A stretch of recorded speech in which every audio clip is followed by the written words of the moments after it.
This is Audible. Hachette Audio presents Long Road to Mercy, written by David Baldacci, read by Brittany Presley and Keith Brewer.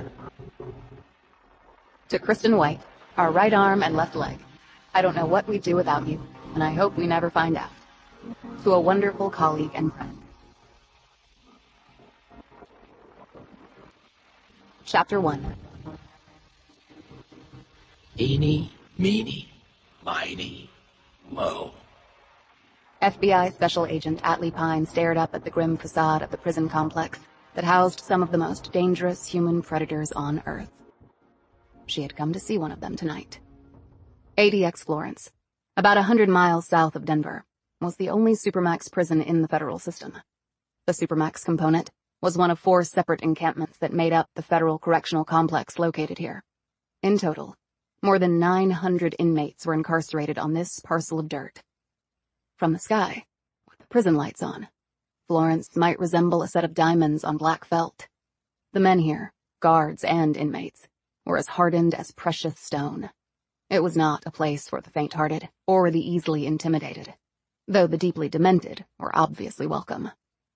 The Supermax currently held, among others, the Unabomber, the Boston Marathon bomber, 9/11 terrorists, serial killers, an Oklahoma City bombing conspirator, spies, white supremacist leaders, and assorted cartel and mafia bosses.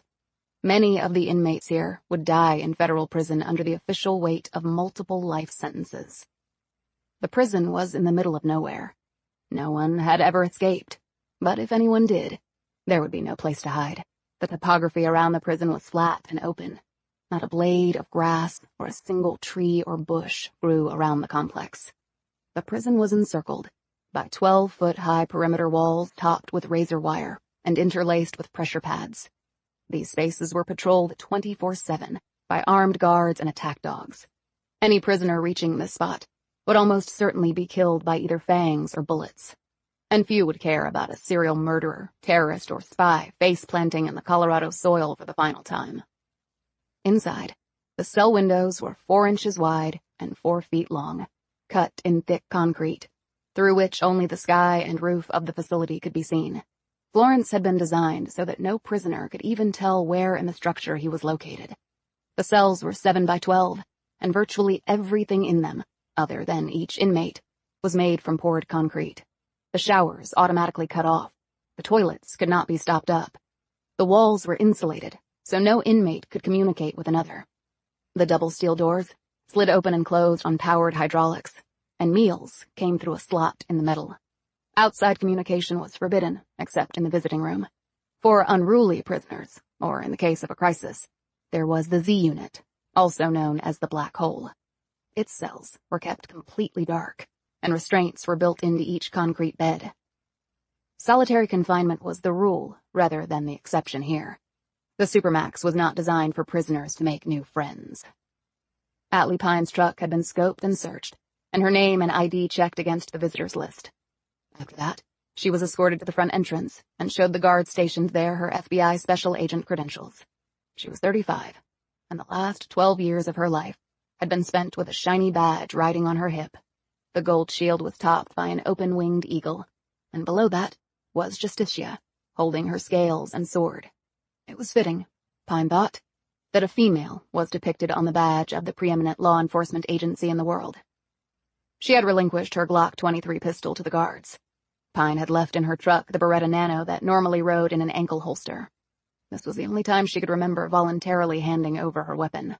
But America's only federal Supermax had its own set of rules by which she had to abide if she wanted to get inside, and she very much did. She was tall, over 5'11" in her bare feet. Her height had come from her mother, who was an even 6 feet. Despite her stature, Pine was hardly lithe or willowy. She would never grace a runway or magazine cover as a stick-thin model. She was solid and muscular, which had come from pumping iron religiously. Her thighs, calves, and glutes were rocks, her shoulders and delts sculpted, her arms ropey with long cords of muscle, and her core was iron. She also had competed in MMA and kickboxing, and had learned pretty much every way that a smaller person could take on and subdue a larger one. All of these skills had been learned and enhanced with one aim in mind: survival, while toiling in what was largely a man's world. And physical strength, and the toughness and confidence that came with it, was a necessity. Her features were angular, and came together in a particularly attractive, almost bewitching manner. She had dark hair that fell to shoulder length, and murky blue eyes that gave the impression of great depth. She had never been to Florence before, and as she was escorted down the hall by two burly guards who hadn't uttered a word to her, the first thing that struck Pine was the almost eerie calm and quiet. As a federal agent, she had visited many prisons before. They were normally a cacophony of noise, screams, catcalls, curses, trash talk, insults and threats, with fingers curled around bars and menacing looks coming out of the cell's darkness. If you weren't an animal before you went to a max prison, you would be one by the time you got out, or else you'd be dead. It was Lord of the Flies, with steel doors and flush toilets. Yet here, it was as if she was in a library. Pine was impressed. It was no small feat for a facility housing men who, collectively, had slaughtered thousands of their fellow humans using bombs, guns, knives, poisons, or simply their fists. Or, in the case of the spies, with their treasonous acts. Catch a tiger by its toe. Pine had driven over from St. George, Utah, where she used to live and work. In doing so, she'd motored across the entire state of Utah and half of Colorado. Her navigation device had told her it would take a little more than 11 hours to traverse the 650 miles. She had done it in under 10, having the benefit of a lead foot, a big-ass engine in her SUV, and a radar detector to get through the inevitable speed traps. She stopped once to use a restroom and to grab something to eat for the road. Other than that, it had been pedal to the floor mat. She could have flown into Denver and driven down from there, but she had some time off, and she wanted to think about what she would do when she got to her destination. And a long drive through vast and empty stretches of America allowed her to do just that. Having grown up in the East, she'd spent the majority of her professional life in the open plains of the American Southwest. She hoped to spend the rest of it there, because she loved the outdoor lifestyle and the wide open spaces. After a few years at the Bureau, Pine had had her pick of assignments. This had been the case for only one reason. She was willing to go where no other agent wanted to. Most agents were desperate to be assigned to one of the FBI's 56 field offices. Some liked it hot, so they aimed for Miami, Houston, or Phoenix. Some aimed for higher offices in the FBI bureaucracy, so they fought to get to New York or D.C. Los Angeles was popular for myriad reasons, Boston the same. Yet Pine had no interest in any of those places. She liked the relative isolation of the RA, or resident agency, in the middle of nothing. And so long as she got results and was willing to pull the duty, people left her alone. And in the wide open spaces, she was often the only federal law enforcement for hundreds of miles. She liked that too. Some would call her aloof, a control freak, or antisocial, but she wasn't. She actually got along well with people. Indeed, you couldn't be an effective FBI agent without having strong people skills. But she did like her privacy. Pine had taken a position at the RA in St. George, Utah. It was a two-person outfit, and Pine had been there for 2 years. When the opportunity arose, she had transferred to a one-agent office in a tiny town called Shattered Rock. It was a recently established RA due west of Tuba City, and about as close to Grand Canyon National Park as it was possible to be without actually being in the park. There, she enjoyed the support of one secretary, Carol Blum. She was around 60 and had been at the Bureau for decades. Blum claimed former FBI Director J. Edgar Hoover as her hero, though he died long before she joined up. Pine didn't know whether to believe the woman or not. Visiting hours were long since over at Florence, but the Bureau of Prisons had accommodated a request from a fellow Fed. It was actually 12 a.m. on the dot. A fitting time, Pine felt. Because didn't monsters come out only at the stroke of midnight? She was escorted into the visiting room and sat on a metal stool on one side of a sheet of thick polycarbonate glass. In lieu of a phone, a round metal conduit built into the glass provided the only means to verbally communicate. On the other side of the glass, the inmate would sit on a similar metal stool bolted into the floor. The seat was uncomfortable. It was meant to be. If he hollers, let him go. She sat awaiting him, her hands clasped and resting on the flat, laminated surface in front of her. She had pinned her FBI shield to her lapel because she wanted him to see it, She kept her gaze on the door through which he would be led. He knew she was coming. He had approved her visit, one of the few rights he possessed in here. Pine tensed slightly when she heard multiple footsteps approaching. The door was buzzed open, and the first person she saw was a beefy guard with no neck and wide shoulders that nearly spanned the door opening. Behind him came another guard, and then a third. Both were equally large and imposing. She briefly wondered if there was a minimum heft requirement for a guard here. There probably should be, along with a tetanus shot. She dropped this thought as quickly as she had acquired it, because behind them appeared a shackled Daniel James Torr, all 6 feet 4 inches of him. He was followed in by a trio of other guards. They effectively filled the small enclosure. The rule of thumb here, Pine had learned, was that no prisoner was moved from one place to another with fewer than 3 guards. Apparently, Torr warranted double that number. She could understand why. Torr had not a hair on his head. His eyes stared blankly forward as the guards seated him on his stool and locked his chains into a steel ring set into the floor. This was also not typical of the visiting policy here, Pine knew. But it was obviously typical for 57-year-old Torr. He had on a white jumpsuit, with black, rubber-soled shoes with no laces. Black framed glasses covered his eyes. They were one piece and made of soft rubber, with no metal pins at juncture points. The lenses were flimsy plastic. It would be difficult to turn them into a weapon.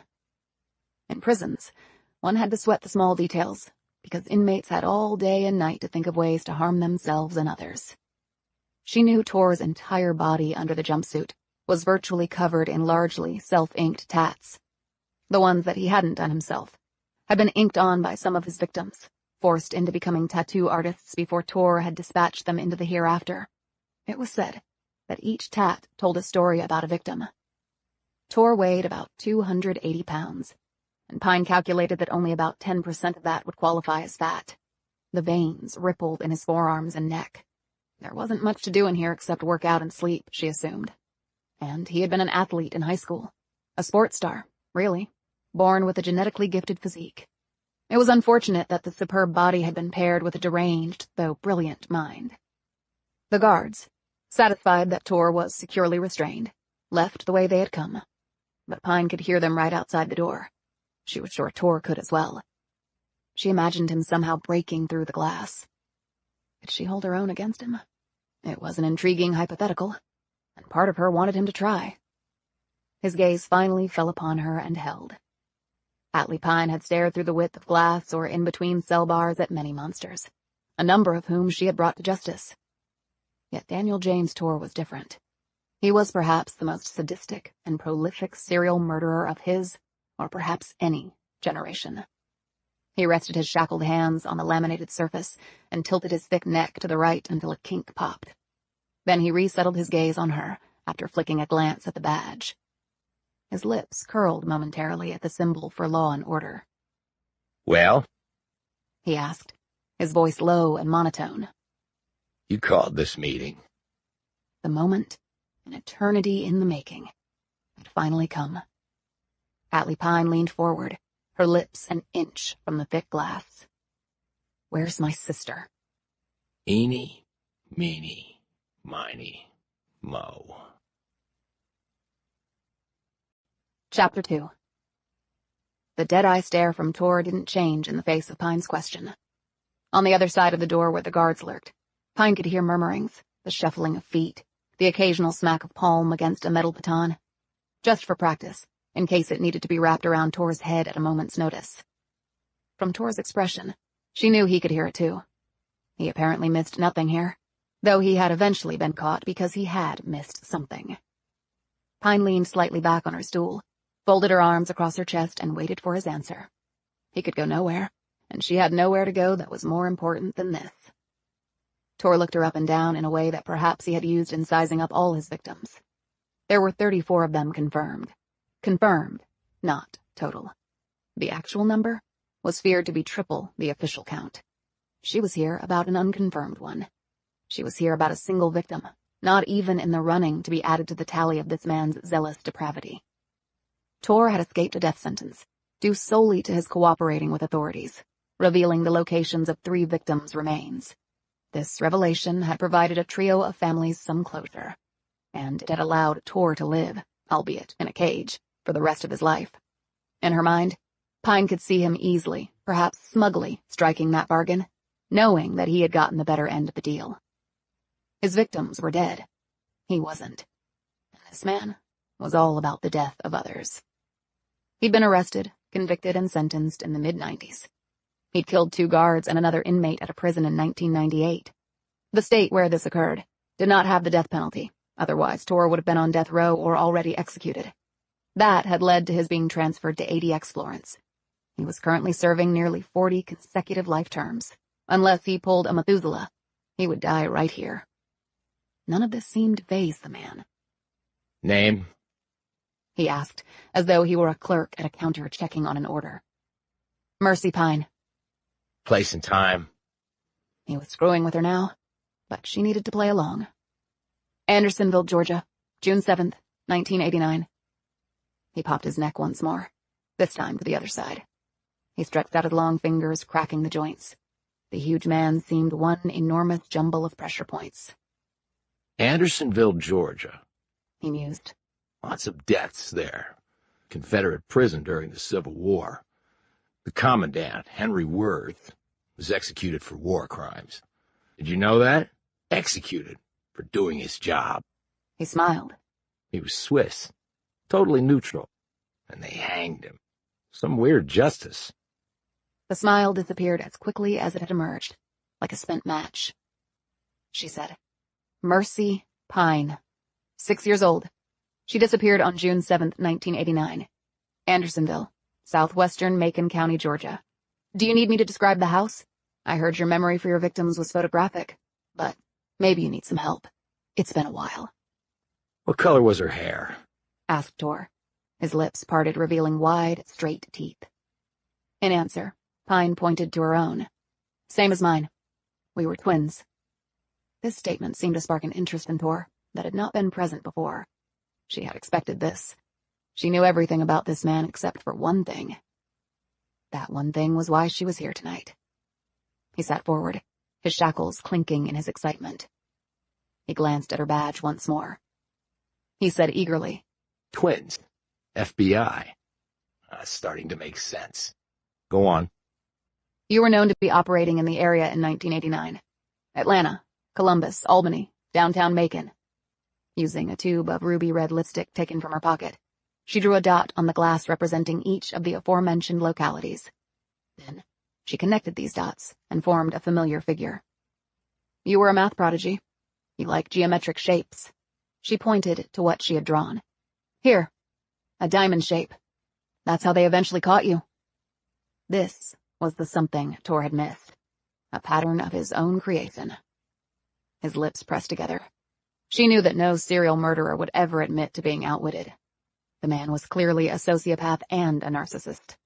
People often discounted narcissism as relatively harmless, because the term sometimes conjured the cliched image of a vain man staring longingly at his reflection in a pool of water or a mirror.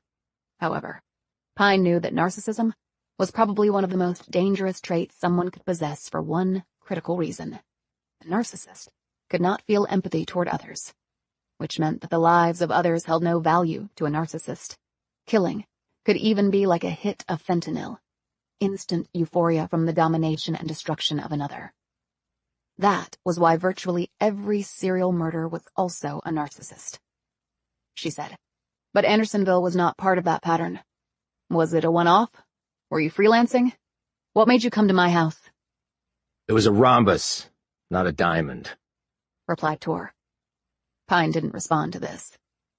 He continued, as though lecturing to a class. My pattern was a rhombus, a lozenge if you prefer, a quadrilateral, a four-sided figure with 4 equal-length sides and unequal-length diagonals. For example, a kite is a parallelogram only when it's a rhombus. He gave a patronizing glance at what she had drawn. A diamond is not a true or precise mathematical term, so don't make that mistake again. It's embarrassing and unprofessional. Did you even prepare for this meeting? With his manacled hands, he gave a dismissive wave and disgusted look to the figure she'd drawn on the glass, as though she had imprinted something foul there. Thank you. That makes it perfectly clear, said Pine, who couldn't give a shit about parallelograms specifically or math in general. So why the one-off? You'd never broken a pattern before. You presume my pattern was broken. You presume I was in Andersonville on the night of June 7th, 1989. I never said it was at night. The smile flickered back.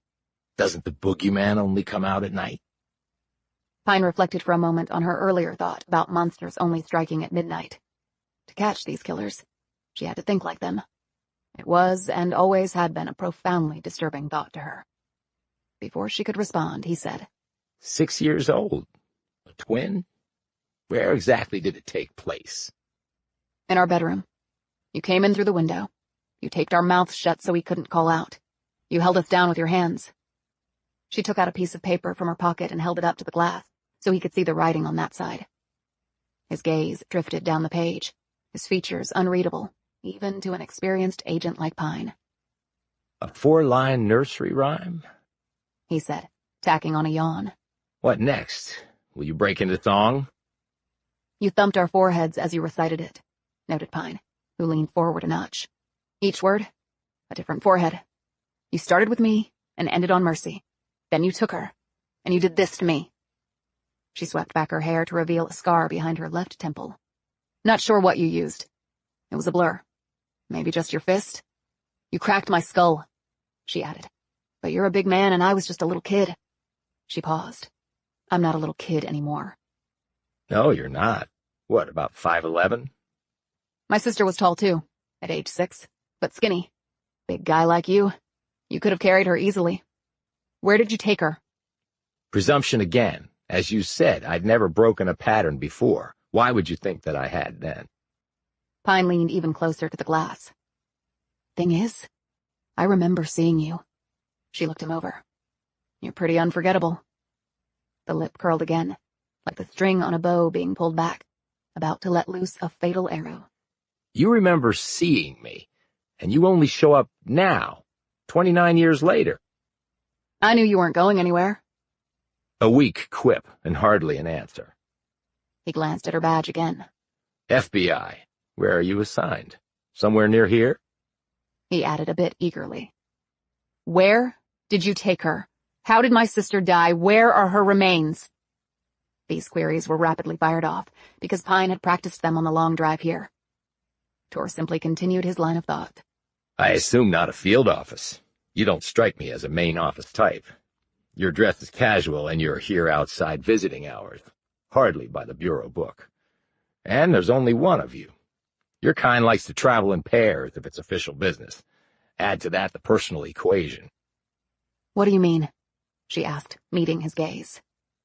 You lose a twin, you become a loner. Like you lost half of yourself.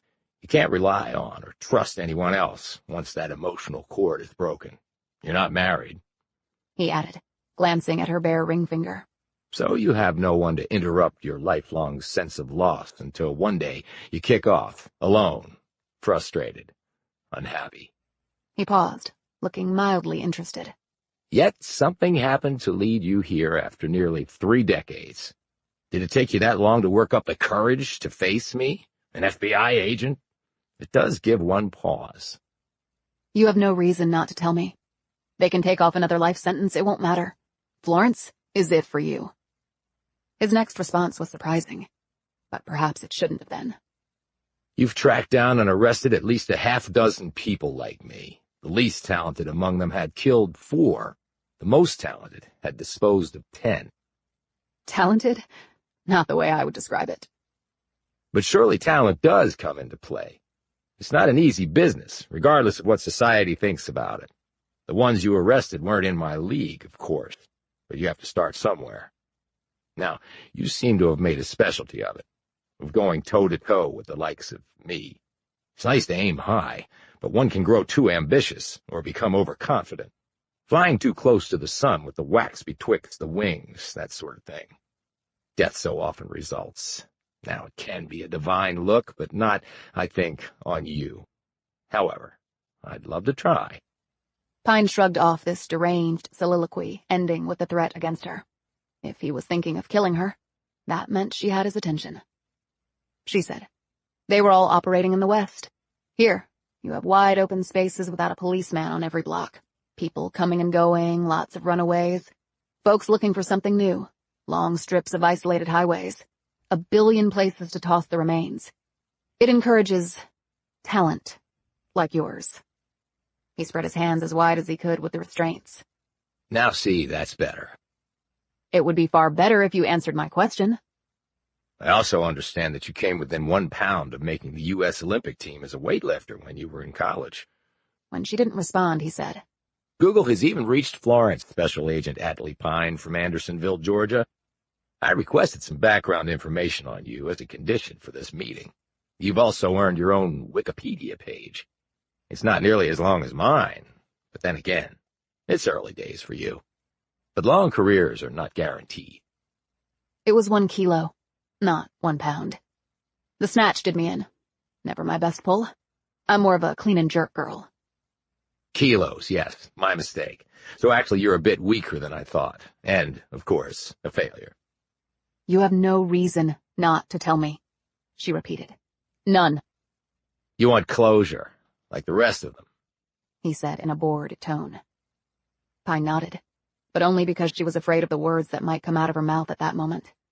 Contrary to Tor's assertions, she had prepared for this meeting. Only, one could never fully prepare for a confrontation with this man. You know what I really, really like? Said Tor.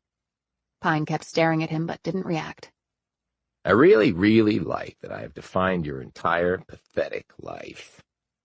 Tor suddenly leaned forward. His wide shoulders and massive bald head seemed to fill the glass, like a man coming in through a little girl's bedroom window. For one terrifying moment, Pine was 6 again, and this demon was thumping her forehead with each word of the rhyme, with death to the one last touched. Mercy, not her. Mercy, not her. Then she let out a barely audible breath and involuntarily touched the badge on her jacket. Her touchstone, her lodestone. No, her rosary. The movement did not go unnoticed by Tor. He didn't smile in triumph. His look was not one of anger, but of disappointment. And then, a moment later, disinterest. His eyes hollowed out, and his features relaxed as he sat back. He slumped down, his energy, and with it his animation, gone. Pine felt every cell in her body start to shut down. She totally just screwed this up. He'd tested her, and Pine had not risen to the challenge. The boogeyman had come at midnight and found her lacking. Guards, he bellowed. I'm ready. We're done here. As soon as he finished speaking, his lips spread into a malicious grin, and Pine knew precisely why. This was the only time he could order them around. As they came in, unhooked him from the ring and began to lead him away, Pine rose. You have no reason not to tell me. He didn't deign to look at her. The meek shall never inherit the earth, Atlee Pine of Andersonville, twin of Mercy. Get used to it. But if you want to vent again, you know where to find me. Now that I've met you. He suddenly looked back at her, a surge of ferocious desire flashing across his features. Probably the last thing his victims ever saw. I will never forget you. The metal portal shut and locked behind him. She listened to the march of feet taking Tor back to his 7x12 poured concrete cage. Pine stared at the door a moment longer, then wiped the lipstick off the glass, the color of blood transferred to her palm, retraced her footsteps, retrieved her gun, and left ADX Florence, breathing in crisp air at exactly 1 mile above sea level. She would not cry. She hadn't shed a tear since Mercy had vanished. Yet she wanted to feel something, but it just wasn't there. She was weightless, like being on the moon. Nothing, empty. He had drained whatever she had left right out of her. No, not drained. Sucked. And worst of all, what had happened to her sister was still unknown. She drove 100 miles west to Salida and found the cheapest motel she could, since this trip was all on her dime. Right before she fell asleep, she thought back to the question Tor had asked. And you only show up now, 29 years later? There was a good reason for this, at least in Pine's mind, but maybe it was also a flawed one. She didn't dream about Tor that night. She didn't dream of her sister, gone nearly 3 decades now. The only visual her subconscious held up was herself at 6 years old, trudging to school for the first time without Mercy's hand inside hers. A bereaved little girl in pigtails who had lost her other half, as Tor himself had intimated. The better half of her, thought Pine, because she had been the one constantly in trouble, while her 10-minute older big sister had habitually stood up for her or covered for her in equal measure. Unfailing loyalty and love. Pine had never felt that again. Not in her entire life. Maybe Tor was right about her future. Maybe. And then his other jab, the one that had gotten through her defenses and nailed her right in the gut. You define me? When she felt her lips begin to tremble, she rose, stumbled to the bathroom, and stuck her head under the shower. She left it there until the cold was so unbearable she nearly screamed out in pain. Yet not a single tear mingled with the freezing tap water. She rose at the crack of dawn, showered, dressed, and headed home. Halfway there, she stopped to get something to eat. As she got back into her SUV, the text landed in her phone. She sent off a reply, closed the truck door, fired up the engine, and floored it. Chapter 3. The Grand Canyon was one of the 7 natural wonders of the world, and the only one located in America. It was the second largest canyon on Earth, behind Sangpo Canyon in Tibet, which was a bit longer but much deeper. The Grand Canyon was visited by 5 million people from around the globe every year. However, no more than 1% of those folks would ever reach the spot where Atlee Pine was currently, the banks of the Colorado River right on the floor of the canyon. Phantom Ranch, located at the bottom of the canyon, was not only the most popular under-roof accommodation down here, it was the only one. Those who trekked down here could do so in one of 3 ways: by water, on a mule, or courtesy of their own 2 feet. Pine had driven to the Grand Canyon National Park Airport. There, she had climbed inside a waiting National Park Service chopper and made the vertical descent to the canyon bottom. After landing, Pine and her companion, Park Service Ranger Colson Lambert, had immediately set off on foot. She strode along, eating up ground with her long legs, her gaze looking and her ears listening for rattlers. That was one reason nature had given them a rattle, to make people leave them alone. Where's my rattle? Thought Pine. When was it found? She asked. This morning, replied Lambert. They passed a slight curve in the rock, and Pine eyed a blue tarp that had been erected around the remains of their victim. Pine counted 2 men there. One was dressed as a wrangler. The other, like Lambert, was in the uniform of the National Park Service. Gray shirt, light-colored, flat-brimmed hat with a black band on which were printed the letters USNPS. Pine knew him. His name was Harry Rice. In physique, he was a carbon copy of Lambert. The other man was long and lean, and his face had been viciously carved by the outdoor life he led in an unforgiving environment. He had thick, graying hair that had been shaped by the wide-brimmed hat he held in one hand. Pine flashed her badge and said, "What's your name?" Mark Brennan. I'm one of the mule wranglers. Did you discover it? Brennan nodded. Before breakfast. Saw the buzzards circling. Be more precise about the time. 7:30. Pine passed by the privacy tarp, squatted down and looked over the carcass as the others gathered around her. The mule weighed more than a half-ton, she figured, and would stand about 16 hands high. A mare bred with a donkey produced a mule. They pulled more slowly than horses, but were surer-footed, lived longer, and pound for pound were about as strong as anything on 4 legs and possessed enormous endurance. Pine slapped on a pair of latex gloves she had pulled from her fanny pack. She picked up a whip lying next to the unfortunate animal. Called a motivator by the mule wranglers, it was used by the riders to convince the mules to ignore the pleasures of grass sticking out of the rock on the trail, or the advantages of simply taking a nap standing up. She touched the severely stiffened foreleg of the beast. "It's in rigor. Definitely been here a while," Pine said to the wrangler. "You found it at 7:30? Was it stiff like now?" Brennan shook his head. No. Had to chase some critters away, though. They were already starting to get into it. You can see that there and there," he added, pointing to various places where flesh had been ripped away. Pine checked her watch. It was 6:30 p.m. 11 hours had passed since the mule had been found. Now she needed to establish a parameter at the other end. She shifted her position and looked at the belly of the beast. "Gutted," she noted. "Upward stroke and then a slit along the belly." Pine looked up at Brennan. I take it this is one of yours? Brennan nodded and squatted on his haunches. He looked sadly at the dead animal. Sally Bell. Steady as a rock. Damn shame. Pine looked at the dried blood. Her death wouldn't have been painless. No one heard anything. Mules can make a lot of noise. This canyon is one big subwoofer. It's miles from the ranch, suggested Rice. There's a park ranger station down here, noted Pine. It's still a long way away, and the ranger on duty didn't hear or see anything. Okay, but there had to be plenty of hikers and boaters at the Bright Angel campground next to Phantom Ranch. The ranch can't accommodate all of them, and the rest go to Bright Angel for the most part. And while I know it's a long way away, the mule had to get from the ranch corral to here, Lambert said. There were lots of people there, but no one we talked to saw or heard anything. She said.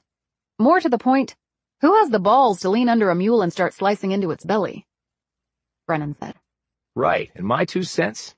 You got a mule, you're going to hear it in the next county. Pine eyed the saddle. Okay, so who and where is the rider? Benjamin Priest, said Rice. No sign of him. Brennan took up the thread. He came down yesterday, part of a crew of 10. That's your limit, right? Said Pine. Yeah, we bring 2 groups each day. We were in the first group. So he rode down here and then what? We stopped overnight at Phantom. We were going to head out this morning after breakfast, over the Black Bridge and back up to the South Rim, just like normal. It's about 5.5 hours down and close to the same back up, said Pine. Just about, yeah, agreed Brennan. Pine surveyed the area. It was over 80 degrees on the canyon floor, and 20 degrees cooler on the South Rim. She could feel the sweat collecting on her face and armpits and around the small of her back. When was it noticed that Priest was missing? Rice said. This morning when folks came to the dining hall for breakfast. Where was Priest staying? In one of the dorms or a cabin? Brennan said. One of the cabins. Tell me about last night, Brennan said. They all had dinner in the dining hall. Some folks played cards, wrote postcards. Some sat on boulders and cooled their feet in the creek. Typical stuff. Then everyone went off to their sleeping quarters, including Priest. When was the last time anyone saw him? Rice answered. Best as we can tell, around 9 last night. But no one actually saw him get in his bunk or leave the cabin later? No. So how did Sally Bell get here? She asked, looking at Brennan. At first I just thought she had gotten out somehow. Then I noticed her saddle and bridle were missing. Someone had to put them on her. She continued to watch Brennan. What were you thinking when the mule was missing? Well, I thought maybe somebody had decided to go off on a joyride before breakfast. He shook his head. I've seen folks do some crazy shit down here. Describe Priest. Late 40s, early 50s, about 5'8", around 180. White, black. White, dark hair. Good shape? He was thick, but not really overweight. No marathon runner, though. You have a 200-pound limit for mule riders? Brennan nodded. That's right. Did you ever talk to him? Some coming down. Seem nervous? He looked a little green a few times. Mules have fused spines and they walk along the outside of the trail, so their torsos, and along with them the riders, are sometimes going to be over the edge. It can be unnerving at first, but he soldiered on. She looked at Lambert. What do you have on him? Lambert took out a notebook and unclipped the cover. He's from D.C., works at one of those Beltway government contractors. Capricorn Consultants. Family? Not married, no children. Has a brother who lives in Maryland. Parents are deceased. So you've notified him? He was listed as the emergency contact on Priest's paperwork. We let him know that his brother is missing. I'll need his contact info. I'll email it to you. How did his brother sound? Rice answered. Worried. He wanted to know if he should fly out. I told him to sit tight. Most people who go missing do turn up okay. But some don't, replied Pine. Where's his stuff? Lambert said. Gone. Must have taken it with him. Rice said. His brother phoned Priest after I talked to him. Also tried his email. He called me back and told me there was nothing. No response. Social media activity? I didn't think to ask about that, said Rice. I can follow up. How'd he get here? Car? Bus?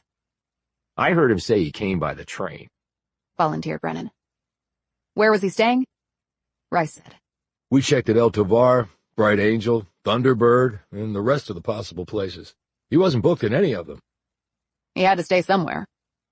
It could have been at one of the campgrounds, either inside the park or nearby, noted Lambert. Okay, he took the train up here, but if he came from D.C., he probably first flew into Sky Harbor.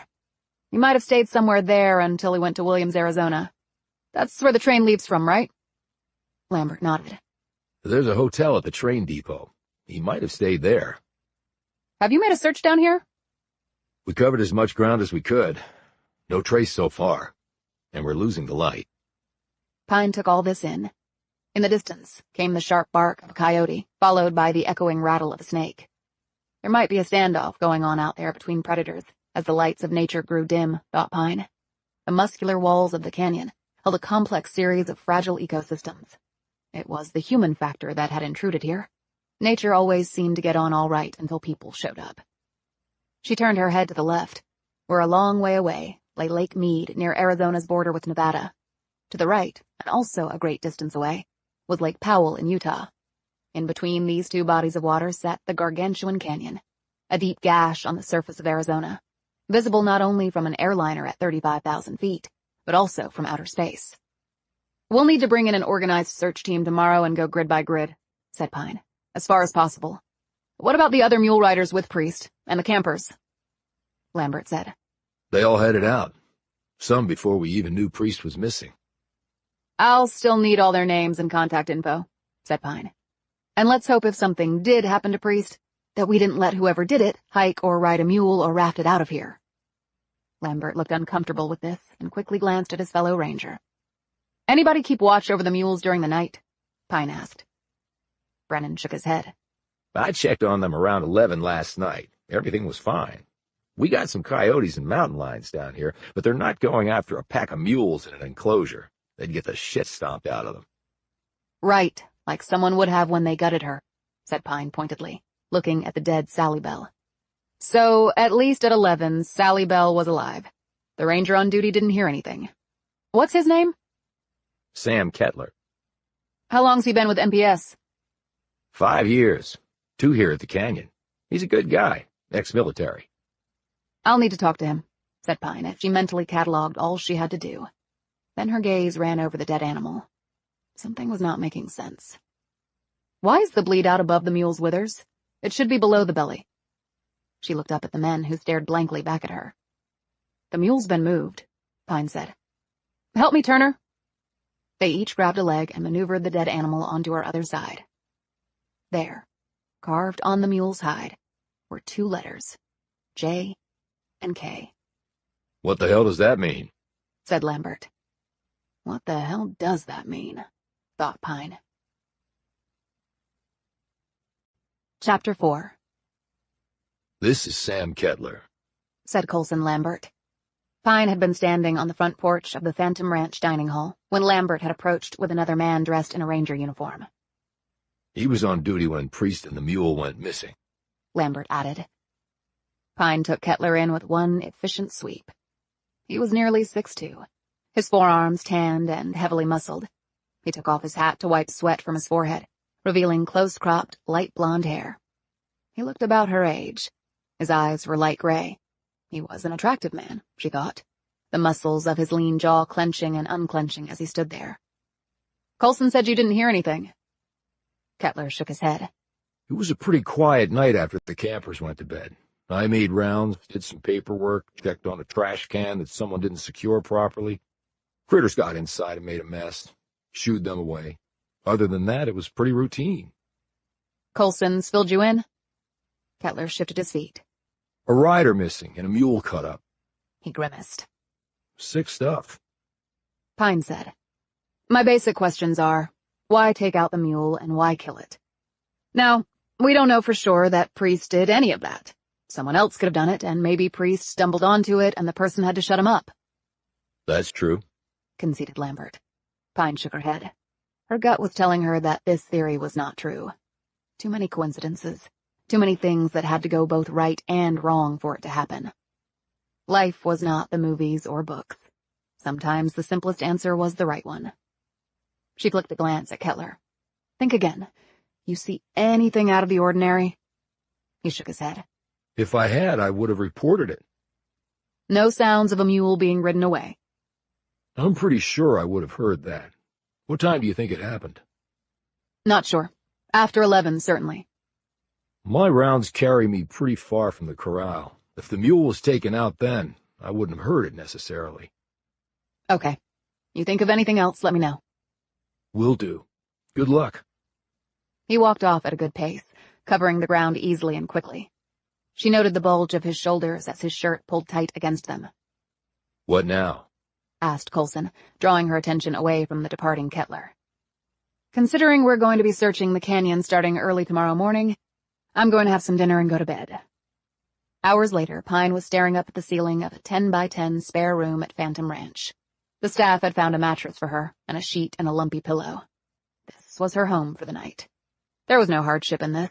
She had spent much of her life staring up at ceilings in places that did not belong to her. Phantom Ranch was located in an area that had originally been called Roosevelt Camp, after President Theodore Roosevelt. He'd stayed there in 1913, after declaring the Grand Canyon a national monument. Pine had also learned that it had been Roosevelt who'd ordered the Havasupai Indian tribe to leave the area so that the park could be constructed, essentially evicting them from their home. The defiant Havasupai had taken 25 years to do so, long after Roosevelt's death. Pine didn't blame them. The current Phantom Ranch had been designed and named by Mary Elizabeth Jane Coulter, the famed canyon architect. It had been built in 1922 and was shaded by yellow cottonwood trees and sycamore trees, and had dirt paths crisscrossing throughout. It was a little oasis down at the inner gorge of the canyon. In the little canteen was a mail pouch for visitors to put their postcards in. The mule train would take it up the following day. The postcards were all stamped with, "Mailed by mule from the bottom of the Grand Canyon." What could be cooler than that, in a world of smartphones and devices named Alexa that ruled your life? She had some changes of clothes and other necessities that she always kept in her truck, along with her investigative duffel. These she had transferred onto the chopper that had carried her down to the canyon floor. Out here, there weren't FBI forensics teams just waiting to go in and CSI any crime scene that needed parsing. FBI special agents stationed at small RAs pretty much did it all. And she was the FBI's point person for the Grand Canyon. So right now, Pine was a cavalry of one, and that was just fine with her. The current hikers and mule riders were all in their beds in either the dorms or the slant-roofed rustic cabins. Pine had eaten with them in the large dining hall, at a long table with wooden-backed chairs on the floor and old, dark ceiling beams above. No one knew who she was, and she volunteered no information about herself or why she was there. Pine wasn't into small talk. She much preferred to listen to other people. You learn something that way. At dinner, she'd opted for the stew and cornbread and 3 glasses of water. Hydration was important down here. She'd spoken again with Lambert and Brennan before hitting the sack. Now it was nearly 1 a.m., and outside the thermometer still hovered near 80, making the room close and warm. She'd opened the window to let some air in and had stripped down to her underwear, her 2 pistols within easy reach. She had no idea where Benjamin Priest might be. He could have hiked out of the canyon by now, but surely someone would have seen him. His description had been given out to everyone by the Rangers. It had been posted on NPS's website. And if he had killed and carved those letters on Sally Bell for some inexplicable reason, he would be held accountable. She had written up her case notes and emailed her superiors the details, sending along the list and contact information of the hikers, rafters, and mule riders that she had gotten from the park police. These would be fanned out to agency offices across the country, so that follow-up could be done. The Flagstaff office had also been notified, and had advised her to keep them abreast of developments. There was nothing more to do, really, until morning. She listened to the sharp wind outside and the sounds of flowing water from nearby Bright Angel Creek. They had posted 2 sentries by the carcass. Otherwise, poor Sally Bell would probably be picked clean by nocturnal predators. Pine opened her eyes as the Grand Canyon and the dead mule were pushed aside for the time being in her thoughts. In their place emerged Daniel James Torr. In some ways, Pine had waited nearly her entire life to confront the man she believed was responsible for her sister's disappearance. Why 29 years? 6 months ago, Pine had only a vague memory of the man who had entered their bedroom nearly 30 years before. Doctors had called it many things, but it boiled down to amnesia brought on by her youth and the traumatic circumstances of the event. For Pine's own well-being, her mind wouldn't let her remember. Not as a child, and apparently not as an adult either. Her mother had found her unconscious and bleeding in her bed early the next morning, the tape still over her mouth. An ambulance had been called. She had been taken to the hospital. They feared for her life numerous times during a series of major operations. Eventually, her skull had healed. There had been no permanent damage done to her brain. Thus, she had eventually gone home from the hospital, the only child now left in the Pine household. She had been of little help to the police. By the time she arrived home, the case had grown cold. Pine had gone on with her life. Her parents had divorced, principally because of what had happened that night. Both only in their mid-20s. They had been drunk and high, and had never heard an intruder come into their home, eventually falling asleep, while one daughter lay grievously injured, and the other was spirited away by the nighttime invader. They each blamed the other for that. And in addition to that, the primary suspects had been her parents. One cop in particular thought that Pine's father, drugged out and stoned, had gone into his daughter's room and taken Mercy, killing her and disposing of her body somewhere. And though both her mother and father had passed a polygraph, and Pine had said that her father wasn't the man who had come into the room that night, the police really hadn't believed her. The town quickly turned against the Pines, and they'd had to move. After the divorce, Pine had lived with her mother, enduring an existence forever changed by Mercy's disappearance.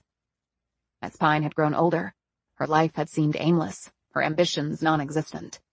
She felt no purpose in anything. It seemed her only goal was to simply underachieve at everything. She had already started drinking and smoking weed. Her grades were for shit. She got into fights, suffered detentions, and got busted by the cops for underage drinking. On numerous occasions, she'd even shoplifted stuff. She didn't care about anyone or anything, including herself. Then, she had gone to a county fair, and on a whim, had decided to have her fortune told. The woman in the little tent had been dressed up with a turban and veils and colorful robes. Pine had remembered smirking at all this, certain it was a sham. Then the woman had taken a hold of her hand and looked down at her palm, but her gaze had almost immediately returned to Pine's face. The woman's features exhibited confusion. "What?" Pine had asked in a disinterested tone. "I feel 2 pulses, 2 hearts." Pine had stiffened. She hadn't told the woman she was a twin. She hadn't told the woman anything. The woman looked at Pine's palm more closely, feeling along a line on the hand. Her brows knitted. "What?" Pine asked again, this time totally focused. 2 heartbeats, certainly." She paused. "But only 1 soul." Pine had stared at the woman, and the woman had stared back at her. 2 heartbeats and 1 soul," said Pine. When the woman nodded, she'd asked, "How can that be possible?" The woman had said, "I think you know that it is more than possible. You know that it is true." From that moment on, Pine had pushed herself relentlessly at everything she had attempted. It was as though she were trying to live 2 lives instead of simply one, to achieve for her sister, to accomplish what Mercy never had the chance to do on her own.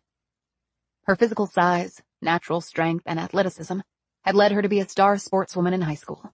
She played basketball, ran track, and was the pitcher on the state championship softball team. Then, on a dare, she had joined the boys' football team in the weightlifting room and discovered that she could lift more than many of them. That was when her passion and drive and ferocious ambition had been focused on the barbells. She had risen like a rocket onto the national scene, winning trophies and acclaim wherever she went. Some billed her as the strongest woman, pound for pound, in America. And then she had gone on to college, where she had tried and failed to make the Olympic squad. By a single kilo, about 2.2 pounds. The feeling of failure, not really for herself, but actually for her twin, had been paralyzing. But there was nothing she could do about it, except move on. Next up was the world of the FBI, her career, the only one Pine believed she would ever have. And in that career, she had always consciously steered herself west, because out here, in the great open spaces, some of the worst predators on Earth hunted for their victims. She had read about them all, researched them all. She had grown so good at profiling, in fact, that she had been offered a slot at the Behavioral Analysis Unit 3 at the Bureau. That unit investigated crimes against children. She had declined. She did not want to profile monsters, though technically, there was no such position as a profiler at the FBI. That was a myth perpetuated by popular culture. Instead, Pine wanted to put her handcuffs on these offenders, read them their rights, and watch as the justice system put them in a place where they could never hurt anyone again. This future for her had been ordained the moment Mercy's forehead had been last thumped by the finger, and by the man saying with chilling finality, Mo. And that was where her life stood, until 6 months ago. Then, a friend who knew something of Pine's history suggested that she try memory reconstruction through hypnosis. She had heard of the process, because the Bureau had undertaken it with some of their cases with mixed results. It was a controversial subject, its supporters and critics equally vocal, and Pine knew that the procedure had led to false memories conjured and innocent people harmed as a result. Yet she had nothing to lose by trying it. After Pine's multiple sessions with the hypnotherapist, Daniel James Torr had finally emerged from deep within her subconscious, like a sadistic beast climbing from its hellish hole into the blast of daylight. The problem was that prior to being hypnotized, Pine had known all about Torr for a long time. Anyone who studied serial murders would know the name of Daniel James Torr. He made the likes of Ted Bundy seem inefficient and inept. She had studied his career, the arc of his active periods, the backgrounds of his victims. Thus, the obvious questions had to be asked. Did she pull Torr out of her subconscious because he really did come through that window on the night of June 7th, 1989? Or did he fall out of her mind because she wanted him to? Because he had been in the area during that time? Would the man lead to closure for her, whether he actually did it or not? Pine's father was long dead. He had swallowed a round of double-aught buckshot after drinking and drugging in a crap-hole motel in Louisiana for a week, ending his life on his daughter's birthday. Pine did not consider that to be a coincidence. Her father had perhaps been trying to show her he felt guilty for what had happened. Instead, he ensured that every one of her birthdays would share the memory of her father's having blown his head off. Her mother was still alive. Pine knew where she was, but the two had grown apart. Adulthood had not drawn daughter closer to mother. If anything, it had increased the distance, maybe rivaling that of the Grand Canyon's massive width. Perhaps it was even wider because, as Pine had found, the mind could really accomplish anything, particularly when it was playing games with you. It could make you see things that weren't there, or not see things that were staring you right in the face. So was it Torr? Or had the hypnosis been a complete bust? The truth was, she didn't know. She closed her eyes again, but they almost immediately fluttered open. It wasn't because she couldn't sleep. It was because there was someone moving outside. It took Pine 20 seconds to pull on her clothes and shoes and place her backup Beretta in the ankle holster and grip the Glock 23 in her right hand. And then she did what she always did. Atlee Pine charged straight toward the unknown. Chapter 5. In the wide open spaces of northern Arizona, with little competition from ambient light, the sky was littered with stars. Yet, in the depths of the Grand Canyon, while the sky was clearly visible, the stars seemed to have lost a bit of their luster when their light had to travel all the way down to the floor of the canyon. And that was when you realized how steep the walls were. They seemed to absorb every bit of light before it could get to the bottom. Pine crouched in the darkness and performed a 360-degree sightline, pivoting on her heels as she did so. No one was out that she could see. The darkness was not broken by someone sneaking a smoke, which was illegal in the canyon due to fire danger. There was no light from a phone. Depending on one's phone carrier, you either had spotty reception or none at all. There was no Wi-Fi. The ranch had a payphone that accepted credit cards. That was it in the technology department. Facebook, Instagram, and Twitter addicts would have to wait until they returned rimside to indulge their habit. Her gaze kept arching out farther and farther, taking in more darkened ground. There it was again. Stealth, not casual. She had experienced both and instinctively knew what separated one from the other. She made her way forward in a half-crouch, one hand firmly on her Glock. In her other hand was a mag light. Its beam would catch on a scorpion here and there, outlining the venomous creatures in a burst of startling white. Then came the whinny of a mule. There were 2 mule corrals down here, a commercial one for Phantom Ranch, and one farther away that was used by the Park Service. But that corral was on the other side of Bright Angel Creek, and near the banks of the Colorado. This whinny had to come from the nearer one, Pine knew. So maybe whoever was out there was looking to take out another mule and dispose of it, and maybe add more alphabet letters to its hide. Was it the AWOL Benjamin Priest in some fit of insanity against large animals? She made her way quickly and as quietly as possible to the corral. Pine continued to shine a light over the ground as she walked along. There were 6 species of rattlesnakes down here, and they all came out at night. She wasn't all that worried about stepping on a rattler. They could feel the vibrations of her feet against the dirt and it would move away. The corral was 100 feet ahead. The steps she had been hearing had stopped. A moment later, she heard another whinny, followed by a snort. And then on her left she saw movement. The man came out of the darkness and showed himself to Pine. It was Sam Kettler. He put a finger to his lips and pointed in the direction of the mule corral. Pine nodded. Kettler skittered over to her. "Someone's down there," Pine said. I know. I've been following both of you, I guess. See who it was? No. Well, let's go find out. You armed? Kettler patted his holster. Hope I won't need it. I didn't join the Park Service to shoot people. I had enough of that in the Army. They moved forward together, with the least noise possible.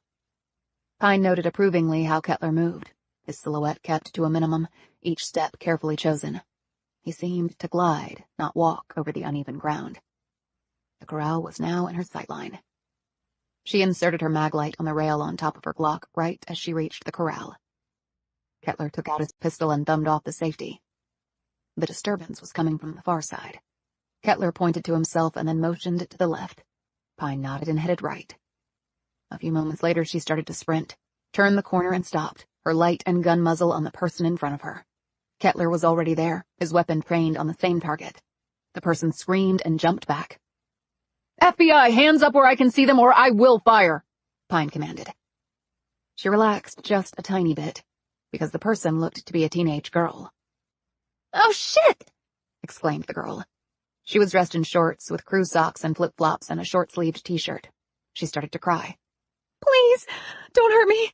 God, please don't shoot!" Pine dropped her muzzle to 45 degrees. Her gaze was on the long object in the girl's right hand. She took a step closer and then pointed her muzzle to the dirt. It wasn't a knife. It was a carrot. Kettler stepped forward but lowered his gun as well. "What the hell are you doing out here?" demanded Pine. The girl held up the carrot. "I came to feed Jasmine. She's the mule I rode down." "Do you know a mule was found dead yesterday morning?" The girl nodded. "I guess that's why I came down here, too. I wanted to check on them." Pine holstered her gun. "What's your name?" "Shelby Foster." "Okay, Shelby. Are you here with your family?" "My dad and brother." "Where are you from?" "Wisconsin. There's nothing like this place there. It's so beautiful here." "Yeah, it is. Okay, Shelby, feed Jasmine her carrot and then we're going to walk you back to where you're bunking." Kettler put his gun away too and looked down at the flimsy flip-flops. There are rattlers and scorpions around here, ma'am. That's hardly appropriate footwear. "I have boots back at the cabin. I just didn't want to put them back on. My feet are all swollen from the ride down." Kettler smiled kindly. Yeah, that happens. But next time, think before you walk, okay? Later, as they walked back to one of the cabins, Shelby said to Pine, "So, you're an FBI agent?" "Yes, I am." "I thought they were mostly guys."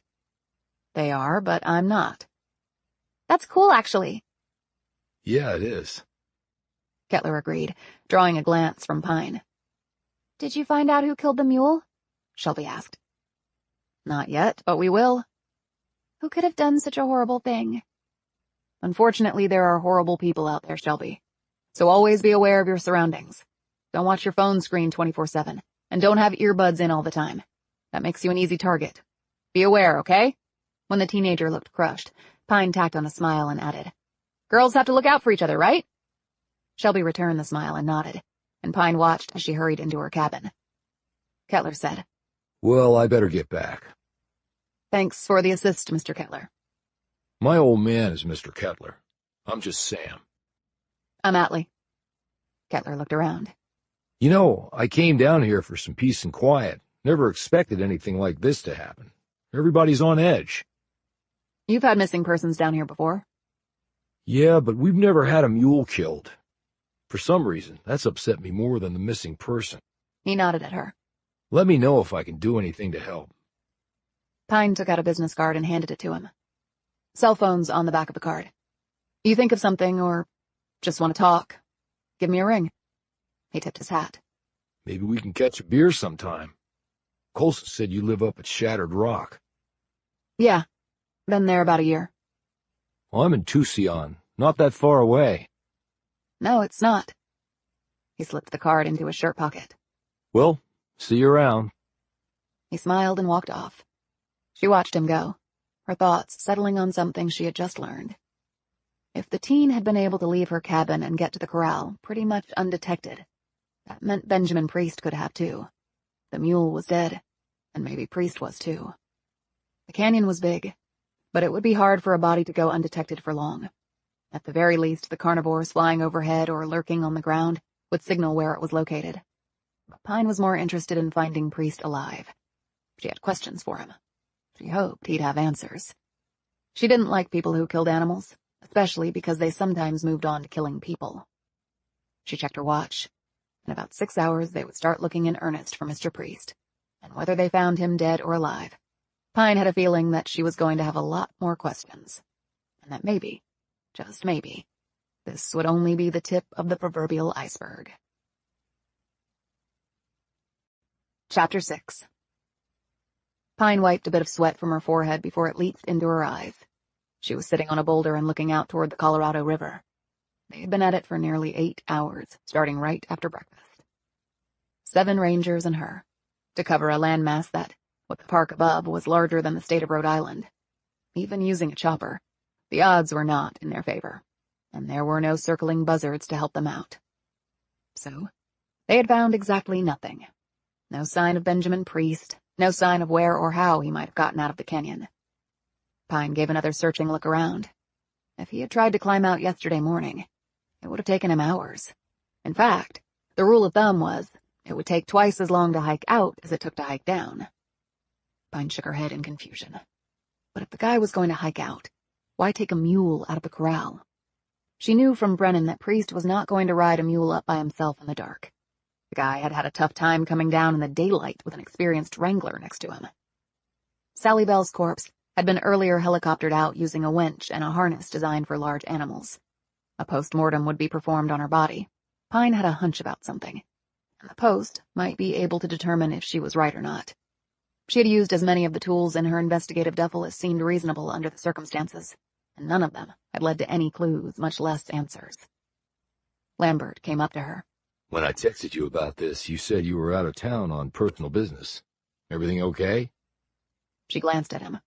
Just getting some R&R. The Bureau allows you to do that every once in a while. So were you on vacation? I wouldn't have called you in if I'd known that. Relax, Colson. I was on vacation and now I'm not. She studied the ground in front of her. You hear anything back from Flagstaff yet? Lambert asked.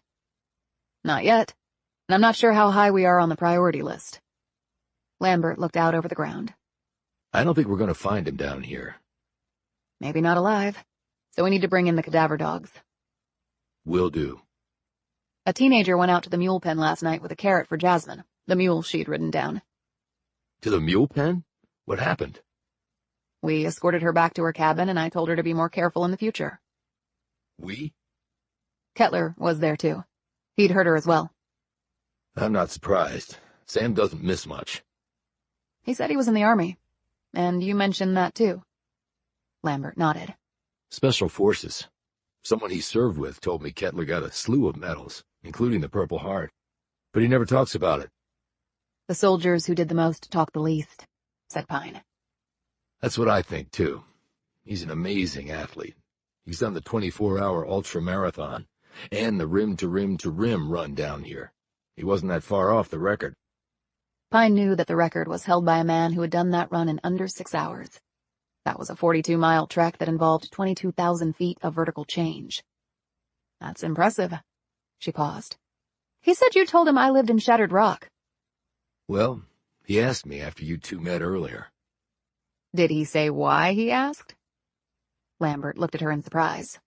Maybe he likes you, Atlee. I guess in my line of work, I don't think about things like that. Well, we all have a private life, but then again, I've got 3 teenagers at home, so I don't know how much private I can have in my life right now. That would be none. Lambert grinned and looked around. So, what do we do now? Before it gets too dark, I'm going to fly out of here on your chopper. What will you do up there? Investigate the hell out of this. I hope I didn't call you in just for a dead mule. I know you have other cases to cover. No problem. I'm at a 1-agent RA and a woman, so I can multitask with the best of them. Chapter 7. Pine threw her duffel down on the floor and looked around her tiny, Spartan 1-bedroom apartment on the edge of Shattered Rock, a town so small that the outskirts and the minuscule downtown area were kissing cousins. The apartment building was 3 stories tall and fully rented out by a variety of tenants. There was only one other 3-story high-rise in town, a hotel that catered to those visiting the Grand Canyon. She had never lived in anything larger than a 1-bedroom place since leaving home, and her childhood home was a 2-bedroom ranch in rural Georgia. She'd heard that the author, Margaret Mitchell, had never lived in a place with more than 1 bedroom for a simple reason. She had never wanted house guests. Pine didn't know if that was true or merely anecdotal, but she could relate to the feeling. She was a no-visitors, 1-bedroom kind of gal, too. She had no flowers in pots, no pets in crates, no hobbies waiting for her to pick them back up when she returned from working on a case. She had heard that your work should not be your life. Yet without it, she would have no life. And she was perfectly fine with that. After losing Mercy, she had been put into counseling. As a bereaved 6-year-old, she had found it confusing, scary, and ultimately unhelpful. 4 years ago, she had tried it again, with the exact same result. She had sat in a group counseling session and had listened as the attendees went around the room discussing their most personal issues. When her turn had come, Pine, who had been shot, stabbed, and attacked multiple times in the line of duty, had started to sweat and taken the coward's way out. She had passed on her turn and never gone back. For some reason, all of this had made her averse to possessions. She wanted to go through life with as few as possible. These included people as well. Some shrinks might interpret that as her being fearful of another significant loss, and they might not be far off the mark. But Pine had never allowed herself the time or opportunity to dig deep enough into her psyche to prove that theory true or false. She showered to take off the dirt and sweat of the Grand Canyon. She dressed in fresh clothes, sat down at her naughty pine kitchen table, which had come with the apartment, and which also doubled as her home office, and checked her emails, phone messages, and texts. There was one from her direct superior out of Flagstaff. He wanted to know what progress she'd made on the case thus far. As Pine scanned the email, she noted about a dozen people who'd been copied on it. 2 on the CC list were far higher up the food chain than her immediate superior, and the others she didn't even recognize. The only reason she was involved was that the Grand Canyon was federal property and carried a special cachet in the eyes of the U.S. government. And the Shattered Rock RA really was there for all things Grand Canyon.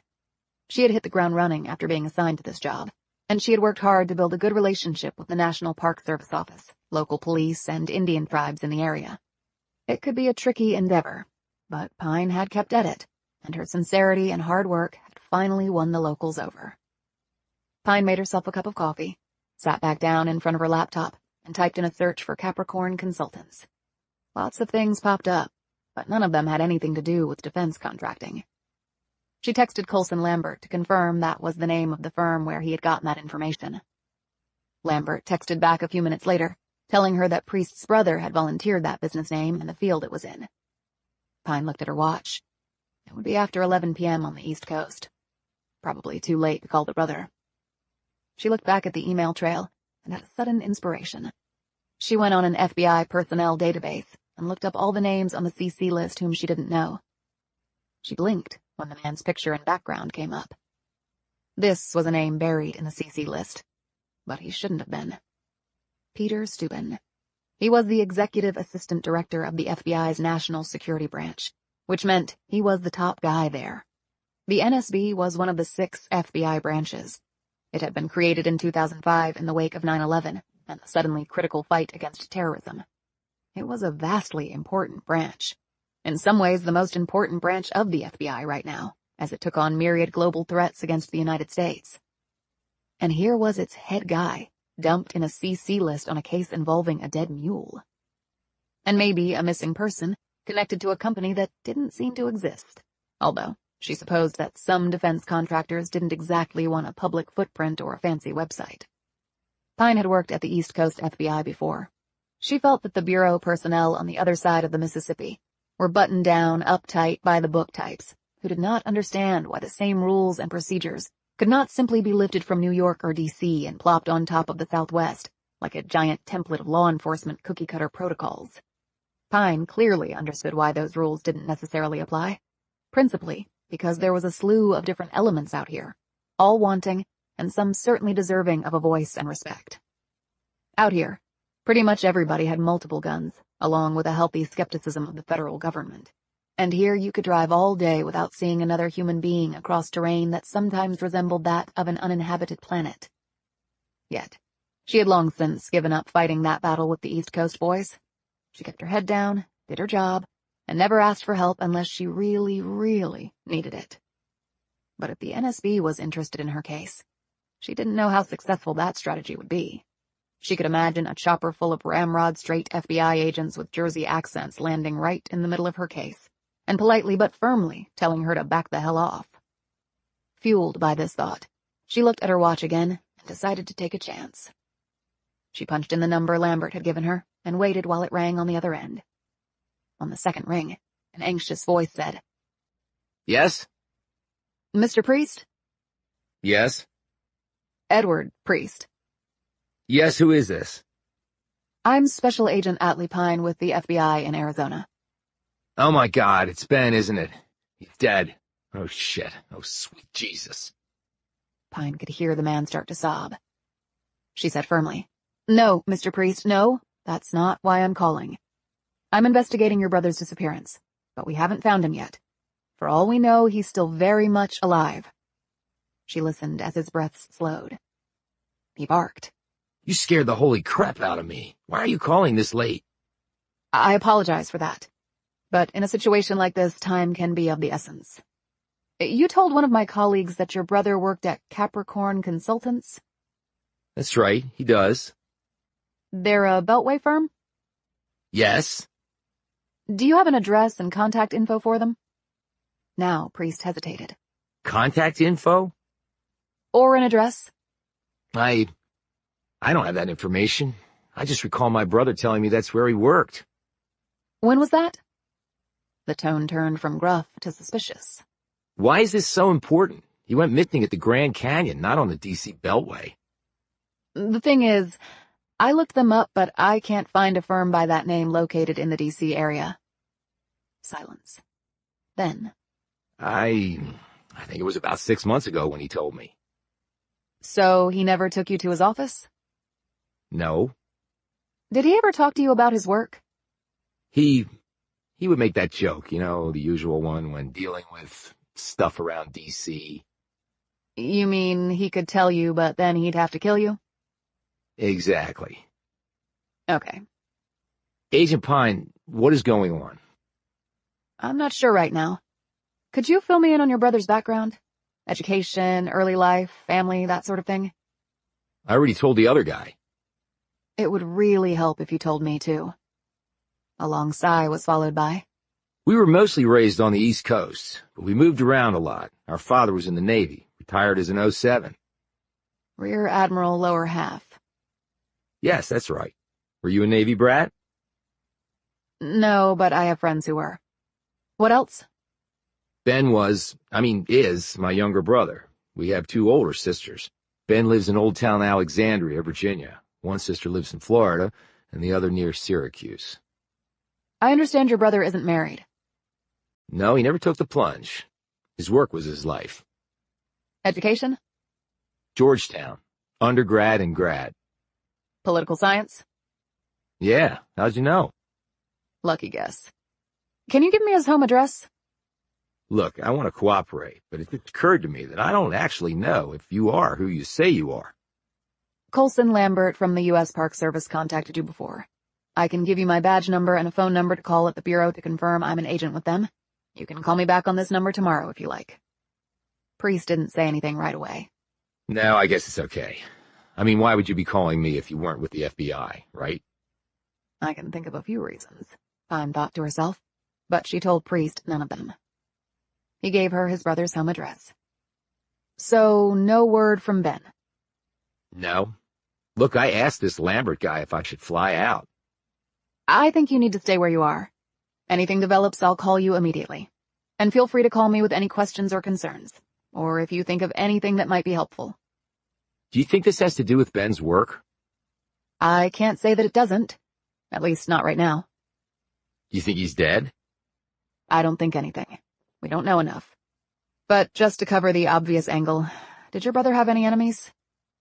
Not that I know of. Okay. Have you talked to your sisters? No, should I? Yes, just in case he might have contacted them. Oh, right. I hadn't thought of that. But I think he would contact me before them. We don't live very far away from each other. Still, just in case. You don't have to alert them to anything being wrong. Just casually ask if they've heard from their brother. Okay, I'll do that. And let you know if they have. Thanks, Mr. Priest. I appreciate it. Do you think you'll find Ben? I'm going to give it my best shot. One more thing. Do you have a recent photo of your brother you can send me? I do. My wife's birthday party last month. It's me, my wife, and Ben. I'll email it. Great. She gave him her email and then clicked off. A minute went by, and then the photo dropped into her inbox. She opened it up and looked at the picture of 3 people standing side by side. One was a tall man, about 6'3" and lean. This was obviously Edward Priest. In the middle was his wife. On the other end was a shorter, thick-set man wearing glasses who could only be Ben Priest. She thought of a few more questions and decided to call Edward Priest back. I got the picture, thanks. Couple of quick questions. In the picture, your brother is wearing glasses. Does he also wear contact lenses? His reply made Pine's eyes widen, and her thoughts swirl in completely new directions. No, Agent Pine, you got it backwards. I'm the one wearing the glasses, not Ben. He's the tall one on the left. Chapter 8. Good morning, Special Agent Pine. Pine had just unlocked the door of the FBI's office in Shattered Rock. It was a hardened portal with a pick-proof lock and an intercom and video system. It might seem like overkill in a place like this, but there was a good reason for such enhanced security protocols. In the late 70s, 2 FBI agents in El Centro, California, had been shotgunned to death in their unsecure office by a social worker under investigation for misuse of funds. Ever since then, the Bureau had hardened pretty much all their offices in the field, from the largest to the smallest. Carol Blum had greeted Pine from her desk in the front room of the 2-room office. The other building tenants included a law firm, a dentist, a home contractor, and a title insurance company. And another federal law enforcement agency. Pine shut the door behind her. You know, Carol, we've been working together for a while now. You can just call me Atlee. I like to keep things professional. I understand that was the way Mr. Hoover preferred it. Well, the offer remains open. And Mr. Hoover was a long time ago. Pine had on jeans held up by a wide leather belt with a large square brass buckle, dusty boots, and a white shirt with a windbreaker over it. By contrast, Blum was dressed in a navy blue jacket and white pleated skirt, low heels, nylons, and her thick, auburn hair carefully done up in a bun. Her makeup was minimal, and Pine actually thought she needed none.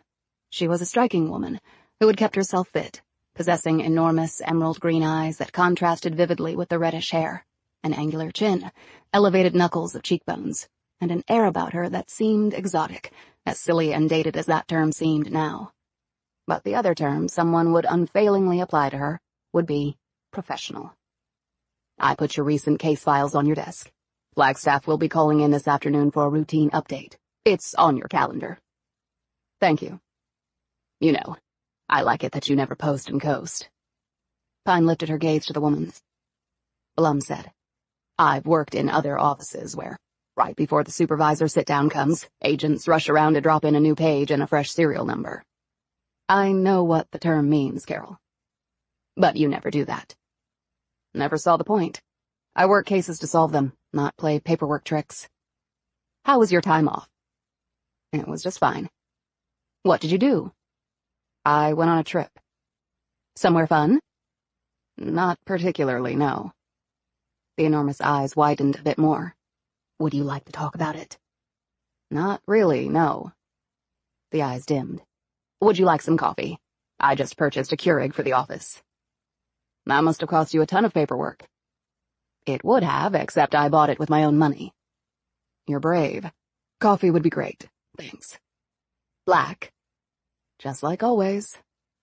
Pine went into her office and closed the door. She found it puzzling and more than a bit hypocritical that Blum wanted to keep things strictly professional and was still eager to learn every facet of her boss's personal life. But then again, maybe she was just being friendly. Despite being together for about a year, Pine didn't think she knew Blum very well. She probably thinks the same thing about me. And maybe that's just fine. She hung up her windbreaker in a small closet, sat down behind the battered, standard-issue gunmetal gray desk, the kind that the FBI seemed to own by the boatload, and turned on her desktop computer. The bureau was still behind the times on technology, and her computer was about 8 years old. When she really needed to crank out something, she just used her laptop or her phone. Some days, she was surprised she didn't still have a dial-up internet browser. Blum knocked and came in carrying a steaming cup of coffee with a saucer. "Did you eat breakfast?" she asked. "No."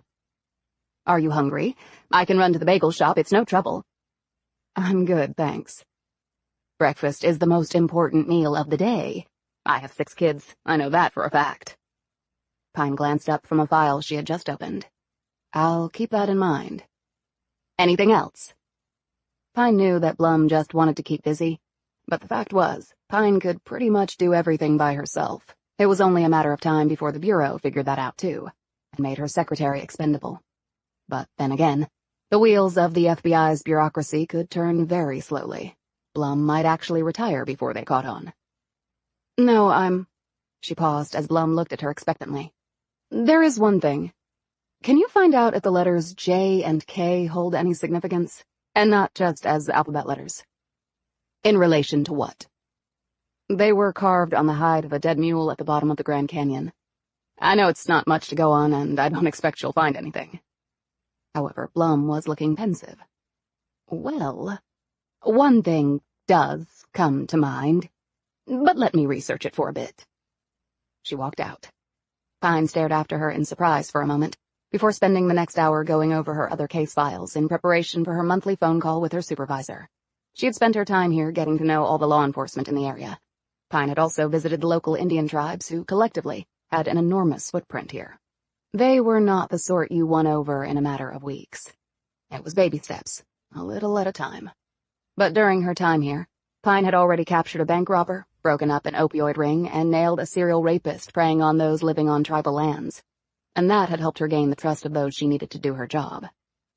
She moved her case files to the side and finished her coffee, which tasted strong and acidic going down.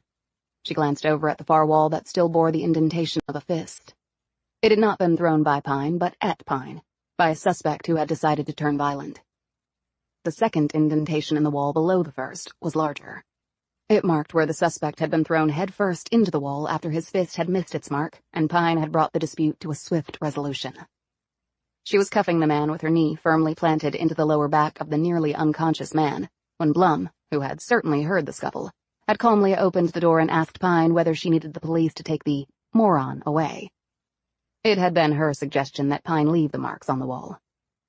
"Some people are visually stimulated," Blum had said, "and a picture is worth 1,000 words." It had been a brilliant suggestion, Pine had thought, and the marks had remained.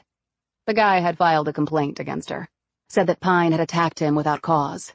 Ever since then, Pine had kept a hidden video camera in her office with audio capability. The button to activate it was in the knee well of her desk.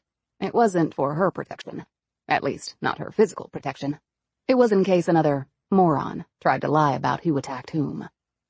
Her cell phone buzzed. She looked at the number and frowned. She took another sip of her coffee. Flagstaff was calling. Early. That was never a good thing. "Pine," she said. "Hold for Roger Avery, please," said a woman's voice. Roger Avery?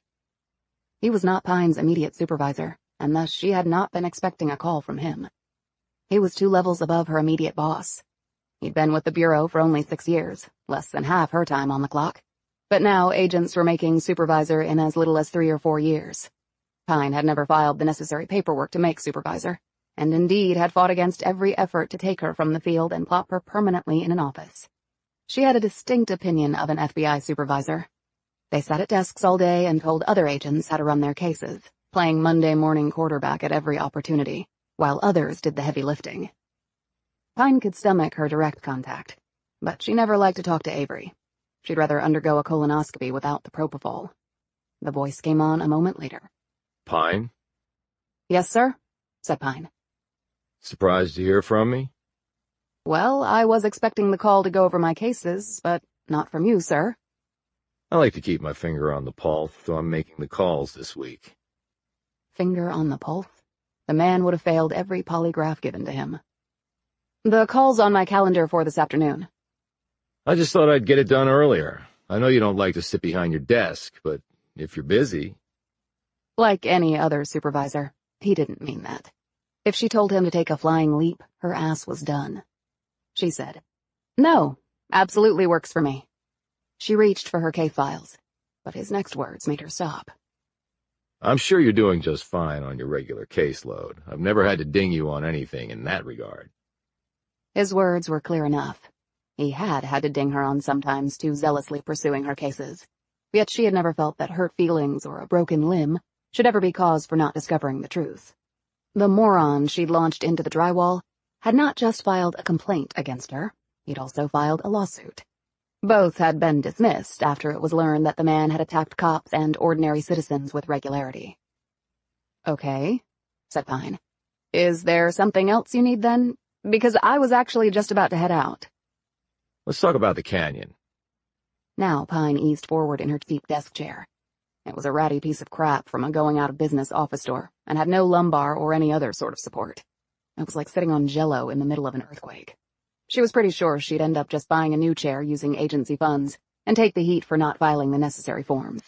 If the Bureau's admin folks wanted to travel to Shattered Rock and smack her hand for buying something decent to sit on, so be it. "The canyon?" she said. The dead mule? "Right," How's it progressing? asked Avery. "I'm working on it. Early days." Right. I just wanted some more details. "I did forward my prelim report to you." I read it. I was wondering how things are going since then. Pine said, "I don't know who did it, why they did it, how they did it, or where they are now. Other than that, things are going pretty good." He ignored the sarcasm, which surprised her. Benjamin Priest? Pine had, as yet, told no one that the man calling himself Benjamin Priest was not in fact Benjamin Priest. "I talked to his brother late last night," And what were the results of that conversation? said Avery patiently. "I think he knows the answer and he wants me to confirm it. Or not." His brother knew nothing about Capricorn Consultants. No address, no contact info. His brother had never really spoken about it to him, and I can find no evidence the place even exists. Before he could respond to this, Pine decided to turn the tables. "Have you been able to confirm otherwise, sir?" I'm not working the case, Pine. You are. "Yes, sir." What else? Pine decided to drop an H-bomb. "It seems that the National Security Branch is interested in this case. Maybe you've heard something?" Avery didn't say anything for a few seconds, which felt infinitely longer to Pine. All she could hear was her supervisor's breathing. It seemed to have quickened a bit. Did I just piss my whole career away? Keep working the case, Pine. He finally said. And if you need help, ask for it. "Yes, sir." And Atlee? Atlee, now? Curiouser and curiouser.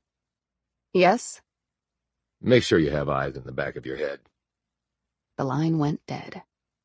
Pine had been given that advice exactly one other time in her career, and it had come during a case when it turned out the Bureau had been watching her. A moment later, Blum opened the door. She must have heard the phone ring and at least the distant murmurings of her conversation. "Is everything all right, Agent Pine?" Pine looked up at her. "Everything's just fine, Ms. Blum." Chapter 9. The Choo-Choo Train or the Hooterville Express. Pick your poison. Pine was staring at the front of the train depot in Williams, Arizona. It was from here that the Grand Canyon train made the trek up and back each day. The trip to the canyon's south rim covered 65 miles each way and took a leisurely 2 hours and 15 minutes. She could have flown from Phoenix to Seattle in less time. Pine had just spoken to various train personnel, showing them a picture of the real Benjamin Priest. No one remembered seeing him on the train. She then gave a description of the fake priest, but was told that quite a few gentlemen fit that description. A round-trip train ticket had been issued to a Benjamin Priest, and that ticket had been used on the way up to the South Rim. So one of the men had to have been on the train. The return ticket to Williams had not been used, though. The ticket had been bought with cash, so there was no credit card record. That was interesting, thought Pine, because the ticket hadn't been cheap. Had it been done to hide someone's identity? Probably. Next, Pine trudged over to the railway hotel and went inside. There was a fireplace with a stone surround, carpet your feet sank into, polished wood balconies and columns, and a general air of upscale hospitality. Its livelihood depended on the folks who took the train, Pine imagined, and they had apparently done all they could to present an appealing look to encourage folks to stay here before heading out. She checked in at the front desk and showed the young woman there the picture of the real priest, and told her when the man had likely stayed there. Then she gave the description of the imposter as well. The woman shook her head. I don't recognize either of them. Were you on duty at that time? I was, actually. I do the day shift. Anyone else working the front desk then? No, just me. Okay. Did you have a guest named Benjamin Priest check in on the day I gave you? She clicked some computer keys and shook her head. No one by that name. So I guess he didn't stay here. That was not necessarily true, Pine knew. He could have used an alias, had a fake ID, and worn a disguise. She thanked the woman, walked outside, and concluded that her trip here had been largely worthless. She got back into her truck and started it up. Then her phone buzzed. It was Carol Blum. I'm sending you a news article I found from the Arizona Gazette, said Blum. What about? An exploration that allegedly took place in the Grand Canyon. When did it allegedly take place? In 1909. And why does that have relevance to my case over a century later? Just read the article. And I'm also sending you a more recent article that sort of dissects the 1909 one. Together, they will show you the relevance. Okay, but can you give me a hint? The letters J and K have apparently been carved in the Grand Canyon before. What? Just read the articles and then we can talk. Pine sat there for a few moments, with the AC blowing directly on her, because it was nearly 90 outside. And though the heat was mostly a dry one, 90 degrees was still hot, dry or not. Her phone dinged and she opened the email. Blum had apparently enlarged the article so that it could be easily read. It took Pine a few minutes to go through it. Back in 1909, 2 Smithsonian Institution-backed explorers named Jordan and Kincaid had supposedly stumbled upon a remote cave high up on a sheer cliff in the canyon. Jordan and Kincaid? J and K. She read on. On entering the cave, they had found evidence of an ancient civilization that might be, as the article said, using a long-discarded derogatory term, Oriental in origin or even Egyptian. Supposedly, the pair found everything from urns to mummies and a Buddha-like statue in what was described as an underground multi-room citadel. The second article was from only a few years ago, and it had gone into great detail. It took Pine about 10 minutes to read through it. The author of this article was clearly as skeptical as Pine was about the supposed expedition. The Smithsonian had no record of any explorers named Jordan and Kincaid, who the old article had said possessed a camera of the first order, hadn't managed to take a single picture of any of his supposed discovery of the century. The author did go on to try to pinpoint the location of the cave. He thought a likely possibility was around 94 Mile Creek and Trinity Creek. Pine knew that there were sites along there with Egyptian names: Tower of Set, Isis Temple, and Osiris Temple. According to the more recent article, around the time these areas were named, there were major expeditions going on in Egypt, and such names were often in the news back then. In the so-called Haunted Canyon area were Asian-inspired names, such as the Cheops Pyramid and Buddha Cloister and the Shiva Temple. The canyon was also filled with spots named after ancient mythological gods and goddesses from Egyptian, Greek, Hindu, Chinese, and Nordic legends. The writer concluded that the canyon indeed had many caves, and that many of them had been discovered over the years by hikers and explorers. It seemed that he thought the cave claimed to have been found by Jordan and Kincaid might have actually been inhabited by the Anasazis, the first people to occupy the valley.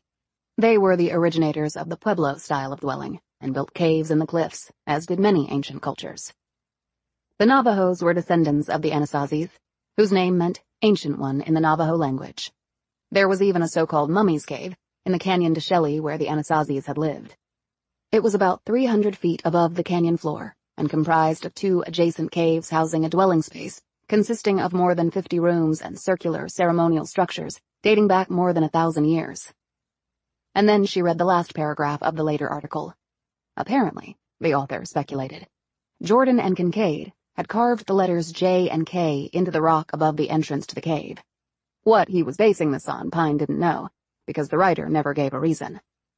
She called Blum. How did you come up with all this stuff so fast? I grew up in Arizona, so I knew about the 1909 Gazette article. It's part of the local folklore. When I was a teenager, my father and I hiked to the bottom of the canyon. He was an amateur local historian. He'd told me about the legend when he was pointing out all the Egyptian-named sites down there. I thought it was all hogwash, really, though I could tell my dad thought there was something to it. But, I mean, Egyptians in Arizona, please.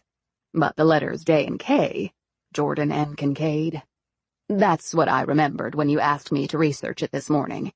It may have nothing to do with your case, but it was the only thing I could find even remotely on point. Well, it was good work. Thanks. So, you've hiked down there?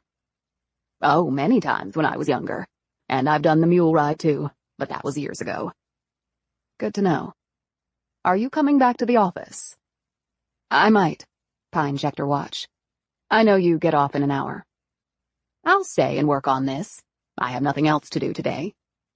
I'll request some overtime for you then. Don't worry about it, Agent Pine. It's nice to feel useful. Thanks. Maybe I'll see you later then. Pine drove off, wondering what an expedition that might have never happened more than a century ago had to do with a dead mule and national security. Maybe I don't want to know. Chapter 10. Pine passed the site of the eponymous shattered rock on her way home. It was only a mile outside of town. In fact, it was really the only reason there was a town. Local legend, later backed up by some actual facts provided by NASA and other federal scientists over the years, claimed that a meteor about the size of a Volkswagen Beetle had struck this spot about 1 zillion years ago. There once had been a small, rocky outcrop here, but the plummeting meteor had pulverized it, leaving a crater and large chunks of rock lying everywhere over the otherwise pretty flat landscape. And voila! The name Shattered Rock had come into the local lexicon. The town had only been incorporated about 100 years ago under that name, when an enterprising young man by the name of Elmer Lancaster had left his small town in Pennsylvania to make his fortune out west. He had apparently stumbled upon the rocky debris, coughed up a local fable, and decided to put down roots. He had begun selling meteorites from a stand on the side of the only road running through the place, and had even hired some Native Americans to help him. Dressed in full tribal wear, they had danced across the road holding the rocks from the heavens, as they termed them, and the tidy sum of $5 would allow you to own one. It had actually been a profitable business, since there were literally millions of chunks of rock, and even if they ran out, they could always make more. Lancaster used some of his money to start laying out streets and subdivisions, and constructing buildings and necessary infrastructure. He also put out the call that his now-named town of Shattered Rock was the most important geological location on planet Earth, and open to families and businesses to move to. People from other places who perhaps had more gullibility than good sense bought into this, and Shattered Rock was properly born. It had not, however, experienced enormous growth over the century, but still had a population of roughly 1,000 souls who did a variety of things to make a living, as folks did in every other small town. That included exactly one person with a gun who carried an FBI shield. Meteorites were still sold from a large plywood building to tourists passing through, though inflation had kicked in and the price was now $50 per chunk. But the Native Americans had wised up and were no longer working for others. An enterprising Hopi and his Navajo partner had bought the Meteorite franchise and were, by all accounts, doing fine. They also served coffee, cold beer, and wickedly delicious scones, and Pine had bought one of the rocks, but only to support the local economy. She pulled into the parking lot of her apartment building. It was stucco-sided with a red tile roof, very southwestern in style. The railings were wrought iron, and the stucco was painted a muted yellow. The flora and fauna planted around it were indigenous to the area, which meant they could survive without much water. The Southwest had many good things, but reliable rainfall was not one of them. When Pine's boots hit the asphalt, she could feel the heat from the tar wicking through her soles and into her socks, and from there into her feet. The sun was intense at this elevation, which was about the same as Denver's, and it was now beating down on Pine. She had run into some traffic because of an accident, and gotten back too late to return to the office, but Blum had emailed her on the way with some more information. She was going to go over it while sipping a beer in her apartment. That was her idea of a night out without actually going out. On the way to the stairwell leading to her digs, Pine approached two men in their 20s in the parking lot. They were lounging against a cherry-red Ford F-150, with a jacked-up frame and double-wide rear tires. It looked ready for a duel at a monster truck smash-up. They were smoking weed and drinking beer. One was indigenous, with his long, dark hair clipped at the back with a leather thong. He had on dirty jeans, a colorful short-sleeved shirt, and a stained, wide-brimmed hat. A knife in a leather sheath rode on his belt. The other guy was white, with skin that was peeling from sunburn, a fact readily apparent since he was wearing a tank top. He also had a Sig Sauer in a hip holster. Arizona was open carry, concealed carry, any carry you wanted. No permit, training, or brain required. Pine glanced at the rifle rack in the cab of the Ford. Suspended there were a sleek Browning over-under 12-gauge shotgun and an AR-15 that could kill a whole lot of people in a very short amount of time. Pine recognized one of the men, but not the other. She nodded to them as she was passing by. I hear you're a Fed. This came from Sunburn. Who wants to know? Sunburn threw his empty beer can into the truck bed. I was a Fed once. Army. They screwed me over, he said quietly, his menacing gaze boring into her. Pine couldn't tell if he was stoned or just creepy, or both. Sorry to hear that. So are you a Fed or not?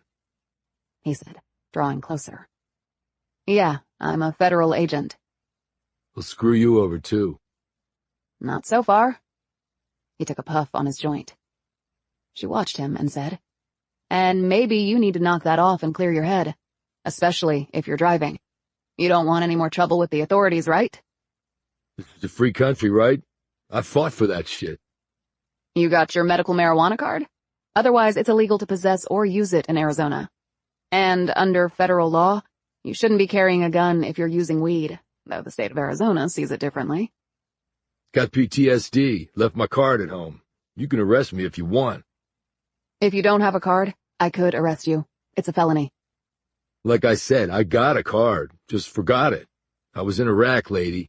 You go to Iraq, you want to smoke weed, too.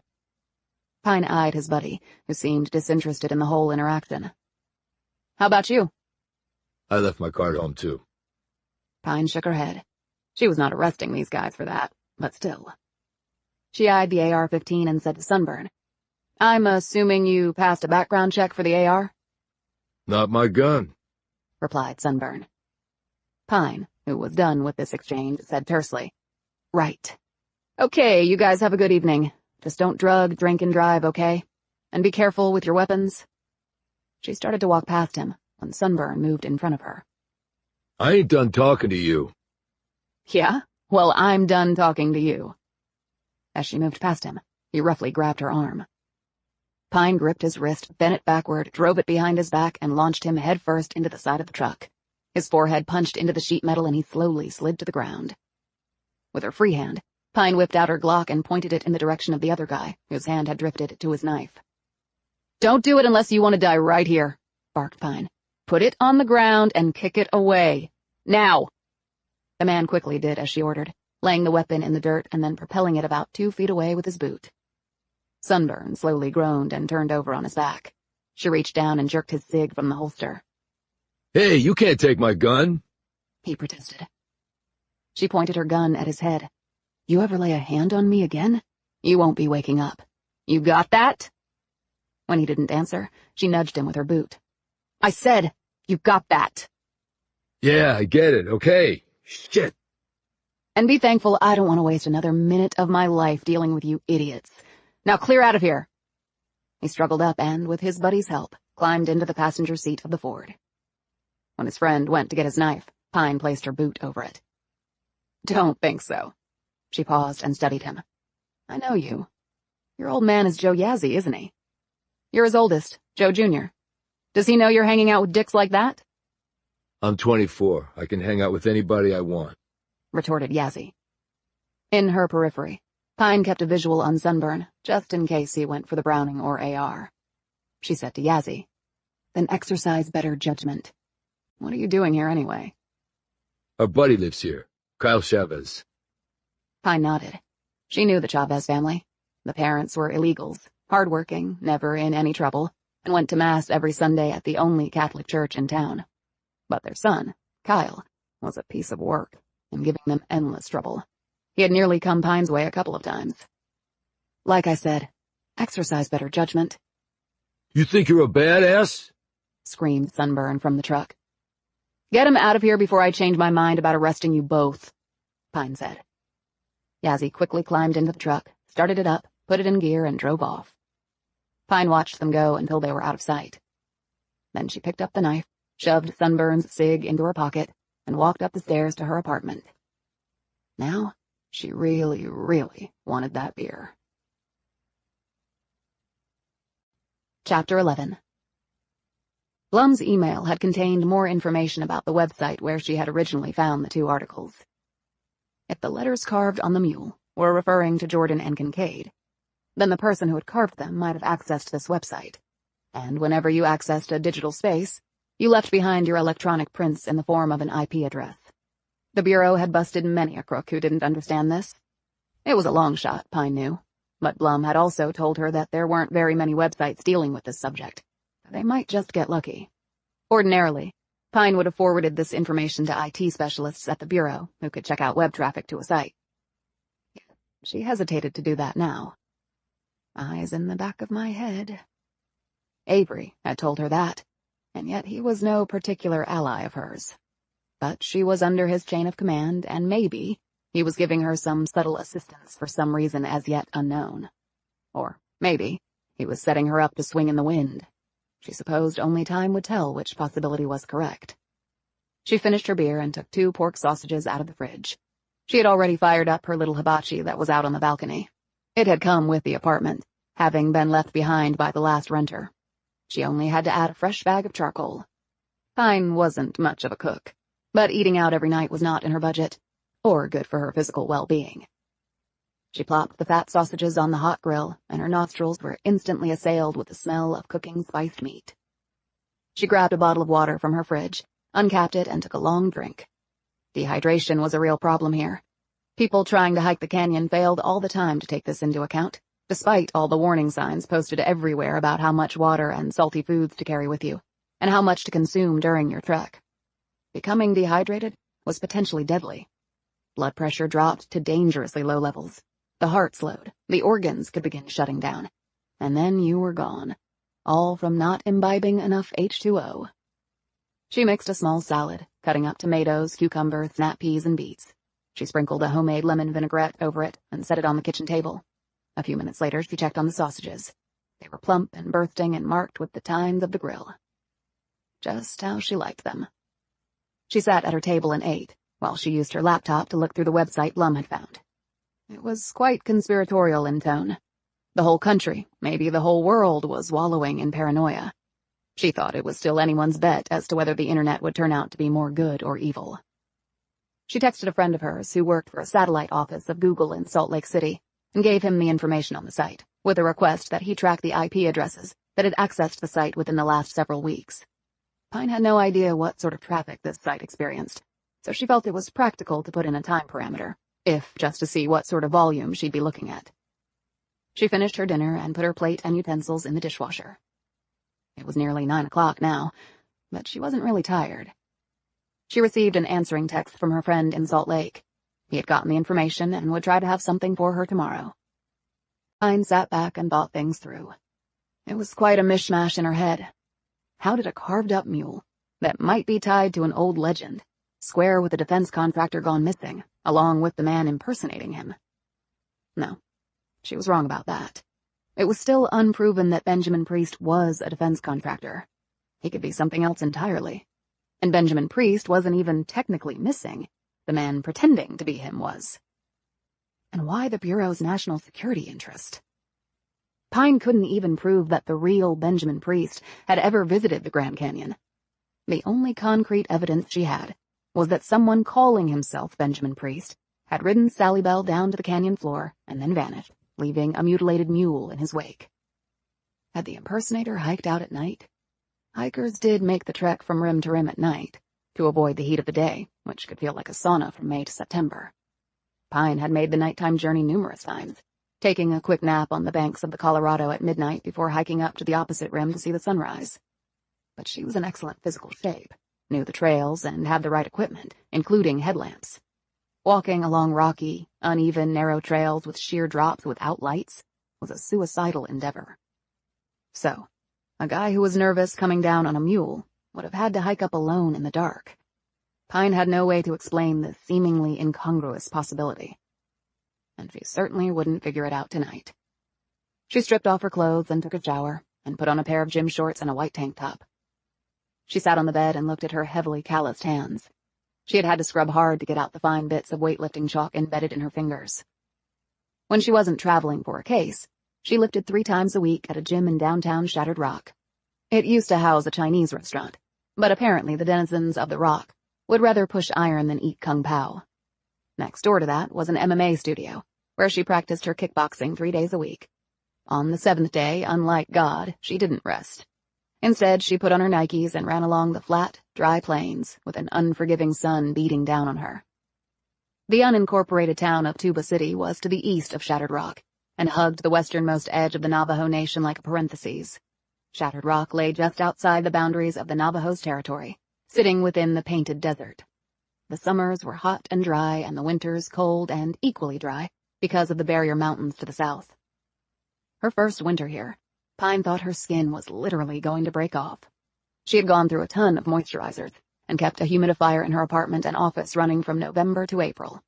Even then, she'd had to buy lip balm and Aveeno by the crate. She lay back on her bed, one arm across her forehead as she stared up at the dark ceiling. It was a little after 10, and even with her windows shut, she could hear the baleful howl of a coyote coming from somewhere. They'd had coyotes back in rural Georgia. While she had watched, her father had shot one that had gone after their chickens. Her father wasn't the best shot, and the animal hadn't died right away. Pine could recall her eyes filling with tears as the poor beast writhed in pain. The bullet must have hit its spine and paralyzed its rear legs. Her father had walked over and calmly shot the coyote in the head, ending its misery. He had turned to his remaining daughter, taken the smoldering cigarette from his lips, and stuffed the still-smoking pistol inside his belt. You don't let things be in pain, Lee, you hear me? That's one of God's creatures, so you gotta put them out of their misery, okay? You hear me, girl? Pain ain't no good that way. Ain't right. You hear me now? This had occurred after Mercy had been taken from them. They were all changed, all on edge, all different from what they had once been. Pain, yes. They were all certain that Mercy had been in pain. She had wiped her eyes and nodded at her father, but her gaze had remained on the dead animal. Its lifeless eye seemed to be trained solely on her, as the blood pooled around its destroyed head. She would never forget the howl the beast had made when it had first been shot. Shot for simply hunting for something to eat. She would never forget its piteous writhing on the ground, its spine crushed by a bullet, unsure of what had just happened, but instinctively knowing that its life was just about over, even as it desperately tried to rise and flee. And survive. On this thought, Pine's memory lurched to her sister. And how Mercy must have felt something similar to this, as she was taken from the only home she had ever known. Her life forfeited by an unknown force, for no reason at all, other than a violent lunatic's whim. Did someone put you out of your misery? Did someone take the pain away, Mercy? I hope he did. I pray he did. At that exact moment, Pine wanted to finally let something out of her that had been inside far too long. She was a dammed-up river desperately needing a release. But it wouldn't come. The tears would not come. The imposing image of Daniel James Torr briefly flitted across her mind. If he had taken Mercy, she prayed that the end had come quickly. But knowing Torr's history, she very much doubted that was the case. With her sister's features firmly in her mind, Pine fell into a troubled sleep, as she usually did. Chapter 12. Grand Canyon 1. Cadaver dogs, zip. And why should that be a surprise? Thought Pine. The canyon was nearly 280 miles long and up to 18 miles wide, with more nooks and crannies than you could count in a lifetime. It was no wonder that a body had not been found. But it could be that no body had been found, because no corpse was there to be found. Lambert had texted her early that morning with the results, or the lack thereof. Pine didn't have the resources to check every pocket of the canyon, not that anyone did. And then there was the mighty Colorado River that had served as both jackhammer and scalpel to the hard and soft rock constituting the canyon. It was the only reason there was a canyon. If Mr. Imposter had fallen into the icy and swift-running Colorado, his body might be in Mexico by now. Pine changed into her workout gear and grabbed a duffel with clean clothes, which she had packed the night before.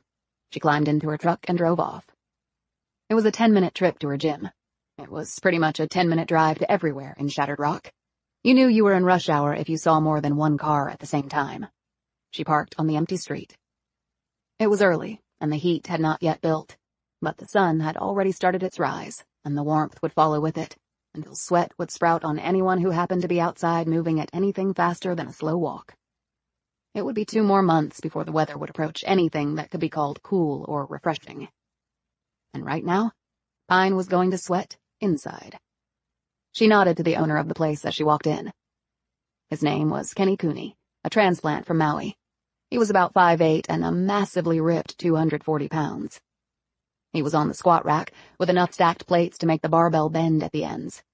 Cooney nodded back and then did another set. His shirt was soaked through from his battle with the barbells, and his shorts were stretched tight over his monster-veined and tanned thighs. His gym was old school, hardcore, with no fancy bells and whistles. Just the basic tools for the seriously inclined pusher of iron. And another thing, Kenny didn't believe in AC when one was working out. The only thing you got were 2 floor fans moving warm air from the left to the right and back again with every feeble oscillation. If you didn't sweat in here, you needed to have your glands and pores checked. There were 2 other people in the gym. Both were regulars. One was a tall black guy in his 50s who had washboard abs. The other, a stocky white guy in his 40s working hard to come back from a scoped knee.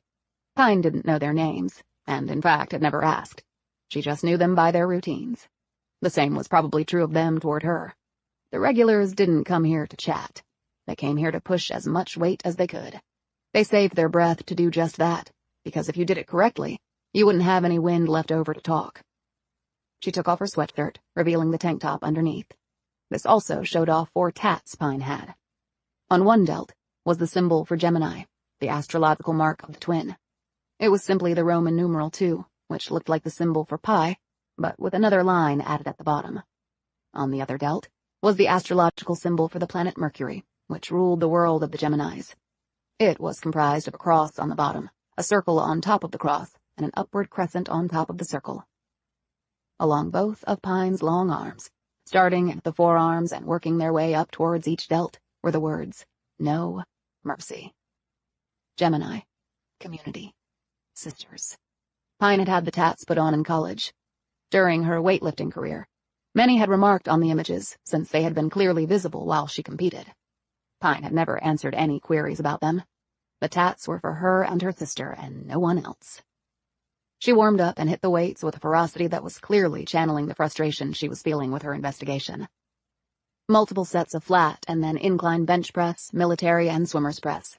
The squat rack, deadlift, calf raises, depth charges, push-ups on one leg, regular pull-ups and then round-the-world reps that had her take her chin from hand to hand, dips, pounding the core with medicine balls, pendulum lifts with a 30-pound kettlebell, and then a 40-pound one, Then came isometrics that had the sweat pouring off her from standing in one spot, followed by endless deep lunges with the kettles being passed under each hammy, decline push-ups, crunches, sumo squats with ass-busting dumbbells, and then she jumped rope for 10 minutes, doing crossovers every 5th rep.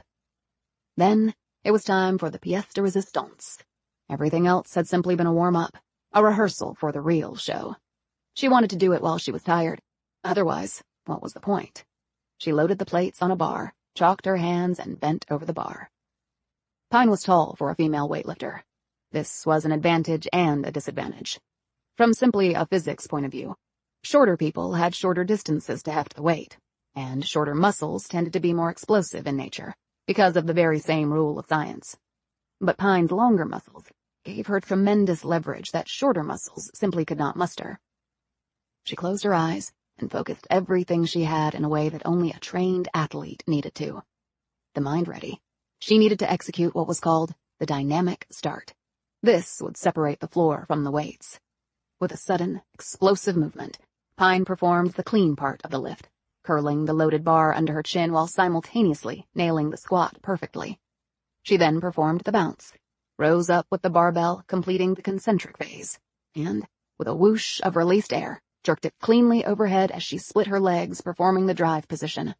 Then, legs parallel, she held the weights steadily aloft. Clean and jerk. Done. There was a lot more to the Olympic lifts than people probably thought. It wasn't merely about brute strength. Pine had seen enormous men, far stronger than she, fail to clean and jerk or snatch as much weight as she could. You needed to be strong for sure, but your technique needed to be flawless. That was why terms like the bounce, the concentric, the double knee bend or scoop, the drive, the dynamic start, and the second pull were all things that had been beaten into her mind and her muscle memory. You needed to do all these things at the exact right moment, and with the requisite forward and upward momentum to have a chance of moving twin columns of massive plates stacked on a bar where you wanted them to go. She dropped the barbell, stopping it with her hand as it bounced back up, and then the weights fell back to the floor and stayed there. It was a practiced motion, one she had done thousands of times before. She unloaded some weights, spun on the collars, readied herself, measuring her breaths, squaring her feet, chalking her hands once more. For this one, she put leather lifting straps on her wrists, because the torque on those joints was going to be a bitch. This ensured that her hands and the metal would not go their separate ways. Okay, this is for the gold, or at least a spot on the damn team, in my dreams. She bent down, set the wraps, and gripped the barbell with her hands spread wide, nearly touching each inside plate. She got her mind straight, because it was just as much mental as physical, maybe more mental. She imagined the burst of force and the precise movement required to take this weight from the floor to over her head in one nearly seamless motion. The bar would initially come up to about her waist for less than a beat, and then with a powerful flick, be cast over her head, her arms straight, her butt a few inches from the floor. It was not a natural movement, and it required immense core strength and concentration. There was no margin for error. That was the essence of the snatch. Whoever had devised this lift, Pine thought, was one sick bastard. This lift was and always had been her nemesis, her Waterloo, the reason she had not gone to the Athens Olympics in '04. Athens, where it had all started way back in 1896. How special would that have been? Well, she'd never found out. Pine steadied her breathing, going longer and longer on the inhales and exhales. She was building up to the exact right timing of her last inhalation and exhalation, where the snatch phase would come. It was all timing, technique, and a level of explosive strength most people couldn't comprehend, male or female. She performed the first part flawlessly, squatting there with her arms in the shape of a V and the weight directly above her head, her butt nearly touching the rubberized floor. Her pull, power, scoop, and second pull execution had been one of her best ever. Only she wasn't done. Okay, Atlee, this is for the money. Just stand up. Couldn't be simpler. Just stand up. 1, 2, 3. But when she tried to rise, things started to unravel. A tremble of thigh, a twitch of hamstring, the slightest giving way of her left triceps, and she had to drop the bar, falling back on her ass in the process.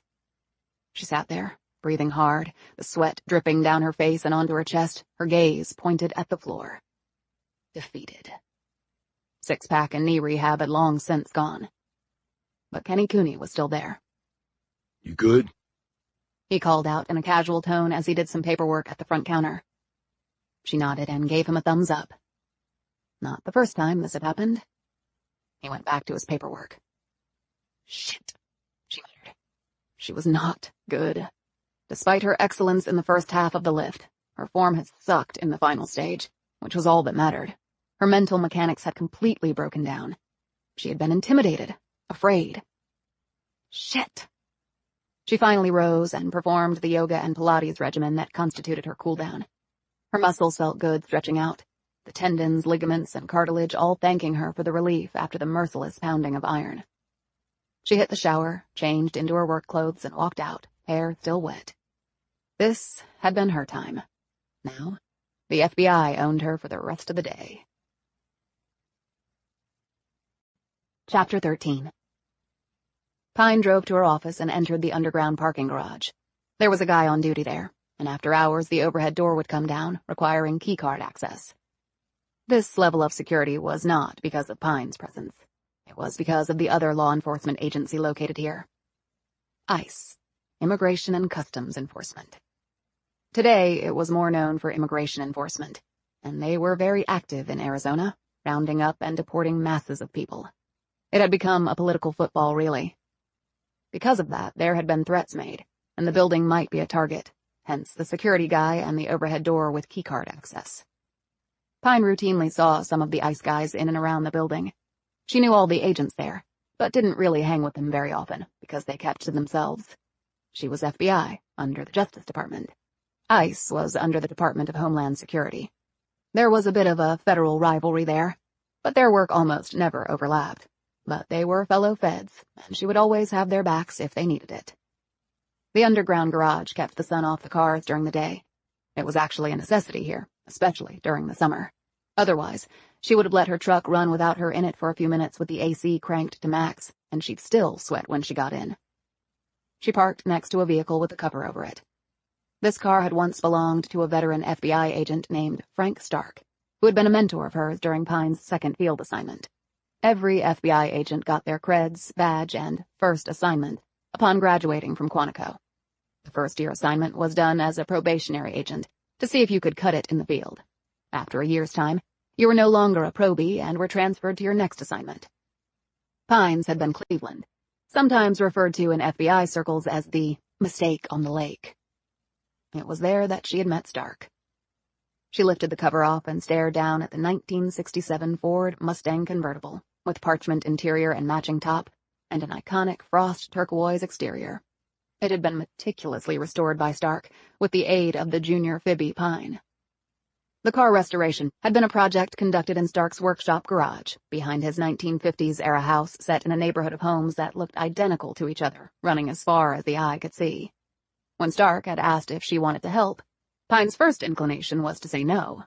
This was Stark's last posting, everyone knew that. He was biding his time to collect his pension, and he had this hobby of restoring old cars. But something in the man's request struck a chord in Pine, and she volunteered to help, at least for a bit. They had started out disassembling the car fore to aft, keeping a record of all parts and putting them in labeled boxes. Some they had reused, others they had discarded. They had taken a lot of photos of the process to refer back to. Stripping the car down to its metal bones, they'd used walnut shell and glass beads media blasting to remove all the paint, because those materials wouldn't peen the metal. There were special tools you needed to strip the car, although they had improvised some, even using a bottle opener to remove the drip rail molding. They'd done a rear floor pan reinforcement, so they could convert the single exhaust to a dual output. The chassis had been fully refinished and painted with a specialized silver undercoating. The exterior had been reinstalled after having been sanded down and repaired, or, where restoration was impossible, new metal panels had been precisely tooled to the car's original specs by a local company that Stark had found. Then the exterior had been painted the exact same shade of frost turquoise as the original. They'd also reworked all the electrical, and either purchased new screws and bolts or restored what they had. After all the painting was complete, they'd installed Dynamat, which kept the noise and exhaust heat under the car, where it should remain. The original engine had been the 289 V8, of which only a few hundred were put in this model. But 1967 also had brought the first major redesign of the Mustang and had offered a larger engine option. So they dropped in a big block 390, which had been in the vast majority of the Mustangs built that year. That had necessitated the dual exhaust, since the 390 couldn't efficiently run off the single pipe. The 390 V8 mustered 320 horsepower, plenty of muscle for a car that size. The convertible top was beyond repair, but Stark had located a company that did replacements, and Pine had worked side by side with Stark to install it. Then there were new tires and rims, chrome front and back bumpers, new lights all around, refurbished grille and dashboard, parchment leather seats back and front, and a ton of elbow grease and more money than Stark really wanted to spend. However, Pine felt that the vet agent, a widower and childless, just wanted to do something to fill in a life that had become permanently lonely, and would become infinitely more so once he handed in his badge. Since Pine had been equally lonely, it had been a good match. They could work together for hours and even days without saying much more than, "Will you pass me that wrench?" or, "Grab me a cold beer?" The initial bit of volunteerism had stretched into nearly 2 years. Stark had retired a month after they completed the project, and Pine was being reassigned at the same time. But before she left, they had taken a long ride in the fully restored Mustang. Stark had let her take the wheel on the way back, and she had opened it up on the highway, letting the 4 carbs of the big block ooze power all over the asphalt as they shot like a rocket down the road. They had already decided that if they were stopped by the cops, they would use their FBI badges to get off. The federal agents decided they were entitled to one get-out-of-jail-free card. With the top down and the wind ripping through her hair and the speedometer at nearly 120, it had been the best feeling Pine had had in years. She truly felt wonderful. If Stark hadn't been 30 years her senior and crotchety as hell, she might have, in her euphoria, planted a kiss on him. Unfortunately, a month after Pine had left for her new assignment, Stark had died from a heart attack. He'd been found in his garage, slumped over in a chair, a socket wrench on the floor, apparently where it had dropped from his hand when he died. Pine had been stunned to learn that in his will, Stark had left her the title to the car. She had gone to retrieve it, and the Mustang had traveled with her to every assignment thereafter. When she'd relocated, she'd driven it out west. Rather than keep it at her apartment when she transferred to Scattered Rock, she kept it here, where it was protected from the sun and certain predators on 2 legs. She still had nightmares about somebody carjacking the vintage ride and then rolling it. It was the only thing, really, that she had ever owned. Every time she drove it, she realized how much work had gone into restoring it. This represented 2 years of her life. It was the longest personal commitment she had ever made, far longer than she had ever committed to a personal relationship. She ran her hand along one fender and thought back to Stark, who was wise beyond his years, no doubt yearning for a daughter he would never have, until Pine had shown up for work one day, only a year removed from busting her butt at Quantico. He'd been a good friend, maybe the only true one she'd made at the Bureau, or maybe anywhere else. He told her once, as they were installing the single Holly 4-barrel carburetor, that the Bureau had really been his life, except for restoring old cars. He'd wiped his hands on an old rag, taken a sip of beer from a plastic cup, and eyed her from under tufted white brows. "Don't make that mistake, Pine," he'd growled. "Don't let this be it for you." She'd ratcheted down the last bolt on the carb and glanced up at him. "How do you know it was a mistake?" she'd asked. "If you have to ask, you haven't learned shit from this whole thing." As if restoring the Mustang was a whole thing, other than simply putting an old car back together. And maybe it was. And maybe Pine had gotten it. But that didn't mean she would ever do anything about it. She put the cover back on the car and was heading up the stairs to her office when her phone buzzed. It was her IT buddy in Salt Lake City. "You got anything?" she asked as she emerged in the hallway leading to her office. I do, but it's strange. "This whole case is strange. What do you have?" There have been lots of people who accessed that website over the last few months. I couldn't track them all down, but there was one that stood out. "Which one?" I recognized one of the IP addresses. Was his surprising reply. "How could you have done that?" she asked. Because it was yours, Atlee. "I know that," she said impatiently. "I went on the site recently to check it out. So did my assistant. She's the one who told me about it." I knew that was your address from when you contacted me, but when I checked out things further, I noticed some funny lines of code in the mix. So you might want to have the FBI Geek Squad check your computers. "Why?" Because I think you might have been hacked. Chapter 14. Coffee, Agent Pine? Pine had just entered her office when Blum greeted her. The older woman was dressed, as always, in a highly professional manner.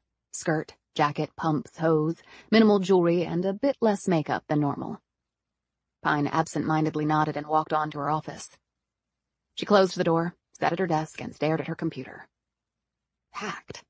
By who? And why?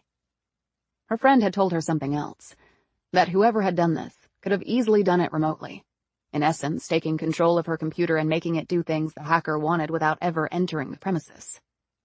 If he's infiltrated your computer, he can see every keystroke you perform, her friend had told her. Pine yanked the power cord off the computer at the same moment Blum opened the door with her cup of coffee. Problem? Asked Blum. I've been hacked. Blum raised an eyebrow and then set the coffee down in front of Pine. Should I pull my cord too? Probably. I'll call the support services folks in Flagstaff straight away. They'll send somebody up. Thanks. Does this have to do with the website I showed you? I don't know. Maybe. Blum closed the door behind her as she left. Pine took out her phone and studied it. Was this compromised too? She looked at the landline on her desk. To bug that, they would have had to break into her office, or at least the telecommunications box. But that was in the underground garage in a locked room with video surveillance, courtesy of ICE's presence here. She doubted they had accomplished that. When the IT people came from Flagstaff, she would have them check everything. Until then, Pine decided to just not call or email or text anybody from her office or her personal phone. She left her coffee sitting on her desk and exited her office, rushing past Blum so fast the woman could only say, "Agent Pop," before she was out the door. She took the steps 2 at a time to the garage, got into her truck, and sped out into the sunshine. There was a convenience store about 3 blocks away. It had something she really needed, something that was almost impossible to find anymore. Pine pulled into a free space in front, hopped out and made a beeline for the payphone hanging on the outside wall next to the machine containing bags of ice. Shattered Rock actually had several public payphones for 2 reasons. As hard as it was to believe, not everyone here had a mobile phone, and cell reception here could be really crappy. She dropped in some coins and made the call. Park Ranger Lambert picked up on the second ring. Hello? Coulson, it's Atlee. What number are you calling from? Never mind. Look, has anything weird been happening on your end with respect to the priest disappearance? Pine had still not told Lambert, or anyone else, that the man calling himself Benjamin Priest was not, in fact, Benjamin Priest. What do you mean, weird? Out of the ordinary. Like, have you gotten any inquiries from further up the food chain? No, nothing like that. So, any progress on the case? Cadavers turned up nothing, like I already reported. We've searched everywhere we can think to. Will agents from your investigative services branch become involved now? Above my pay grade. Pine frowned into the phone receiver. This did not sound like the Coulson Lambert she knew. Did Edward Priest ever send you a picture of his brother? Look, Atlee, I don't mean to be rude, but I gotta go. Stuff at the office. Talk soon. And he clicked off. Pine slowly hung up the receiver. Well, he had indirectly answered her question. There was weird stuff going on his end. She stuffed more change into the machine and punched in the numbers. The phone rang, and then Edward Priest's voicemail came on. The mailbox was full, so she was unable to leave a message. Frustrated, she hung up the phone, got back into her truck, and drove off. She checked her rear and side mirrors to see if any stealth vehicle was taking an overt interest in her SUV. On the way back to the office, she pondered what to do. Lambert was obviously stonewalling her. Edward Priest's mailbox was full. Her computer and possibly her phone had been compromised. The Bureau's National Security Branch was in the loop. Her supervisor's boss had called her, made inquiries about only this case, and then gave her a not-so-subtle warning to watch her back. And on top of that, she had a missing man who was supposed to be someone else, only wasn't. And where was he? And where was Benjamin Priest? And who had killed and mutilated the damn mule, and why? And what did an over a century-old, probably bogus story of Egyptians in the Grand Canyon have to do with any of it?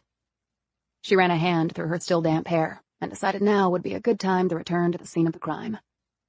She turned in the opposite direction, heading west. 35 minutes later, she was at the south rim of the canyon. Her federal badge gained her free admission to the park. She slid into an empty space near park headquarters in a section reserved for the park police. Her ride had federal plates, so she didn't expect that to be a problem. She got out and looked around. The place was filled with tourists. Most would simply walk along the south rim path, admiring the views and taking pictures. Some would stay overnight at the various lodgings. Others would head back to wherever they had come from. Still others had taken mules down, or would hike down into the canyon. Though a popular tourist destination, the canyon was an extreme environment. People died here every year. The causes were many and included heart attacks, falls, animal encounters, dehydration, and hyponatremia, an electrolyte disorder where your brain swelled with an excess of fluids. In addition, some raptors drowned in the punishing rapids of the Colorado River. As she was standing there, Pine saw a man dressed in athletic shorts, a tank top, and running shoes, jogging down the pavement toward the parking lot.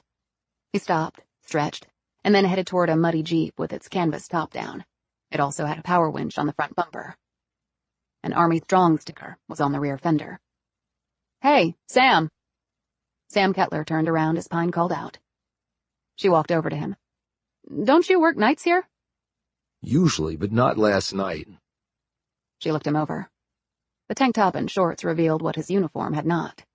The man was ripped. Each muscle melded perfectly into its neighbor. And unlike some guys who had inflated chests and swollen arms, matched with an underdeveloped lower body, his thighs, hammies, and calves were the most defined part of his musculature. "So what are you doing here now?" Running the trails. Just finished. Pine looked over his shoulder. "Which one did you do? It's already pretty hot." South to north, and then back. "You did rim to rim to rim?" He nodded, reached inside his Jeep, and grabbed a towel to wipe down. "How long did it take you?" she asked. 6 hours and 58 minutes. I started really early. Her jaw slackened. To run 42 miles with 22,000 feet of vertical change, including 5,000 feet on the run back up to the south rim? He finished wiping off and took a bottle of water out of the fanny pack around his waist. I guess that sounds right, yeah. It's still way off the record. I'll never beat it. But there isn't one person in a million who could run it as fast as you did. He finished the bottle of water. What are you doing up here? He asked. "Came to check in." Find out what happened to the mule? "Not yet. Working on it." I'm sure you'll get there. He looked away and seemed to tense, his gaze averted. She waited a few moments, but when he didn't say anything, she said, "Well, see you around." She started to walk away. Hey, Atlee. She turned. "Yeah?" You got time for a beer and maybe some dinner tonight? "You're not working tonight either?" Other reason I ran today. He grinned impishly. I'm not 20 anymore. I need some time to recover. She considered his offer. "Sounds good." There's a place in Shattered Rock. She smiled. "Let me guess. Tony's Pizza?" How'd you know? It's pretty much the only place in Shattered Rock to get a beer. 7 o'clock work? See you then. Pine walked into the headquarters and asked for, not Colson Lambert, but the other park ranger, Harry Rice. Rice, as it turned out, was over at the mule barn, she was told, so Pine headed there. She found Rice with the mules and also the mule wrangler, Mark Brennan. "You're not wrangling a group today?" said Pine to Brennan, while Rice watched her with a look that Pine thought was unnecessarily wary. Maybe not, considering what he might have been told by his superiors. Brennan was rubbing salve on a mule's forelegs. We got a shipment of supplies coming in today. I'm handling it. 2 other wranglers are leading the group down. Pine nodded and looked at Rice. "I spoke to your buddy, Colson. Doesn't look like the investigation is getting much traction." We looked everywhere for the guy. Said Rice, keeping his attention on a point to the left of Pine's shoulder. Never found anything. They all fell silent for about a half-minute. "Colson didn't seem very interested in doing any more work on the case. That your position too, Harry?" Rice again wouldn't meet her eye. I'm a park ranger, not a cop. "But what about ISB? Are they taking up the case?" "I asked Colson, but he blew me off." Rice shrugged. Above my pay grade. "Seems to be the standard response these days," replied Pine. wondering if he and Lambert had been scripted. Brennan looked from one to the other. Something going on here I don't know about?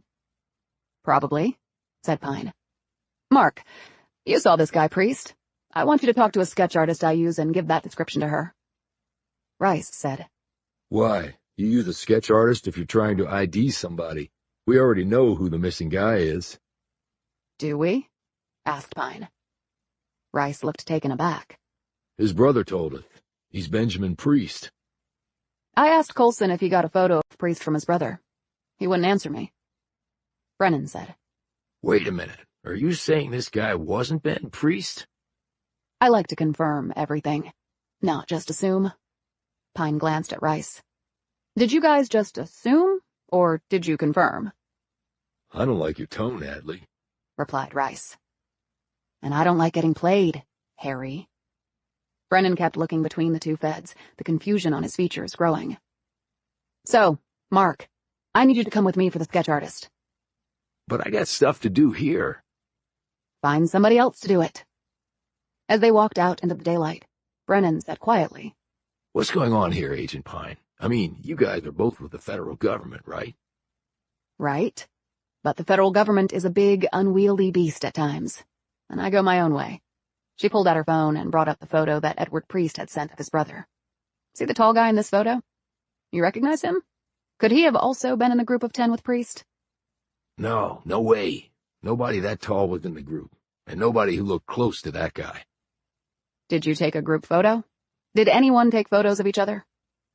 People could have taken shots of each other, but there wasn't any group photo that I know of. Pine put her phone away. Okay, let's go see that sketch artist. Chapter 15. Jennifer Yazzie was married to Joe Yazzie Sr., who was an officer with the Navajo Nation Police. He was one of about 200 sworn cops and pulled patrol duty working out of the Tuba City Police District on the western side of the Navajo Reservation. Riding in his department-issued Chevy Blazer, Yazzie alone was responsible for about 70 square miles of territory. Pine knew he performed his duties with a Glock 22 sidearm, pepper spray, an AR-15, a shotgun, body armor, an expandable baton, and his most important tools, a calm demeanor and an understanding of the area and the people that inhabited it, that came only from having grown up there. Jennifer Yazzie worked as one of about 300 support staff at the Nation Police.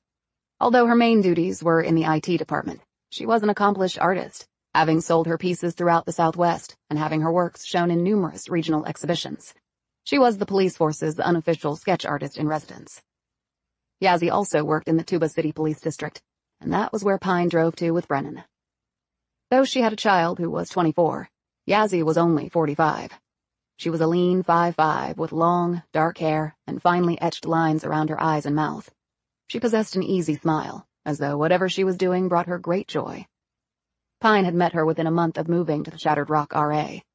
Along with working hard to meet with all the local law enforcement agencies, she had provided them resources and assistance over many cases.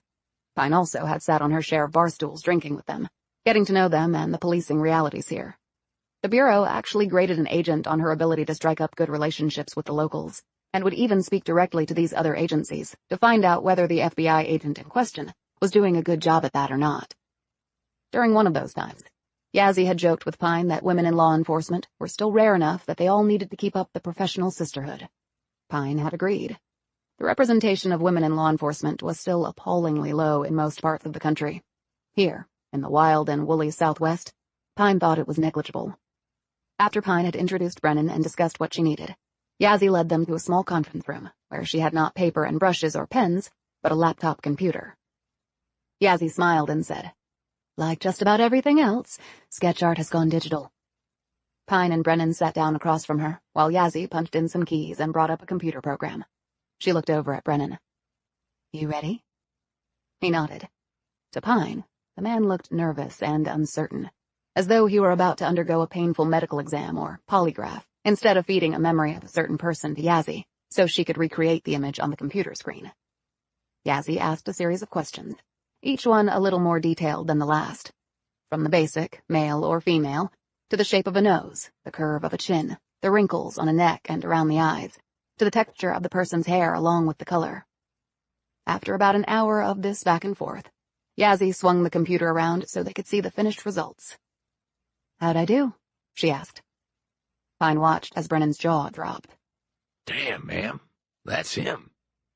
"Nice to get positive feedback," said a smiling Yazzie. "Jen, can you print that image out for me and also email it to me?" said Pine. "You got it." As they were leaving, Pine drew Yazzie aside after telling Brennan she would meet him at the truck. "Ran into your son the other night outside my apartment building." Yazzie's easy smile devolved to a frown. "Joe Jr." Pine nodded. "He was with some sunburned jerk who has a beef with the feds. I had to take him down a peg." "Tim Mallory. He got kicked out of the army for drinking and drugs. He moved here last year from Philadelphia. Joe's been hanging out with him. He's not a good influence. And Joe said he was there to meet up with Kyle Chavez. Also not a good influence." Yazzie said, "I didn't know he'd been messing around with Kyle." They were also smoking weed and drinking. "Look, I know that's not unusual with young guys, but I don't want to see Joe get into trouble that he can't get out of. His father's been trying to get him to try out for the police, but he has no interest." "What is he doing?" "Not much. He works odd jobs. He comes home sometimes. I cook him meals, try to get him motivated about his future, but not much seems to work with him." "His brothers?" "Thomas is in college in Portland, Oregon. Matt's a senior. He's going to West Point." "That's great. Very impressive." "But not Joe. His father isn't happy. It's all he thinks about. His namesake, you know?" "I don't know because I've never had kids, but I can imagine it can really mess with you." "Joe's at his wit's end. Nothing he says seems to get through." She shrugged and smiled sadly. "My son's Navajo name is Ahiga. Do you know what that means?" Pine shook her head. Yazzie sighed resignedly and said, "It translates to, he fights, and Joe Jr. has lived up to that name, at least when it comes to his parents." "I just wanted to give you a heads up." "Thanks, Atlee. I'll let my husband know, too. And good luck with your missing person case."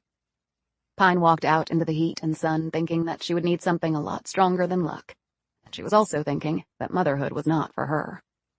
She dropped Brennan off at the park, turned around and drove straight back to Shattered Rock.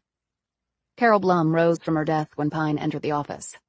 "The IT folks have been over our computers. They actually did it remotely. They found some things on there that shouldn't have been and removed them." "So the computers had been compromised?" "Yes. They're checking to see where it might have come from. I'm thinking it might have happened when I went on that website. If so, I'm very sorry, Agent Pine." "Don't worry about it," said Pine. "I think it might have happened regardless." "They also checked out our phones, both our cell and landlines.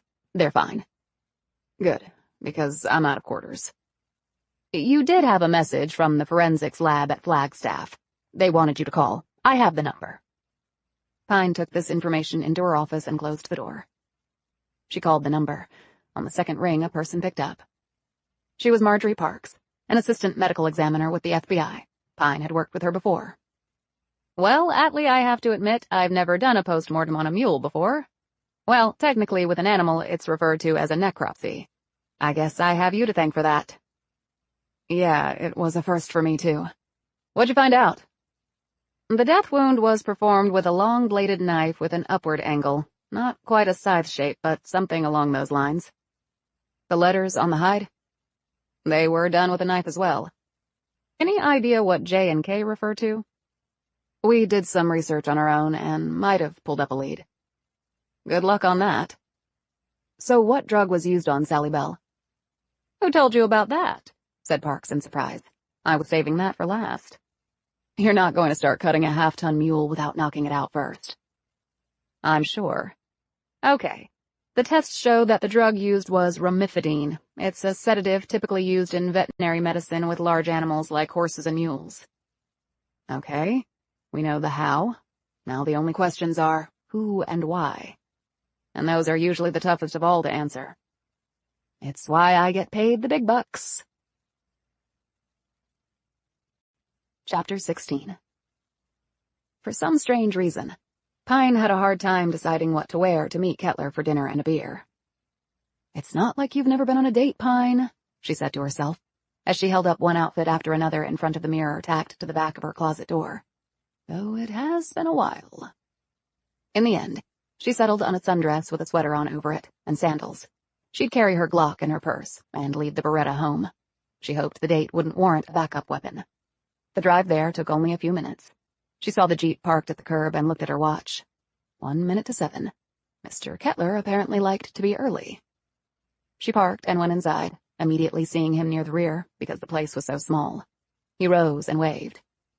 He was wearing jeans and an untucked white shirt that made his tan seem even deeper. The top button was undone, revealing smooth, bronzed skin. His short hair was a bit messy, like he'd just let the air dry it on the ride over. It only served to enhance his attractiveness, Pine thought. In lieu of a formal handshake, they exchanged a brief hug. As they sat down, he said, "You look different out of uniform. I mean a really nice different." He lapsed into an embarrassed silence. She let him linger there for just a few seconds before rescuing him. "Thanks. I'm not sure whether I like you better in the shorts and tank top or what you're wearing now." They both laughed, and the ice was officially broken. They ordered beers and then salad and pizza. They clinked bottles and each took a long sip. He looked out the window. "You like living here?" She shrugged. "It's close to work. My office is right down the street." "Same building as ICE, right?" "How'd you know?" "They've been coming around the park a lot more, rounding up illegals. I had to go over to their office a couple times to provide some information, and a bunch of us rangers have had to attend some conferences there." "Conferences? What about?" The best way I can say it is recognizing our duty as federal officers to notify them about illegals so they can come get them. "You don't have any illegals working for the Park Service. They couldn't pass the background check." "No, but we have contractors, landscapers, people working in the gift shops and restaurants, driving delivery trucks, that sort of thing." "Do you turn in many?" "None so far. Hey, if they do something criminal, I'd be all over them. But if they work hard and keep their noses clean, I'm not getting in their business." "Sounds like a good philosophy to me. So how long did you sleep after your run today?" She tacked on an impish grin. "About as long as it took me to run the trails. I'm not getting any younger." Special Forces to Park Service. Quite a segue. "Who told you about Special Forces?" "Coulson. He said someone you served with told him. Chest full of medals, including the Purple Heart. Impressive." "It sounds a lot more impressive than it is." "How so? You were serving your country fighting in a war." Kettler finished his beer and waved at the waitress for another. After she brought it, he took a swig and said, "It wasn't a war, Atlee. "What was it then?" I didn't sign up to shoot." He abruptly stopped and looked away. "Shoot what, Sam?" "Nothing." He was silent for a few moments. "Hey, let's change the subject. I didn't ask you out to talk about a stupid war." She studied him for a few moments. "You did your job, Sam. You did what you were supposed to. No more, no less. That's all we can do." He looked up.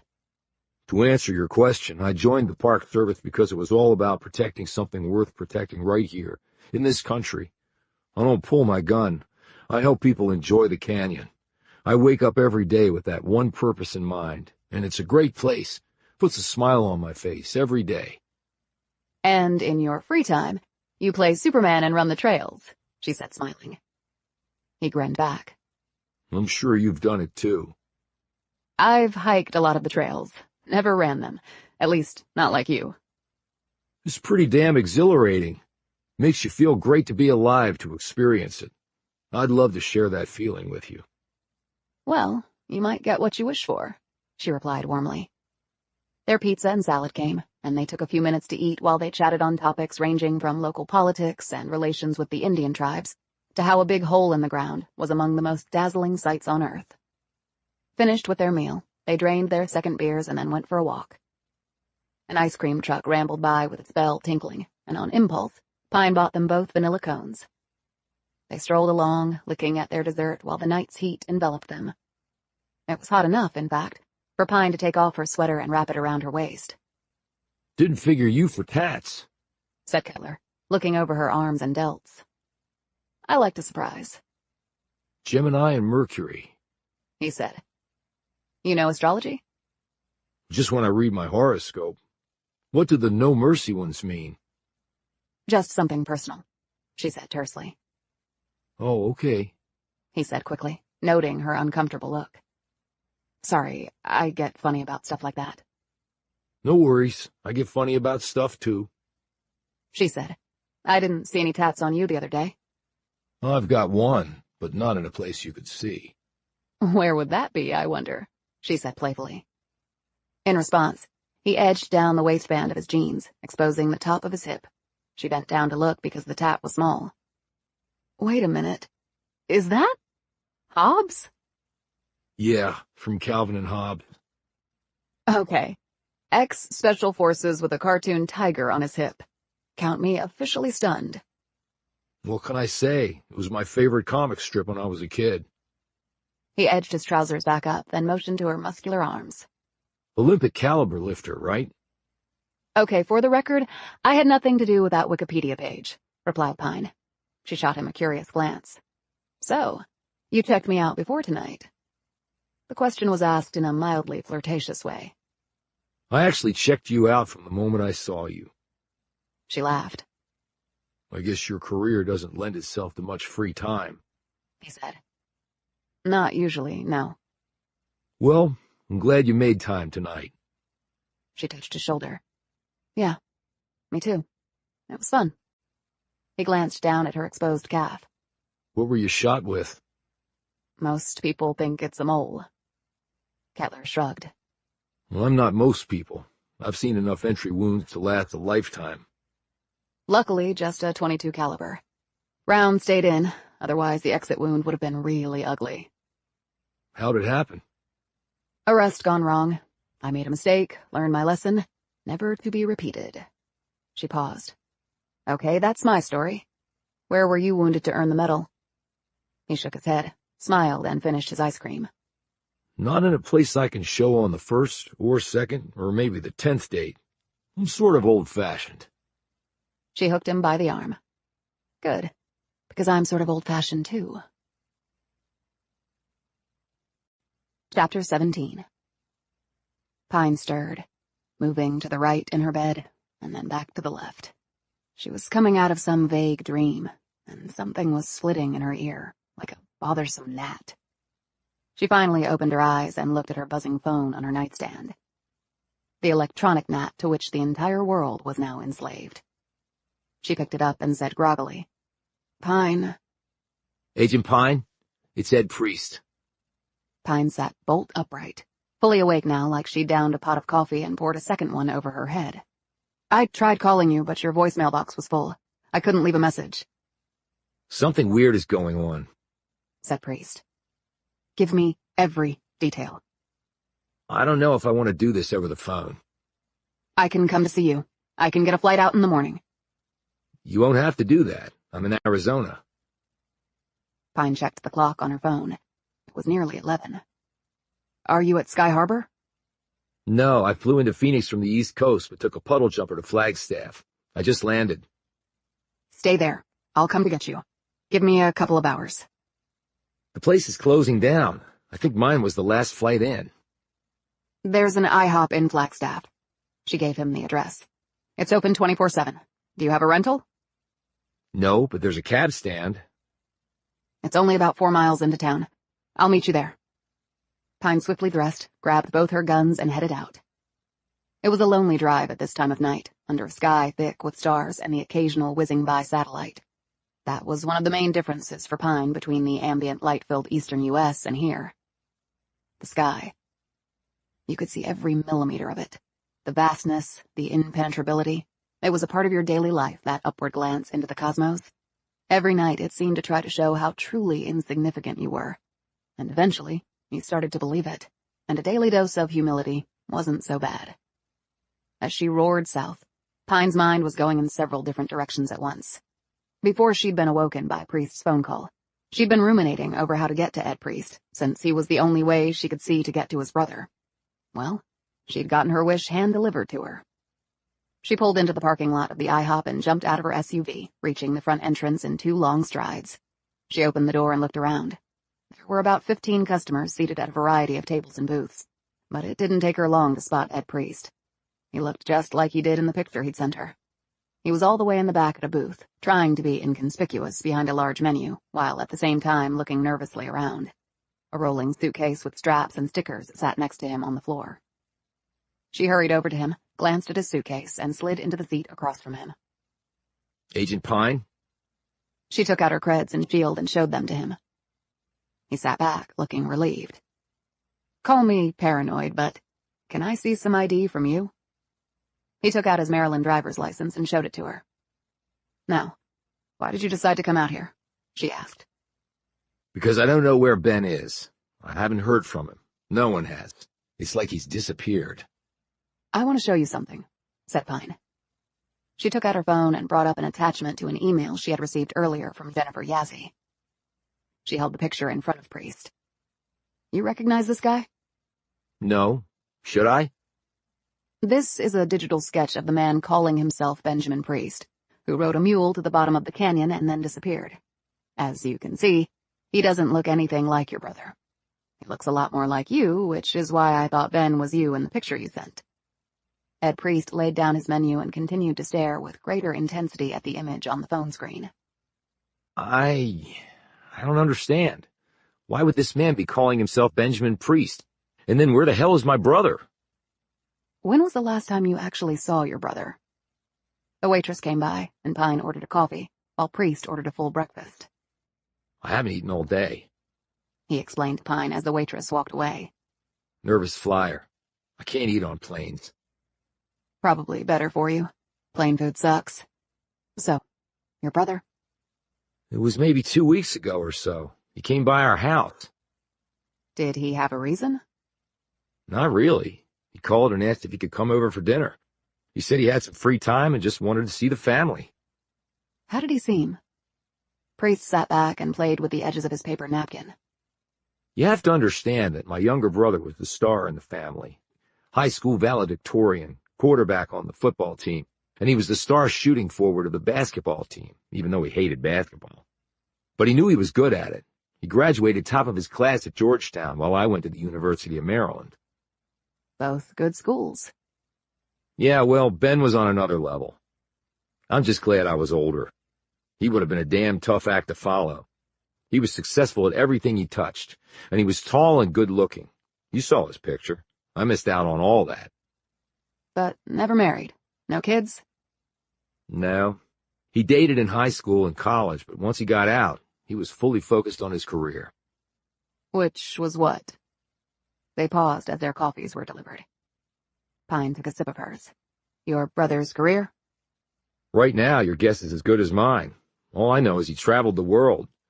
Hell, I took the kids to Disney World 2 years ago, and he called up to wish me a happy birthday. I asked where he was, and he said, oh, somewhere in the Middle East. Another time he was in freaking Kazakhstan. My kids would get holiday gifts from him, and the boxes would have all these foreign stickers and labels and stuff on them. I'd have to pay customs on some of it just to get them released. And you never asked him what he did for a living? Like I said, I did, and he made that joke. I didn't want to push it. I just thought he had to keep it secret. He wouldn't be the only one like that in the D.C. area. Capricorn Consultants? He brought it up one time when I asked him how things were going. He said he'd started his own company. I asked him what it was that he did, and he said he helped people who needed it. I could find no record of any Beltway company called Capricorn Consultants. I know. I looked too. I'm an accountant. I work at a CPA firm in Maryland. I checked the government records. There was nothing. You didn't tell me how he seemed when he came over for dinner 2 weeks ago. Understand, my brother can be really intense. He's super smart. He knows everything about everything. I used to joke with him that he'd kill it on Jeopardy. But that night he seemed relaxed and more open to talking than I'd ever seen him. What did he talk about? Politics, world events, baseball. He's a Nats fan. Did he ask you for anything? Did he give you anything? Did he request that you do anything for him? No, nothing like that. Priest's food came, and he took a few moments to pepper and salt his eggs and douse his pancakes in syrup. He looked up at Pine, watching him. You don't look like you eat stuff like this, he said. You might be surprised. She took another sip of her coffee. So, You came out here with what expectation? I'm not sure I have one, but I'm really worried about my brother. Whenever I contacted him before, he'd always get back to me. It might take a few hours or even a day, but he always got back to me. Not this time. I really think something's happened to him. And now you tell me it wasn't even him in the Grand Canyon. But this other guy was using my brother's name. Do you think he did something to my brother? And stole his identity? I don't know, said Pine. But did anything specifically cause you to come out here? Now Priest looked uncomfortable. Your voicemail was full, she said. You're an accountant. You strike me as a by-the-book kind of person. You don't return phone calls, clients get pissed. She paused. So who was calling you so much that you didn't want to answer? Priest laid down his fork and fingered his coffee cup. I'm just a normal guy. I've got a wife and kids. Like I said, I go to Disney World on vacation. I coach my son's Little League baseball team. I'm not equipped to be involved in some crazy international conspiracy thing. International conspiracy thing? Care to explain? It's just a feeling. You think your brother is what? A spy? Middle East, Kazakhstan, a company that doesn't exist, and now this? It's hard for me to admit, but I don't really know my brother at all. At least not his professional side. But you said you knew your brother was going to go to the Grand Canyon.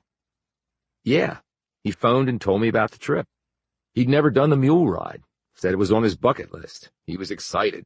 He'd scheduled it a long time ago. I guess you have to. You do. And you have no idea how the guy I showed you on my phone ended up going in his place? No. Are you sure that my brother wasn't part of the group that went into the canyon? I showed the picture you sent me of your brother to the mule wrangler who traveled down to the floor of the canyon that day. He said your brother was definitely not part of the group. He said there was no one even close to looking like him, even if maybe he was in disguise. Your brother looks to be, what, 6'3" and about 180? That's right. He got all the height in the family, too. He added nervously, glancing at Pine's FBI shield. But my brother is a good guy. He wouldn't be involved in anything bad, that I know. You just told me you didn't really know your brother at all, at least his professional side. Priest slumped back.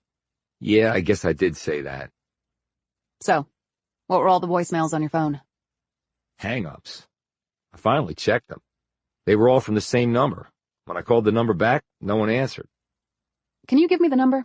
I can check it out. Priest took out his phone and read out the number, and Pine added it to her phone contacts.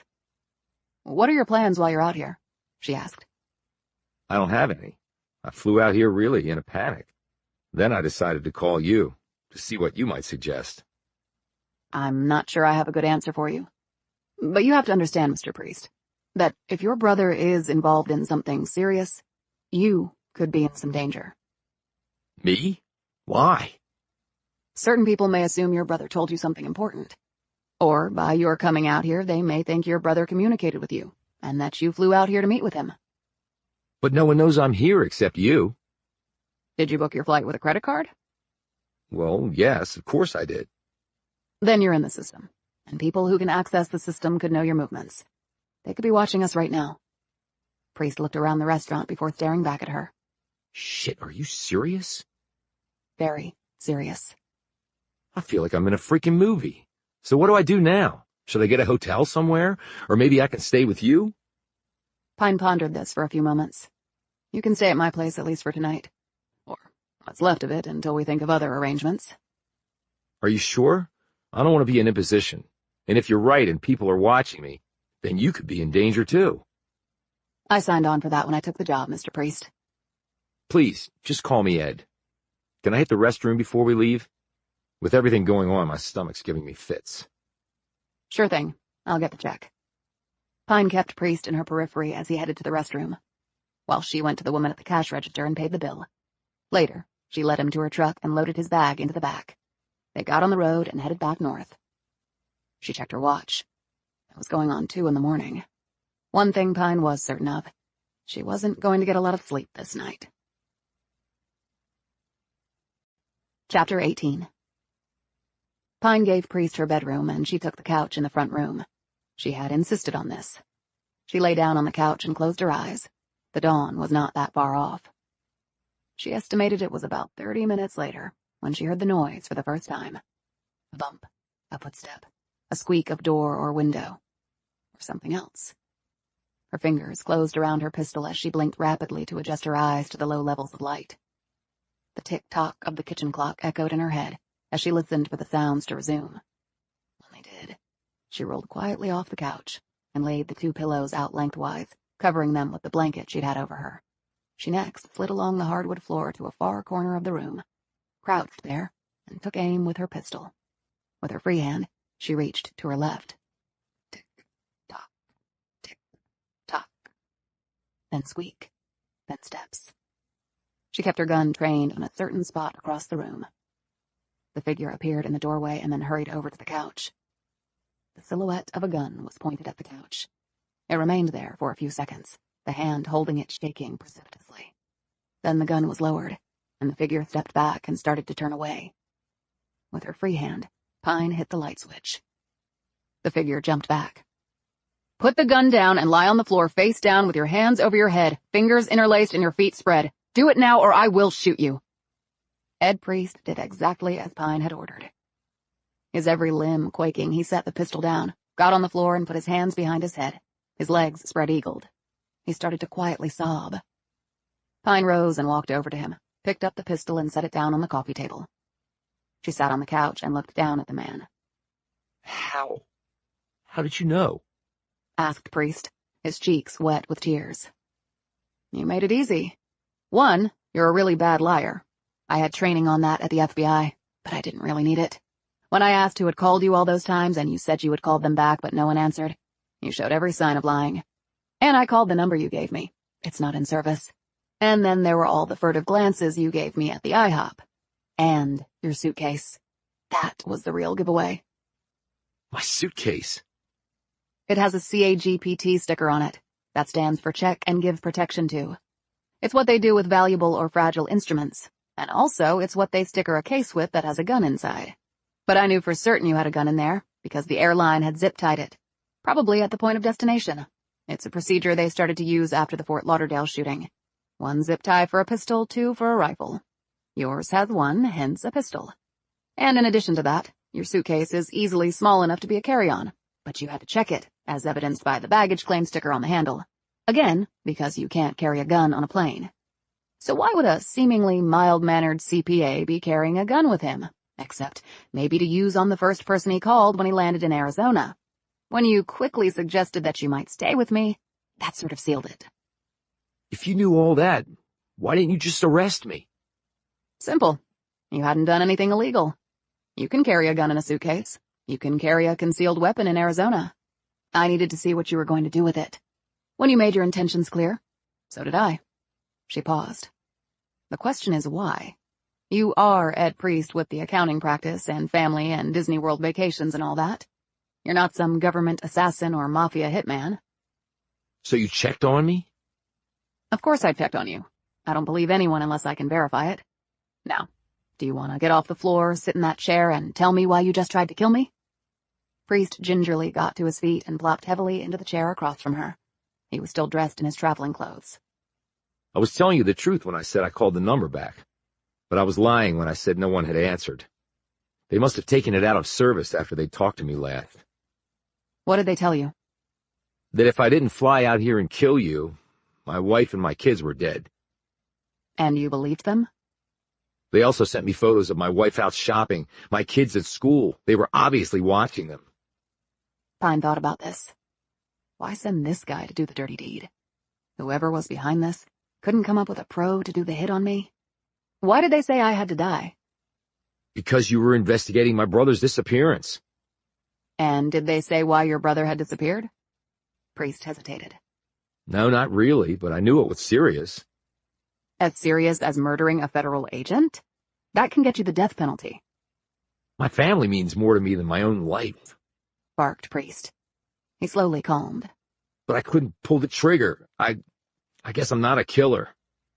Clearly not. I was watching you. So what happens to me now? Am I going to prison? I saw you weren't going to actually kill me.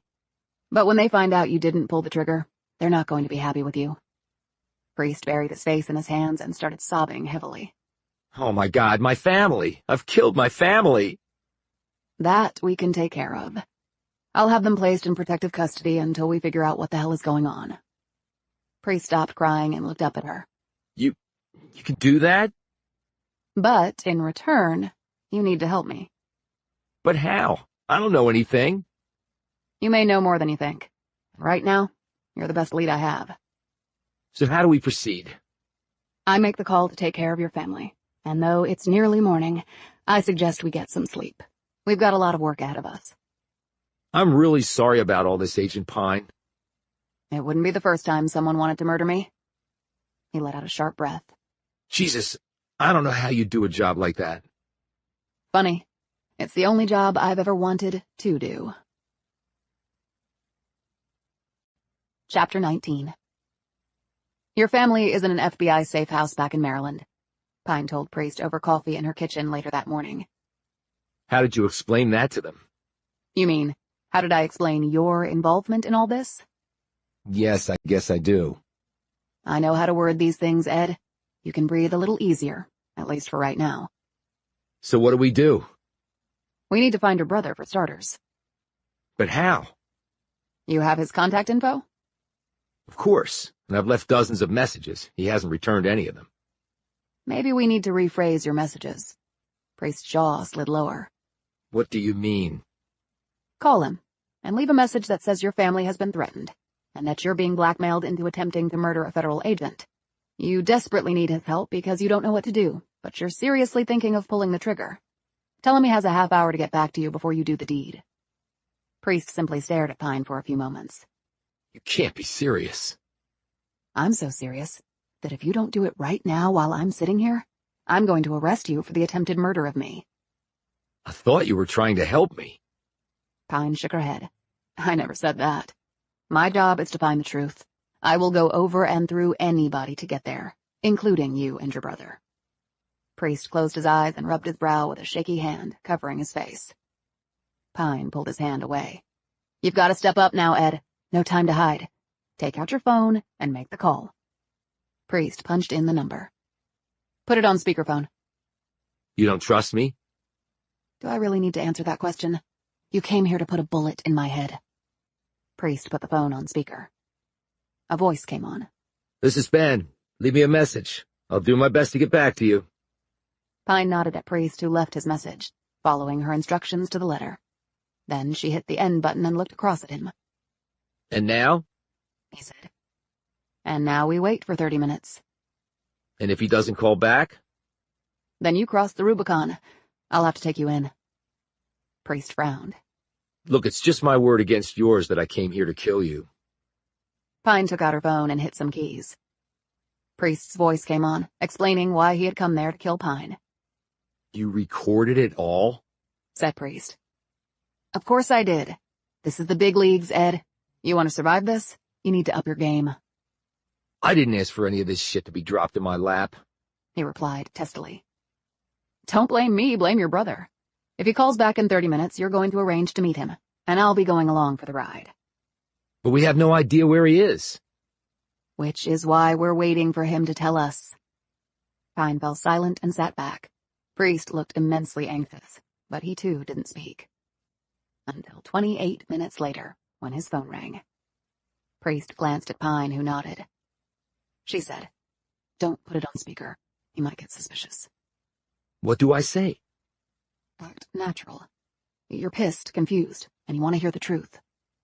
Priest answered the phone and held it to his ear while Pine leaned in close to listen. Hello? Eddie? Priest blurted out. Ben, where the hell have you been? What is going on? My whole life just came crashing down around me. Just calm down, big brother. It'll be okay. But please tell me you haven't killed a federal agent. Not yet, but Mary and the kids, they'll be okay. You don't know that. Pine tapped Priest on the arm and put a finger to her lips. She mouthed the words, Let him talk. Priest fell silent. A moment later, his brother started speaking. You were never supposed to be involved in any of this, Eddie. I'm sorry. It got out of hand. What did? I can't talk about it. Not over the phone. Pine touched Priest on the shoulder again, pointed at him and then at the phone. Priest said, Then we have to meet. You can tell it to me face to face. Where are you now? Arizona, near the Grand Canyon, where you were supposed to have disappeared. That's why I flew out. Where are you? Not that far away, actually. Where do you want to meet? There's a hotel at the Grand Canyon on the South Rim, El Tovar. Pine looked at Priest and nodded. Okay, I'm sure I can find it. We can meet there tonight, for dinner. You can make the reservation under your name. Make it for later, 9 o'clock. Just so you know, I won't look like myself. Have you been hurt? No, I mean, I'll be in disguise. Oh, okay. Does anyone know you're here? No, I told no one. 9 o'clock then, at El Tovar. I'll explain what I can then. Before Priest could say anything, the line went dead. He clicked off the phone and set it down, as though he'd been holding his breath. Priest blew air out of his mouth and slumped back in the chair. Pine rose from her chair and poured another cup of coffee. So, we do nothing until tonight? He said. You do nothing until tonight. I have things to accomplish. Do I just stay here then? You do, but not by yourself. I'm having a local buddy of mine come over to look after you. You mean to make sure I don't hightail it out of here? That's one way of looking at it. He's a retired cop, a Hopi police ranger. The Hopis are traditionally known as respectful of the earth and peace-loving. But you try anything with my friend, and he'll lay your ass out so fast you won't know what hit you. Thanks a lot, snarled Priest. You're welcome a lot. Chapter 20. The El Tovar Hotel had opened in 1905 and was located at the Grand Canyon's South Rim. Named after an early Spanish explorer, it was one of a chain of hotels originally owned and operated by the Fred Harvey Company. It was only 20 feet from the rim of the canyon, and constructed in a rustic style, using Oregon pine and local limestone.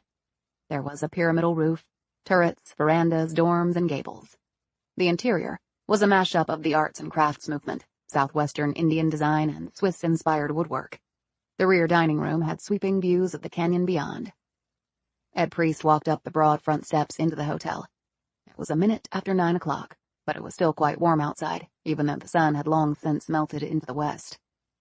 He walked swiftly through the lobby and to the dining room at the rear. He gave his name to the maitre d', and was escorted to a table far in the back. The hour was late for dinner, and the room was nearly empty. There was no one at the table, which was set for 2 people. Priest sat down and looked around. He checked his watch and fiddled with his napkin. The waitress came over to take his drink order, but he deferred until his guest arrived. Another 10 minutes went by, and Priest's anxiety grew. He bit his nails, constantly surveyed the dining area, and absent-mindedly clicked his fork against his knife. Eddie? Priest looked up to see the tall woman staring down at him. At first, he looked confused, but when he gazed more closely at the woman, his jaw slackened. Ben? Keep it down, Eddie. I have excellent hearing. Benjamin Priest was dressed in blue slacks, a long-sleeved white blouse, a beige linen jacket, and low pumps. A dark wig covered his head, and his face was modestly covered with makeup. Tinted glasses covered his eyes.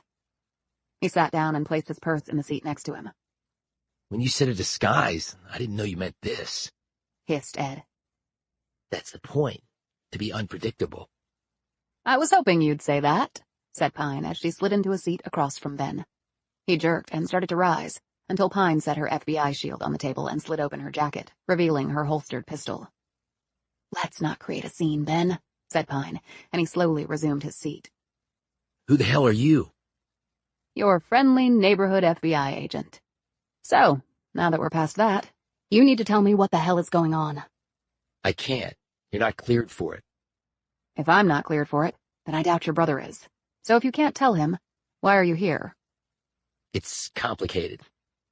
I never doubted that. Look, I can't get into all this here. Then where? You were the one who arranged to meet here. Ben looked around nervously. Outside. I have a truck. But you need to understand that you don't know what you're involved in. I completely agree. That's why I'm here, to understand. You're really with the FBI? She held up her badge with one hand and slipped her ID pack out with the other. Ben scrutinized both and said, Outside. As they headed toward the front entrance, Ben's and Pine's gazes were constantly swiveling. Pine was looking for anyone who seemed to be paying them even a bit of attention. But there were only a few guests coming and going, and a handful of hotel workers. Ed Priest, by contrast, kept his gaze straight ahead. They reached the front doors, and Pine took the lead. She opened the door, stepped out, took a sweep of the area, and nodded to the two men. "Where's your ride?" she asked Ben Priest. In the parking lot, over there. The light green Explorer. "We'll take your truck, and come back later for mine. Give me the keys. I'll drive." Where are we going? asked Ben. "For a little ride and a lot of talk. From you." Ben rode shotgun, and Ed was in the back. "Start from the beginning," said Pine as she steered them out of the parking lot and onto the road heading out of the park. "Capricorn Consultants?" It doesn't exist. Ed said. But you told me that's where you worked, Ben. Ben swiveled around to look at his older brother. I'm sorry, Eddie. It comes with the territory. "Which is what, exactly?" said Pine. "Are you in the intelligence field?" I used to be. replied Ben. "For our side?" It's not that simple. Pine said. "It is for me. If you're a spy for another country, we're going to have a big problem," Shit, Ben, please tell me that's not true. exclaimed Ed. I can work for interests outside this country without working against this country. But allies are allies until they become enemies. And sometimes our enemies can be allies. It's a fluid situation. "So do you work for one of our allies or one of our enemies?" I work for myself after working for Uncle Sam and others, and doing it well and honorably. "Okay, go on," prompted Pine. I put out my own shingle. "Doing what?" I help arrange things. "Like what? The guy on the mule pretending to be you?" You've no doubt heard of money laundering. Pine said. "Not only have I heard of it, I've investigated cases dealing with it." Well, money is not the only thing that can be laundered. You can launder people, too. "You mean switching their identities? Making them disappear?" Something like that. answered Priest. Pine could sense he was lying, but decided to move on. She said, "Talk about the guy on the mule. He disappeared and left behind a dead animal with the letters J and K carved on it." Ben let out a long breath. I don't know what that means. Pine thought he might be telling the truth on that one. Was it part of the plan that the guy would head out at night on a mule? Yes. Okay. What was the plan? Ben shook his head. I can't get into that. "Do you know where he is now?" Ben shook his head again. I haven't heard from him. "Does our government know about whatever he's doing?" No answer. Pine said, "The FBI's National Security Division is very interested in all this. Did you know that?" Ben took off his glasses and wiped at his eyes. I'm not unaware of it. "Spoken in true doublespeak," said Pine sharply. "You've told me basically zip, and I'm rapidly losing my patience," Ben, you need to work with Agent Pine. implored Ed. She has my family in a safe place. We were threatened. I know, Eddie, you told me, but there's nothing I can do. Bullshit! You were the one who got us into this. Ben snapped. No, you got yourself into it. You should have stayed out of it. Then they never would have come after you. All I did was try to contact you when you disappeared. What did you expect me to do? Ben pointed at Pine.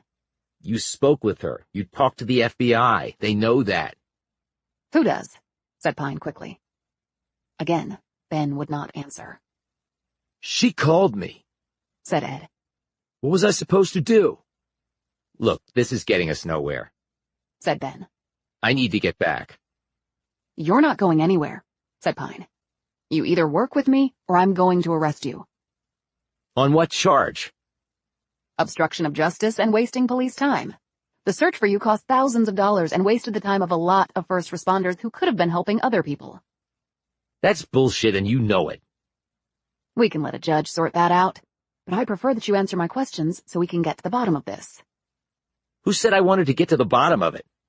replied Ben coolly. Or that I wanted you to?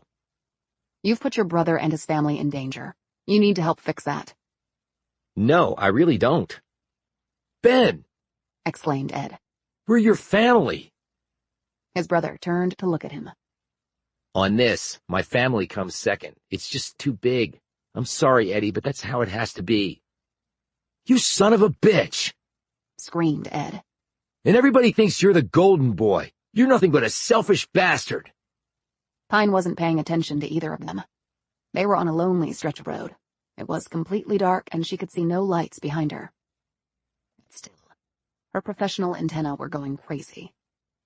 "Hold on," she called out. A moment later, something hit them from behind with such force that the rear wheels of the Explorer were lifted off the pavement. The truck came back down so hard that they were propelled toward the ceiling, only kept in check by their harnesses engaging. With the impact, all the airbags deployed. The truck swerved off the road and onto the dirt shoulder. Just beyond the shoulder was a 6-foot strip of grass and then a wall of thick trees. Pine did not fight the wheel. Peering around the airbag, she calmly steered into the direction the truck was moving so she could regain control of it. They cleared the shoulder and then the 6 feet of grass. "Brace!" she called out. A moment later, the truck slammed into the wall of trees. But Pine had maneuvered the truck just enough to prevent it from broadsiding the trees, which would have crushed the side of the truck she was on. Instead, the truck impacted the trees at the corner of the left front fender. With the airbags already deployed, Pine's head hit the window. And then the already damaged gas tank fully cracked, and the leaked fuel caught a spark. A trickle of flames headed up the side of the SUV. Inside the truck, Pine let out a groan and then lapsed into unconsciousness. Chapter 21. A little girl, beckoning to her. A small hand held out to provide assistance. A whisper of urgency. "Hurry, Lee. Come on. You're in trouble. Come on. Quick now, Lee." Pine came to as quickly as she had fallen unconscious. She pushed the deflated airbag and side curtains out of the way, and saw in the rearview mirror flames creeping her way. The commingled scents of burning plastic and upholstery were nauseating. She could smell escaped fuel, and knew that the impact had cracked the gas tank. The image of her sister calling to her slowly faded. Lee, instead of Atlee. That was what Mercy had always called her.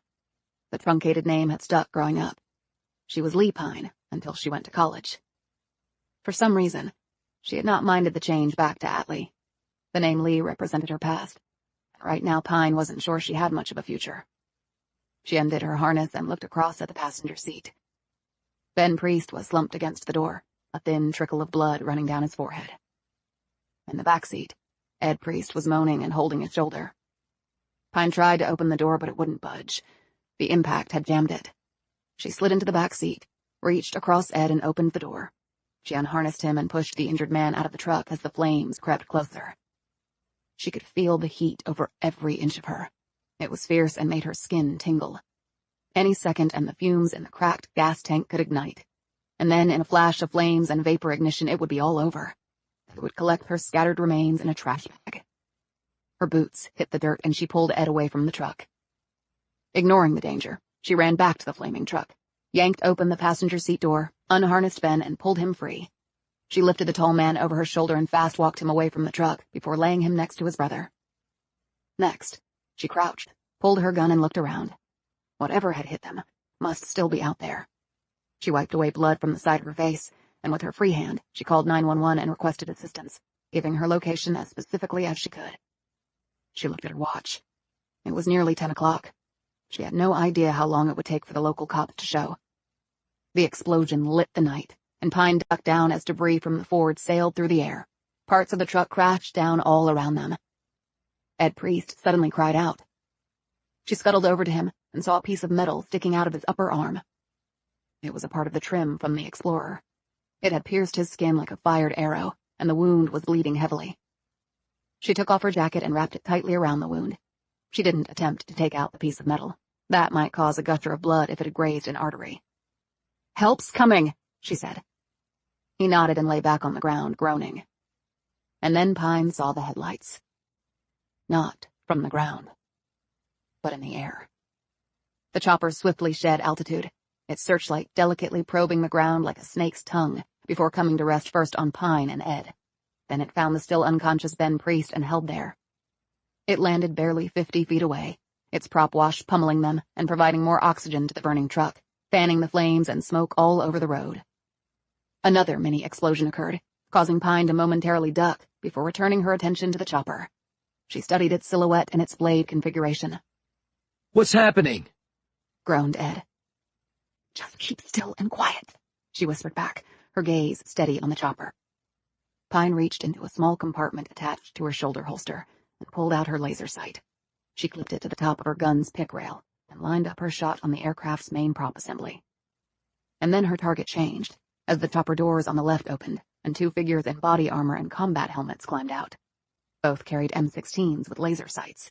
These guys were ready for war. Seeing this, Pine lowered herself to the ground, spread-eagled, making her target silhouette as small as possible. But she knew this was no longer a fight on equal terms, if it ever was. Her Glock and backup Beretta had no chance against a weapon that was designed for max firepower and resulting death on a battlefield. A torso or headshot from a combat weapon was pretty much not survivable. It didn't wound, it made organs disappear. She decided she might as well give it a shot. She called out, "FBI! Identify yourselves or I will open fire!" Neither of them made any indication that identification would be forthcoming. Instead, one of them threw something toward her. She put her head down and told herself it would be over in a second. No pain, just nothing. Another part of Pine kissed her ass goodbye. Still another part of her cursed that she was going to die without even knowing why. The thrown object hit the ground. There was a flash of light and an explosion. And once more, Atlee Pine's world went dark. Chapter 22. Special Agent Pine? Pine drew in a long breath, and an antiseptic odor filled her nostrils. She wondered if heaven was super clean. She doubted hell would bother. Special Agent Pine. Her eyelids fluttered open and then closed. Then they opened again and remained that way. Carol Blum was staring anxiously down at her. The older woman breathed a sigh of relief as her boss's gaze fixed and then held on her. Pine rocked her head from side to side and saw that she was lying on a gurney. "Where am I?" "Emergency room." Pine touched her forehead. There was a gauze bandage wrapped around her head. "How did I get here?" "Ambulance." "What about the others?" "Others?" Pine tried to sit up, but Blum put a hand on her shoulder and gently nudged her back down. "I was with 2 men, said Pine. "I don't know anything about that. I got a call that you had been in an accident and had been brought here." "Who called you?" "The hospital." "Why would they call you?" "They actually called the office. They must have seen your badge. I got the message from there. I called them back and then drove straight here." "I phoned the cops about a situation. We were hit from behind. Someone tried to kill us." Blum shook her head. "Again, no one told me anything about that." At that moment, a doctor in a white coat and light blue scrubs came in with an iPad in hand. He was in his late 40s with thinning hair and a calm, almost bored look. How are we doing, ma'am? He asked in a cheery tone. "I'm fine," said Pine. "What about the 2 people with me? They were injured too. One of them badly." The doctor's casual demeanor evaporated. Other people? There were no other people. You've had a concussion. I don't believe you're thinking clearly. "I'm thinking very clearly," said Pine. "There were 2 men in the vehicle with me." He shook his head. Look, I'm the only doctor on duty in the emergency room. 1 ambulance came in last night. With you. Automobile accident. You ran off the road and were injured. "And who told you that?" The ambulance crew. "How about the cops?" I haven't seen any cops. "Shit." Pine sat up and pushed off efforts by the doctor to stop her. "Where are my clothes and my guns?" In a secure locker, said the doctor. "Get them. I need to get out of here." We're keeping you for observation. "No, you're not." I'm the doctor here, and I'm telling you. Pine swung her legs off the bed. Her bare feet hit the floor, and she pulled off whatever medical devices were attached to her. "I'm an FBI agent, and I'm telling you to get my stuff, or I'm going to arrest you for interfering with a federal officer." The doctor looked at Blum as Pine stood there in a flimsy hospital gown. Even in her bare feet, she towered over him, and the look on her face, with the bloody bandage wrapped around her head, was of a woman who was not to be denied. The doctor said to Blum, Is she serious? "Well, I've never known her not to be," So it's a safe bet that you're going to jail if you don't do as she says, which I highly recommend that you do. 20 minutes later, Pine, fully clothed and gunned up, was striding out of the hospital with Blum next to her. The sun was just starting to rise. "How did you get the message from the office?" asked Pine. "I didn't until I checked the line early this morning." "How early do you check it?" 4 o'clock every morning, just in case. I wished I had checked it before." "There were 2 men," said Pine, as she took off the head bandage and dropped it into a trash can.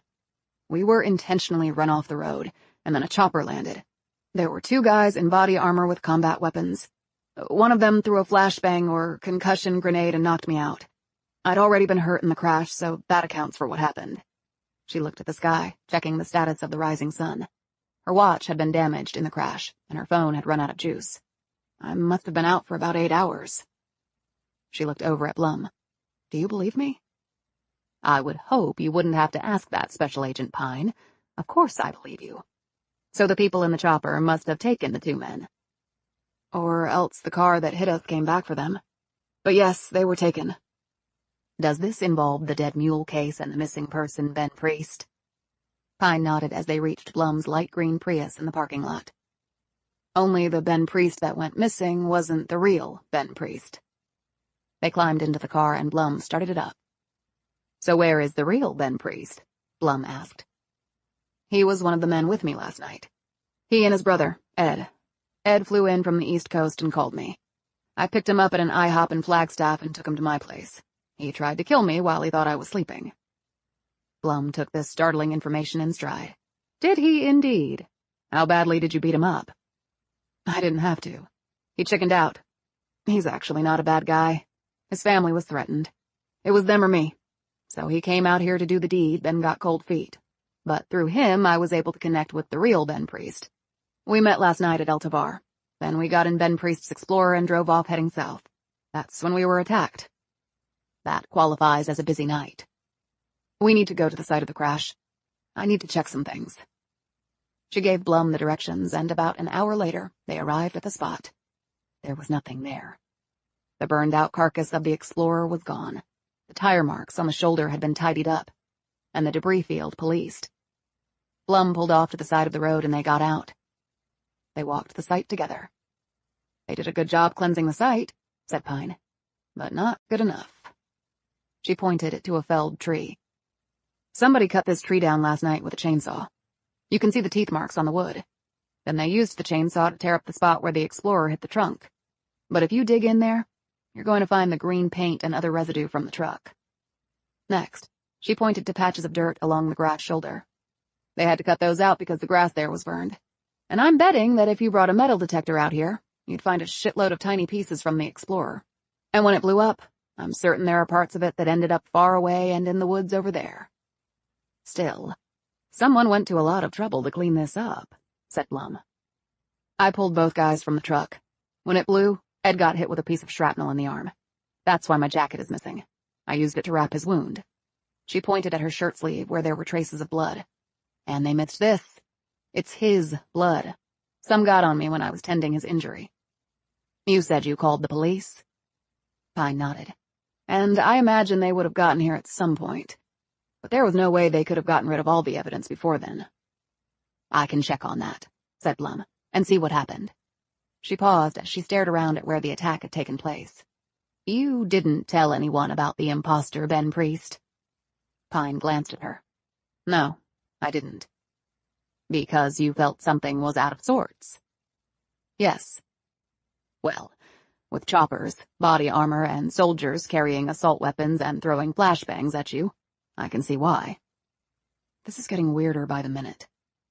"Oh, I always thought it was a little weird to begin with. I mean, you don't see a dead mule with letters carved on it every day of the week." They had just arrived at the office and gone inside when Pine's phone buzzed. She had charged it using Blum's car charger. She did not look pleased at the name on the caller ID. Blum glanced at her. "Let me guess. The chain of command is calling." Pine grimaced. "Yep." "The only question is, how high up?" said Blum. "Looks to be pretty damn high," said Pine grimly. Chapter 23. Clint Dobbs was the special agent in charge at the Phoenix field office. He was ultimately in charge of every FBI office in the state of Arizona, and had a legion of agents under his command. But right now, it seemed, all his attention was focused on one, who held down the newest and only one-agent office in the entire state. Atlee Pine.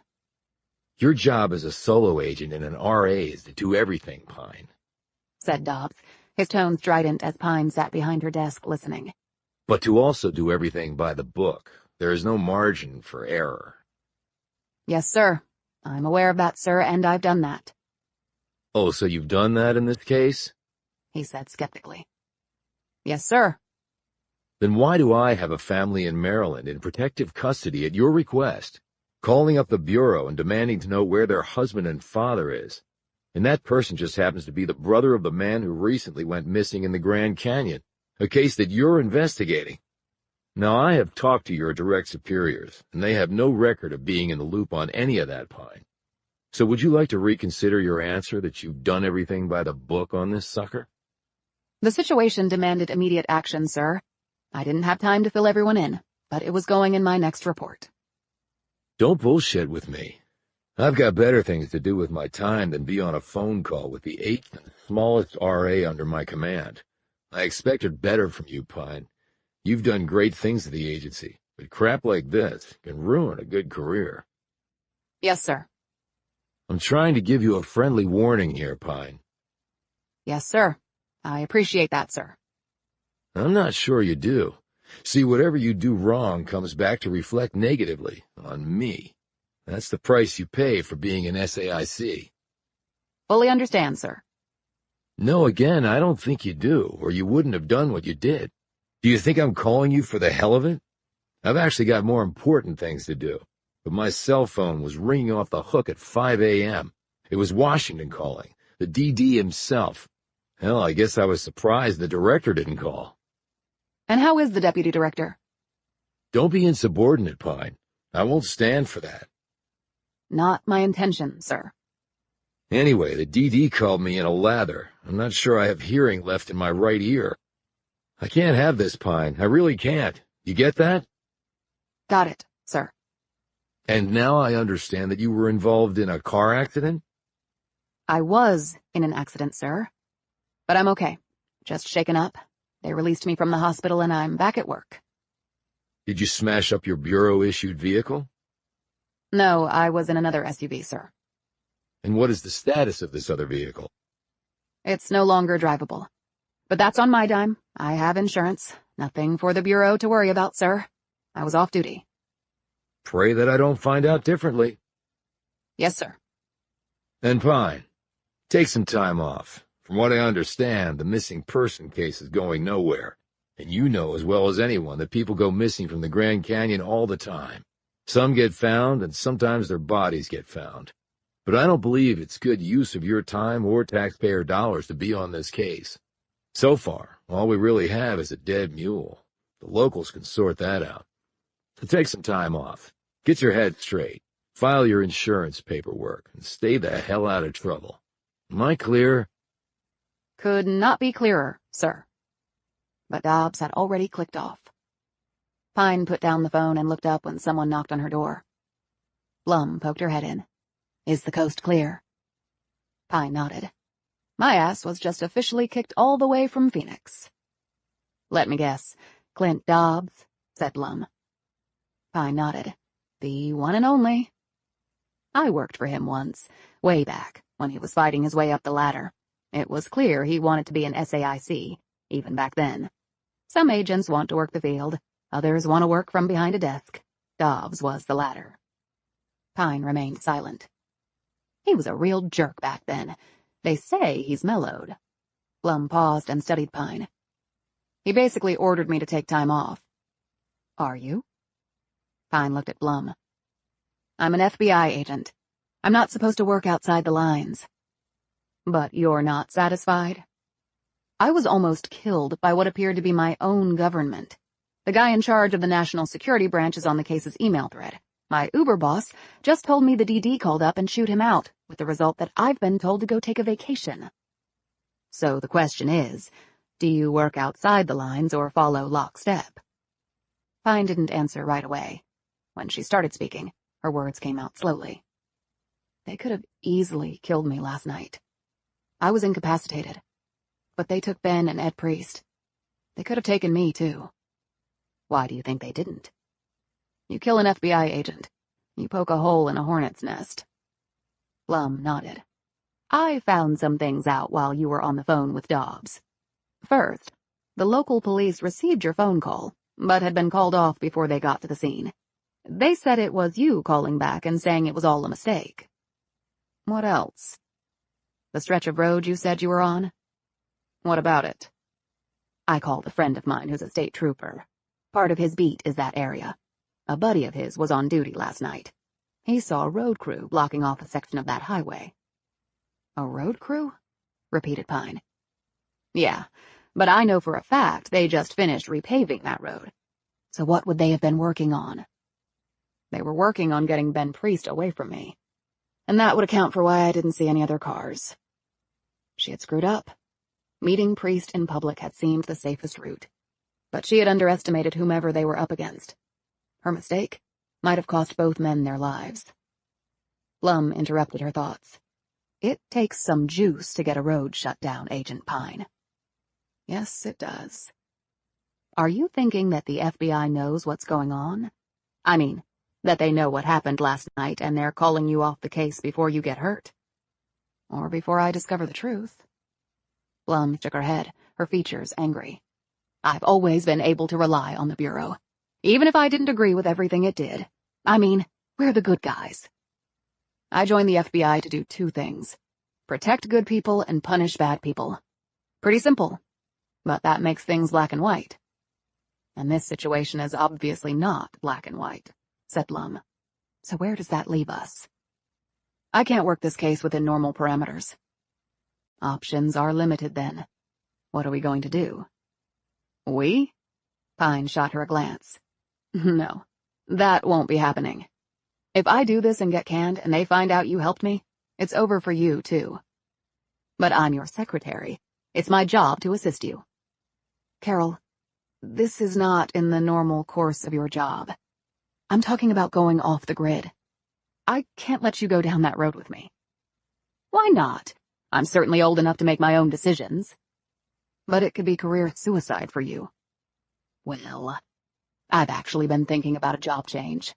My husband divorced me so he could be with some floozy. My kids are all grown and living all over the place except near me. I'm not really sure what to think about that, but I guess I'm at the age where I don't let it bother me too much. What were you thinking about doing? Well, becoming a private detective. I mean, after all these decades at the Bureau, I've seen it all, from case files to post-mortem and forensic reports. I've observed cases investigated well and cases investigated deplorably. And hell, I've written enough reports that agents were supposed to write to understand how things are put together, and held enough newbie agents' hands while they tried to understand the Bureau's eccentricities. And I listened to everything and remembered everything. And physically, I'm perfect for the role. I mean, look at me. No one would see me as threatening, and I can just listen and observe all I want. I'm seeing a side of you I didn't know existed, Ms. Blum. Blum gave her an incredulous look. Well, it's about time, Special Agent Pine. Frankly, I expected you to be a little faster on the uptake. Chapter 24. Pine was combing out her hair and staring in the mirror of her bathroom. She had showered and washed the blood off the wound near her temple. Her head still throbbed from the impact with the truck window and the effects of the concussive device. She had covered the wound with a Band-Aid and then let her dark hair cover it and the bruising there.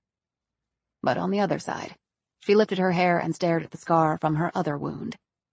The one from long ago. The permanent one, courtesy of the man who had taken her sister. It was dark outside now.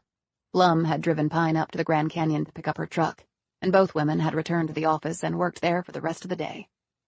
Pine glanced away from the reflection of the scar on her temple, took out her phone, and studied the image on the small screen. This was the digital sketch that Jennifer Yazzie had done for her. This was the image of the missing man, the imposter, Ben Priest, at least according to the recollection of Mark Brennan. There were facial recognition databases that the image could be run through, But if Pine accessed those platforms using her FBI passwords, they would know what she was doing. And if Clint Dobbs was true to his word, she might no longer be an FBI agent.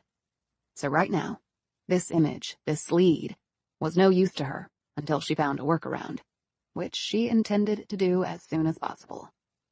She put her phone down and traced the scar with her finger. A cracked skull had once lurked under this fissure. A 6-year-old with a cracked skull. That was a serious thing indeed. More so since she had lain all night, bloodied, battered, and unconscious, with the cracked bone and bruised brain. Yet Pine had never once complained about that. She had been the lucky one. Mercy had not. She wanted to know, for absolute certain, that Daniel James Torr had been the one who had taken her sister. Pine needed to know this, because it was apt to be the only closure on her sister's disappearance that she would ever receive. She had just undressed to get into bed when her phone rang. It was Sam Kettler. Sorry to call so late, he said. No, it's fine. What's up? Just wondering if you had time for a beer. I don't think Tony's is open now, she said. I know, but I'm only about 20 minutes from your place, and, well, I thought you might like to hang out for a bit. It's a nice night. Pine didn't answer. She was about to embark on a journey that might possibly be the beginning of the end of her career at the FBI. Talk about lousy timing. He said. Hey, Atlee, it's okay. Look, I was a knucklehead for calling out of the blue, and so late, too. Don't know what I was thinking. I'll just... No, it's okay. Come on over. A beer sounds good right now. It actually does. And who knows when I'm going to get another chance. Hey, are you sure? I don't want to pressure you into anything, and I sort of feel that I am. You'll come to find out that I'm sort of immune to pressure like that. But let's drink in your Jeep. My place is sort of messy. Oh, absolutely. I wasn't thinking of inviting myself over like that. I thought we could just sit on the steps or something. She smiled. Old-fashioned. I know. She gave him her address and put on shorts and a t-shirt. She kept watch out her window, and when she saw him drive in, she went downstairs without bothering to put shoes on.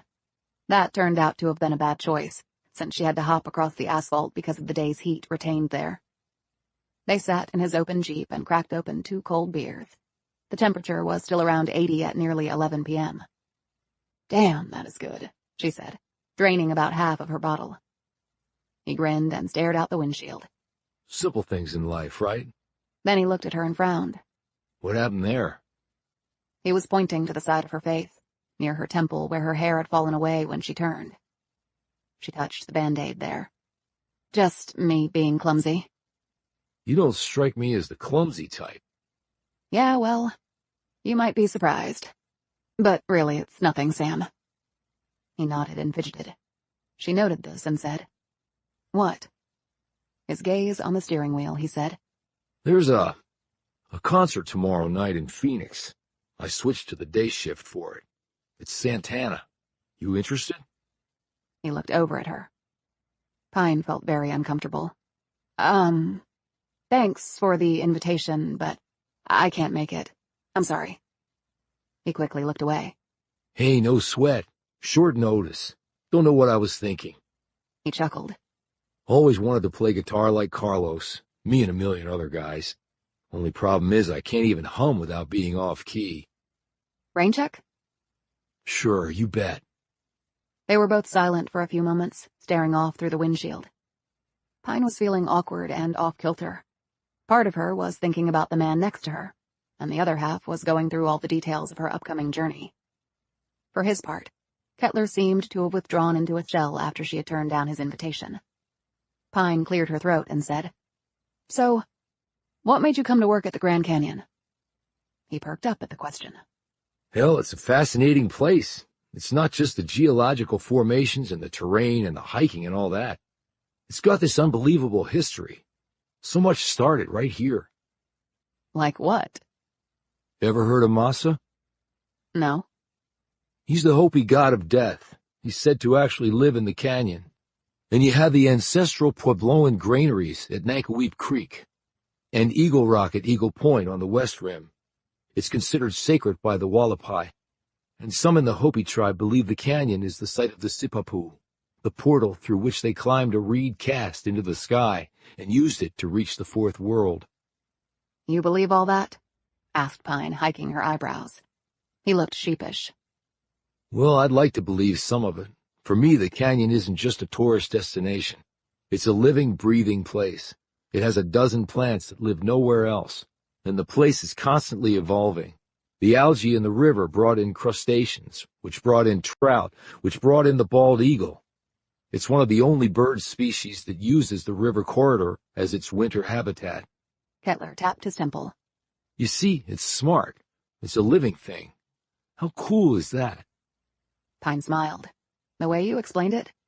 Pretty cool, actually. I'm seeing another side of you, Mr. Kettler. I keep a go-pack at work. Sometimes when I'm off duty, I go hiking or running, or even do some climbing. Climbing? Yeah, I was an Army Ranger. To qualify for that status, you had to do a lot of mountain climbing. You do that down in Georgia. It's sort of a hobby of mine now. I keep climbing ropes and D-links and other equipment in my go-pack, and I've climbed mountains all over. He glanced at her. You might like it. I might, with the right company. She smiled and punched him lightly on the arm. Kettler's brow furrowed. Something wrong? Look, full disclosure, there was another reason I came over tonight. Pine sat up straighter. What? Colson Lambert and Harry Rice. What about them? They've been reassigned. What? Where?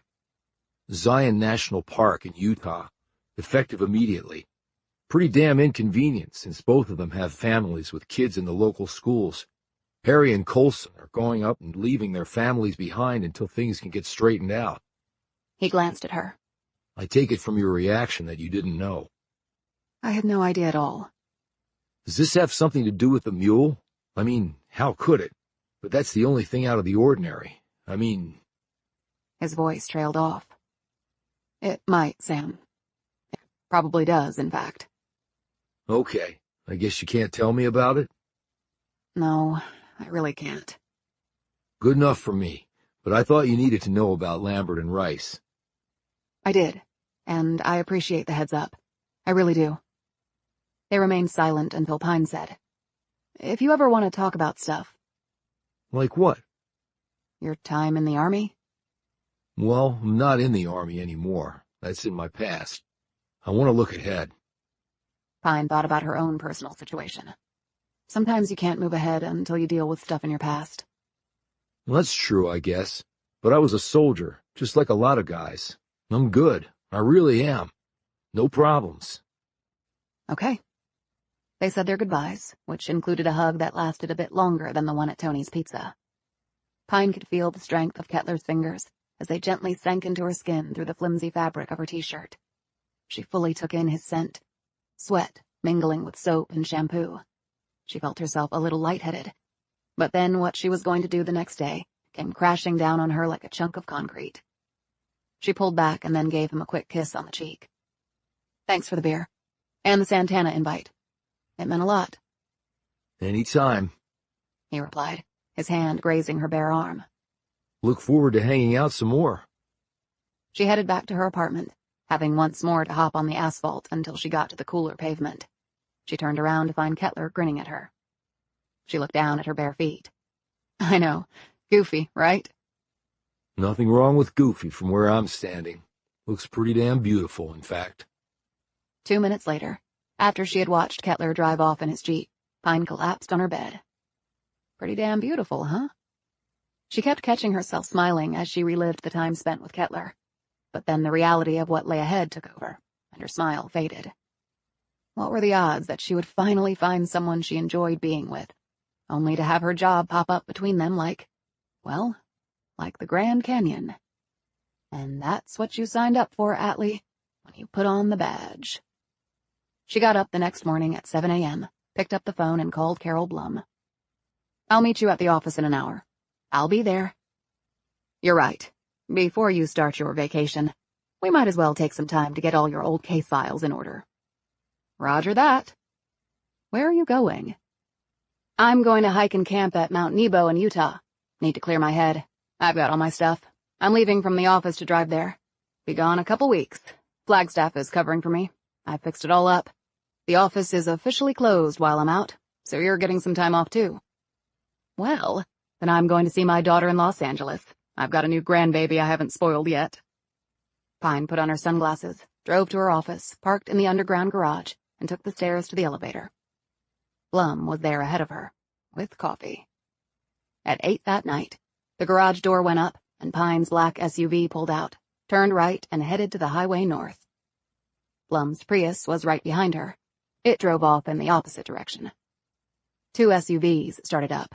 One followed Pine's truck, and the other tailed Blum's Prius.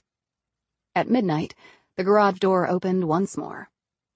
The 1967 Mustang drove out, its top and windows up. Pine was at the wheel. Blum rode shotgun.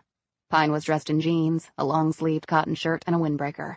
Blum had changed from her skirt, jacket, and pumps into slacks, flats, and a light blue sweater. They'd each drawn a bunch of cash out of their bank accounts, because credit and debit cards would not be an option now. Another car was back in the garage, with the custom cover for the Mustang over it. Pine turned left and headed to State Route 89, taking it south. The pair had officially just gone rogue. Chapter 25.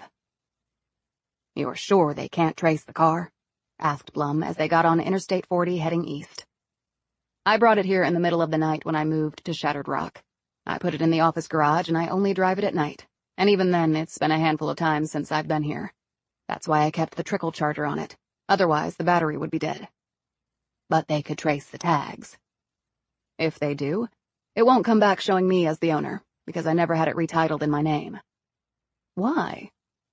"Because the man who owned it should still own it, except he happened to die. As far as the law is concerned, he still owns it." "How long will it take us?" "It's about 2,200 miles, 33 hours if we don't stop." "I'm no spring chicken. We have to stop or else you'll need to reupholster." "My bladder's not that big either. But it's Interstate 40 pretty much the whole way, and west of the Mississippi we can really fly. I figure 2 days. That is, if you drive too." "That's ambitious, but I'm game. Talking about flying, I suppose a plane was out of the question." "Credit cards, IDs, in the system." "Yep, out of the question. That's why we shouldn't use anything other than cash. I have a debit card for emergencies, but it's tied to a friend's account, not mine. I'll just pay my friend back if I have to use it. And to the extent we can, we don't use our real names. Anything like that can trip us up. And we never unpack our stuff, in case we have to leave someplace in a hurry." "Understood. Where is your friend taking my Prius?" "Far enough so that anyone trailing you will believe you're going to LA. Don't worry, he'll take good care of it." "And your truck?" "I picked Mount Nebo for a reason. My friend who drove out in it is actually going to hike and camp there for the next 2 weeks. I doubt whoever's following her will stick for the whole trip once they see where she's going." "And your phone?"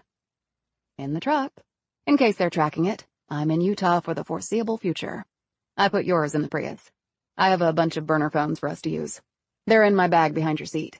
And I loaded my contact list on each one, along with the digital sketch of the fake Ben Priest." "Can't they trace the purchase of burner phones and then track the SIM card?" "They could if I had bought them. I didn't. Someone did it for me as a favor. And this was about 6 months ago." "Before you even knew we would be doing this?" "I like to prepare for pretty much anything. And being able to go off-grid at any time but still communicate is a necessity." Pine glanced over at her companion. "We need to be on our A-game, okay? We're playing in the big leagues." "I knew that as soon as I joined the FBI." Blum checked her watch. "It's nearly 1 in the morning. Are you good to drive?" "I slept on the floor in my office for 8 hours. I'm good until at least Oklahoma City." "Isn't that far away?" "About 13 hours, pedal to the metal. We can stop for a late lunch." "I'm impressed with your stamina." "I drove from the East Coast in this car to Utah in 2.5 days. I only stopped to use the bathroom, catnap, and parking lots, and I ate on the road." Pine patted the car's dash. "There's just something about this ride. You want to keep driving." As they drove along, Pine said, "You don't believe that this Jordan and Kincaid found a secret cave in the canyon full of Egyptian artifacts?" "No." "Did your father?" Blum took her time answering. "I think my father wanted to believe it. He went down there enough times looking for it. Never found it, of course. Even with a helpful J&K carved over the front door?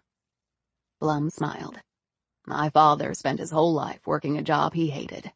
What he really wanted to be was an adventurer. You know, sort of like Indiana Jones. Is he still alive? No, neither of my parents are. How about you? My mother's still around. Where does she live? You better get some sleep so you're ready to take over when I'm burned out. Pine drove on. They ate barbecue for lunch in Oklahoma City. Then Blum, who had slept most of the way and was perfectly fresh, took over the wheel, while Pine put the passenger seat back as far as it would go, stretched out her long legs, and immediately fell asleep. Blum drove with only brief stops to use the restroom and to stretch her legs, and once to doze in a parking lot for an hour. As they neared Nashville, she pulled off at another rest stop and nudged Pine awake. Bathroom break, said Blum, and Tag, you're it on the driving. I'm beat. Pine nodded. It was pitch black now, though the crack of dawn was only a few hours away. The rest area only had one operating light, and it was a feeble one at that. At this hour, there were no other vehicles here. Pine yawned, stretched, and popped her neck as she followed Blum into the ladies' room. As soon as the door closed behind them, it was pushed open again. 3 men came in. They were all tall and lean and good-looking, and appeared to be in their very early 20s. They were all fashionably dressed in clothes that were expensive, but made to look like they weren't. 2 wore khaki shorts, revealing tanned, muscular legs, and colorful Robert Graham short-sleeved shirts and docksiders. The third wore soft, baggy, faded jeans, a white long-sleeved shirt untucked, and Gucci loafers. One of them crumpled up a beer and threw it into an empty stall.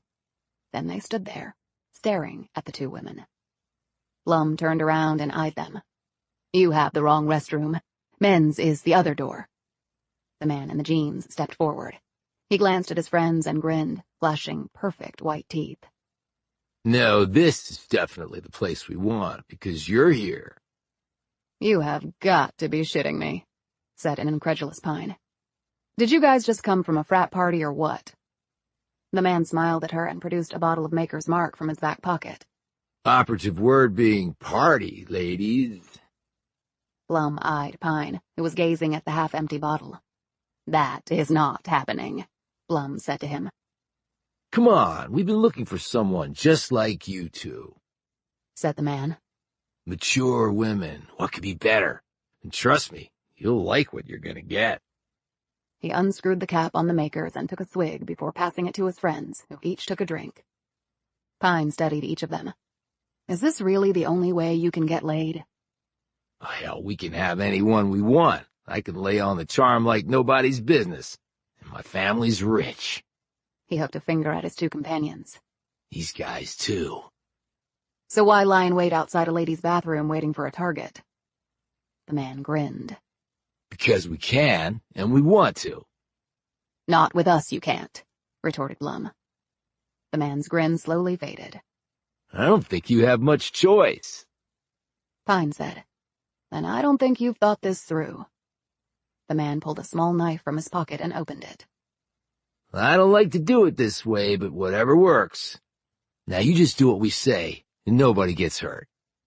Oh, somebody's definitely going to get hurt, replied Pine. She marched forward and disarmed the man by breaking his wrist. When he howled in pain and doubled over, she grabbed the back of his neck, jerked him downward, and knocked out his 2 perfect front teeth with a vicious uppercut delivered with her knee.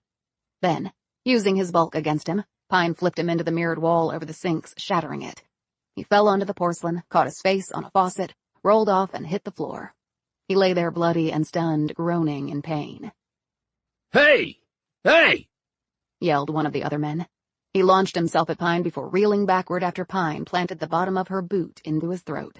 He slammed against the wall and fell to his butt, gagging for breath. She walked over and finished him off by bouncing his head off the tiled wall with a forearm strike. He slumped to the floor unconscious. The last man snarled. Well, you're dead, bitch. I've got a black belt. He stopped snarling and leapt back when Pine pulled out her gun and pointed it at him. With her other hand, she took out her FBI shield. And I've got this, Mr. Moron. Oh, shit! Exclaimed the man. Son of a bitch! "Get on the floor, face down," ordered Pine. "Do it!" The man did as he was told and then blurted out, "Hey, if you had a damn gun, why didn't you just pull it? Why'd you have to kick their asses?"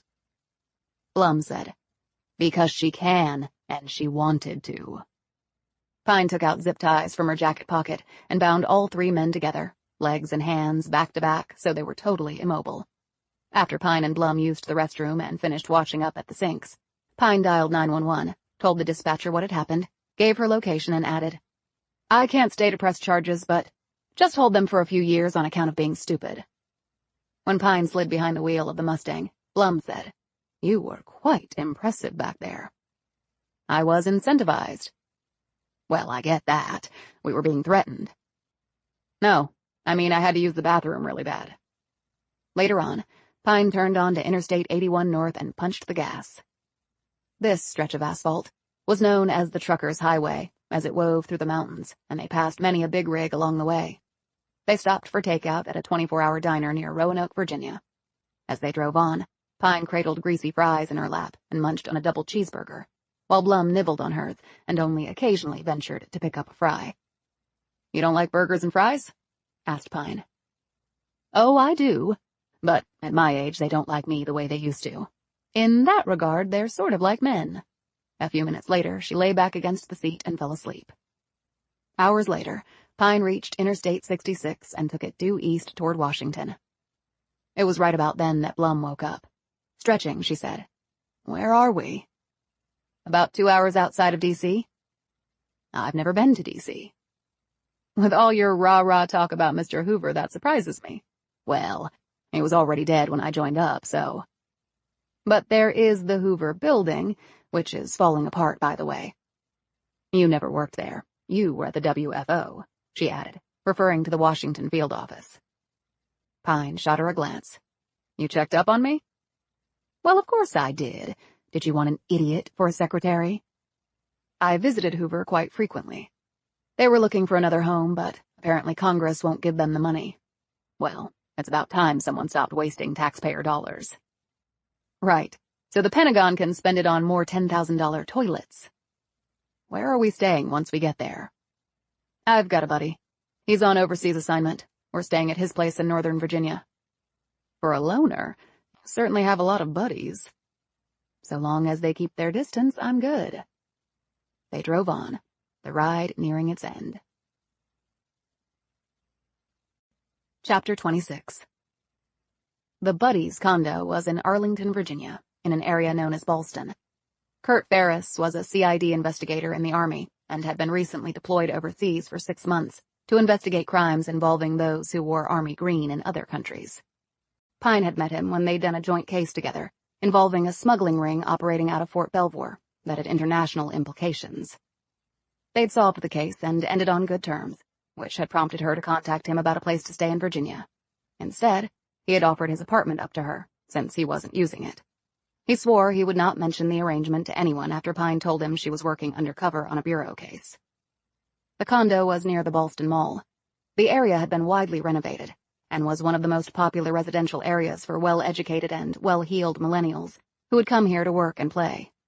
Initially, Pine had been surprised that Ferris could afford a place here on his Army pay, but then remembered that his parents had left their only child a fairly substantial inheritance when they died in a car accident.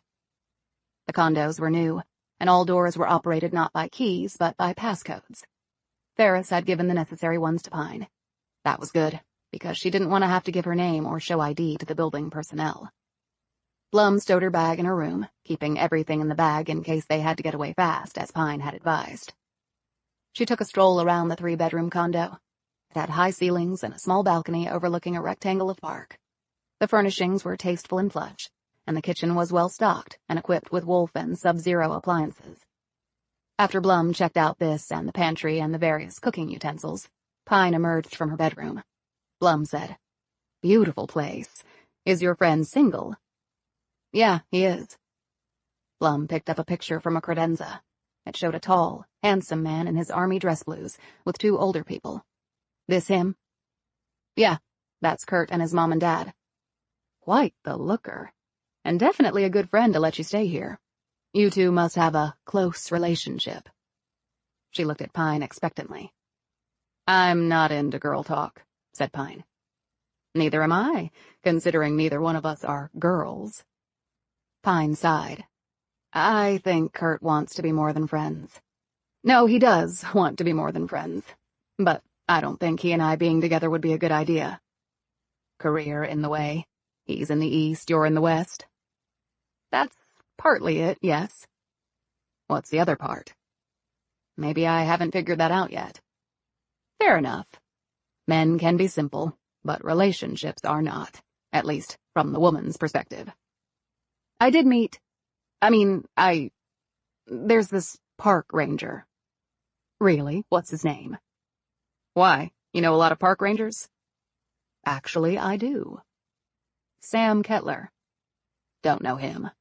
He's only been at the canyon a couple years. He was on duty at Phantom when the guy went missing." "So that's how you met and then started dating? Pretty quick." "I wouldn't exactly call it dating. We went out for pizza and beer one time, and then he brought some beers over to my place the night before we left town. We sat out on his Jeep and drank them." "You must be intrigued with him." "Why do you say that?" "You just said you went down to his Jeep and drank beer with him right before you were leaving on this trip.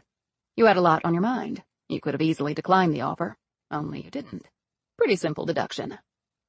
"Well, I guess I am intrigued with him." "Nice guy?" "Yeah." "Where'd you leave it with him?" "Nowhere, really. I think he'd like to see me again." "And you?" Pine took a breath and rubbed at her mouth. "It's complicated." "And you might be more complicated than most." "Why do you say that?" Pine said sharply. "I know about your past, Agent Pine. When you were a child. That has nothing to do with anything." "Are you sure about that? It would have traumatized anyone." "I'm not traumatized. I wouldn't be in the FBI if I were. I would have punted on the psychological testing." Blum nodded. "Okay. In the interests of getting it all out there, I also know that you went to ADX Florence to find out some things." Pine gazed stonily at the woman. "I told no one about my trip."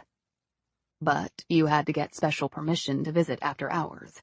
That request came through the FBI bureaucracy. I saw the trail. Did you find what you needed to?" "No, I didn't," Pine said, in a tone that clearly indicated this conversation was over. Blum put the picture down. "Now what?" she said. "I'm taking a shower. I still have residue of the 3 creeps in a woman's toilet on me.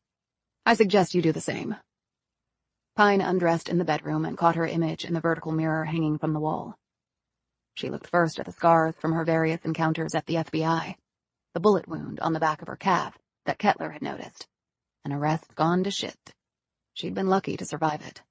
The wound was small and ugly.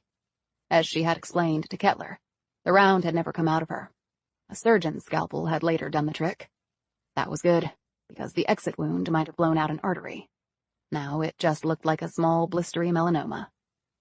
The knife slice on her left triceps had been a mistake on the part of an agent she'd been working with when handling a suspect. Fortunately, she'd been able to recover and take him out before she or her partner had paid the ultimate price.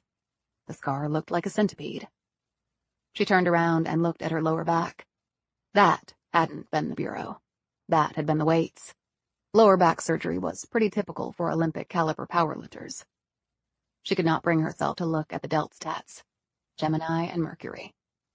She did lift her arms to show the words, "No mercy," on each. No, not the words. The name. She took a shower, letting the hot water and soap wash away the remnants of their encounter at the rest stop. She toweled off, put on fresh clothes, and then finger-dried her hair. She walked into the kitchen to see Blum sautéing some vegetables on the cooktop. "What are you doing? We both need a home-cooked meal, and your buddy left a well-stocked fridge. I'm assuming it's okay if we use it?" "He said it was. I'll leave him a check for the food we use." "So, you cook?" "I had 6 kids to feed. What do you think?" Although actually, when they were growing up, it was more hamburger helper and mac and cheese. 6 kids meant I didn't have time to spend hours on cooking a meal. And I worked, too, outside the house. Did your mother cook? Pine didn't answer the question. She sat down at the kitchen table and took out her laptop. "Still working," said Blum as she peppered the vegetables. We just drove across the country. You could take a break for an hour." Pine typed in some information and waited for the search results to come back. "Actually, best sleep I've had in a long time, snoozing while you drove," she said. "It is a beautiful car. My ex had one sort of like it. It wasn't nearly as nice. He knew nothing about cars, unfortunately. It finally had to be junked. The guy who owned it was pretty special. He helped me out a lot in my early days at the Bureau. I wouldn't be nearly so outgoing but for him." Pine tacked on a very brief smile to this statement, as though trying to make fact what was really nothing more than speculation for most people who knew her. "Hallelujah for friends," said Blum. "What are you making?" Pine asked. "Chicken Milanese. I do it pretty well if I do say so myself. He's got some ciabatta dinner rolls I'm going to warm in the oven, too. You want to do a salad? The fixings are in the fridge. Don't use the arugula, that's for the chicken." Pine rose, washed her hands, and dried them off on a dish towel. She grabbed a large bowl from one of the cabinets, then opened the fridge and pulled out the necessary ingredients. Blum said, "I have to say, I never imagined us preparing a meal together on the East Coast. Or anywhere, actually." "Life is unpredictable," said Pine, as she sliced up a tomato and then a cucumber on a cutting board she'd taken from a drawer. Blum prepped the chicken breast cutlets, dredging them in plain Greek yogurt and then dressing the meat in breadcrumbs together with oregano, basil, and thyme. She coated a pan with extra virgin olive oil and cooked the cutlets for 3 minutes on each side.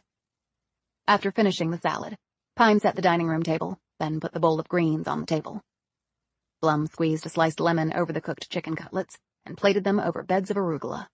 She took the rolls out of the oven and put them in a basket that she had lined with a cloth napkin. "I see your friend has a wine chiller," said Blum, pointing to the appliance under the kitchen counter.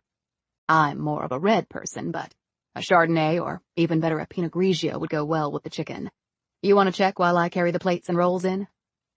A minute later, Pine came in carrying an uncorked bottle of Pinot and a wine glass in one hand and a fat tire Belgian ale in the other. "My idea of a nice white," said Pine, holding up the beer. She poured the wine into the glass and set it in front of Blum before taking her seat. Blum clinked her wine glass against Pine's bottle of beer. They ate in silence until Pine said, "This is really good. I can show you how to make it." Pine didn't respond to this at first. "You know, that might be nice. I'm not that much of a cook. Simple is best, and fresh ingredients." "Right. So, maybe you can teach me a few dishes." She glanced away and took a quick swig of her beer. Blum looked at Pine closely. "For Sam Kettler?" "What are you talking about?" "Oh, come on, Agent Pine.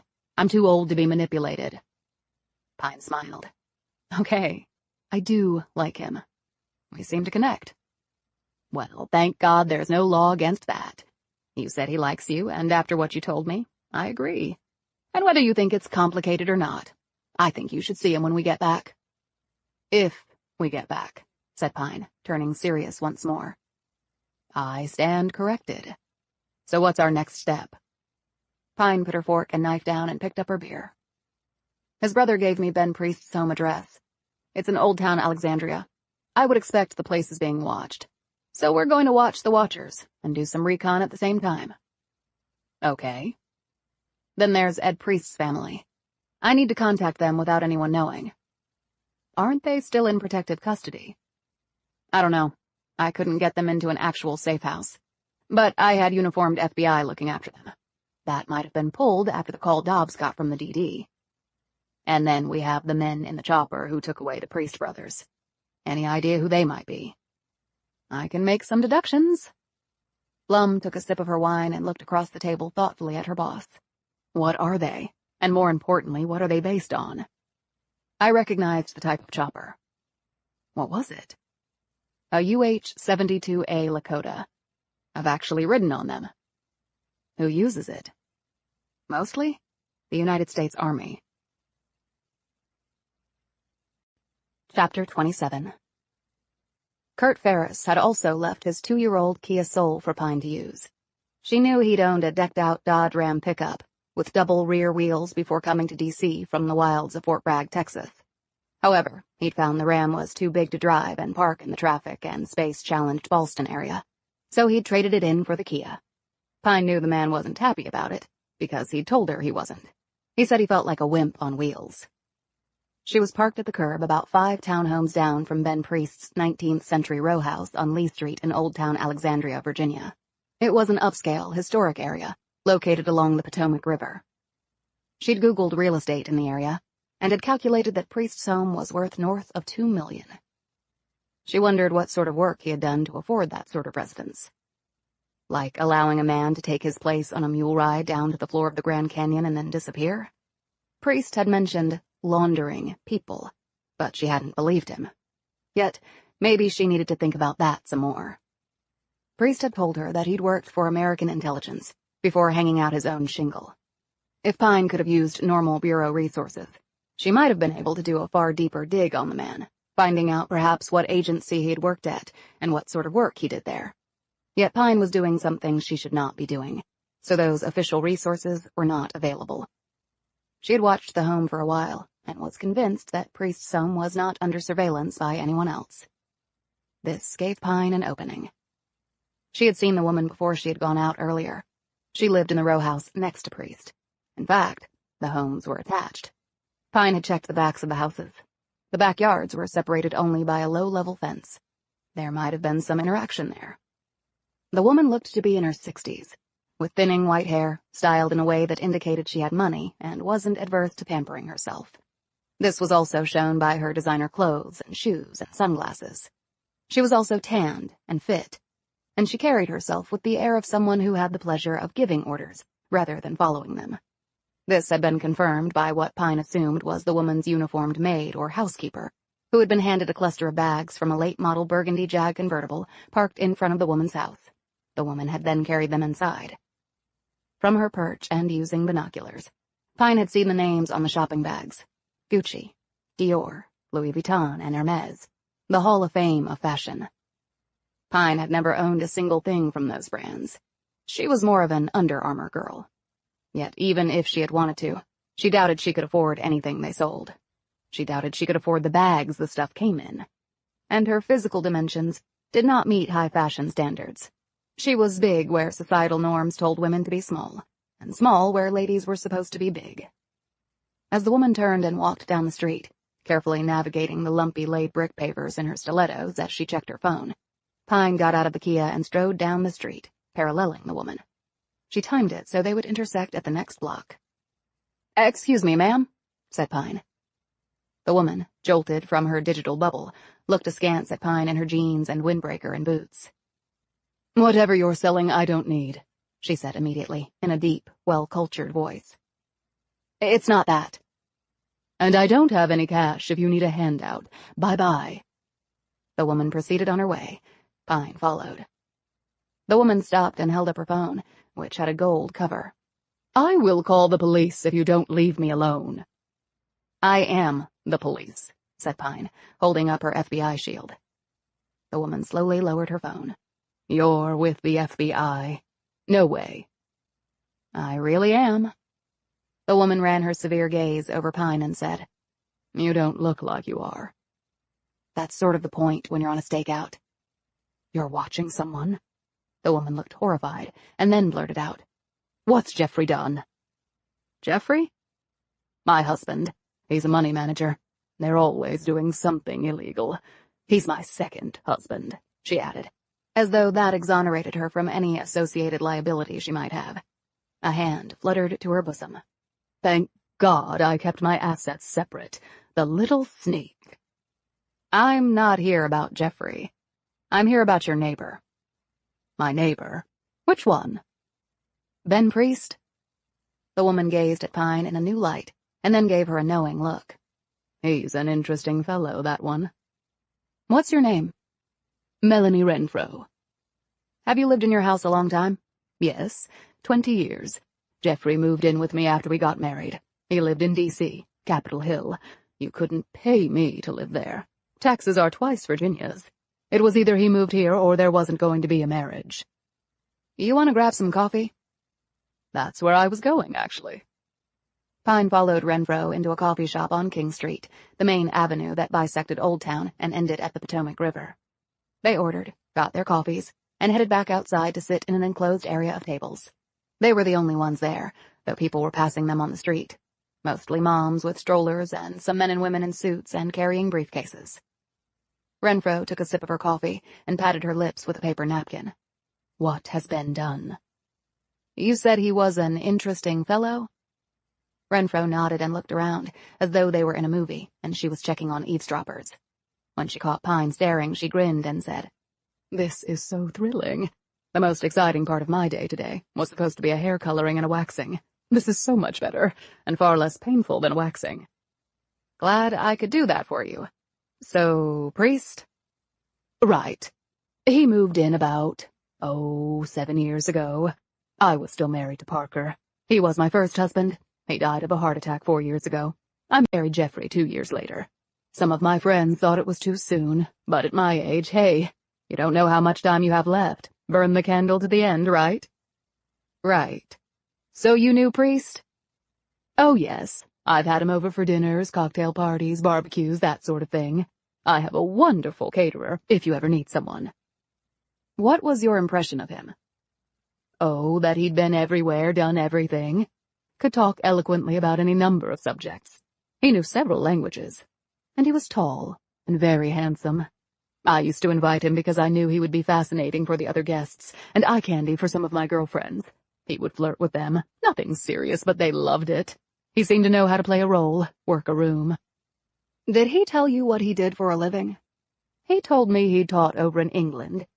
Cambridge or Oxford. Anyway, one of them. Then he'd made money in investments and traveled the world.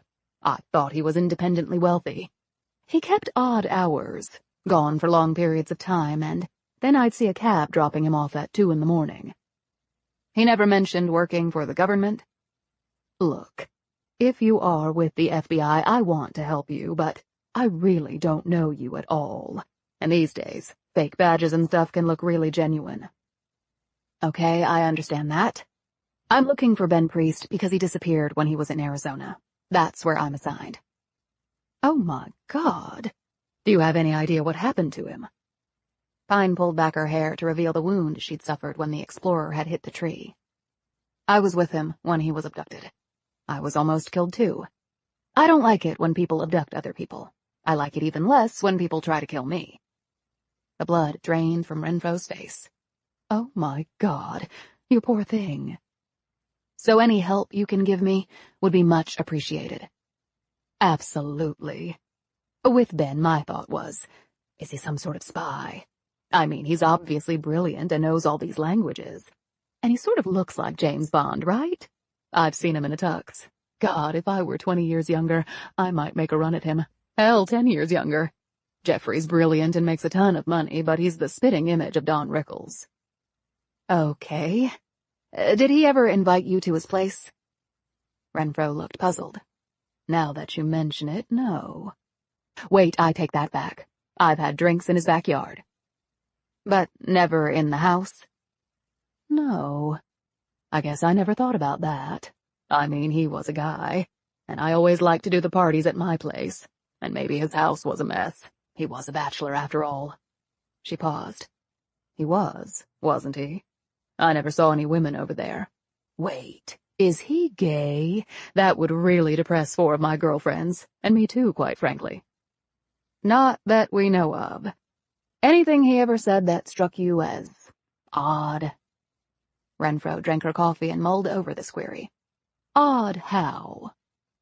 "No particular way. Just your impression." "Well, there was something. I was having a dinner party outside. This was not that long ago." "Okay, what happened?" "Well, Ben was his charming self, regaling the guests with some story about traveling overseas." "Did you catch where?" "Not exactly. Let me think. He said something about inadvertently crossing a border and that he was lucky to get back unscathed." "Go on." "Now I remember. He said one of the Stans. I wasn't sure what he was talking about. Stan who?" "One of the Stans. Uzbekistan, Kazakhstan. Used to be part of the Soviet Union, Central Asia." "Oh, right. I guess that does make sense. Hey, What can I say? I went to college to find a husband. Well, he said that the world really was unpredictable and you just never knew what was going to happen. I asked him if he was talking about anything specifically. What did he say?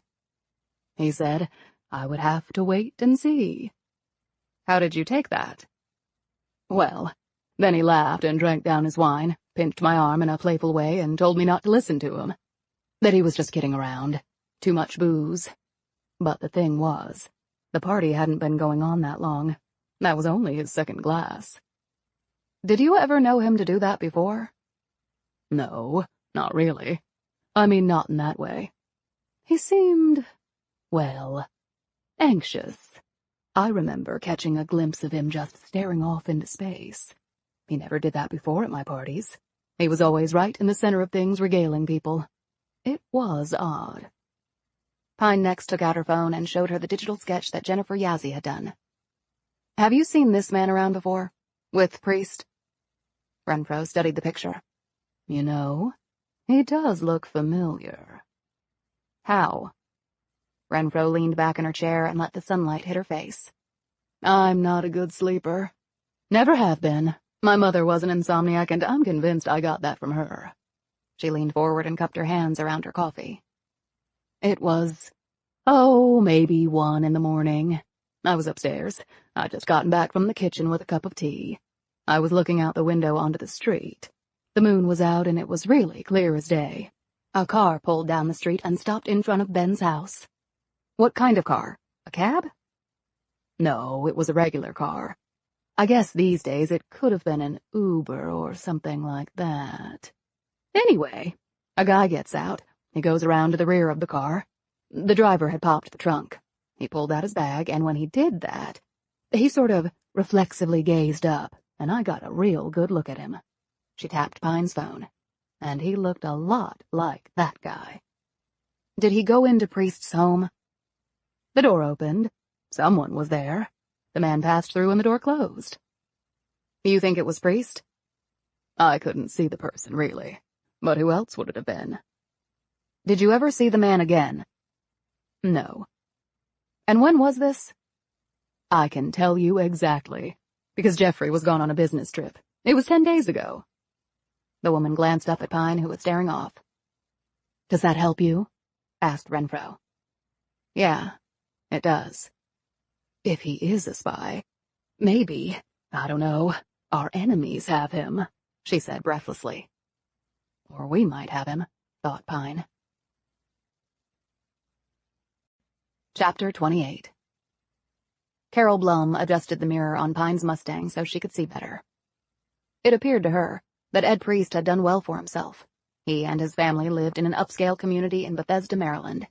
Their home was a 2-story brick painted white, with a 3-car side-load garage.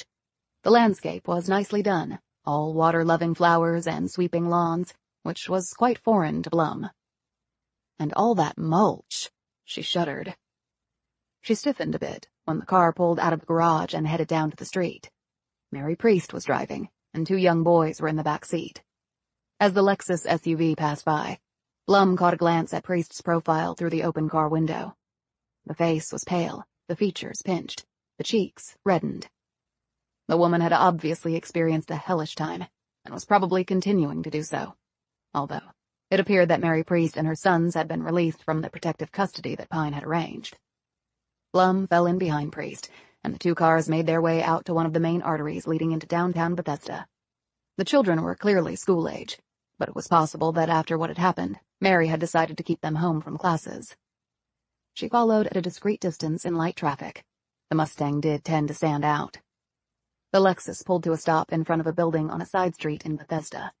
The sign out front proclaimed it to be one of those educational centers where kids went to bone up on math and English and other subjects. Priest got out and led her sons into the building, while Blum found an open space across the street. 5 minutes later, Priest came back out, but she didn't get into her car. She started walking down the street. Blum got out of her car and followed. It was nearly noon, and Blum wondered if the woman was going to do some shopping while waiting for her kids. And then Priest swerved into a building. Blum quickly followed. It was a movie theater. Priest bought a ticket and Blum purchased one for the same movie. She trailed Priest down the hall and into the theater. It was empty. Priest took a seat in the middle, while Blum took the same seat several rows behind. She settled down and waited. Her first thought was that Priest was waiting for someone, but the woman was not checking her phone or watch or looking toward the entrance. She just stared down at her hands. As the previews came on, Blum decided to risk it. She got up from her seat and moved to Priest's row, taking the chair one over from the woman. Priest didn't even look up. She seemed lost in thought. This gave Blum a chance to study the woman. She looked to be no more than 40, petite, with dirty blonde hair that fell to her shoulders. Trim and fit-looking, she was dressed in cream-colored slacks, flat shoes, and a light blue short-sleeved shirt that showed off defined, tanned arms. Her Kate Spade handbag sat in the chair next to her. She dabbed at her eyes with her hand. Then the tears came more fiercely, and she put her head in her hands. Blum opened her purse, took out a packet of tissues, and handed them across. Priest saw them, jerked up, and looked over at Blum. But when she focused on the older woman next to her, she instantly relaxed, smiled briefly, and thanked her. She took out a few tissues and handed the packet back. She wiped her eyes clear and then blew her nose. I think it's allergies, said Priest, not meeting Blum's eye. I think it might just be life, said Blum. I've sat in my share of theaters with allergy problems. Priest laughed lightly and looked embarrassed. I didn't even want to see this movie. I just picked it because it was playing now. I did the same thing, said Blum. Just wanted to get out and about. I'm Mary. Carol, said Blum. They shook hands. It's nearly lunchtime, if you'd prefer that. At my age, I look forward to meals, and you look like you could use something to eat. I can't remember the last time I ate. Do you live around here? No, I'm visiting from another part of the country. I have friends here, but they're working today. Do you know a good place to eat? I do. Shall we? Priest laughed. I've got some time to kill. So what the hell? They walked outside, and Priest led Blum over to another street. It's a French-style cafe. The menu's good, though a little rich. And I could use some wine, actually. Blum nodded appreciatively. Sounds fine to me. I long ago stopped counting calories and restricting my alcohol consumption. I look forward to those days, said Priest wistfully. They were led to a table in the back by the greeter. As they settled in and looked over their menus, Blum said, I know this sounds like a cliché, but I'm a good listener. I have 6 kids and I'm divorced. And no, it wasn't amicable. I've got lots of grandkids. Some I still haven't seen. I've traveled widely and experienced pretty much everything. So if you want to talk, I can give you an excellent armchair quarterback analysis. Priest smiled and rubbed at her eyes. God, it was like you were dropped from heaven right when I needed you. Sometimes the world works in mysterious ways. They ordered 2 glasses of Merlot and each took a sip before Priest plunged in. This is going to sound crazy, even to someone like you. Okay. It's my husband. That doesn't sound crazy at all. No, you don't understand. He's not cheating on me or anything. Ed's a good guy. So what's the issue, Mary? Priest shook her head. You're not going to believe me. I assure you that I will. My husband. Well, it started with his brother. What did? His brother is into something. I'm not sure what. And now we're sucked into it too. Into something? Do you mean criminal? That's just it. I don't know. What I can tell you is that my husband left on a trip without telling me where he was going. He's never done that. He's as vanilla as they come. He's a CPA, for God's sake. Is he back yet? No. And here's the other thing. The frigging FBI came to our house and said they were there to protect us. Good Lord. And you think it was connected to your brother-in-law? It has to be. I mean, none of this stuff ever happened before. Have you spoken to your husband? Not since he left. I'm terrified. I have no idea if he's okay or not. But you're no longer being guarded. I mean, here you are, out and about without armed guards. That's the other strange thing. They just upped and left. They said everything was fine. False alarm. What did you do? I did what any wife would do. I blew a fucking gasket, pardon my language. I would have too. I was screaming at these guys. Where's my husband? What's going on? Why are you involved? And what did they tell you? Absolutely nothing. They just left. I got on my phone and started calling around to all of Ed's friends and business associates, but none of them had heard a thing. And his brother? I called him too, but he didn't answer. I left a bunch of messages. Nothing. The jerk. He has little enough to do with us, really. And now this. But you don't know for sure that he is involved in all this. Then why hasn't he called me back? Does he live nearby? In Old Town, Alexandria. It's in Northern Virginia, just across the river. Have you been to see him? I drove over there the same day the FBI left. I knocked and knocked. No answer. I suppose you don't have a key. You could have checked to see if he was all right. He might be injured or something. In answer, Mary rummaged through her purse and took out a key. I do. Ed had one from a while back. His brother probably forgot all about it. It was when he was out of town for an extended period and he needed Ed to go over and check on things. So did you go in? I was afraid to. Besides, there's an alarm system and I don't know the code, only Ed did. And we never go there. That is a remarkable story. I wish I had some advice to offer, but I truly wasn't expecting something like that. I was just assuming it was some sort of domestic issue or something with work or extended family. I know, but it was just a relief to tell someone. I felt like I was going nuts, I really did. And then you showed up, like an angel. Blum felt a pang of guilt at the woman's words, but her loyalty was not to this woman. There were bigger issues at stake. I'm just glad our paths crossed, said Blum with all sincerity. They ordered their food and talked while they ate. Blum said, I think you should keep trying to call your husband, but don't go back over to your brother-in-law's house. If the FBI is involved, there might be something dangerous going on. You need to think about your own safety and that of your kids. At this point, I think you just do nothing. If your brother-in-law is into something criminal, you don't want to get in the middle of that. But should I report Ed missing? I mean, he is missing. My God, I can't even believe I'm saying this. My poor husband. Blum looked at her thoughtfully. Give it a day. Then you can think seriously of doing that. I'm very sorry this has happened to you.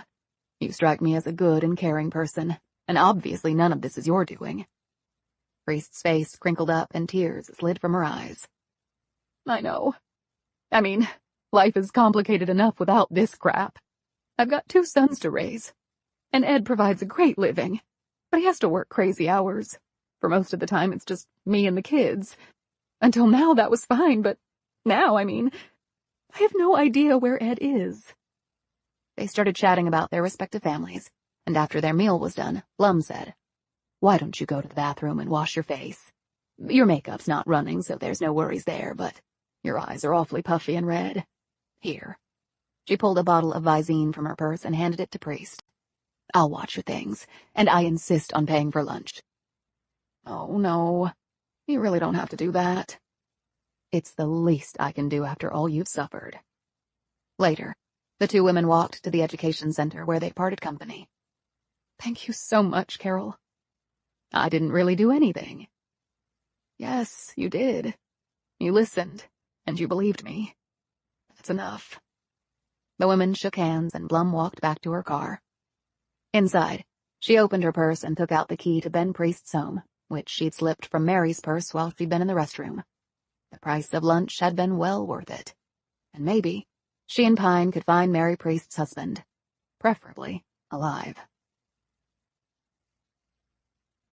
Chapter 29. 2 a.m. was a good time to commit a breaking and entering. Pine thought this as she squatted in Ben Priest's backyard, disabling the electronic pipe to Priest's home security system and phone line. A few snips, a reroute of a circuit, and she could walk right in, and the security system would have no clue about the breach. This trick of the trade had not been in the official training at the FBI, but Pine had supplemented her skill set with an abundance of self-learning. This particular technique had been taught to Pine by the owner of a home security company. People and organizations with deep pockets could effectively protect against what Pine was doing by hardening the pipe and security measures that powered the alarm system. Most homeowners, even ones like Ben Priest, typically could not, or at least couldn't do it well enough. Pine rose, did a 360-degree check, and then hurried up to the back door. She kept to the shadows, because she knew that Melanie Renfro suffered from insomnia, and a window in her home looked out over Priest's rear yard. She inserted the key Blum had given her in the lock and turned it, and a few moments later, she was inside the house and closing the door behind her, right as the wind picked up and the first few sprinkles of rain landed on the rear brick stoop. Pine listened, but heard no beeping, showing that her security workaround had been effective. She took out her mag light and shone it around. The house had a bit of a musty smell to it. Not unexpected in a place this old, no matter how well it had been maintained. The back door opened onto a mudroom with built-in shelves and rain boots standing up in one corner. She moved past this and into the adjacent kitchen. It was small and not particularly well laid out. As she viewed it under the beam of her light, she could see that the appliances were old, the cabinetry was several decades old, and the flooring looked and felt like linoleum. She opened the fridge. It was empty and not particularly clean. She checked each of the drawers and cabinets. They were mostly empty. A few plates, a few utensils. Pine got the feeling they were either just for show or had come with the place when Priest purchased it. The rain was really pouring down now. She could hear it smacking the roof and pelting the windows. Then a gash of lightning illuminated the interior of the house and was followed almost immediately by a loud crack of thunder. She left the kitchen and entered the small dining room. It was a dining room in name only, since it was unfurnished. The elaborate chair rail and moldings on the walls were dusty and in desperate need of fresh paint. An old-fashioned chandelier hung from a ceiling medallion shaped like a pineapple.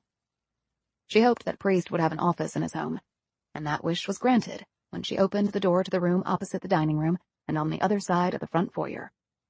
Inside, she shone her light around to reveal a large, square partner's desk with a leather chair, a wall of books, a desktop computer, and a small wooden file cabinet. This place definitely looked to have been used. She searched everything. The file cabinet was empty. The desk drawers the same. She opened each book and shook it to see if anything fluttered out. Nothing. She sat down at the computer, certain that it would be password protected. A black screen confronted her. There was no prompt even to enter a password. The computer had been wiped clean. Its hard drive had been probably taken or destroyed. Shit. The question was, had Priest done it, or had someone else? She left the office and ventured up the narrow staircase to the second floor. There were 3 bedrooms and adjoining baths up here. Pine checked each one, ending with Priest's bedroom. She could tell it was his because it was the only one that was furnished. The man apparently, like Margaret Mitchell, did not want to encourage visitors. There was a bed with an ornately carved headboard, an old armoire that held a few clothes, and that was it. Ben Priest was definitely into minimalism. The bathroom was small, and the medicine cabinet was as empty as the fridge downstairs. Pine was starting to wonder if the man even lived here. Or else, he had emptied the place before he'd headed west. Or someone else had. Melanie Renfro hadn't mentioned any moving vans, and the furniture was still here, what little there was.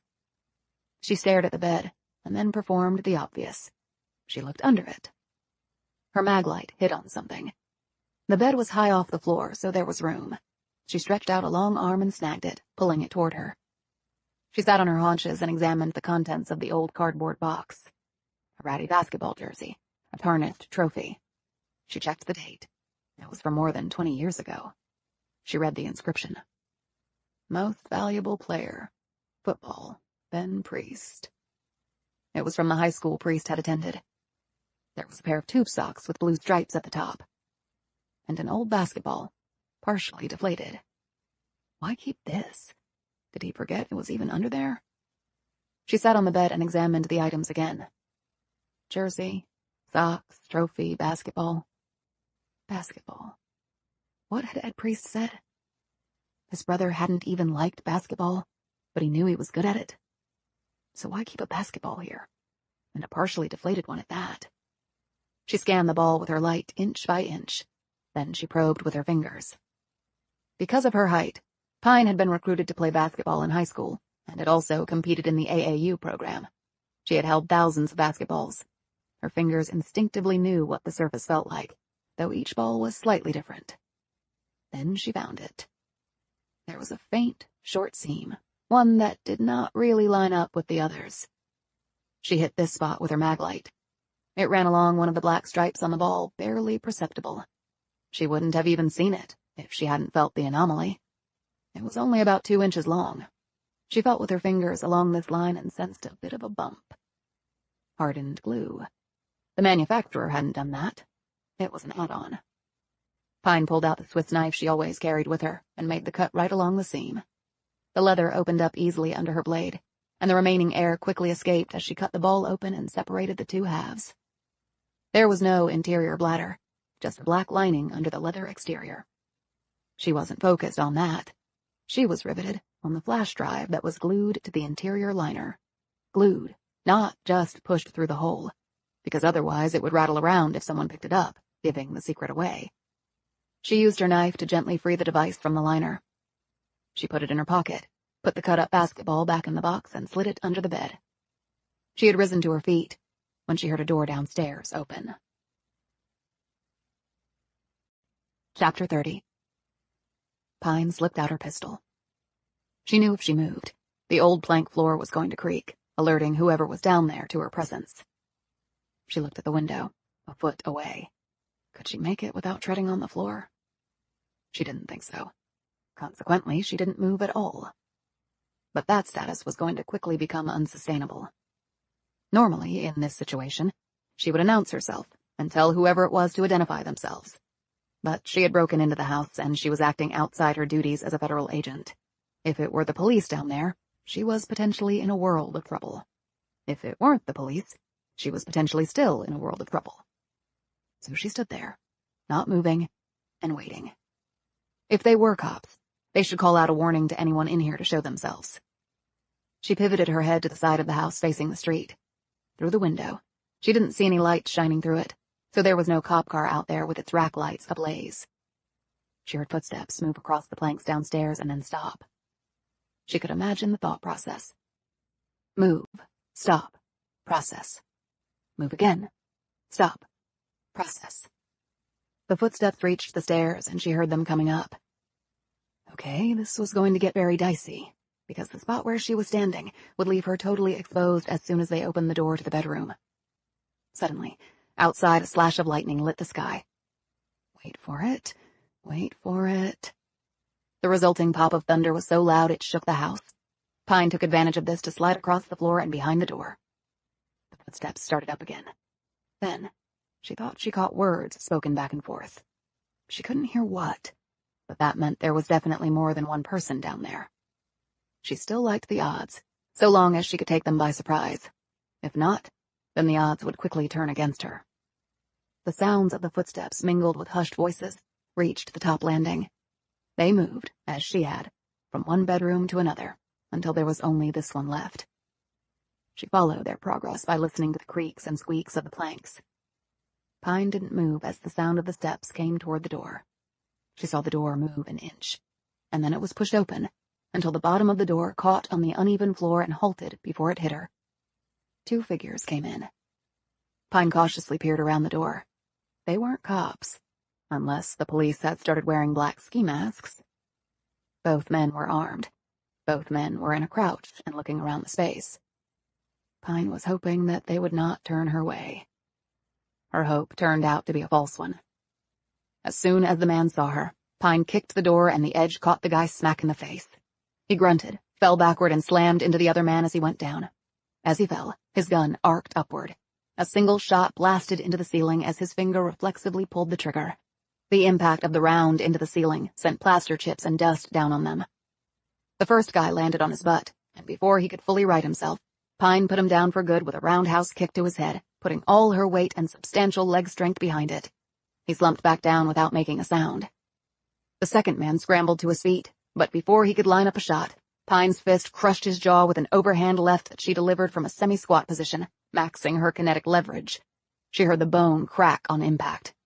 As he dropped his gun and slumped over in pain, she followed that blow with a sweep kick, cutting out his legs and sending him back to the floor. Hovering over him, she performed an eye strike with her index finger. When he howled in pain and grabbed his face with both hands, she bounced his head off the floor with the heel of her boot. He groaned once and then joined his buddy in unconsciousness. Pine quickly searched them, but they were carrying no IDs. She stripped off their masks and took pictures of them both with her phone. She took a moment to examine their weapons and took photos of them, too. The next moment, she was hurtling down the stairs. She left the way she had come. Pine cleared the brick wall at the back of the rear garden area and dropped onto the street on the next block over. She walked swiftly to the next intersection, then turned left and made her way over to Priest Street. She peered cautiously down it to see if there was anyone else lurking around the man's house. There was no one she could see. They might be in one of the cars parked on both sides of the street, but it was far too dark to make out anyone inside any of the vehicles. She rubbed her knuckles where she had clocked the guy. She would have to ice that later. They weren't cops. They weren't federal agents. They were two guys in ski masks with guns. Who were they? More to the point, who were they working for? And why was Priest a subject of interest for them? She had to assume that they weren't there because of her. If they'd seen her break into the house, they would have been far more cautious about entering the only room where she could have been hiding. One guy would have gone in and flushed her, and the second guy would have taken her out. At least, that's how she would have played it. Her mind was working so rapidly that she had barely registered the fact that it was raining hard.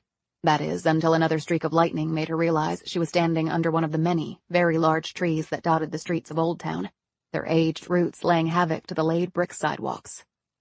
She turned in the direction opposite from Priest's and made her way back to the Kia. It was after 3, and in another few hours the dawn would be breaking. She wanted to get back to her place and see what was on the flash drive. As she was approaching her car, Pine noticed a movement to her left. It wasn't stealth. The person wasn't intending to sneak up on her. Can we speak? She turned to face the person. He was a small, trim man of Asian descent, maybe in his early 40s. He was wearing a raincoat, spectacles, and a slouch hat. He had an umbrella in one hand, but curiously was holding it by the wrong end. Pine answered his request by pointing her gun at him. He didn't flinch at the sight of the weapon. He said, I sincerely believe you are an intelligent person. I think a meeting might be in both of our best interests. His speech was slightly accented, but his English was perfect, if a bit awkwardly formal. Who are you? Perhaps a person who can at least partially explain the, delicate situation you presently find yourself in. I'm listening. Not here. We shall be more comfortable somewhere else. I'm not going anywhere with you. I really must insist upon this. Pine indicated her weapon. I think I have the upper hand. He moved so fast, she never really saw his umbrella hook her gun and rip it out of her hand. Pine simply realized she was suddenly weaponless, something she never liked to be. Pine squatted down and feigned assuming a fighting stance. Then she lifted her pants leg and grabbed her Beretta. Before she could bring it up, he leapt forward and neatly kicked it out of her hand. She stood and faced him. Who are you? The man set his umbrella on the hood of a car parked on the street. I must insist upon your accompanying me. I have a vehicle at hand. I'm not going. Again, he moved so fast Pine barely had time to attempt to block his kick. She was knocked backward and flipped over the car hood. She landed on the sidewalk on the other side. She rose quickly, but not quickly enough. The next blow lifted her off her feet, and she slammed back into a tree growing through the brick sidewalk. She rose, wiped the blood from her mouth, and set her hands and feet in a defensive posture. You are quite stubborn, said the man. Pine said nothing. She was conserving her breath. She'd never battled anyone as quick as this guy, not even her MMA instructors. He was 5 inches shorter and 30 pounds lighter than she was, and yet his blows were about the hardest she'd ever felt. She kicked out with a feinting roundhouse, which he easily blocked. Her momentum had carried her into a crouch, which was intentional. She exploded out of this position with an elbow strike aimed at his throat. It was a clever move, yet he simply edged away and kicked her in the backside, sending her sprawling into the wet street. Pine slowly rose and brushed off her pants and blew on her scraped palms. The man said, I think we can agree that this situation is becoming a trifle ridiculous. Pine could see only one way out of this. She launched herself forward and took a vicious kick to the head, followed by one to her oblique. Both blows were staggering, but Pine's skull was pretty damn hard, and a lifetime of lifting phenomenally heavy weights had made her core iron. She started to stumble, as though she was going down. At the last moment, she lunged forward, wrapped her legs around the man's torso and left arm, ripped his right limb straight up and locked it down in an armbar. The momentum of her charge and their commingled weights caused them to topple into the middle of the street. The man's hat fell off. Pine squeezed her muscular legs around his torso, even as she levered his right arm over his head, trying her best to rip it from its socket. She could hear him breathing heavily. She locked down on his torso even more, her goal to stop his diaphragm from moving up and down. Without that mobility, one could not remain conscious or alive. She thought she could feel him weakening. She was wrong. With the index finger of his pinned left hand, he jabbed hard into Pine's inner thigh. As he dug into it, applying an immense amount of pressure, Pine lost all feeling in her leg, and then a jolt of pain shot through her muscle and joints and rocketed up her entire side. She cried out, helpless as he forced her useless left leg off him. An instant later, his elbow smashed against the side of her jaw with such force that her leg lock was completely broken. Another elbow strike and her armbar also fell away, allowing him to roll to his left, get to his feet, crouch, and deliver a crushing stomp kick to her belly. She threw up what little was in her stomach. She lay on the street, so dazed that she could barely see the little man rise above her. I misjudged you, he said. He balled up his fist. You are not quite so intelligent as I first believed. The siren cut through the silence of the night. The sound seemed to be heading toward them at speed. The man looked toward the sound, which gave Pine the only opening she needed. Though he'd outmaneuvered her at every junction and was by far the better fighter, the man had made one mistake. He'd misjudged the length of her legs. She shot her right leg straight up and kicked him hard in the balls with the toe of her boot. He cried out, bent over, and staggered back. Pine watched from street level as, still hunched over, he snatched up his hat and moved haltingly into the darkness as the sound of the siren headed for them. Pine slowly stood, and, dragging her still numb left leg behind her, recovered both her guns, unlocked the Kia, collapsed inside, and then slouched down in her seat a few seconds before the police car turned onto the street and sped past her. Someone must have heard the fight and called the cops. Pine rolled down the window, spit blood, along with part of a tooth, out of her mouth, started the car, put it in gear, and slowly drove off. The fucking flash drive better be worth it. Chapter 31. Do you need any more ice, Agent Pine? Blum was at the door to the bathroom. Inside, Pine was sitting naked in the bathtub, which she had partially filled with ice from the under-the-counter ice maker, as well as the fridge's ice maker. No, I'm good, Pine called out. You still didn't tell me what happened. Pine moved her arms and legs gingerly in the ice bath. I will. Just give me a little time. The feeling had come back to her left leg, but it still throbbed like hell. Can I get you something to eat or drink? I'll take a beer. It's 7 a.m. Make it 2 beers then, thanks. Pine heard Blum walk away, and she slumped back into the ice. She could sit in here for only a few minutes more. She'd been in and out of the ice several times for the better part of 3 hours. While she needed the ice to take the pain and swelling away, any person's tolerance for this was limited. By the time Blum came back and knocked on the door, Pine was slowly lifting herself out of the ice bed. She wrapped a towel around herself, opened the door, and accepted one of the beers from Blum. You look like hell, said Blum. Your jaw is swollen, your lip is cracked, and your left eye is puffy. And you're moving like you're 100 years old. Were you in a fight, or did you fall off a building? Sort of feels like both, mumbled Pine, as she sat down on the toilet lid and took a long drink of the beer. Then she wrapped some of the ice from the tub into a washcloth and held it against her face. I'll trade the second beer for the whole story, said Blum, holding up the can. Pine glanced up at her and finally nodded. Sit down. It might take a while. Blum sat primly on the edge of the tub and looked at her expectantly. Pine laid out for her what had taken place, from the moment she'd stepped inside Priest's home to getting the crap kicked out of her and driving away afterward. He was the best I've ever seen, said Pine. Fought some pretty good ones. This guy was way out of my league. But in the end you bested him, pointed out Blum. Pine coughed, winced, put her beer down and clutched at her side. Doesn't really feel like victory. She got up, opened the medicine cabinet, took out a bottle of Advil, downed 4 with a swallow of sink water, and resumed her seat. Blum said, This flash drive. Have you opened it yet? Pine shook her head. I'm just hoping there's something in there that will help us. Priest must have thought it pretty important if he hid it away like that. That's what I'm counting on. Otherwise, there was zip at his house. Can I make you something to eat? I'm good. I just need to check the flash drive, and then I need some sleep. The ice is working. I can feel the swelling going down. Pine rose and gingerly walked into her bedroom after running hot water in the tub to empty out the ice. She dressed in sweats and ankle socks and walked into the kitchen carrying her laptop and the flash drive. She still held the ice pack against her face. Blum put a cup of hot tea down in front of her. Peppermint. It's good for anything that ails you. You don't get a buzz from peppermint. It's a different kind of buzz. Drink. Pine set down the ice pack, took a few sips from the cup, then opened her laptop and inserted the flash drive into the USB port. She hit the requisite keys, and what was on the USB started to load on the screen. They both stared at the writing and blank box there. Shit, exclaimed Pine. Of course, it's password protected. She shook her head. I got my ass kicked for this. Can you figure out the password? Maybe. If it's something personal to Priest. But if it's a random computer-generated password, you need a lot of computing power to break it. Well, something will occur to us.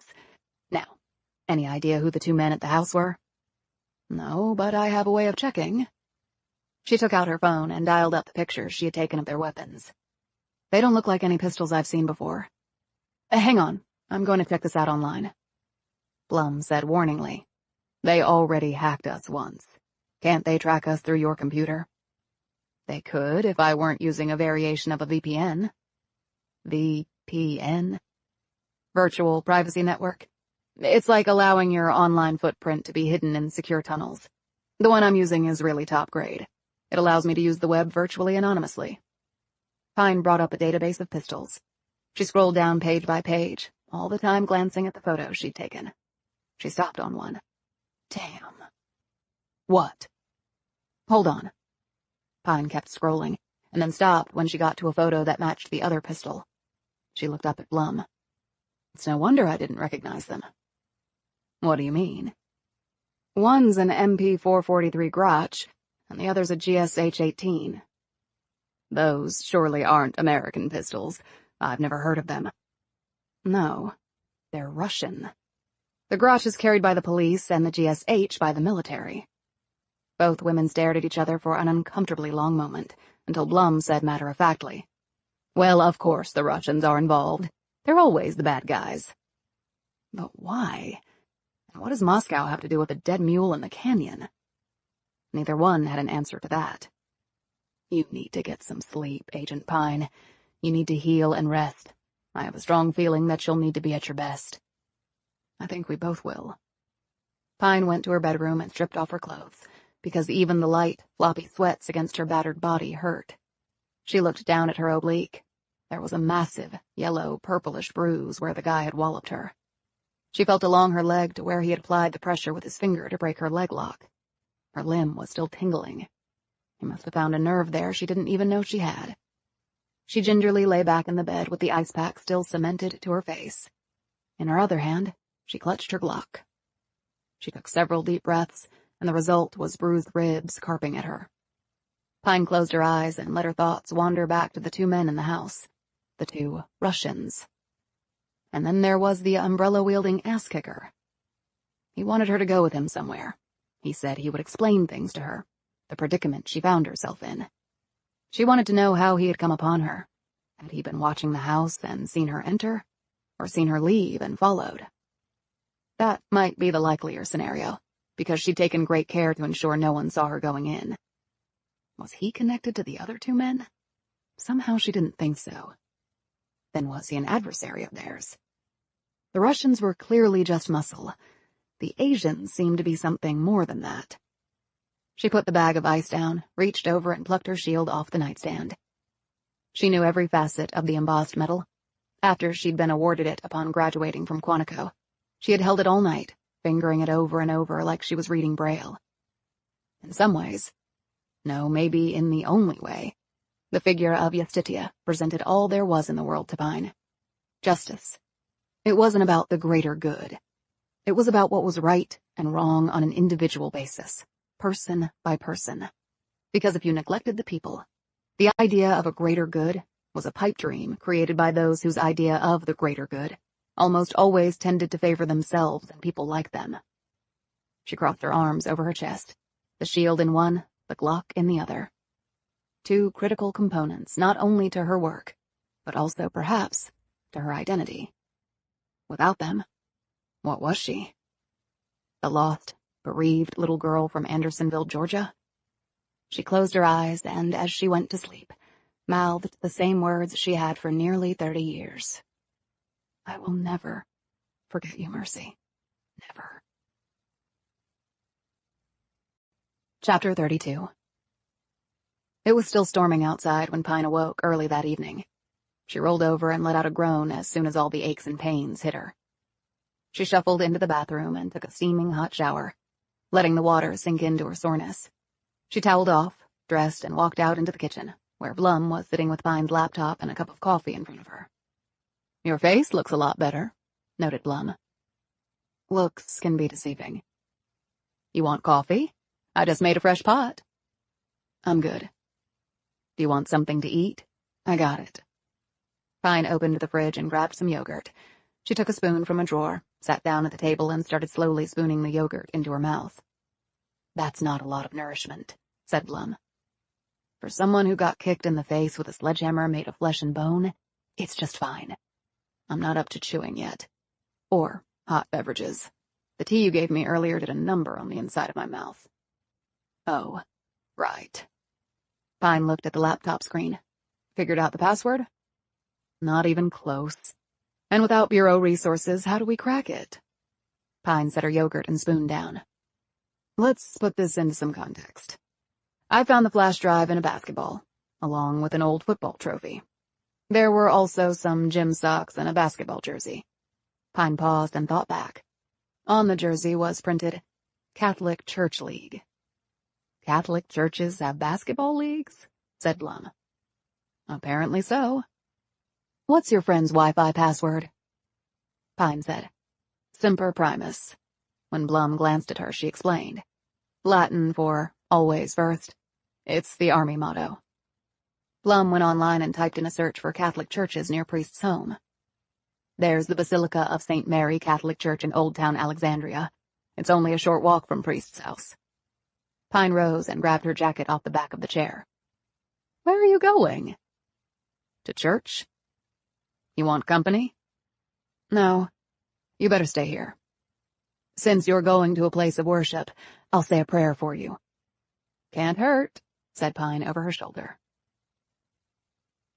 The Basilica of St. Mary was the oldest Catholic church in Virginia. It was located on South Royal Street, and its gray stone facade was Gothic in appearance. Its stark front was softened somewhat by 4 sets of wooden double doors with brass kickplates. The rain had slackened when Pine pulled to a stop across the street and looked around. There were a few people on the sidewalks, and a truck slowly drove down the street before its taillights disappeared into the darkness. The sign in front of the church said it had been established in 1795. A white statue of the eponymous Mary was set in a niche of the building's facade, high above the main front door. Pine got out and walked across the street.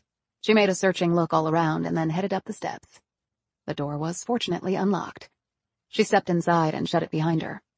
She moved through another set of doors and found herself in the worship area proper. The stained glass windows were immense and colorful. As she looked toward the front of the church, she saw Jesus hanging on a cross, which was mounted to the wall behind the marble-floored altar. There were 2 sets of wooden pews set on either side of the broad nave. Pine really had no idea why she was even here. Just a reference to a church basketball league. A dubious connection if ever there was one. And yet, what other leads did she have? She took a seat in the front pew and continued to examine the space, looking for anything that might help her. As she was sitting there, a man walked out from a door behind the altar. His white collar indicated he was a priest. He was tall, nearly 6'6", and young, maybe late 30s, with a shock of red hair and sprinkles of freckles. Maybe a classic Irish priest, mused Pine. She wondered how many of those were still around. Hello, he said. I'm afraid you've missed the last Mass. I just stopped in to, I guess, meditate a bit. I hope it's okay. It certainly is. We're open for all those seeking a quiet space in which to think and practice their faith. He drew closer and started when he saw her battered face. Are you? All right. Car accident a few days ago. Still a bit banged up. He looked at her with a dubious expression. I've had women come in before and tell me that. If things are not going well at home, I'm here to listen. No one should be abused by another. I can help you with that. We can offer shelter, and maybe you should think about calling the authorities. In answer, Pine smiled and held up her ringless hand. I'm not married, and I do MMA. There aren't many guys around who could take me. I really did have an accident. Oh, I'm sorry to hear that. But with the way people drive around here, and everyone texting... He extended a hand. I'm Father Paul. I'm Lee, said Pine, shaking his hand. Do you live around here? No, I'm actually visiting. I live out west. The wide open spaces, then. A lot wider than here. Father, can I ask you a question? Certainly. Priests are asked lots of questions, but don't hold me to always having the right answer. He grinned. Pine smiled warmly. I think a friend of mine is one of your parishioners. Oh, yes? Ironically, his name is Ben Priest. Oh, Ben. Yes, he is. Though I haven't seen him in a while. He told me he plays in a church basketball league. Father Paul smiled. Yes, it's an informal thing. I actually started it about 2 years ago.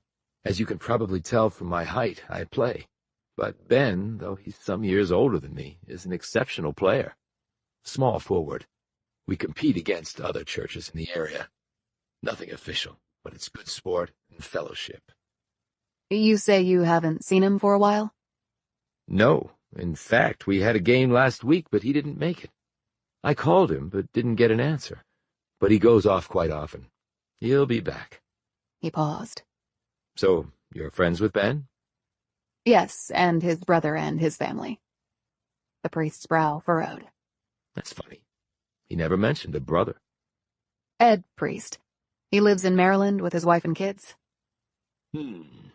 Well, come to think, Ben never really talked about himself very much. He just always seemed to be listening to everyone else.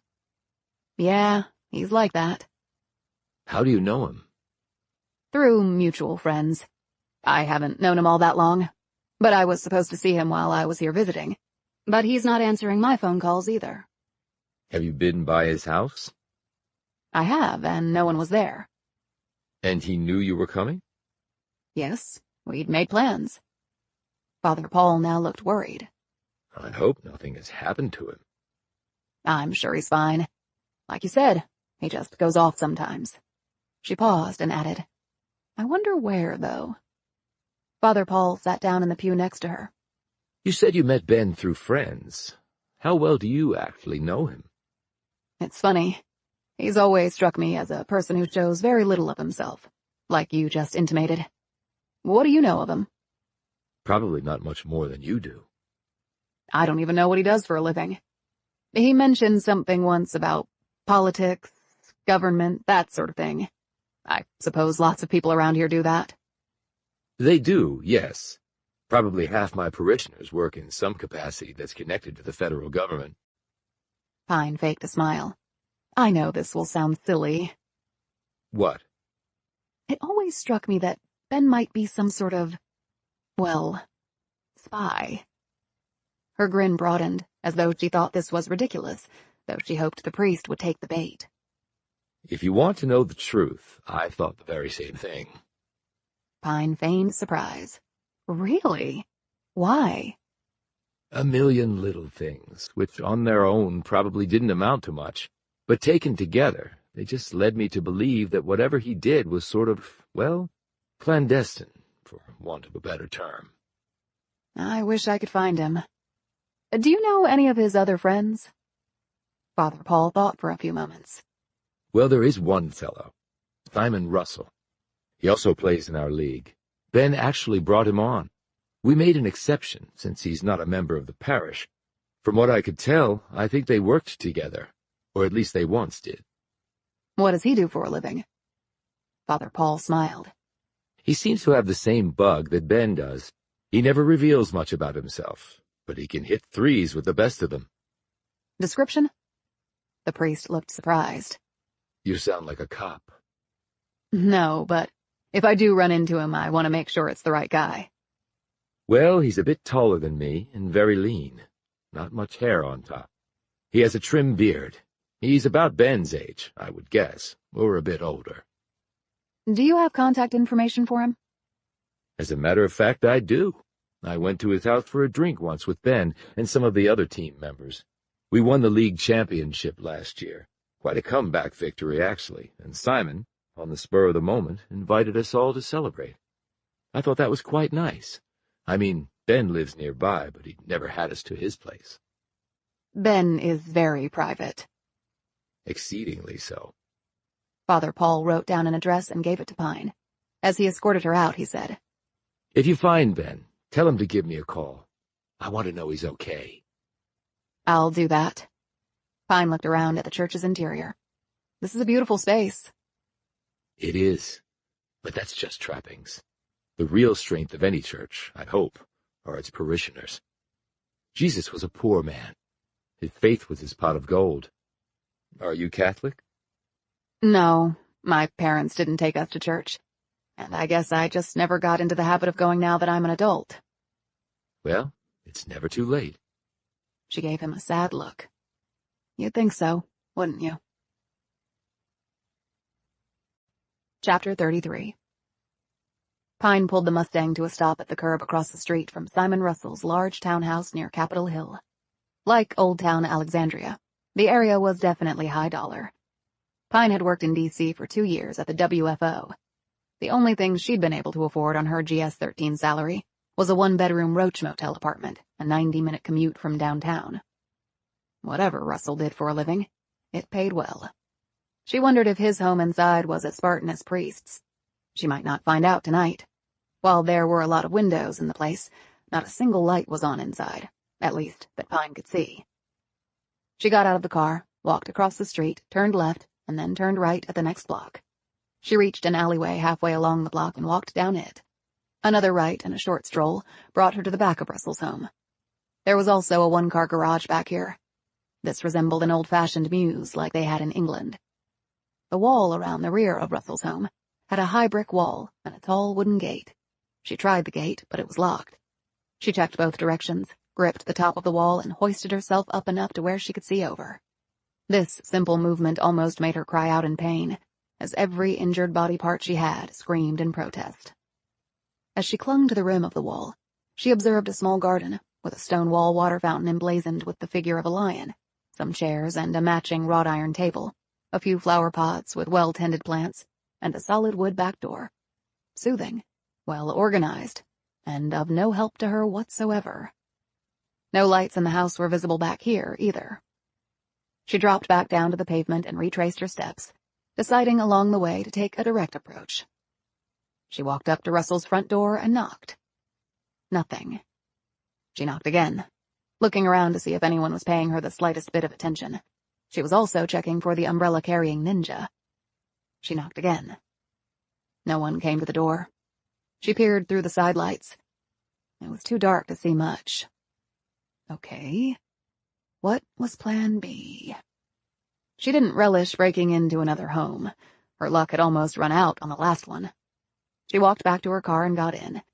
She decided to perform that most tedious and sometimes most valuable of all police work. The stakeout. She settled down in her seat and kept her eyes peeled on the house. At a bit after midnight, her vigilance paid off. A tall man came walking down the street from the direction of the U.S. Capitol.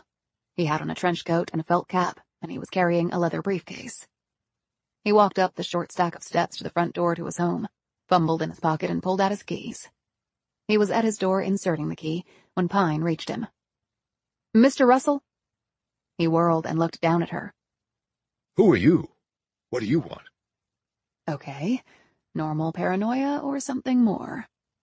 She slipped out her shield. I'm with the FBI. I'm here about your friend, Ben Priest. His features turned even more suspicious. Ben, what's going on with him? Why is the FBI interested in him? Can we talk about this inside? Russell hesitated, but finally nodded. All right. He led her inside, then turned off the security system and shut and bolted the door. He took off his hat and coat and hung them on a wall rack in the small foyer. Pine saw that his hair was indeed thinning, and the little he had left had been allowed to grow in any direction it chose. As Father Paul had said, Russell possessed a trim beard and mustache, perhaps to balance out the loss on top. He was quite lean, and she gauged that his feet were about a size 15, which made sense for a man nearly 6'7". His nose was long and spindly. His eyes were brown and darting. Right above them were a pair of eyebrows that, like the hair, roamed helter-skelter over his compact forehead. She looked around. Russell's digs were a lot nicer than Priest's.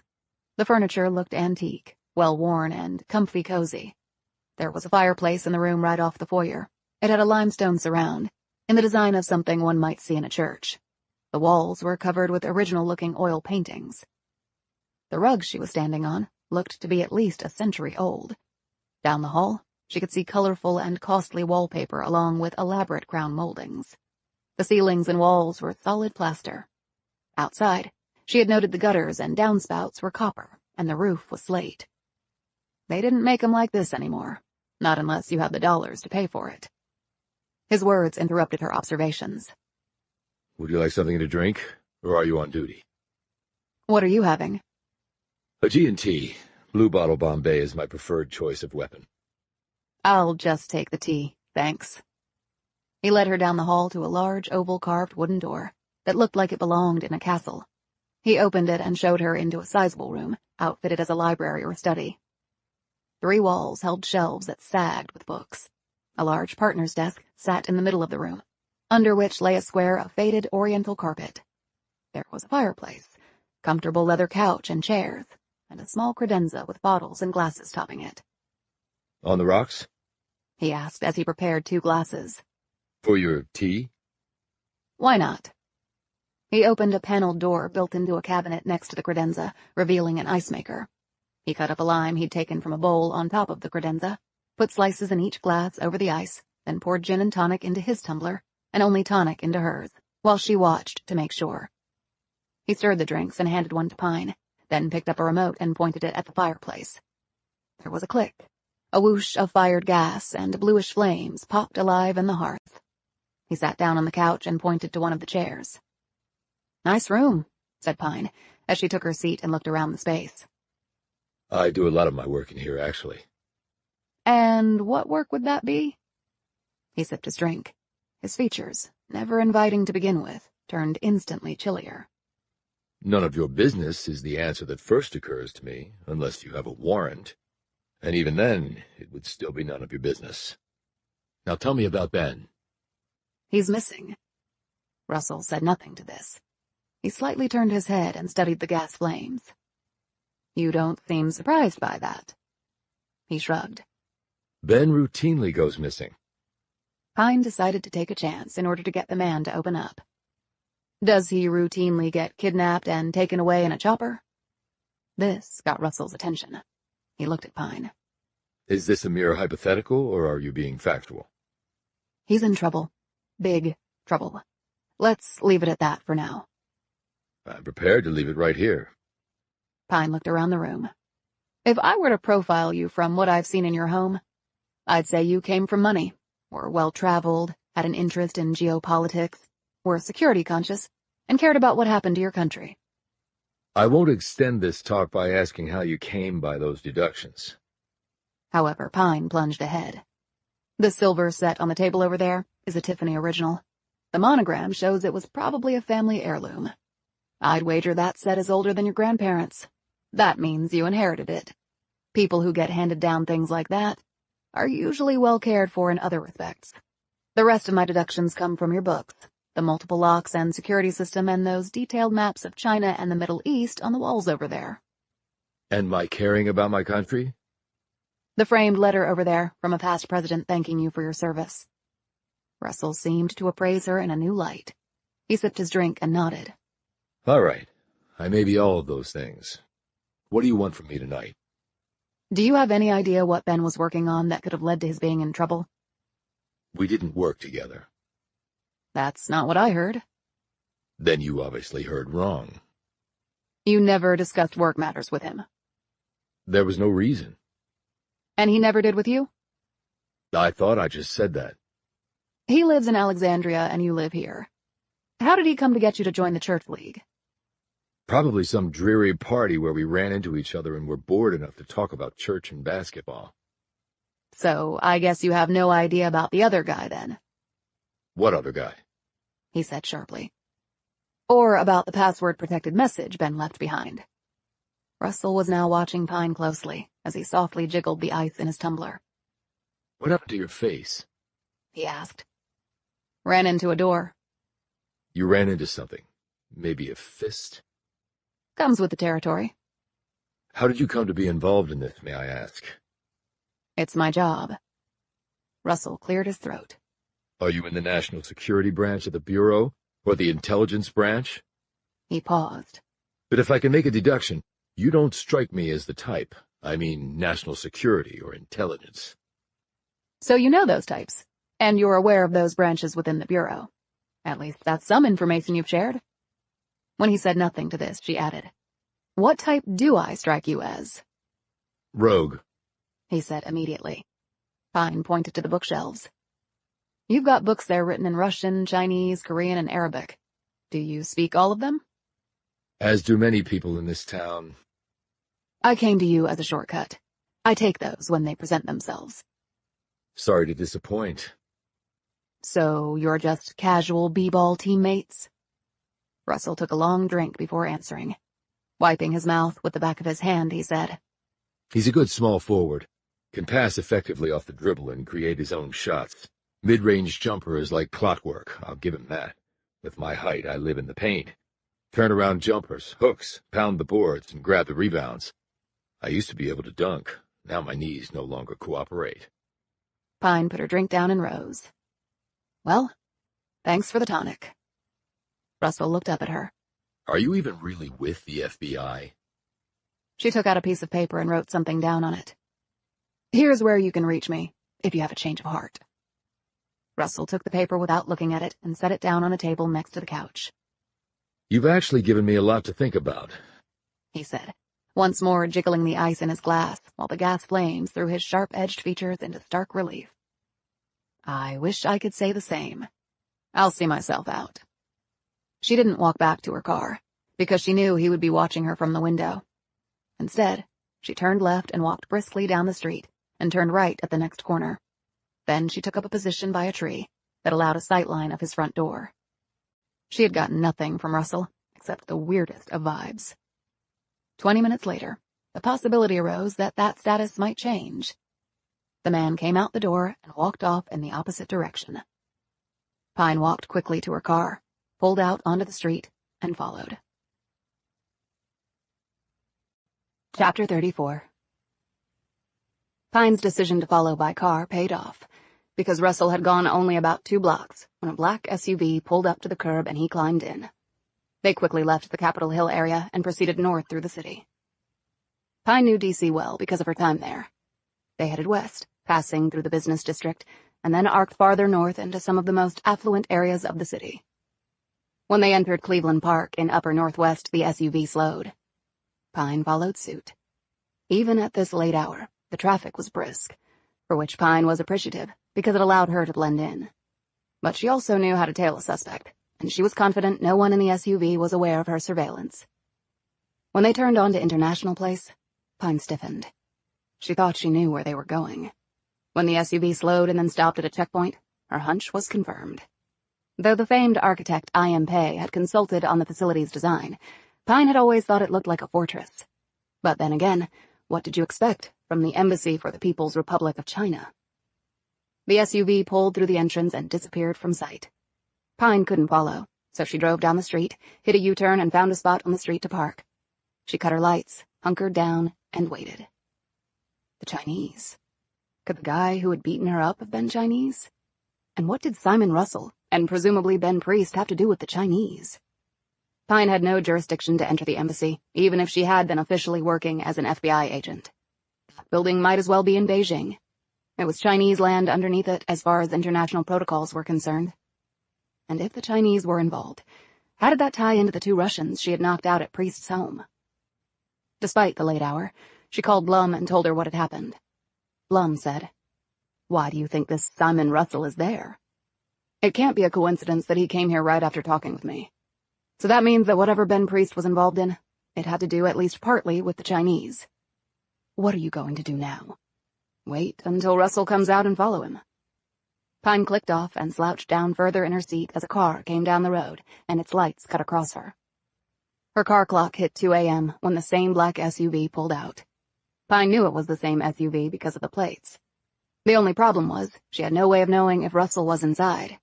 She had no choice but to follow. There was hardly any traffic now, so Pine took a chance, shot ahead of the SUV, glancing toward it as she passed.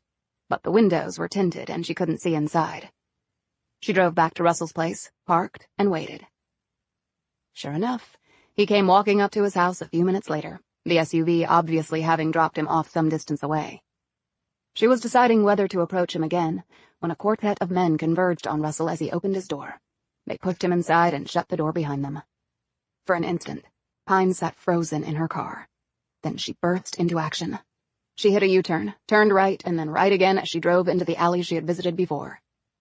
She stopped at Russell's rear yard and scrambled over the wall, landing softly in the grass on the other side. Keeping low, she glided up to the house and glanced through a window. She couldn't see anything, but she heard noises. She had no idea who these men were or what they wanted with Russell. She was certain they weren't cops. If they were cops, they would have shown their badges and taken him into custody on the front porch. They would not have forced him inside his house. If this had been a normal situation, Pine would have immediately called 911. This was not a normal situation. She checked the lock on the back window and then took out her knife and pried back the bolt. The window opened quietly and she was inside. Keeping low, Pine saw that she was in the home's kitchen. She slipped out her gun as she moved out of the kitchen and into the hall. She had the advantage of having been in the home before, so she knew some of the layout. She froze when she heard the raised voices. "I don't know what you want." That was clearly Simon Russell. Pine took out her burner phone and dialed 911. She gave the address and what was happening. "Hurry," was her last word before she put the phone away. She pulled her Beretta from her ankle holster and moved into the hallway with a gun in each hand. Whatever she did or didn't do, she had a feeling this was not going to end well for any of them. But reverse was not a gear with which she was familiar. She reached the intersection of the hall and the living room to her right, across from Russell's home office. The house was dark, because no one had bothered to turn on any lights. Not that Pine had expected the home invaders to want to risk illuminating their litany of felonies. She edged around the corner enough so that she could see what was happening. In the ambient light coming in from the street, she could make out the 4 men, all standing in a semicircle around Russell, who sat in a chair. Russell said, "I don't know what you're talking about. I know no one at the Chinese embassy."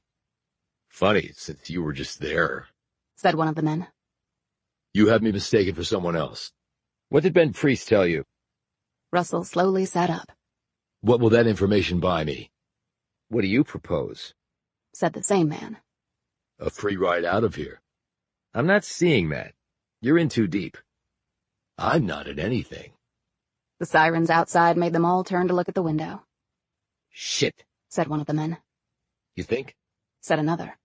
Deal with it. Said the first man. Take the guys with you. You know the drill. The 3 men headed to the front. Pine saw them take something out of their pockets. This left the first man alone with Russell. Pine took a closer look at him. He was in his 50s, with salt and pepper hair and longish sideburns. He had on a suit and tie. His face was weathered, and his nose had been broken at least once. He looked tough and probably was. Pine flitted to one of the front windows and watched as a squad car pulled up to the curb. 2 DCPD officers climbed out. They were met in the front yard by the 3 men. Shit, breathed Pine. They were holding up shields and ID cards, just like she had done thousands of times. They were feds of some sort. The 2 officers checked out the creds and started talking to the men. She stole back over to her original surveillance post and watched the man and Russell. You can't do this, said Russell. It's against the law. Nothing's against the law if you are the law. I want an attorney, right now. We have no arresting authority, Russell. It's not how we do things. So don't expect a Miranda warning. It won't be coming. You can't force me to do anything. Now there you just went off the rails. National security trumps all. Even my damn constitutional rights? The Constitution means protecting all Americans. If we sacrifice a few to do that, so be it. Simple math in my book. I want you out of my house. Oh, don't worry. We're going to be leaving, but you're coming with us. I'm not going anywhere. Wrong again. As soon as my men finish with the local yokels, we're going to be taking a trip. We have a plane waiting. Where are we going? Classified. That's bullshit. Okay, I'll give you a hint. We're taking you to a place outside this country that will be more conducive to having a frank discussion with you. He paused and added, By any means necessary. What? You're going to torture me? Give me a break. You can't do that anymore. Funny, I didn't get that memo. You'll lose your ass if you try that. You think you're the only guy we've had to persuade of late? And I've got my whole ass right where it's always been. Now, Russell paled. Look, this is ridiculous. I'm an American citizen. So am I. Where does that get us? You know things that can get a lot of Americans hurt. If we have to do things to you to prevent that, then that's what we're going to do. This is crazy.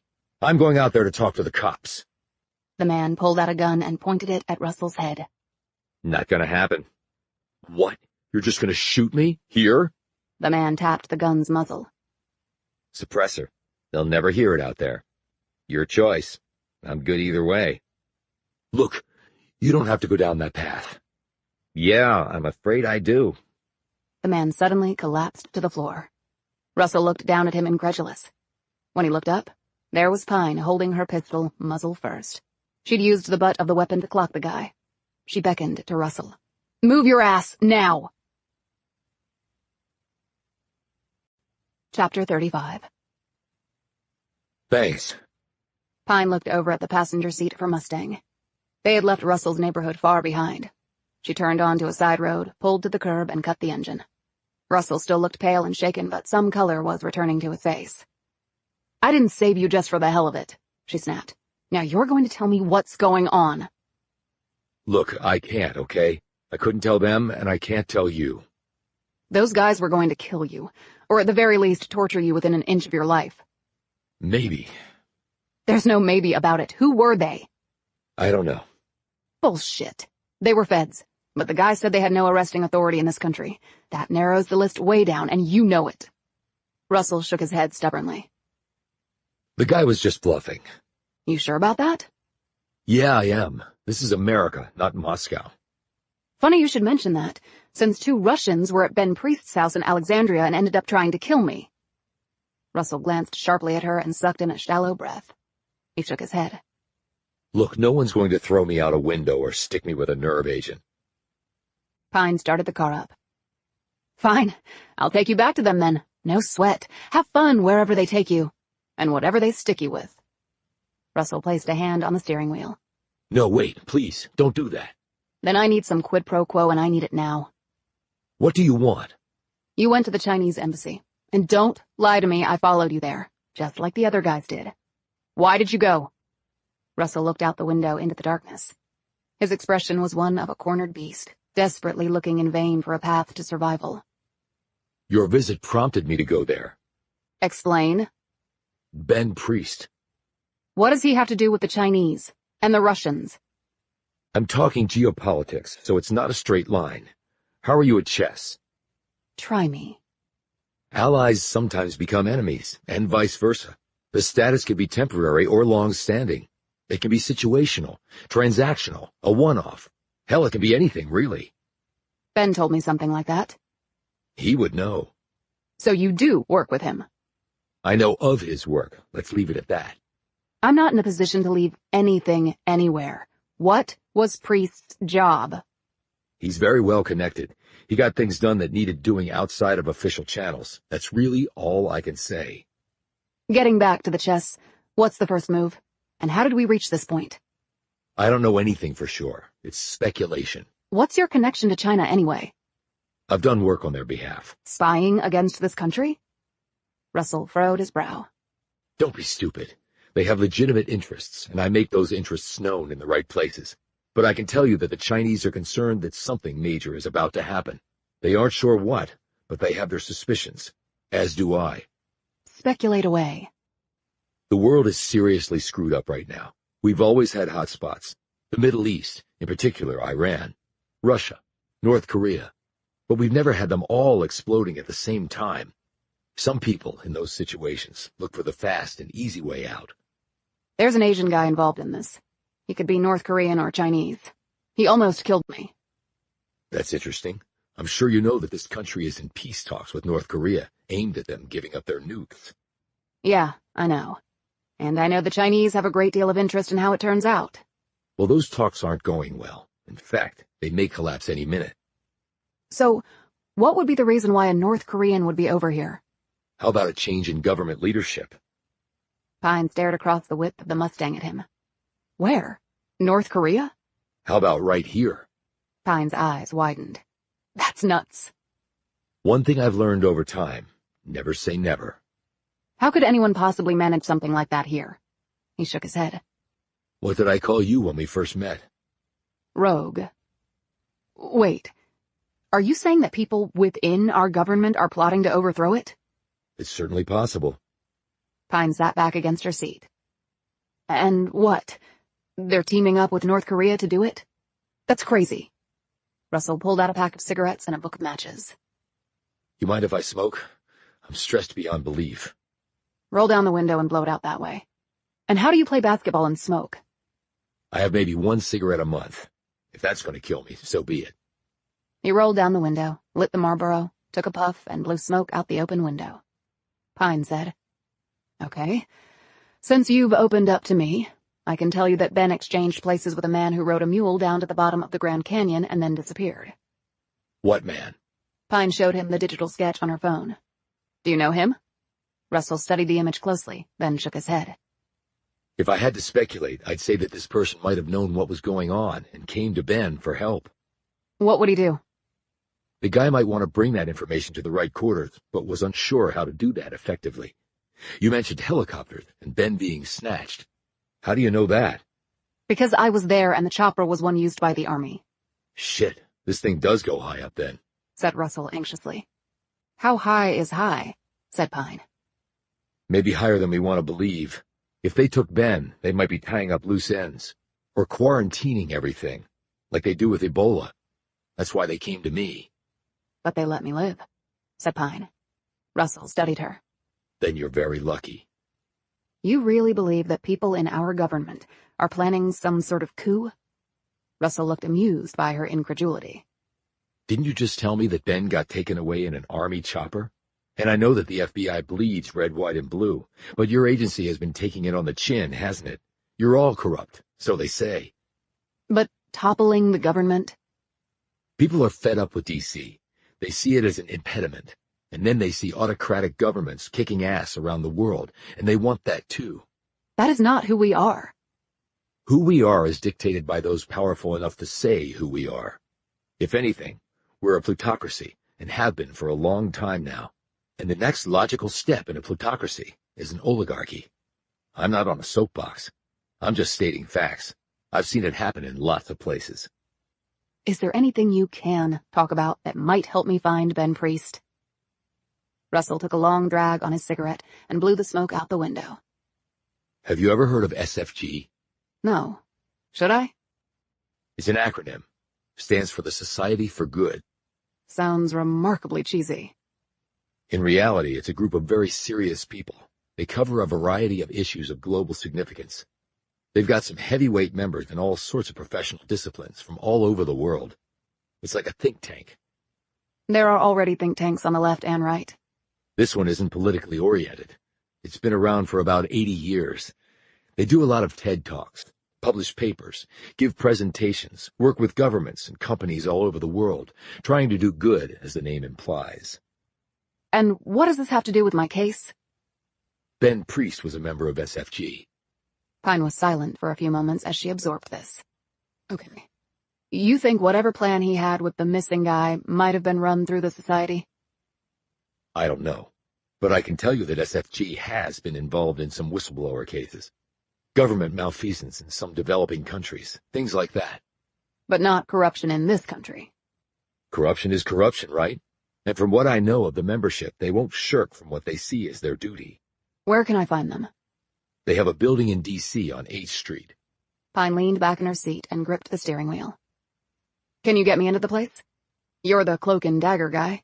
I'm an investigator with red, white, and blue coming out of her veins. I don't know. I'd have to think about it. We don't have time to waste. Russell turned and blew smoke out the open window once more. An instant later, he toppled sideways toward Pine as a foot came through the open window and collided with the side of his head. Russell hit the steering wheel hard, bounced off, and then limply hung forward, kept in his seat solely by his lap belt. Pine looked to her right and saw the Asian man. He was not holding an umbrella this time. His hand was reaching for the door handle. Pine slammed the car into gear and floored it. The Mustang shot out from the curb like a projectile. Pine hit 70 before the next intersection, which she blew right through. "Screw it," she said. She hit a U-turn at the second intersection and drove back to where she had come from. She took out something from her pocket. As she raced down the street, she saw him. He was walking fast down the pavement.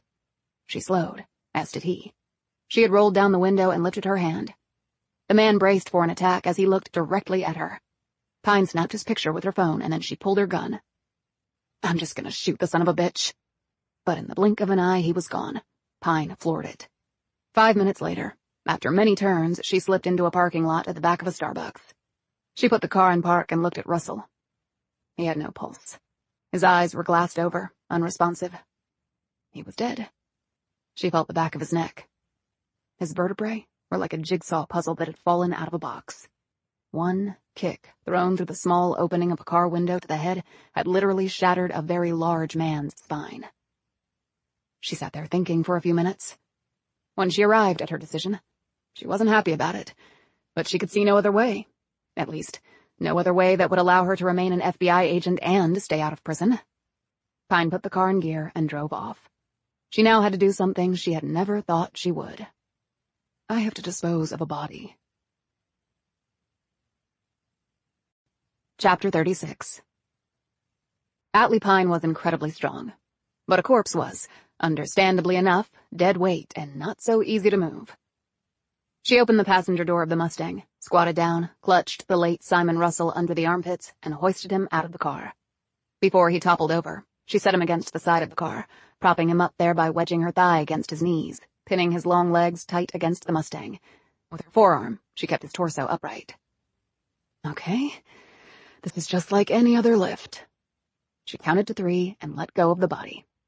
As he toppled forward, she squatted down and caught him at the waist with her shoulder and then stood. The tall, lean man was hoisted into the air, bent in half over her broad shoulder. She moved forward slowly. Pine had debated with great difficulty over what she was about to do. There was nothing normal about an FBI agent carrying a corpse and putting it anywhere. She was breaking every crime scene protocol there was, along with more than a few laws. And sitting in her Mustang, thinking all of this through, tormented by doubt and guilt, and conflicted in a way she never had been before, Pine had decided that this was the only path forward. If she tried to go into the bureau with a dead body in tow, she figured she would be Blum's age before she ever saw the light of day. It would have been easier for her to just drop Russell's body in the woods. But she couldn't do that. He would be ravaged by wild animals, which would not only be disrespectful to him, but also disruptive for the forensic investigation to follow. Atlee Pine, criminal investigator, could never be a party to that. She had picked her location well, far out in rural Virginia. No CCTV cameras, no one else around. One road in and one out. She had driven around until she had found it. She knew this area from having worked a murder scene here years ago while stationed at the WFO. It was typical serial killer land. Remote, lots of dirt in which to bury bodies, no police nearby, lonely roads, no witnesses. Same old, same old. The old house looked like it had been built in the 60s. The chain-link fence had fallen down. The concrete stoop was cracked. The paint was peeling off the siding and the yard was all weeds. But it had doors and windows and not a single neighbor. She had no idea who had once owned it or why someone had built it here. It smelled of rot and mildew and all the traces the years left on everything. She pushed open the front door with her boot, carried Russell inside, and set him down on the plank floor. She took a note she had written from her pocket and stuck it in his shirt. It provided details about what had happened to Russell for the police to find and use. As she hovered over the dead man, who stared up at her, Pine said, "I'm sorry, Simon. I didn't mean for it to end this way. But I'm going to get the guy who took your life, no matter what." She left the house, got back into her car, and slowly drove away, her lights out.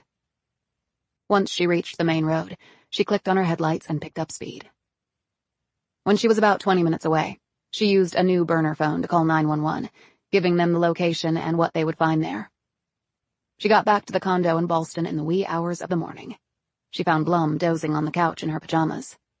Pine debated whether to wake her or not, then gently nudged the woman's shoulder. Blum blinked and then sat up as Pine went into the kitchen, opened the fridge, and took out a beer. "Where have you been?" Blum asked sleepily. "I'm sorry. I shouldn't have woken you." "That's okay. I was waiting up for you, but I guess I didn't make it." "What happened?" Pine popped open the beer and took the chair opposite. "I'm not sure I should tell you." "Why not?" "I could make you an accessory." "I'm afraid that ship sailed a long time ago, my dear. And if it makes you feel any better, I was an extremely willing participant." Pine took a sip of her beer and winced. Her mouth still ached from where the Asian had clobbered her. "It's a long story. I'm not going anywhere." Pine methodically set out what had happened. When she got to the part about Russell's death from one kick, Blum said, "You're lucky that man didn't kill you the other night." "I'm not feeling too lucky right now, but I see your point. I did manage to get this." She took out her phone and brought the picture of the man up on the screen. She held it up. "He looks totally innocuous. Good cover, because he's totally lethal." Pine chugged her beer. "I need to check out this SFG place, obviously. Not to sound like a concerned mom, but how about the next move being you get some sleep? If you're exhausted, you're not going to be much good to anyone." Pine slowly stood and said in a contrite tone, "I shouldn't have involved you in this, Carol. It wasn't right of me to ask. I can't keep count of the laws I've broken. My career at the FBI is over, no matter how this turns out. Hell, I'm probably going to prison." "Well, that's one way to look at it." Pine glanced at her in surprise. "What's the other way?" "That you solved this case, and they give you a big medal, and a decent chair to sit in." Pine gave her a grim smile. "Is that J. Edgar Hoover talking?" "No, Special Agent Pine. That's pure Carol Blum." Chapter 37. When had sleep ever come easily? Ever? Pine rolled over and checked the time on her phone. 9 a.m. She could hear people walking down the hall from other condos, the hum of the elevator, and outside, cars driving down the street. All normal noises. Nothing that should have unduly interrupted her sleep. The drapes were closed tight, so no sunlight could get in. She was exhausted, and yet here she was, awake. She got out of bed, padded over to the dresser, and picked up her cred pack. Stuck behind her official ID card was her most cherished possession. It meant more to her than her second most prized possession, her FBI shield. She slid the old photo out and held it in her palm. It was small, just like the subjects captured in it. It was the last photo of her and Mercy together. In fact, it was the only photo that Pine could remember of them together. It had been taken 3 days before her sister vanished. It was one of those instant color Polaroids that had once been so popular. Pine could remember the moment clearly. She and her sister were out with their mother at the strip mall near where they lived. Their mother had gotten them ice cream and had plunked them down on a scratchy bench while she smoked and gossiped with 2 of her friends. Then one of her mother's friends had pulled out her camera to take a photo of a dress that she liked hanging in the store window. The woman couldn't afford to buy it, Pine had heard her say, but she thought she could get the materials and make one similar to it. After she'd taken the photo, Pine's mother had asked to borrow the camera to take a picture of her girls together. The Pines did not own a camera, which was why Pine didn't know of another picture of the sisters existing. Despite being often stoned, Pine's mom had her good moments as a mother. Pine had no doubt the woman loved her daughters, in her own somewhat muddled and misguided way. She just had no idea what to do with them most of the time. She had had her girls at 19, still more of a child herself than an adult. She had taken the photo, and it had automatically ejected from the Polaroid camera. Their mother's girlfriend had shown the twins how to carefully hold the edges of the photo, while their images slowly and, to them miraculously, appeared on the paper. Their mom had later bought a cheap wooden frame and put it in the girl's room. It was there when the intruder had come in and left with Mercy. It had stood silent witness to a crime of heinous proportion. With her finger, Pine traced her sister's hair in the photo. It was identical in color and cut to her own. The only way to tell them apart was that Mercy's hair was slightly curly, while Pine's was flagpole straight. Symbolic, maybe. She had often wondered what Mercy would be like as a grown woman. She had no doubt that the kind-hearted little girl would have grown up to be an adult with an outsized capacity for caring, for empathy for others, and that she would have chosen a career that would have helped people who needed it. Yes, that surely would have been Mercy's calling. Atlee had been the helter-skelter hellion. Mercy had been the angel. The angel had vanished. The hellion had become a cop. Life was funny that way. She opened the drapes, slid back the patio door, and stepped out onto the balcony that oversaw the plot of green space, rare in the congested area. The air was crisp, the sky cloudless, the sun well into its ascent, though she couldn't feel its warmth yet because she was currently facing west. It looked to be the beginning of a pretty day in the capital region, and she had disposed of a body last night. With that thought, she went back into the bedroom and checked the news app on her phone.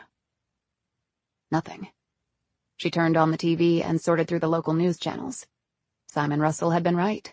The peace talks with North Korea had just now officially collapsed, according to a grim-faced TV anchor. She wondered if Russell had had advance warning of that, perhaps from the Chinese.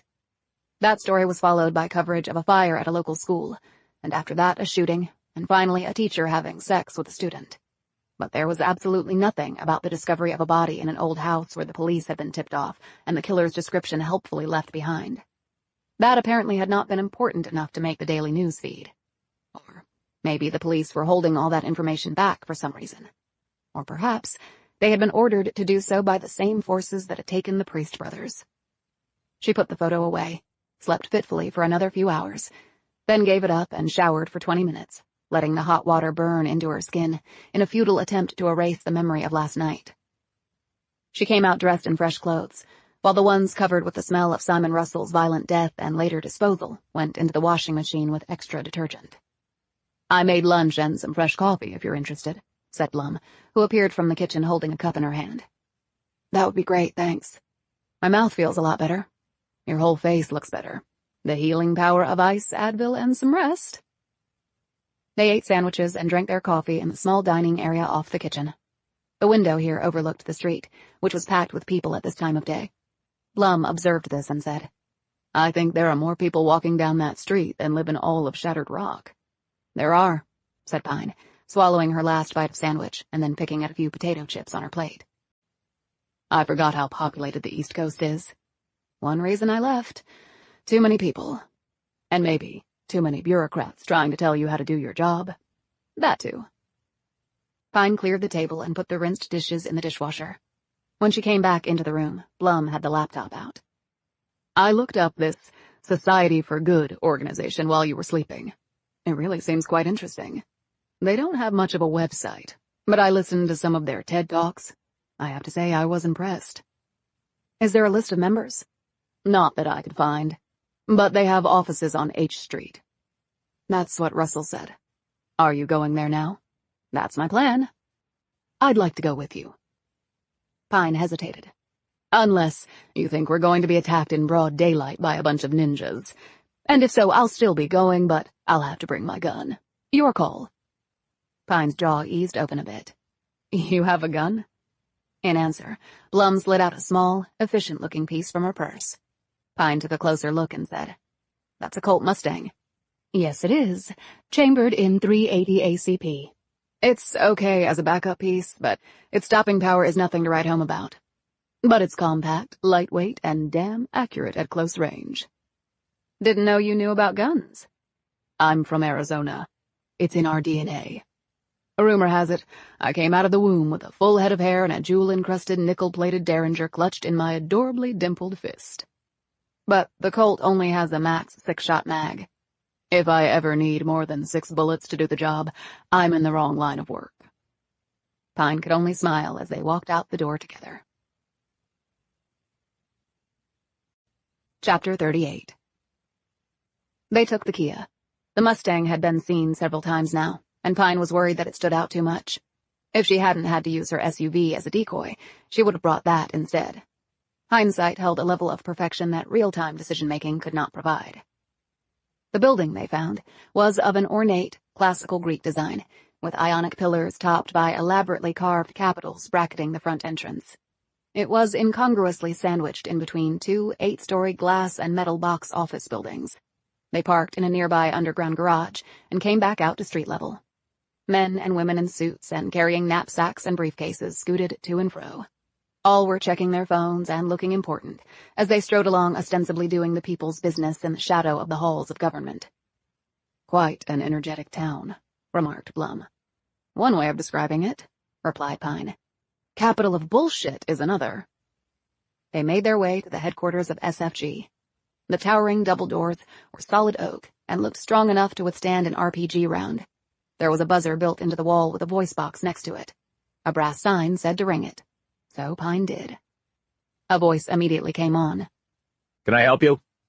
"We're with the FBI. We're here to speak to someone about Benjamin Priest." Can you hold up your IDs to the camera, please? Pine noted the lens staring down at her. Shit. She held up her badge, but not her ID. Thank you. One moment. Soon they could hear footsteps approaching. The door opened, and there stood a large, goateed man in a gray suit with a blue tie. Follow me, please. They followed. Both women looked around at the spacious rooms off the hall they were traversing. Comfortable furnishings, elegant paintings, a sculpture here and there, and enough chair rail, crown moldings, pilasters, columns, medallions, balustrades, friezes, and frescoes to satisfy any architectural junkie's most outrageous wish list. They were escorted into a large office, book-lined and cluttered. The smell of sweet pipe smoke seemed to rise from every inch of the place. The goateed man left, closing the door behind him without saying another word. Pine looked around and said, "Why do I feel like I just stepped into a spy novel from the 60s? Where are you, George Smiley, when I need you?" Blum noted a stack of books on a side table. "Is that Arabic?" Pine looked over her shoulder. "Yes. Simon Russell had books in Arabic, too." Did he indeed? Pine and Blum started and looked over at a high wingback chair that had been turned away from them. It was now swiveled around, and perched in it was a small man with thick, white hair. He wore a 3-piece suit with a dash of collar at the neck and a kerchief sprouting from the chest pocket. When he stood, it revealed that he was probably barely over 5 feet tall. Please, sit, he said, waving them to 2 chairs in front of the massive desk, which was heaped with opened books. He took the seat behind the desk and studied them both, his fingers steepled in front of him. "We didn't know anyone was in the room," said Pine. Evidently, said the man. By the way, I am Oscar Fabricant. "Thanks for seeing us, Mr. Fabricant." Oh, please, make it Oscar. Are you both FBI agents? Pine held out her shield. "I'm the agent. She's my assistant." Pine really wanted to get through this without revealing their identities. Fabricant nodded. Now, to business. You mentioned just now Simon Russell? "Yes." Pine was annoyed at herself for not adequately scoping out the room before speaking. Now the man knew there was a connection between her and a dead man. And how do you know Simon? "I don't." And yet you know his reading tastes. "Ben Priest told me about him," lied Pine. I see. And you've come here about something having to do with Ben? "Yes." She looked around the office. "Do you run the society?" I'm not sure that anyone runs this place. It's far more democratic, some might say chaotic, than hierarchical. He smiled at his remark. "And yet they brought us in to see you." Well, I have been here longer than most, and it seems that many of the administrative duties fall into my lap. I don't mind. He settled farther back in his chair. "I saw some of the TED Talks the society did," said Blum. "Very interesting stuff." Thank you, replied Fabricant. Pine interjected. "Any idea where Ben might be?" Why would you think I would know that? "Doesn't he work here?" No one really works here. We volunteer our time and skills. And what sort of work do you do here? We analyze, we read, we discuss, we talk, we listen, we travel, we write papers, we give lectures. We're advocates on the policy front. We lobby those in power on important issues.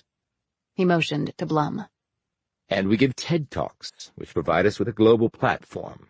I think our latest cumulative view count is north of 1 billion on various social media sites. Truly remarkable. What will we do without social media? Well, it certainly has its pros and cons, noted Pine. Fabricant leaned back in his chair and studied them for a few moments. So how can I help you? What can you tell us about Ben Priest? Ben is a friend, a first-rate mind. Traveled the world, very interesting person. Okay, but what does he do? He does many things. He worked in government for a time. What part of government? The State Department, I believe. Isn't that what everyone says when they don't want to tell you what they really do? You take me out of my depth there, said Fabricant. Okay, we understand that Priest helps people who need it, and that he was helping someone specifically at the moment. Who? I don't have a name, but I have a picture. Pine showed him the digital sketch on her phone. She watched him closely for any hint that Fabricant recognized the person. Can't say that I know him, said Fabricant tersely. Either he was an exceptional poker player, or he genuinely did not know the man, concluded Pine. Were you aware of anything that Priest was working on recently? Not really, no. Pine looked around. This is quite a place. I think it's a bit gaudy, actually. It used to be a robber baron's mansion. He wasn't from here, but he built it when he realized having a place close to the people in government he was bribing was smart. Some things never change, noted Blum. Fabricant nodded his head. So I believe. Pine said. All this talking and traveling and analyzing, it must cost a lot. As I mentioned, our members work without compensation. We pay for their travel and other related expenses, of course, but no salaries. But you still have some form of funding, persisted Pine. We have benefactors. And who are they? They are private, and will remain so. Are you concerned about Ben's safety? Probably. That is unfortunate. It certainly is for him. She studied him. May I be blunt? I thought you were being blunt. I haven't reached my personal DEFCON 1 yet. Fabricant spread his hands.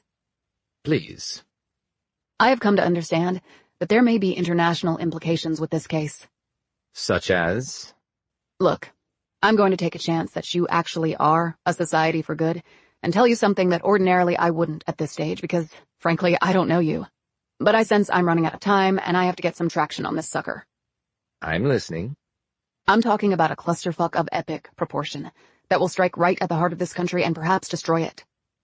Fabricant's amused look faded. I hope that is your DEFCON 1. I would not like to think there was another level to be reached. He paused. What exactly are you talking about?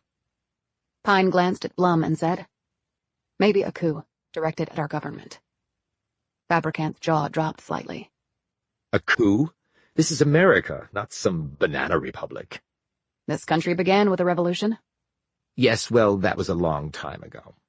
So history never repeats itself? Actually, it does, all the time. Okay, then. You're serious about this? People who know about these things are serious about it. You mean like Ben Priest and Simon Russell? And perhaps the Chinese are involved as well. Why do you say that? Pine took out her phone and held it up. Fabricant leaned forward and stared at the photo there. And who is this? This is a man who has now tried to kill me twice. I would like to know his name and background. Let me call someone in who might be of assistance. He lifted his phone, spoke into it, and replaced the receiver. After Pine counted off 10 clicks in her head, there came a knock at the door. Enter, said Fabricant. The door opened, and a man dressed in a suit and nearly as small as Fabricant walked in. Show Philip the photo, directed Fabricant. Philip looked at the picture for only a second, and then glanced at Fabricant and nodded. You can tell her, said Fabricant.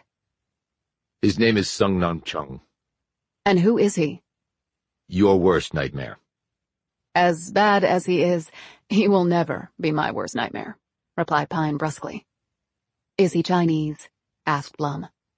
Philip looked at her. No. What is he then? Said Pine. Korean. Korean? North or south? Asked Pine. From what I have learned, he was born in the South. He traveled to the North as a child and was detained there, in a camp. He came out of it alive and now works for whoever pays him. He is quite an accomplished operative, and very lethal when he has to be. So Sung is his surname, then, said Pine. The man shook his head. Chung is.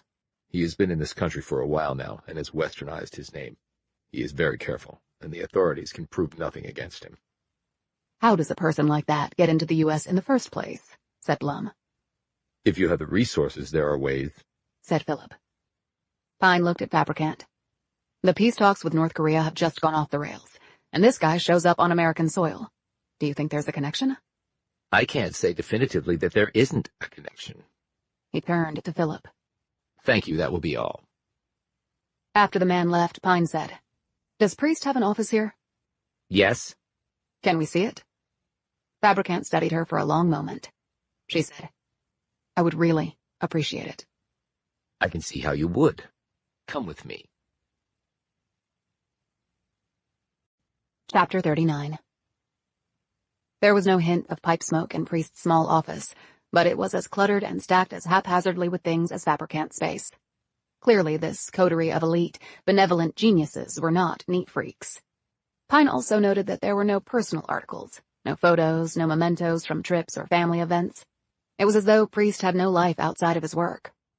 Well, we're not so very different on that score.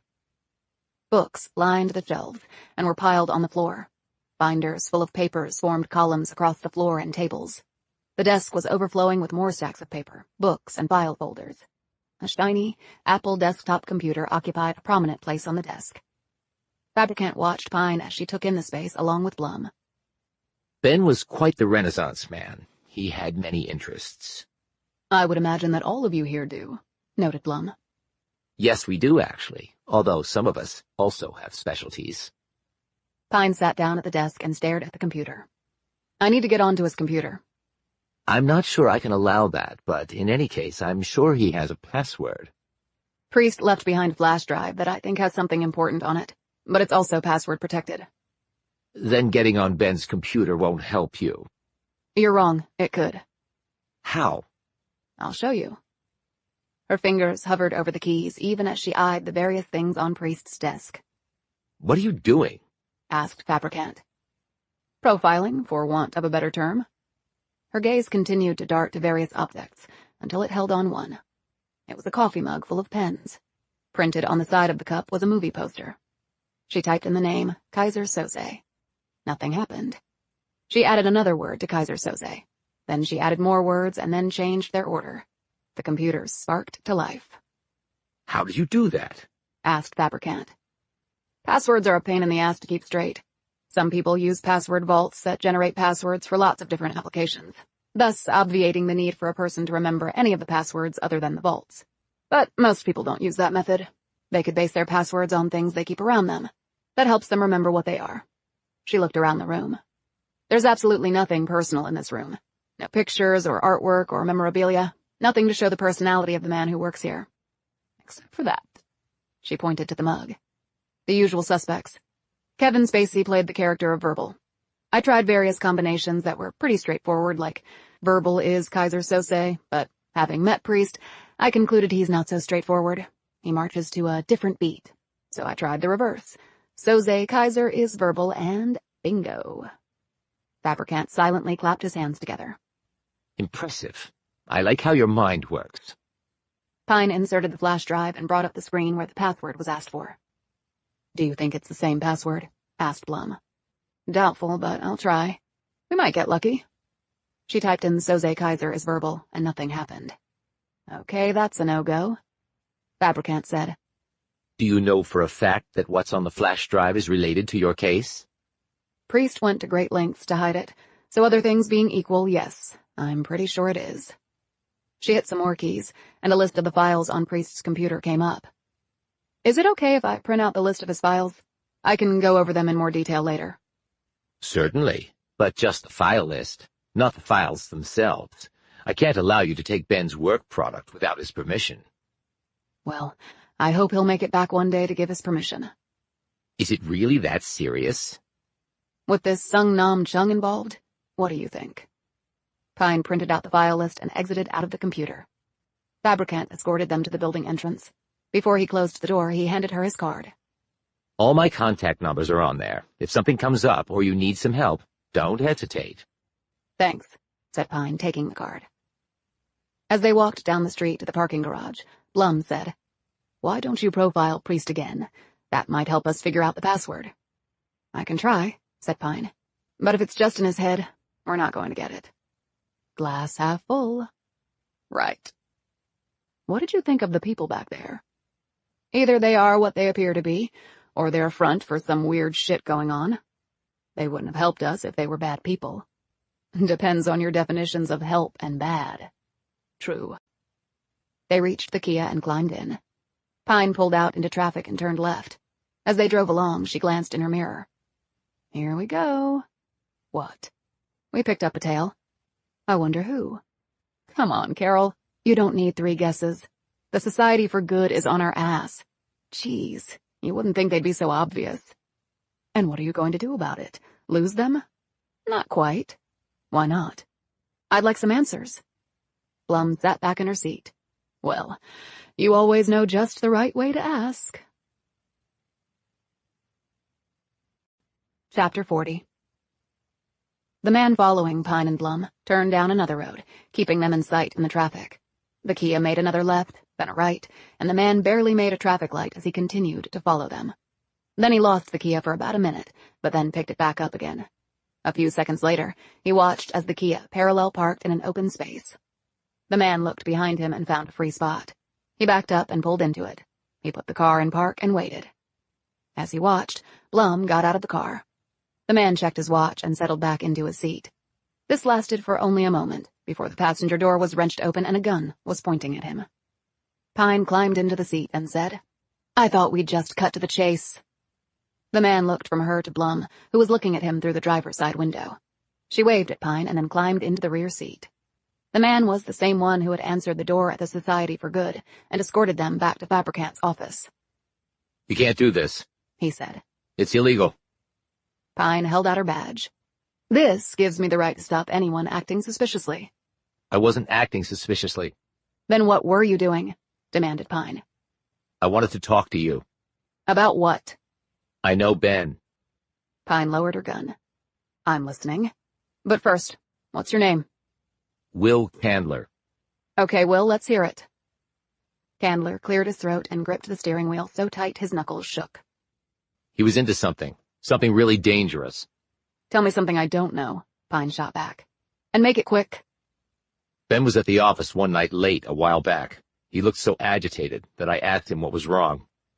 And what did he say? Asked Blum. At first, he sort of blew me off, said everything was fine, blah, blah. But I persisted. I told him I might be able to help. I've been in D.C. a long time. I've worked in a couple of administrations. I've got contacts. Plus, I've served in capacities all over the world. So did he open up? Some, yes. You have to understand that Ben kept all things very close to the vest. He has few friends, and his work is his life. Yeah, I know. It trumps his family, too.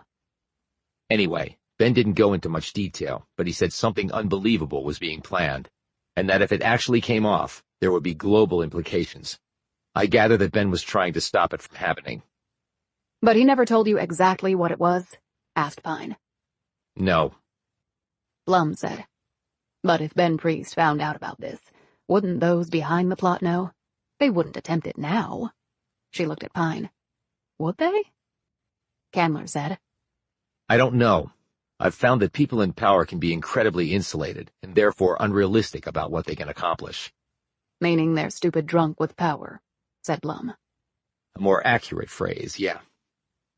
Pine thought back to the army chopper that had set down in Arizona and lifted off a few minutes later with the injured Priest brothers on board. Then the Russians at Ben Priest's home. The feds at Simon Russell's house. And finally, Sung Nam Chung, a Korean-turned-international killer. If a coup was being planned, who was doing what to whom? And who was Chung working for? Blum said, "There must be something we can do." Candler shook his head. I'm a scholar, not Jason Bourne. Pine said, "Thanks for the information. If you think of anything else, here's a number where I can be reached." She wrote her phone number down on a slip of paper and handed it to him. As they were climbing out of the car, Candler said, Look, there is one more thing. "What's that?" asked Pine quickly, ducking her head back inside. Mr. Fabricant left right after you did. I heard him mention he was going somewhere. Where? I couldn't hear that part, but I checked with his secretary. She makes all his travel arrangements.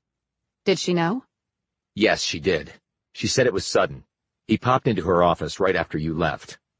Where is he going? Please don't tell me North Korea. No, he's flying to Moscow, tonight. Chapter 41. All of the flights from the D.C. area to Moscow left out of Dulles International Airport. There were 2 flights out that night, a Lufthansa flight and a Turkish Airlines flight. Pine was covering the Lufthansa gate, while Blum was watching the Turkish Airlines departure area. Pine had tried to simply use her badge to get them through the TSA checkpoint, but the personnel there had demanded to see her ID, and Blum's as well. As they walked through the airport, Pine said, "Okay, we might have just blown our cover. Either of us sees anything screwy, we text the other, okay?" "Roger that," said Blum. The Lufthansa flight left at 10:30, and its Turkish counterpart at 11 on the dot. Pine figured Fabricant would opt for the Lufthansa flight because it came with 1 layover in Munich before a connecting flight took him to Domodedovo Airport outside of Moscow.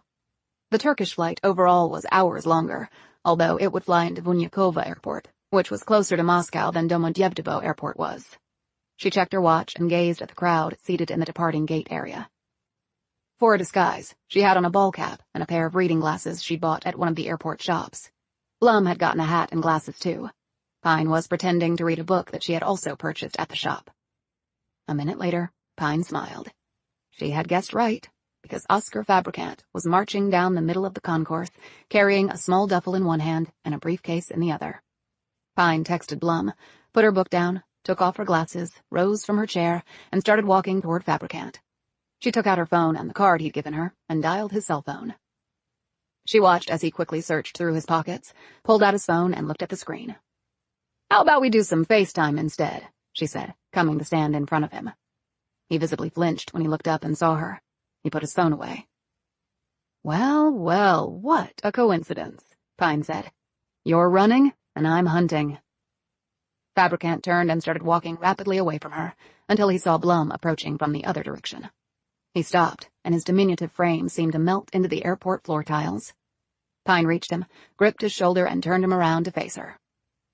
"Moscow, really? Care to explain?" He looked around as Blum arrived.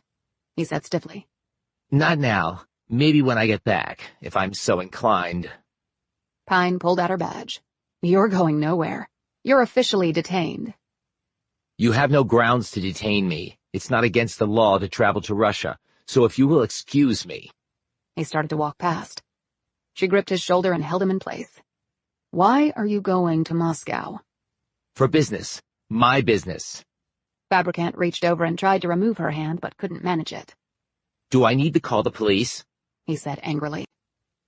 "If you want to, but I think it would be better if we went somewhere and talked this out."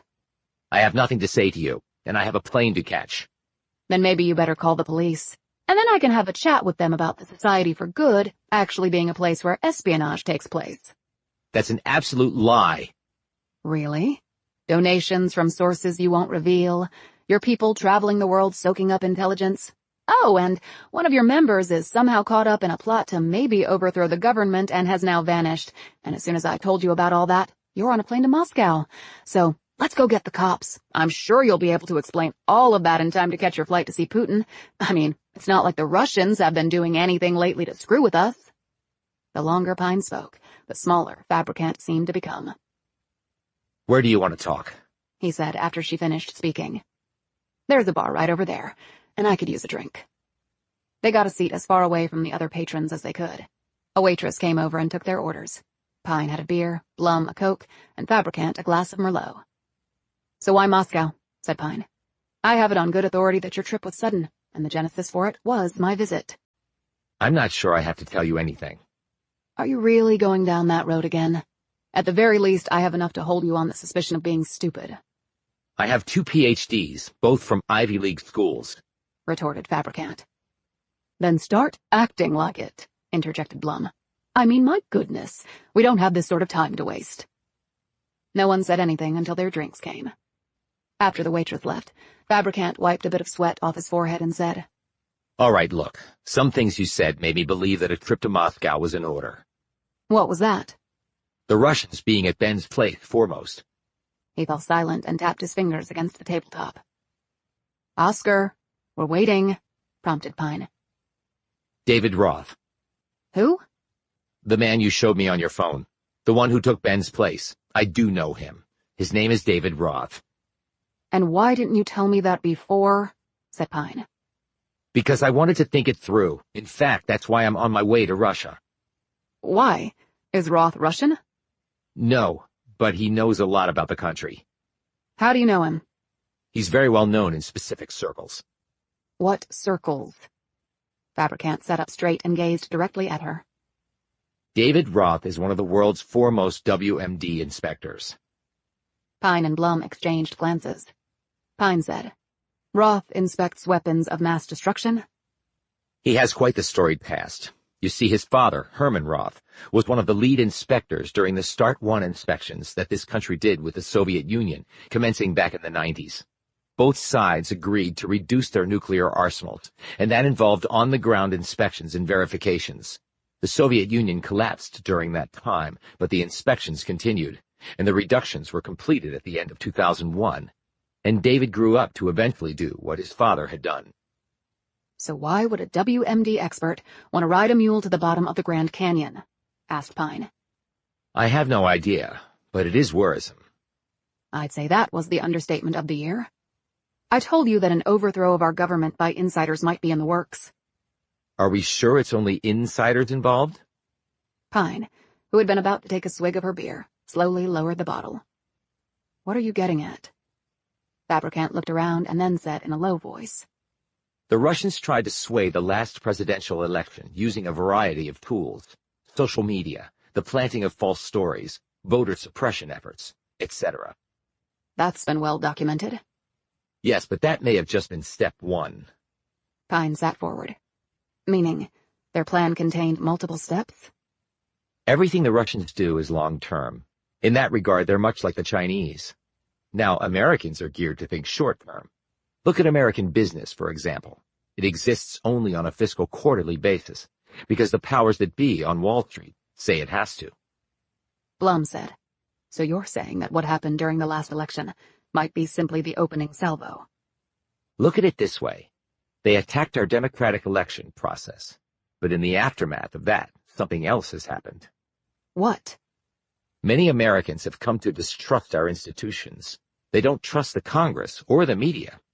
He pointed a finger at Pine. Or the FBI. So where does that leave us? History has shown us that when people stop believing in their institutions, the government often gets toppled. Blum said, Surely that could not happen here. Even you said before that we're not a banana republic. To which I would respond, every other country always says that, until it does happen to them. Rejoined Fabricant. What sort of Russian involvement are we talking about? Asked Pine. Fabricant shrugged. I don't know precisely, but there are some Americans in high places who admire the Russians. They think their model of governing is better in some important ways. They think the same about the Chinese, who can make decisions and instantly carry them out, whereas democracy is messy and inefficient and often comes to a complete standstill. That makes an autocracy quite a tempting template of governance. Not for me, because in order to have that you have to give up your freedom, retorted Pine. I'll take the mess and inefficiency. You give up your freedom in part, countered Fabricant. for benefits you otherwise would never have. I'm not saying I agree with that concept. I don't, in fact. But it's not so crazy that others don't believe in it. I can tell you, quite explicitly, that many in power do. So, you think the Russians have moved on from remote cyber assaults to working with certain parties in America with the goal of turning our country into something like theirs? Said Blum. That's a succinct way to put it, but accurate in all essential respects. Replied Fabricant. Pine and Blum exchanged another glance. Pine said, "So, your trip to Moscow?" To find out if my theory is right, I've spent considerable time there and have certain contacts in critical places. I should be able to find things out. "And what if you find out your theory is right?" said Blum. Then I come back here and work to stop it. "But we could be reading about the overthrow of the government in tomorrow's paper for all I know." We still have to try, said Fabricant. "Oh, I'm not giving up," said Pine. "I just think we need to speed things up." How do you propose doing so? asked Fabricant. I can't run over there and start screaming from the heavens about a plot to overthrow the U.S. government with Russian assistance. I'd disappear. Pine checked her watch. "Okay. You still have time to catch your flight. You have my number and I have yours. Let's keep in touch." Fabricant seemed surprised by her acquiescence. He said, Thank you. "Don't thank me yet. We don't know what tomorrow holds." They rose and walked together to the gate, where they ran into two uniformed men. And then all bets were off. Chapter 42. Washington Metropolitan Airport Authority. That was what the emblems on their uniforms and their shiny badges said. There were a pair of them, lean, muscled, veined forearms, each with dead-eye stares, each with one hand on the gun belt buckle and the other close to the butt of the holstered pistol. The man on the right looked at Pine. Special Agent Pine? Pine inclined her head, her eyes running from the top of the cop's head to his feet. She returned her gaze to his face. "What's up?" the other cop said. We've got instructions to take you in and hold you. "Instructions from whom and hold me for what?" We weren't given those details, ma'am. Only to take you in and hold you until persons come for you. "Where do you intend to hold me?" We have a facility here. He glanced at Fabricant and Blum. And your friends, too. Fabricant said. I have a flight to catch. The first cop shook his head. He took his cap off, revealing his buzz cut, and wiped his face. He replaced his cap. No can do. Sorry. Pine said.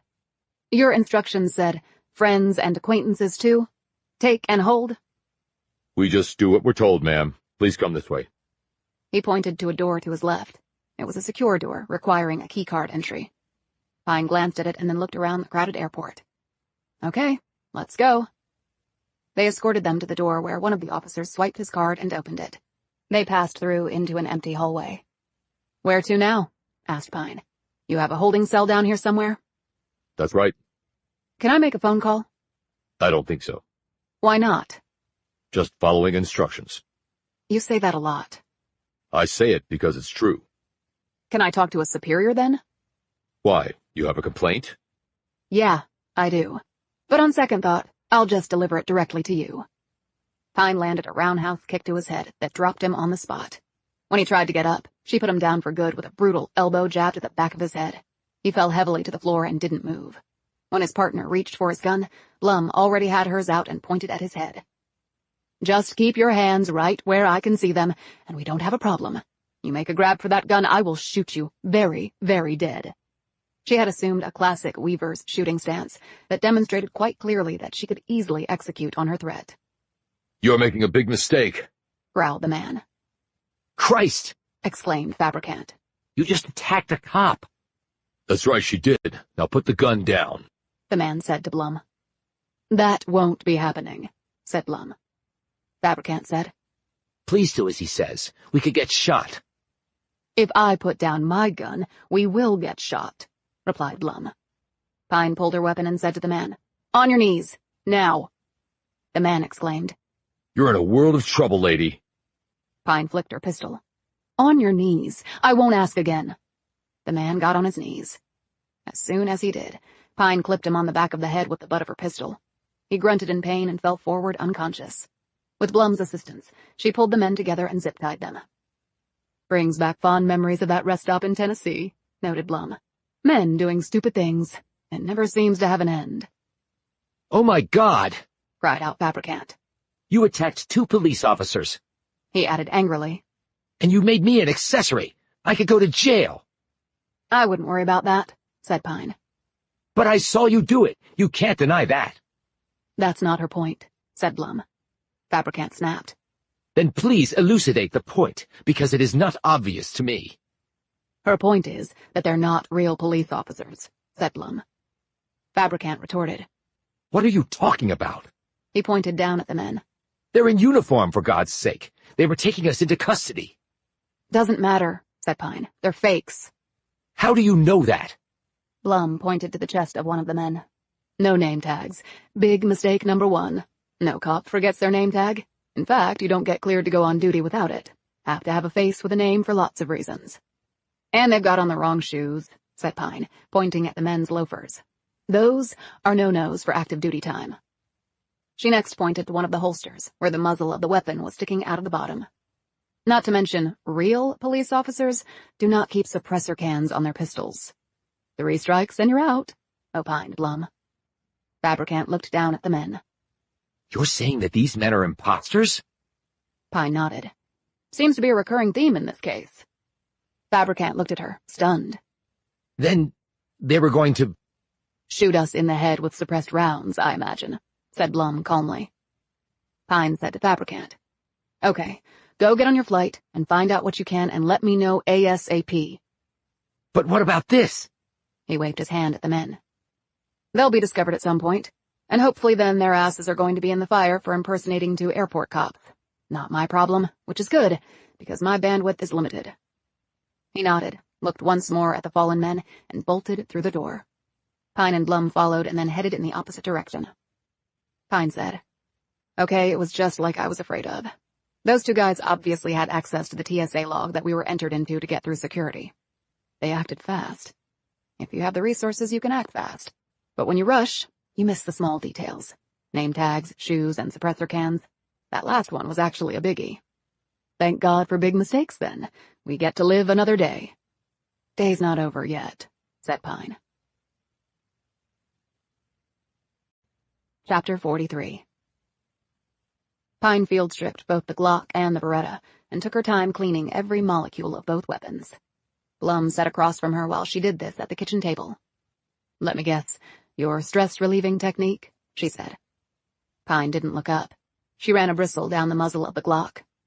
Focus enhancer, which also relieves stress, she conceded. You screw up on maintaining your weapon, it could cost you your life. Blum sipped a cup of tea and looked around the confines of the kitchen. It was early the next morning, not long after dawn had broken, and light had started to seep in through the windows. Both women looked tired and disheveled. Sleep evidently had not come easily to either.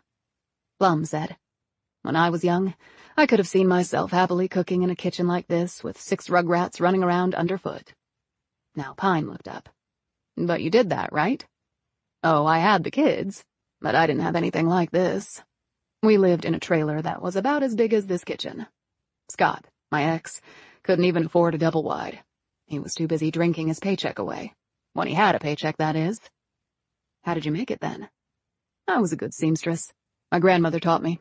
I made dresses for this shop in the town where we lived. I also baked cakes, and I cleaned houses when the kids were in school. I even drove a cab in my free hours. I did whatever I could to make things work and support my kids. But you joined the FBI when you were still young. I was married at 19, Special Agent Pine. I had all my kids by the time I was 28. For that span, I was considered permanently pregnant. Before Pine could ask how that many children were possible in that period of time, Blum added, with 1 set of twins. When Blum said the word twins, Pine returned to her weapon cleaning. But Blum was clearly not done.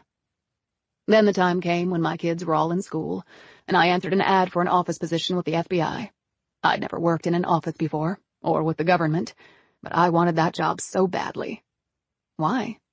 It was prestigious. It was the FBI, but I didn't know if I would get it. I had taken college courses. I had a 2-year associate degree. I read voraciously. I kept up on the news, world affairs. I considered myself bright with a strong work ethic, but just lacking in opportunity. Why didn't you think you'd get the job? I was certain there would be lots of women vying for it who were far better qualified than me. And yes, back then it was all women. Men did the investigating, and women filed the papers and made the coffee. She paused. And the other problem was, Scott was into some stuff. I mean, right on the edge of the criminal side. I knew the Bureau would do a background check on me. I'd never done anything that was even close to the edge. But if they looked at Scott's background, well, They could either conclude guilt by association or just take the path of least resistance and go with one of 100 other women who had no such issues. But you got the job, and they had to have talked to your husband. They did, and Scott did the honorable thing. He told them I had nothing to do with whatever he was involved in, and he gave me a great endorsement, as did everyone else they talked to apparently. You know, the usual adjectives. Hard-working, honest, patriotic. So your ex came through in the end. Not exactly. Pine put down her cleaning tools and gazed at the woman. How so? A week after I got the job, he filed for divorce. Seems that on the side he was seeing this rich floozy 30 years his senior. He fed her a load of garbage, and like a lot of women, unfortunately, she fell for him hook, line, and sinker. He was handsome, I'll give him that. And charming. And an asshole, especially when he was hitting the bottle. Anyway, he went off with her and moved into her big house and drove her Jag. But because none of the money was his, I got nothing in alimony. And he could afford pennies for child support, which she was always late with, even when he bothered to pay it. During the divorce, Scott told me that he gave that great recommendation to the Bureau and took responsibilities for his actions, just so I could get the job and have the money to support the kiddies on my own, because he was out of there. How'd you resist the urge to shoot him? Seriously. It was a close call at times, conceded Blum. But I couldn't leave the kids to be raised by him. They would have been seriously messed up. But with all that, you said your kids aren't close to you now, when you sacrificed everything for them. The Bureau was a great job that didn't pay very well, though the benefits were solid. So I had to work another job to make ends meet, sometimes 2 other jobs. That meant I wasn't home much with the kids. I missed important events, proms, homecoming, sports, and 1 graduation. They resented that. I know that for a fact because they often told it to my face. And maybe they blamed me for their dad leaving. Not that he ever spent much time with them. That must have been tough. Blum finished her tea. It wasn't easy. But they're my kids, so I love them regardless. What happened to Scott? He ran through the floozy's money and found another one. Then he got too fat and bald to keep the racket going. Then his health failed. Last I heard, he was in a state-run nursing home somewhere on the East Coast. He called me a few times from there. To say what? He was lonely, wanted someone to talk to. That was ballsy. Oh, I talked to him. I mean, what does it matter now? He is the father of my kids, and he paid the price for his crappy life. He must have had me on a contacts list, because I received a call about 6 months ago from the facility. They told me he has early onset dementia. Can't remember anything from day to day. Maybe that's not such a bad thing, said Pine as she stared off. Why's that? He had some happy memories. I'm talking about the unhappy ones. Blum sat back and gazed at her. So, I spilled my life story in 10 minutes. What about you? You said you read up on me. What's to tell? Always better from the horse's mouth. Pine shrugged and said nothing. That time you came into the office after a run, you had a tank top on. The tats on your delts, Gemini and Mercury. All about twins. And you looked down when I said the word. Blum looked at Pine's arms. And you have the words, "No mercy," on your forearms. Lots of people have tats. Lots of people have the usual tats. Love you, Mom, or a shark, or a rose. Not you. Yours have meaning. Real meaning. You a shrink? Pine said quietly, as she applied oil to her trigger coil. No, but unlike most people, I'm a good observer. And listener. I'm just fine, thanks. Pine started putting her weapons back together. Daniel James Tor. Pine's hands slightly shook, and the weapon components slightly rattled. You want to talk about it? Asked Blum. No, why would I? Because we have jumped over the precipice together. Only we haven't hit the bottom of the canyon yet, no pun intended. I think it gives me certain rights and privileges with my partner in crime. If you disagree, I'll understand. But that's my position, just so you know. Pine finished rebuilding the Beretta and reholstered both. Blum waited patiently while she did so. A light rain had begun to fall outside. Pine glanced at her watch and said, I checked. Fabricant's flight left on time. He'll be landing in Munich soon. Let's hope he finds out something helpful. Pine nodded absently and then fell silent for a bit. The police thought my father had done it. Taken my sister. Not to be too blunt, but are you certain that he didn't? He passed a polygraph. He was a broken man from the minute he found out Mercy was gone. My parents divorced. My father killed himself. Did he leave a note? Not that I ever heard. My dad wasn't what you would call the methodical planner type. He acted on impulse. He might have killed himself out of guilt, Blum said cautiously. Don't think so. I mean, he didn't have guilt because he hurt Mercy. He had guilt because he was too drunk to stop it. How can you be sure about that? I had memory reconstruction, via hypnosis. My father never came up, but Daniel James Torr came tumbling out of that session. You remembered him abducting your sister? Pine said. Only, I don't know if it's because he actually did it, or because I knew he was in the area at the time, and I wanted to believe I finally had an answer to what happened to my sister. I can see your dilemma. You know about Torr? Of course. I was at the Bureau when they captured him in Seattle. He'd killed women and young girls in the Southwest, too. One in Flagstaff. And one in Phoenix, and one in Havasu City. Those 3 sites formed a triangle. Blum nodded thoughtfully. Right. I remember now. He did mathematical patterns. That's how they caught him. What an idiot. Pine shook her head.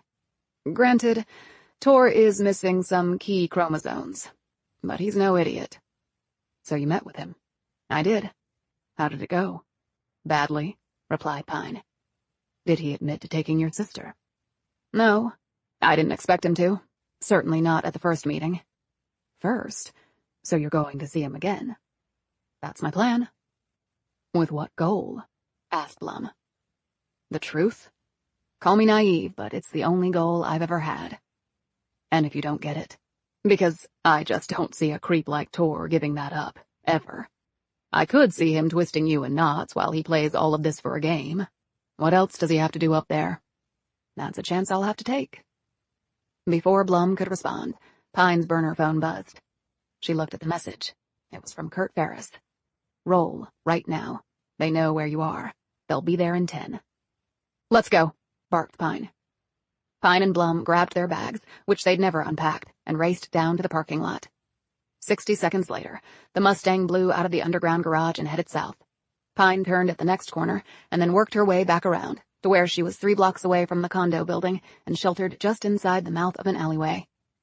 What are you doing? Asked Blum. Just making sure of something.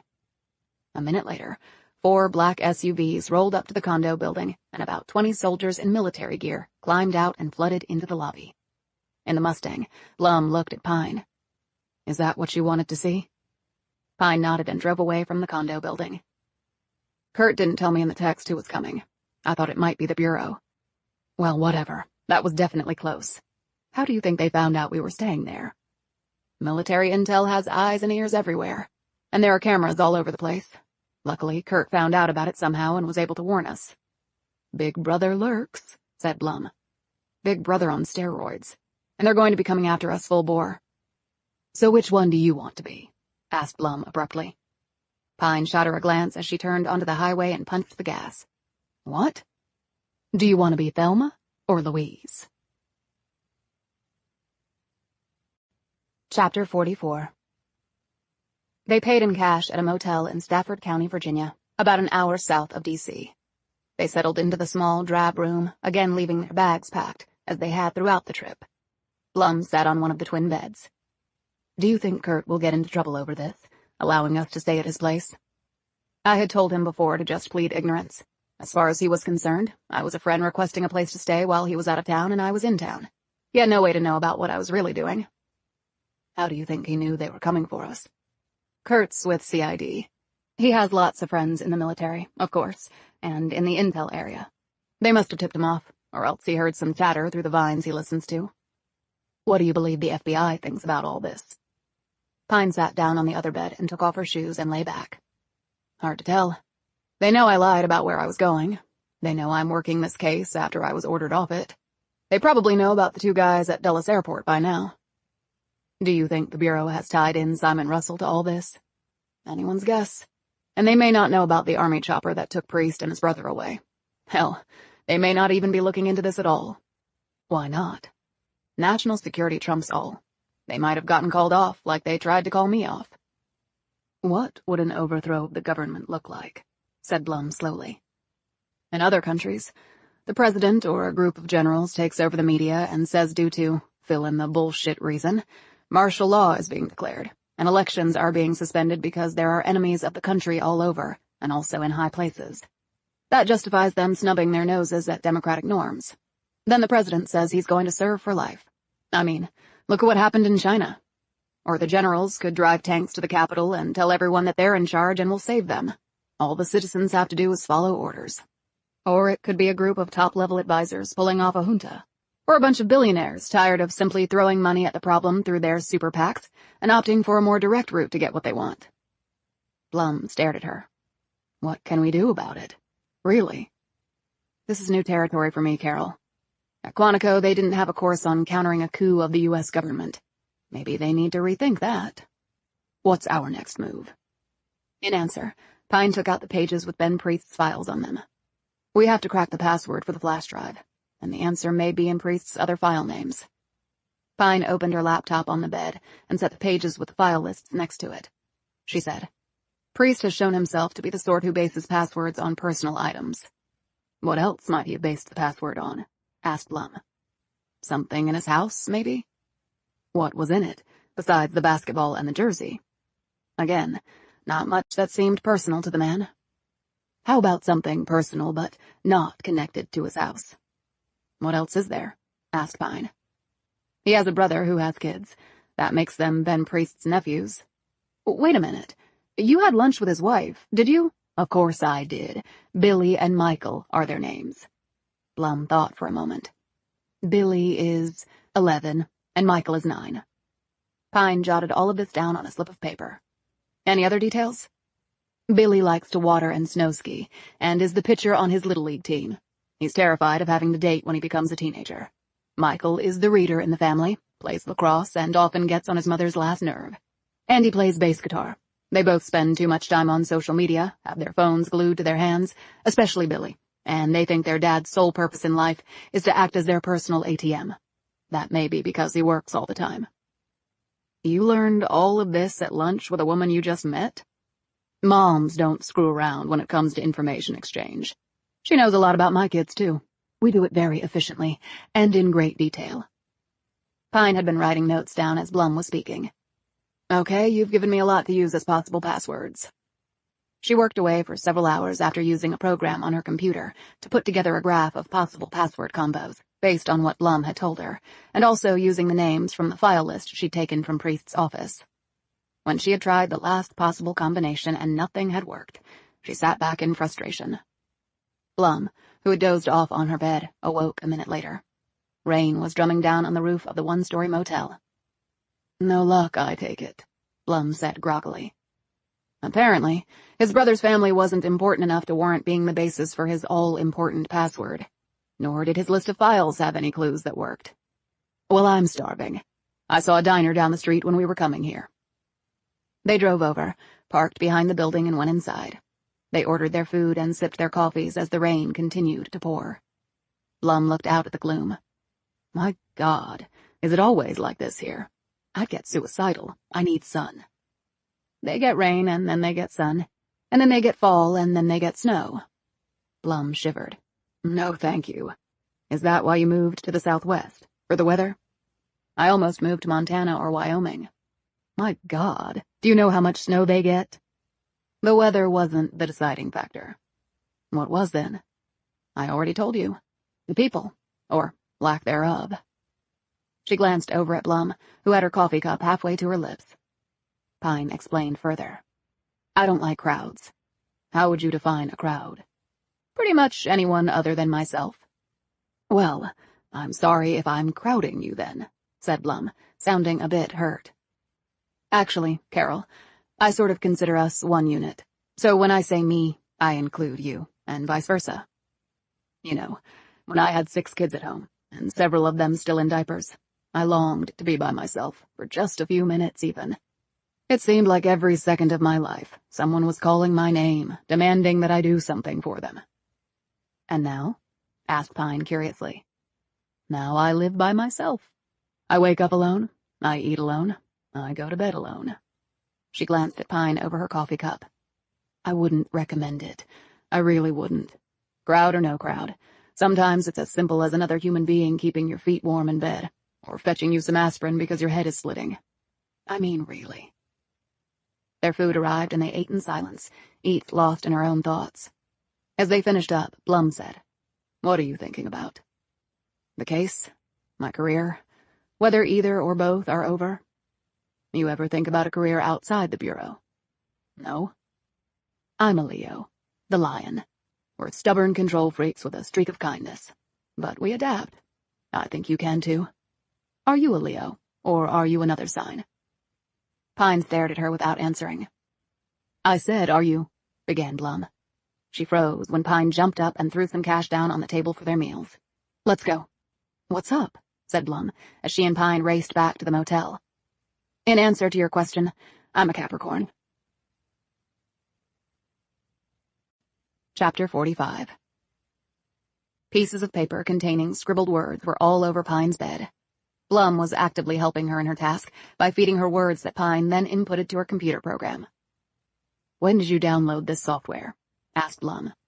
"As soon as I failed at getting the password manually," Pine replied, her fingers flying over the laptop keys. "I've been crunching passwords all this time with no result, but it helps a lot if we can narrow the parameters of what the password might be. And maybe we can finally do that." Blum set down the last piece of paper. "Okay, I think that's everything. Let's see if we're going to get lucky." "Don't say that." "Why not?" "Because I haven't been lucky in like 20 years. Pine hit a key on the laptop. "Here goes." The program started sorting through possible password combinations. "What made you think of Capricorn?" asked Blum. "I was wondering why Priest would have chosen that name for a non-existent company. I don't know if he's a Capricorn too or not, but it was the only lead I could think of. But until you started talking about being a Leo, I never even considered it. So if it works, you get the credit." She paused and looked at the screen. Damn. A password had just been typed in and the screen started to change. "We nailed it," said Pine. "What was the password?" asked Blum. Pine looked at the password box. "Something unbelievably complex, but everything except the letters W and M are connected to the sign of Capricorn." "And what do the letters W and M refer to?" "Probably to Billy and Michael. William would be Billy's real name, which goes to show that Priest did value his nephews, at least to the extent that he would include them in a password." "What the hell is that?" said Blum. A picture had appeared on the screen. Pine scrolled down page after page. They were all very technical drawings. She stopped at one ominous diagram and hit some keys to enlarge it. She read the language on the screen next to the device. Those are Korean characters. Can you understand what it says?" "No, but I can find a translation really fast." She wrote some of the characters down on a piece of paper and then went online to a translation site and input the Korean characters. The translation was almost instantaneous. "Fissile material," said Pine slowly. "Fissile? That has to do with nuclear material." Blum sat back on the bed. "Dear God, is North Korea going to nuke us?" "If so, that might explain David Roth's involvement, and Sung Nam Chung's. Is this the North Koreans' backup plan in the event the peace talks cratered? Hit us with a nuclear weapon?" "But if the North Koreans are planning something like that, how do you explain the military chopper taking the Priest brothers away?" Pine shrugged. "Maybe they know about the plot and are trying to trace it back to its source." "So, do we show this to, I don't know, the FBI director?" "We have no proof that any of this is true. If we go in with this, we might disappear. But people don't just disappear in this country. Tell that to the Priest brothers." Pine fell silent for a moment. "And even if we get proof, I'm not sure who we should take it to." "What do you mean?" "The DD did his best to have me called off this case, and he never would have done that without the approval of his boss and his boss's boss. In fact, this might go all the way to the top, Carol." She stared pointedly at the woman. "And I mean all the way to the very top." Neither woman said anything for a few seconds, as they both seemed to let the enormity of this possibility sink in. "But we have to do something," Blum finally said. Pine nodded in agreement. "We have to find David Roth, for starters." "How?" Pine said. He was last seen in the Grand Canyon. Wait a minute. There's more to the file. She scrolled down some more pages until she came to something different. That looks like a map, she said. It has latitude and longitude markers. Agent Pine, that looks like the Grand Canyon. She paled. Shit. It is. Pine turned a shade whiter as she stared at the map. Do you think the North Koreans somehow planted a nuke in the Grand Canyon? And Priest and Roth found out about it, said Blum. Pine nodded. That must be why Roth wanted to get into the canyon, to find the bomb. Her phone buzzed. It was a text. It's from Oscar Fabricant. He's in Russia. What does it say? Pine read the text. Check out the death of Fred Wormsley. He was very close to both Roth and Roth's father. Pine went online and found an article on point. Blum read over her shoulder. Okay, it says here that Fred Wormsley's body was found in the Potomac, near Three Sisters Island a while back. The police speculated that he fell in somewhere along the GW Parkway, was sucked under by the current and drowned. But obviously Fabricant thinks there's more to it, said Blum. And maybe so does David Roth. Pine pointed to another part of the story. Wormsley worked at the NSA. He was very high up there. That's why the police investigation was a little bit more involved than would be normal. They still concluded it was an accident, and now I wonder if they were pressured to say that. Blum sat back and seemed to process all this. Okay, Roth is a WMD expert. He found out about this plot by the North Koreans, maybe from Wormsley. Wormsley might have learned about it through his work at the NSA. Then he got killed, maybe by this Sung Nam Chung. After that, Roth hooked up with Priest. They somehow discovered there's a nuke planted in the canyon, and he impersonated Priest and went down there to find it so no one would know he was involved. So, is he trying to disarm it? I don't know. But why would Roth turn to Ben Priest? Asked Pine. Maybe they knew each other before, and Priest was helping him out. But if Roth knew there was a nuke in the canyon, why not just call in the government? Blum thought about this for a few moments. Maybe he's afraid if the North Koreans know that we're onto them, they'll detonate it. Maybe he's trying to disarm it by stealth. I'm just speculating here. I have no idea how nuclear weapons even work. Pine said. Neither do I. I just know what they can do when they go boom. Okay, now what do we do? I think it's time to head back west. Thank goodness. I can already feel my tan fading. She smiled embarrassedly. Sorry, bad joke. I do that when my nerves are about to run away with me. Pine was punching in numbers on the computer. What if the longitude and latitude lines indicate the spot where the nuke is located? And maybe Roth was trying to give whoever found that dead mule a clue. J and K? That could point to a hidden cave for those who know about the legend. A lot of questions to answer, noted Blum. And the answers apparently lie in one of the biggest holes on Earth. Chapter 46. The credit card purchase was made online at 11 a.m. 2 one-way tickets from Reagan Washington National Airport to Flagstaff, Arizona. The fastest flight was on American, which only had one stop in Phoenix before heading on for the short leg to Flagstaff. The flight was scheduled to leave in 3 days. Carol Blum's personal credit card number had been flagged and sent along to those parties who had requested the marker. Strike teams were assembled, and a recon unit was dispatched to Reagan to bang out the necessary details for Blum's and Pine's apprehension before they boarded. The people in charge were wary of the purchase, however, since Blum could be the only one to show up. Or else, neither of them might appear for the flight. Thus, the other 2 airports and the train and bus depots in the D.C. area were immediately put under watch. And a secondary team was deployed to the Flagstaff area, just in case. Pine and Blum's homes and the office in Shattered Rock were already under surveillance. Now, all they could do was wait. You want to go where? The cab driver looked askance at Pine and Blum. He was a black man in his 60s, wearing a felt cap and glasses that dangled on a chain against his broad chest. His checkered shirt was open enough to reveal curling gray chest hair. Harper's Ferry, West Virginia, replied Pine. Lady, you know this is Virginia, right? Not West Virginia, said the man. I can read a map, said Pine. You know how far that is from here? About 100 miles. You should be able to do it in under 2 hours. The hell you say? Look, man, first thing is, I don't drive to West Virginia. Pine held up 5 $50 bills. She had used her friend's debit card to get the cash.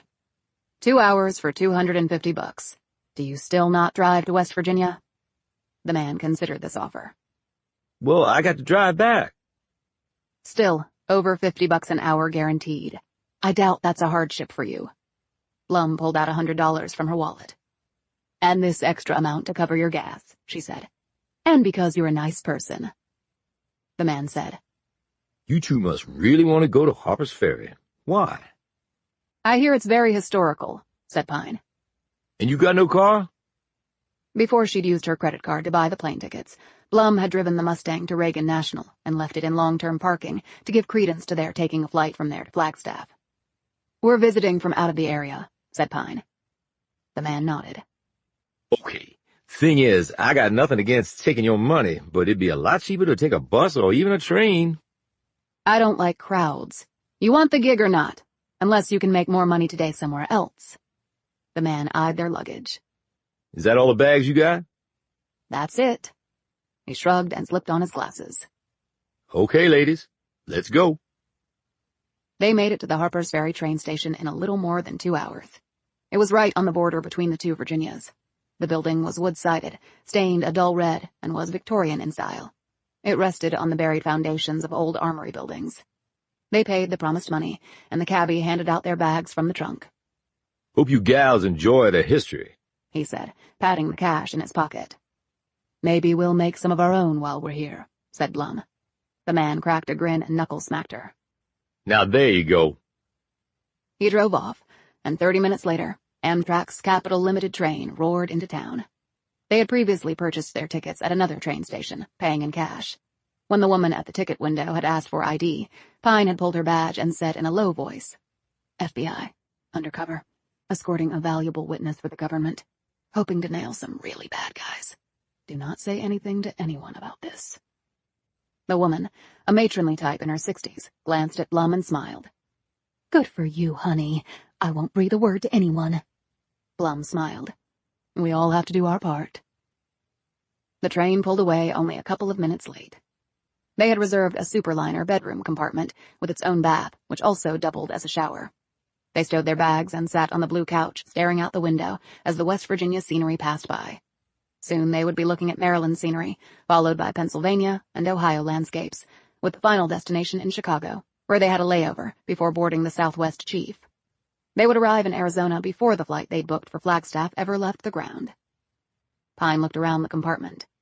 I've never taken the train before. How about you? Once, along the California coast. I was 16. First time I'd been away from home. I went to visit an aunt. I really enjoyed it. Felt free as a bird. 3 years later, I was a mom learning to live on a couple hours of sleep a night. They ate dinner in the dining car. Blum had a glass of wine while Pine stuck to beer. Both women went to sleep in their clothes, Pine in the top berth and Blum in the bottom. The swaying of the train allowed Pine to fall asleep fast and not wake up until around 6. They reached Pittsburgh at midnight and Chicago at around 9 the next morning. They left the train and went to have breakfast at a place in the train station, a cavernous building on the west side of the Chicago River. Pine and Blum had 6 hours to kill before they would board the Southwest Chief. While they were eating, Blum was watching a TV monitor that was bolted to the wall. Oh my God. Pine looked at the TV. Oscar Fabricant's photo filled the screen. The chyron at the bottom read, American scholar found dead in Moscow. Apparent suicide. Pine and Blum looked at each other. Pine said softly, He didn't kill himself. How do you think they found him? They must have learned we had met with them. Maybe from the 2 fake cops. Pine smacked the table. I should never have let him go. He was a dead man at that point. You couldn't have really stopped him, pointed out Blum. He could have come with us. But we can't collect everyone we run into and try to protect them. We'll all end up dead. But it's so awful, she shivered. Pine eyed Blum.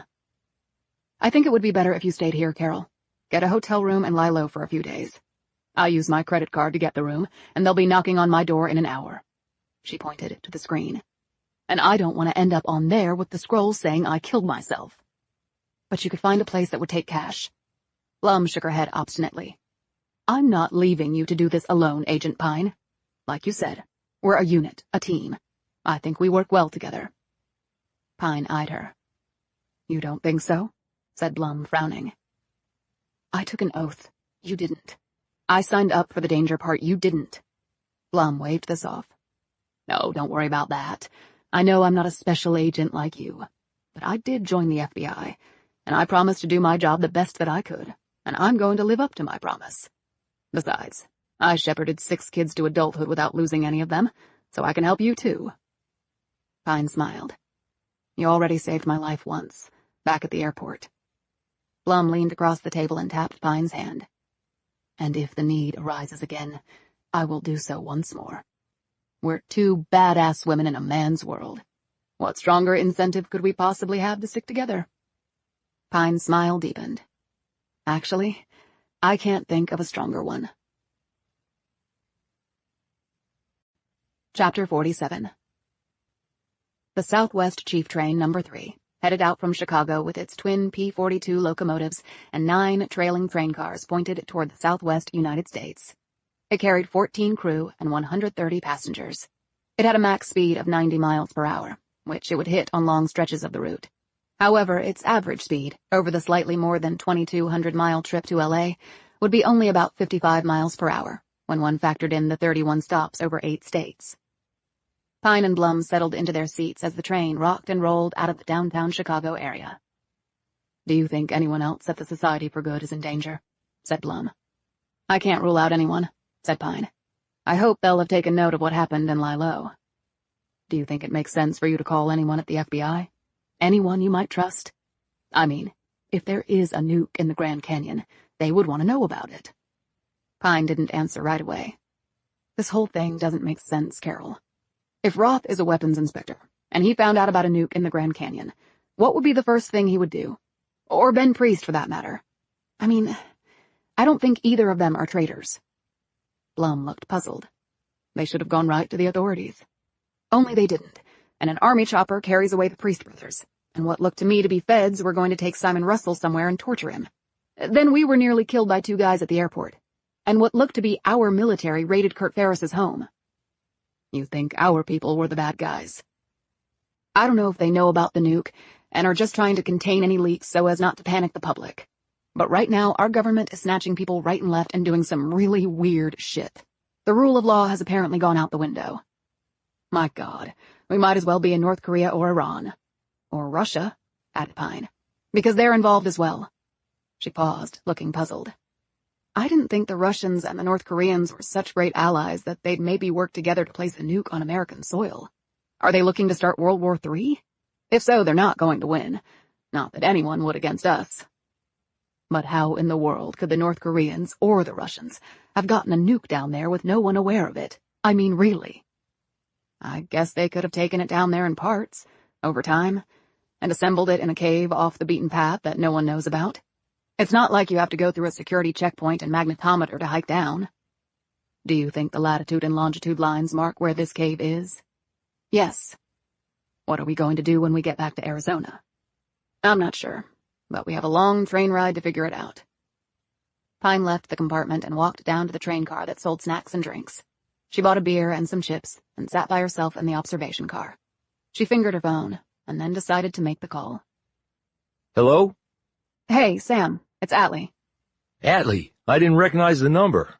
Yeah, I'm traveling, using another phone. How are things? Fine, good. You coming back soon? Yeah, I'm on my way, actually. How was the concert? What? Carlos Santana? Oh, right. Hey, it was great. The dude can still bring it, that's for damn sure. I took a buddy. Wasn't as much fun as if you had gone instead. Now that's what I like to hear. Hey, Sam, you hear anything else about Lambert or Rice? No, just that they went to Utah. Any replacements for them yet? No, not yet. We're having to pick up the slack for them until the new guys arrive. How's your investigation going? I'm making progress. Turned out to be a little more complicated than I thought. Well, I hope you catch whoever killed the mule. I still can't believe somebody could be that cruel. I mean, what did that mule ever do to anybody? Yeah, I know. You on duty the next few nights? Yeah, I am. Hey, if you wanted to go out somewhere when you get back, I can see if I can switch with someone. It might not be possible because we're short-handed. No, it's not that. I thought I might hike the canyon one night. Okay, let me know when. I'll make sure we hook up down there. He laughed. I'll bring you a beer. Right. Sounds good, You're not hiking alone, are you? he said suddenly. Well, I'm a big girl, and I've done it solo before. Doesn't make it smart. I never said I was smart, Sam. Later, Pine and Blum went to the dining car to eat. They had to sit with two other people and didn't get a chance to talk during their meal. At midnight, the train stopped in Lawrence, Kansas. 2 passengers got on and none got off. The train headed out 5 minutes later. Barely 5 minutes after that, the train began to slow. Another stop? Mumbled Blum, who had been dozing in her bunk. Pine sat up and snagged her phone, where she'd downloaded the train schedule. Not until Topeka, about 30 minutes from now. Then why are we slowing down? Pine already had her gun out. Good question. A minute later, there was a screech of brakes, and the train decelerated so swiftly that they were flung against the wall. That was followed by a jolt, and then the mighty Southwest Chief came to a dead stop. Chapter 48. What happened? Said Blum, rubbing her shoulder where it had struck the wall. I think we hit something, said Pine. She climbed down from her bunk and slipped on her shoes. You got your gun out, she whispered to Blum. No? Then get it out. You don't think. I don't know for sure, so the answer is yes. Pine pulled the curtain aside and looked out the window. It was too dark to see anything out there. She heard the sounds of footsteps rushing down the train corridor. She slid open their compartment door and saw a train attendant hustling by. What happened? She asked. Not sure, miss. Stay in your compartment. They'll give everyone an update over the PA when they know for sure. He rushed on and disappeared from her sight. Pine heard the whoosh of exterior doors opening. A few moments later, the train's interior lights blinked twice and then went out, plunging them into darkness. Pine heard several screams coming from other compartments. She snagged her mag light from her duffel, told Blum to stay put, and went back out into the corridor. While it was true that trains occasionally hit things, she didn't like the odds here. It was too much of a coincidence. She moved down the corridor slowly, shining her light around and occasionally pointing it out the window into the Kansas night. She could see nothing, however, and no announcement came over the PA, and the lights stayed out and the train did not move. Other than that, things were great. Pine stiffened when she heard it, the sounds of a child crying. The train suddenly gave a jerk, but then almost immediately stopped once more. The movement nearly knocked Pine off her feet. The cries picked up again. Pine ran toward them, reached a door and hit the open button. The door slid to the side with a hydraulic hiss, and she moved into the next sleeper car. She shone her mag light down the corridor. At first, Pine saw nothing. Then the beam caught and held on a small figure. It was a little girl, no more than 6 years old, who was standing in the middle of the aisle holding a tattered doll. She looked stricken and was crying. Pine put her gun away, moved the light away from the girl's face, and hustled toward the child. Are you okay? She asked, kneeling down by the child. Where are your parents? The little girl shook her head, snuffled, and wiped her nose with her doll. I don't know. My mommy went to the bathroom, and then it got all dark.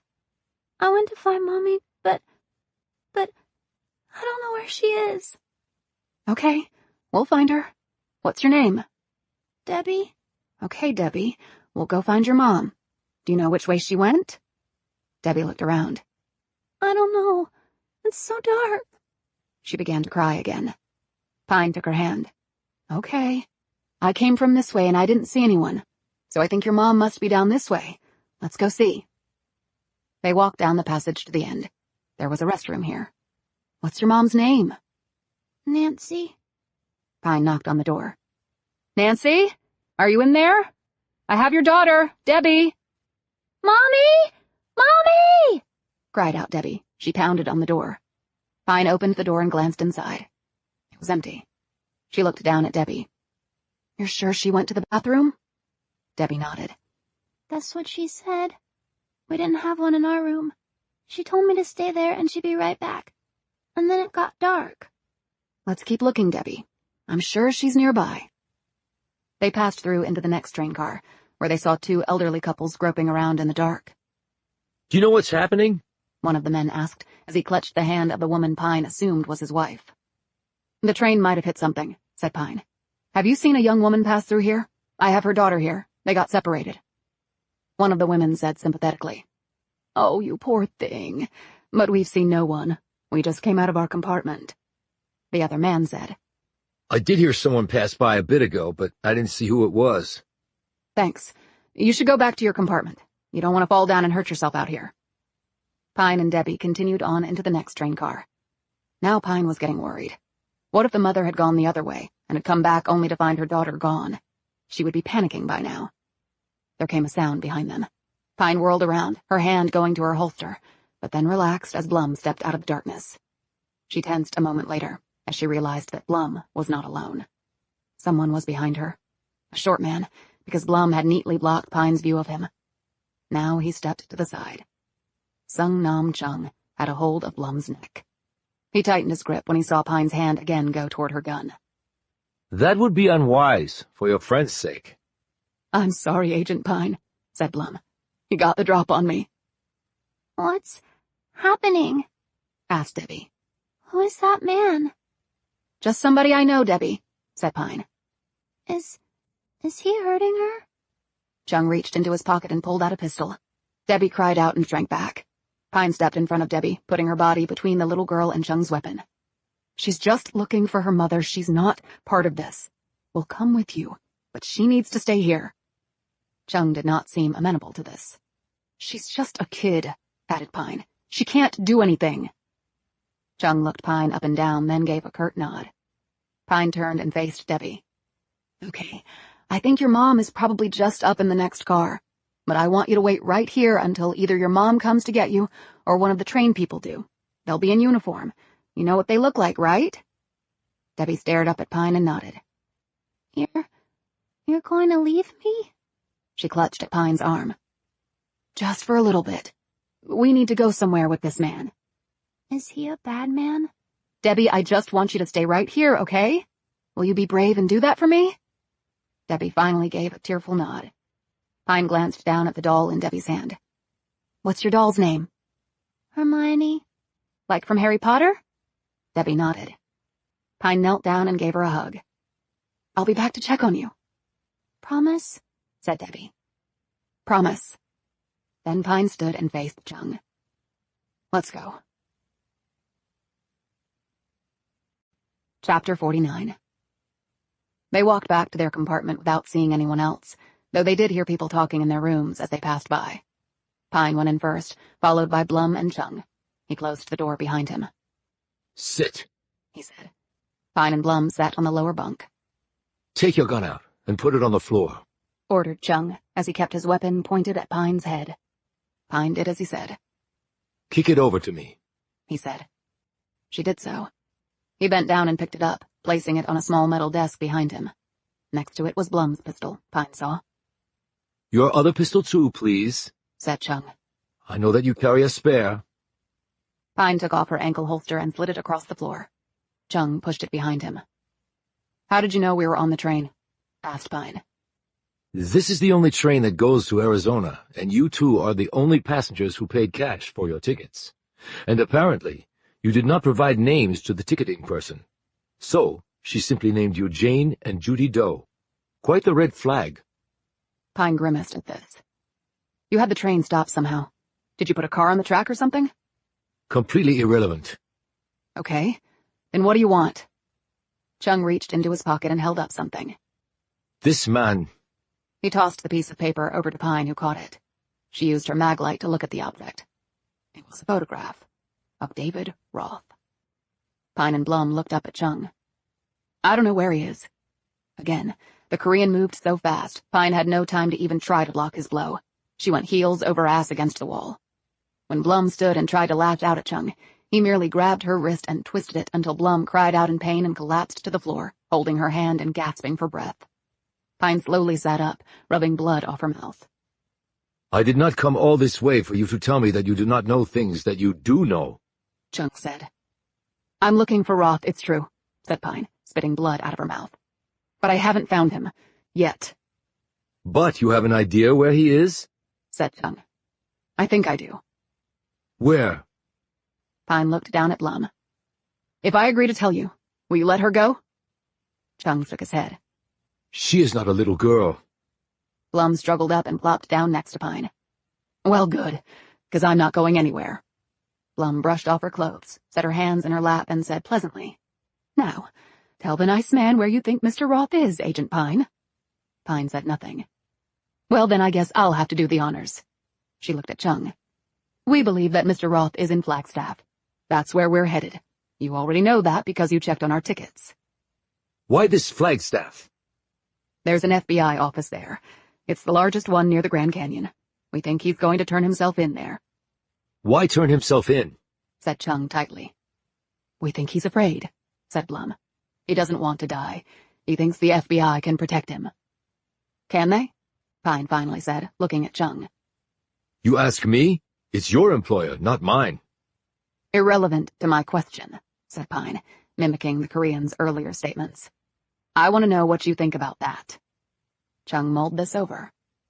I do not think anyone can protect him. Least of all your people. Well, then we agree on something. Why do you want him? I think it's obvious. Not to me, it's not. Unless you want your nuke back. Chung appraised her. The world is complicated, Agent Pine. Far more complicated than you seem to give it credit to be. I think planting a nuke on American soil and killing a bunch of my fellow citizens is pretty simple, actually. Simply insane. You have every reason to work with me. Why is that? If that nuke goes off, North Korea will cease to exist. We'll bomb it back into the Stone Age. I completely agree with you. Pine was about to say something else, but then simply gaped at him. Blum found her voice. You agree with that? Of course I do, Said Chung. Why do you think I'm here? Pine said. Why don't you explain that to me? Because it doesn't make any sense. That is not my job to explain things. And if you can't help me, then... He shrugged. Then what? You kill us? What would be the reason? If I let you live, you will make my task much more difficult. I guess I see your point, said Pine. Your honesty does you justice, Conceded Chung. You seem far too nice for this sort of work, interjected Blum. Your observations deceive you, madam, Said Chung. I am not nice. At all. As unfortunately, you are about to find out. At that moment, the train started up again. It caught them all off guard, and Chung stumbled backward a bit. Pine slumped forward, her head between her knees as though she were about to be sick. Her fingers closed around the length of pipe. It was the tool the steward had used to lower the top bunk into place. Earlier, she had seen him slide it into a holder under the bunk after he'd finished making up their beds for the night. She sat up and delivered a blow with the pipe first to Chung's hand, knocking the pistol from it, and then striking his jaw. He staggered backward against the wall. Holding his face and his back, he straightened just at the moment that Pine hit him with a roundhouse kick, the force of which lifted him off his feet and he flew against the window of the train car. He bounced off the glass and catapulted forward at the same moment that Pine lunged for her gun that had fallen off the desk after Chung's collision with it. Pine slid along the floor, snatched her gun, hit the wall, turned, and fired. The shot missed Chung, but smacked into the window and shattered it. Chung exploded forward and kicked the gun free from Pine's hand. He followed the kick with a hand strike to her side, which seized up her left side and drove all the air out of her lungs. Shit! Here we go again. Chung straightened and was about to deliver a crushing kick to Pine's head when he reeled backward, grabbing his own head. Blum had hit him with the pipe. Blood flowing from a gash on his head. He turned and was about to deliver a blow to Blum that would have killed the woman, when Pine hit him from behind with a knee to the base of his spine, propelling him forward into the already cracked glass. As the train picked up speed, Pine planted her legs firmly around Chung's, pinning them together. At the same time, her arms encircled his torso and kept his arms bound to his sides. She levered forward, forcing Chung's face against the glass. Pine got her delt under Chung's right shoulder blade and pushed upward. She gave a heave, and slowly, the shorter Korean was lifted off the floor, the toes of his nicked shoes now the only thing touching there. This was remarkably difficult, since Pine could not spread her legs and plant her feet to give herself the leverage to more efficiently lift Chung. She knew that if she allowed his legs an inch of freedom, he would disable her and then kick both of them to death. She could have had Blum grab one of the guns, but she wasn't going to make the woman cold-bloodedly shoot the Korean in the head. And she might miss and hit Pine, or since Pine was plastered to the guy, the bullet could pass through Chung and kill her. But she couldn't just stand here holding the Korean. That was not sustainable. The plan came together in her head in seconds. "Carol!" panted Pine. "The window! The seal!" Blum looked confused for a moment, but then lurched over, gripped the red lever at the bottom of the window and pulled it free. Chung, seeing what they were trying to do, struggled to free himself. He rammed his head backward, catching Pine hard on the chin. Pain rocketed up her face and she winced. But she managed to hold him firmly against the broken glass as Blum pulled the rubber seal free from around the perimeter of the window. Once that was done, Blum gripped the edge of the glass and tugged hard. It broke free from the wall of the train, slipped sideways, and then fell out of the opening. Air whipped inside the compartment, blowing the curtains straight out. This was the moment of truth, Pine knew. With the window gone, so was most of her leverage holding him against it. Chung jerked and pulled and bucked, but without his feet being on the floor, he couldn't gain the necessary traction, and without that he lacked the ability to strike out. The interior train lights started to flicker on and then off. Pine continued to slowly lift the far shorter man inch by inch, at the same time keeping his limbs pinched to his sides.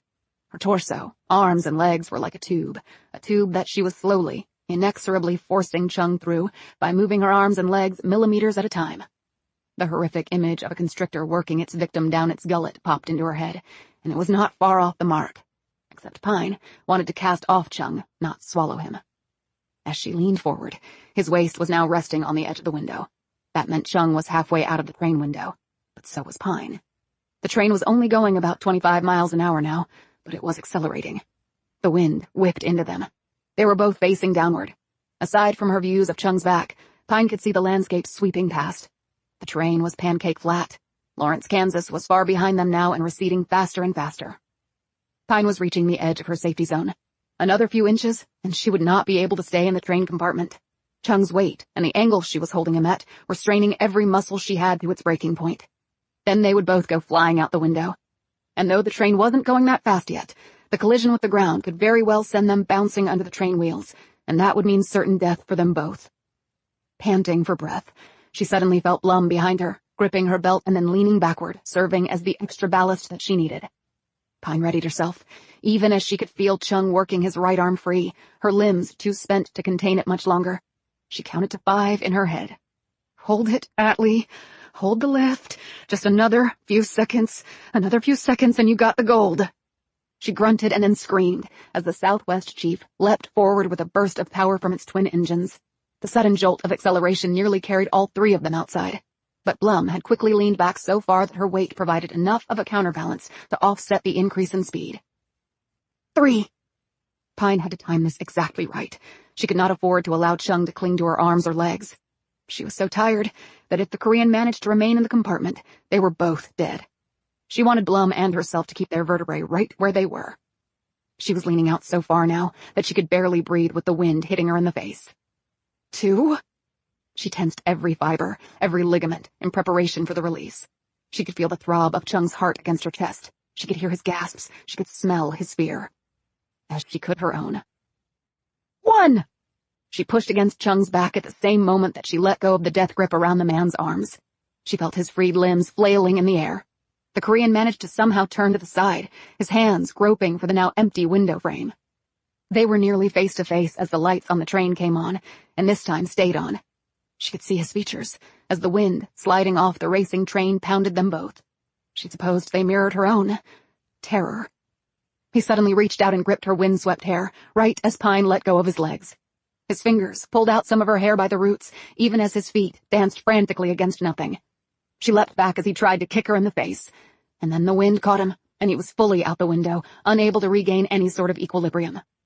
For a moment, he seemed suspended in the air, and then, like a passenger sucked out of a depressurized plane, Chung was jerked violently to the right and in a flash disappeared from view. Then Pine was falling backward and into Blum's outstretched arms. The 2 women lay there on the floor for several minutes, shaking and gasping. Finally, they slowly rose as the lights in the train went off once more before again coming back on. A few seconds later, the door slid open and a steward looked in. When he spied the missing window and the curtains being blown around the compartment by the force of the wind, he cried out, "Oh my God!" Pine dropped into a sitting position in the lower bunk and said, "We need another room." She drew a deep breath. "This one's broken." Chapter 50. Winslow, Arizona. Not Flagstaff. Pine and Blum alighted about an hour behind schedule at the station, which was part of a hotel complex. Pine had figured someone might be waiting for them at Flagstaff, someone whom they really did not want to meet. Contrary to the song lyrics, they were not here to take it easy. Yet, in keeping with the Eagles' theme, They did spy a woman cruising by in a flatbed Ford. Pine waved her hand, and Jennifer Yazzie pulled the truck over to the curb. Pine and Blum put their bags in the truck bed and climbed in, sitting shoulder to shoulder in the cab. "Thanks for picking us up, Jen," said Pine after introducing her to Blum. "No problem. What'd you do to your face?" she asked, looking at Pine's swollen chin and cut lip. "Hit a door." "Why do I not believe that?" "How's Joe Jr.?" "Still giving us fits." "Sorry to hear that." "You want to go to your home or office?" "Neither one. And I was hoping that Carol here could stay with you and Joe for a while, if that's okay." Yazzie glanced at Blum quizzically and then back at Pine. "That's fine. I was surprised to hear you were taking the train here. I didn't even know you'd left town. Where were you?"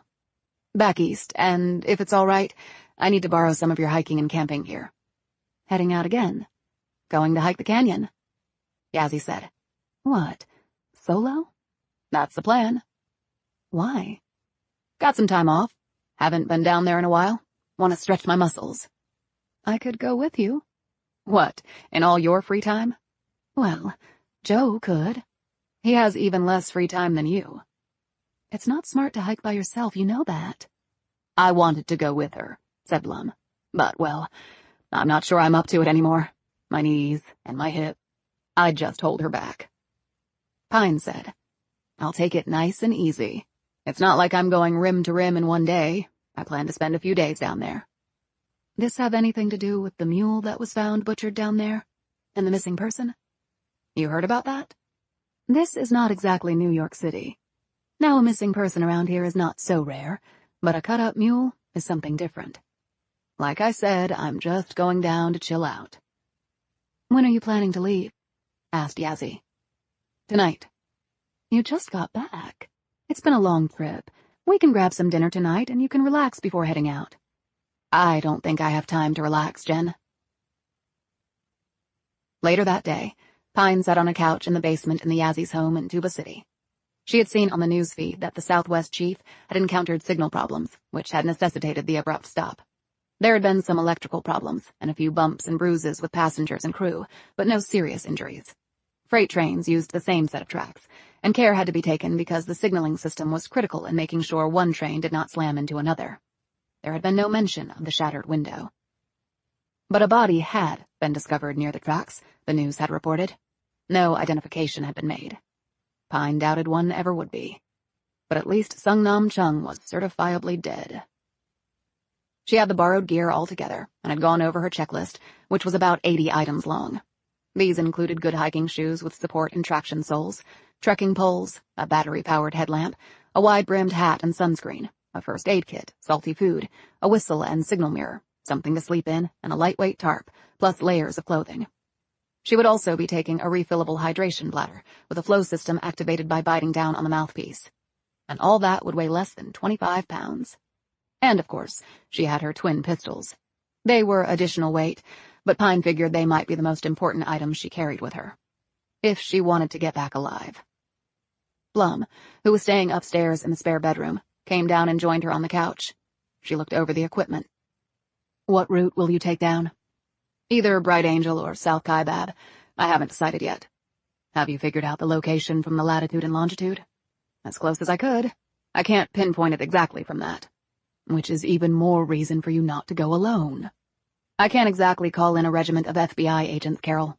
In fact, I can't call anybody in, considering our own government apparently is in this up to their eyeballs somehow." "I could," she began. "No, Carol, you couldn't." Blum looked away. "What happened on the train?" she began. "You saved my life. No way I'm beating that guy without you there." "It was only fair, since I endangered your life by letting him capture me." "I think you can be excused for not taking him out all by yourself." "At least we were able to find that little girl's mom." "Yeah, she was really scared. Little kids need their parents." "Yes, they do," said Blum, looking at Pine, but she kept her gaze on the floor. She cleared her throat. "If there is a nuke down there, what are you going to do?"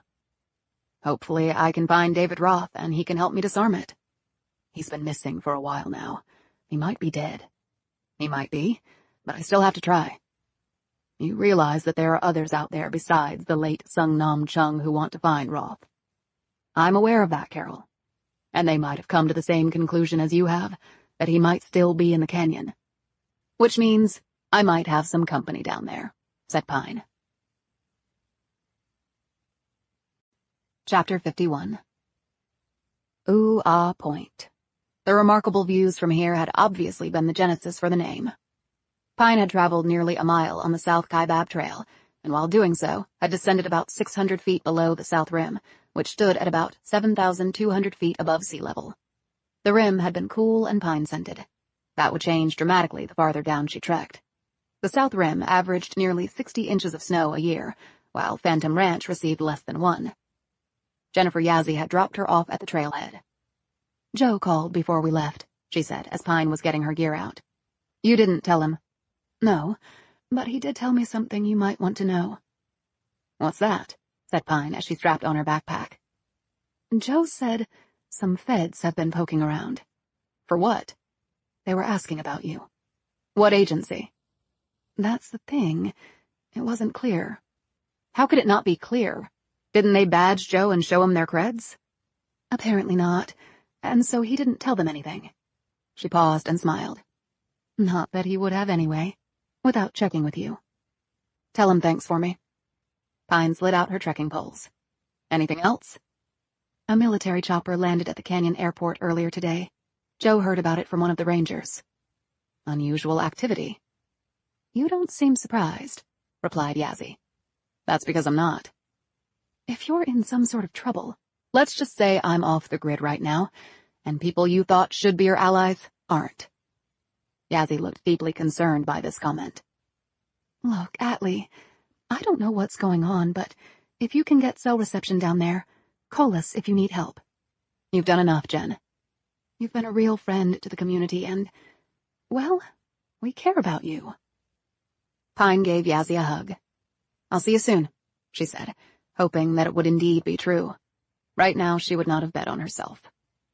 As Yazzie's truck lights disappeared into the dark, Pine turned around, faced the trailhead, and set off.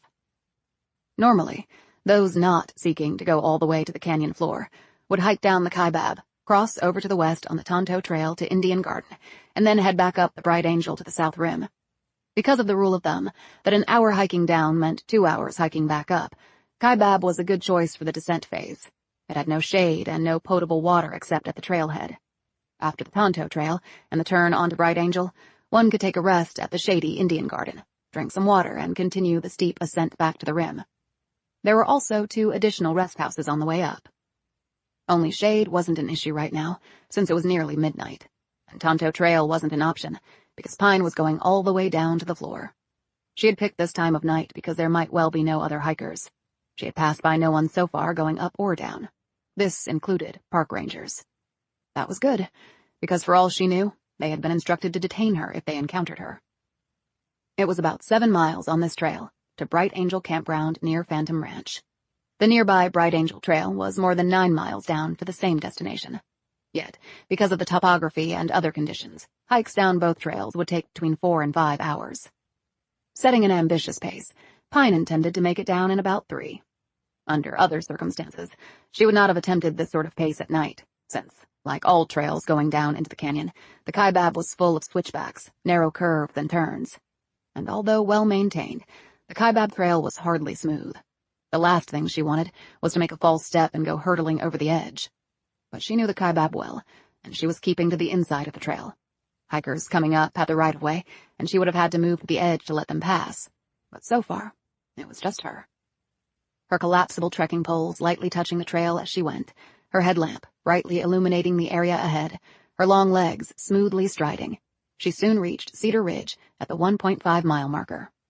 This was the strongly recommended turnaround point for day hikers, particularly in summer. Because every hike started with the descent first, it drew folks into a false sense of what they could accomplish. The hike out was always harder. The temperature was under 70 right now, but she could still feel the sweat trickling down her back as she kept up her pace. She had a buff that she'd soaked in water around her neck. She'd heard rattles as snakes fled the vibration of her footfalls, and hooves striking dirt and rock as large mammals heard her approach and turned in the opposite direction. She accidentally stepped in mule dung once, left over from that day's ride back up. She would meet no mules going down, because she would be off the trail before the mule train headed back up from Phantom in the morning. However, the pack mule train would head down around dawn. That would not be a problem for her either. She'd be down at the inner gorge by then. She ate as she went, balancing salty foods with taking small sips on her hydration line only to quench her thirst. The temperature increased the farther down she ventured. She passed the ominous-sounding Skeleton Point, having shed 1,400 feet of elevation since Ooh-Ah. She stiffened a bit and slowed her punishing pace as she heard footsteps approaching from the other way. The trail would really zigzag now with a long series of switchbacks as it dropped her into the Tonto Plateau. She had already passed the tip-off phone, which was a way to call rangers in case you were in trouble. There would not be another such line of communication on her way down. Though it was far from prominent in the daylight, it had always intrigued Pine how the trail changed color as one went down. This was because the underlying rock changed. She had gone from red to a light brown. A moment later, twin headlamps appeared out of the darkness. 2 men. Pine's hand instinctively went to her Glock. But the men, one younger and one older, perhaps father and son, passed by with a wave and matching weary smiles. Their journey was almost over. Hers was just really beginning. About 3 miles later, she reached a short tunnel cut into the stone and entered it. Her hand again went to her gun. This would be an ideal place for an ambush. She left the tunnel and immediately stepped onto the Kaibab suspension bridge, more popularly known as the Black Bridge. This was also the Mule Bridge, because it was the only one the beasts used. It had high, chain-link metal sides and a plank floor. The only other bridge in the canyon was the nearby Bright Angel suspension bridge, which one reached coming down that counterpart trail. It was known as the Silver Bridge, because of its all-metal configuration. The mules didn't like the open metal floor, and thus wouldn't walk on it. It had also been built to carry the water lines between the 2 rims, and Pine thought it might not be strong enough to support 1,500-pound mules and riders at a time, whereas the Black Bridge could. Before setting foot on the Black Bridge, Pine could have veered west and taken the river trail over to the Silver Bridge and crossed the Colorado there, but she liked the Black Bridge crossing. There was another reason she was going this way as well. As she crossed the bridge, she looked down and saw the muddy Colorado roaring beneath her. Locals called that the true Colorado, because that was the Spanish word for reddish. Without the complex dam systems that had been constructed around the canyon, the mighty Colorado would, in certain parts of a drought-filled summer, be little more than puddles. But the dams had regulated the flow to make it more consistent, and also to use it for hydroelectric power generation. It was also the reason that raptors could enjoy the challenging rapids. But without the water controls also provided by the dam system, parts of the Colorado could become so dangerous as to be rendered impassable by raft. And the dam system had contributed to something else. The silt tended to accumulate behind the dams, resulting in clearer water downriver. The sunlight penetrating the water resulted in algae thriving, and this contributed to the green color of the Colorado, which was quite evident when viewed from higher altitudes. She left the bridge and took a few minutes to go down to Boat Beach, lie in the sand and stare at the star-filled sky. This was the other reason she had crossed at the Black Bridge. Pine made a practice of always coming to the beach and sky staring, and part of her perhaps thought that sticking to this routine would maybe bring her luck. But then again, in her line of work, you tended to make your own luck by good preparation and even better execution. But you've never taken on a nuke before, Pine. She continued on, and the terrain became far more silty and loose, byproducts of the water passing nearby. Pine could feel her feet slipping as she made her way forward. It was like walking on a beach, unreliable footing everywhere. That was the last thing she needed after her swift descent, but it wasn't like she could lift off the ground and fly the rest of the way. To reach Phantom Ranch, she would simply follow the trail that would turn to the north. But she was not going to Phantom, where no doubt hikers and riders were now slumbering peacefully before their journey back up. She kept following the riverbank. Bright Angel Creek was just up ahead. As she reached it, she took off her shoes, rolled up her pants, and waded into the shallow water. She sat down on a rock and let the cool water provide an amazing foot massage. The creek finished its journey right here as it plunged into the Colorado at a spot roughly equidistant between the 2 bridges. Bright Angel Creek was the place to plop in the water down here, if one was so inclined. The Colorado, even in places where it looked to be slow-moving, was actually going more than 4 miles per hour. Few swimmers could fight that current. It was also deep and cold. Some young people had drowned at Boat Beach a number of years ago when they tried to swim across it. Bright Angel had also been the source of a swimming pool at Phantom. Pine had seen old photos of it. It had been located between the amphitheater and the lodge. She knew it had been hand-excavated sometime back during the Depression. She didn't know when it had been done away with or why. It was long before her time here. Also near the amphitheater was the ranger station. She waded out of the water, walked down a bit farther, and took a small footbridge over the creek. After reaching the other side, she dried her feet and put her socks and shoes back on. Kettler said he would be on duty tonight. That meant she was as close to him as she was likely to be down here. It would be good to have a capable man like Kettler with her on this. But at the last minute, and after additional deliberation, Pine knew she couldn't do that. This was her job, not his. This was her danger to face, not his. If she didn't make it out of here alive, she wasn't going to take the man down with her. "Take care, Sam," she said to the darkness. "If I don't make it back, don't forget me. At least for a little while." "Okay, Pine, cut the melodramatic crap. You got a nuke to find. God help me." Chapter 52. She passed a separate mule corral reserved for park service use, though she couldn't see any mules in it now. There was also a sewage treatment plant down here. She headed west, with the campground and Phantom to the north of her. In the darkness, Pine could make out the outlines of some tents in the distance, and even hear the echoing of late-night conversation among some of the campers. She walked for a time, her trekking poles methodically tapping the ground as she went. She used them even on level ground. Her knees, back, and hips would thank her later.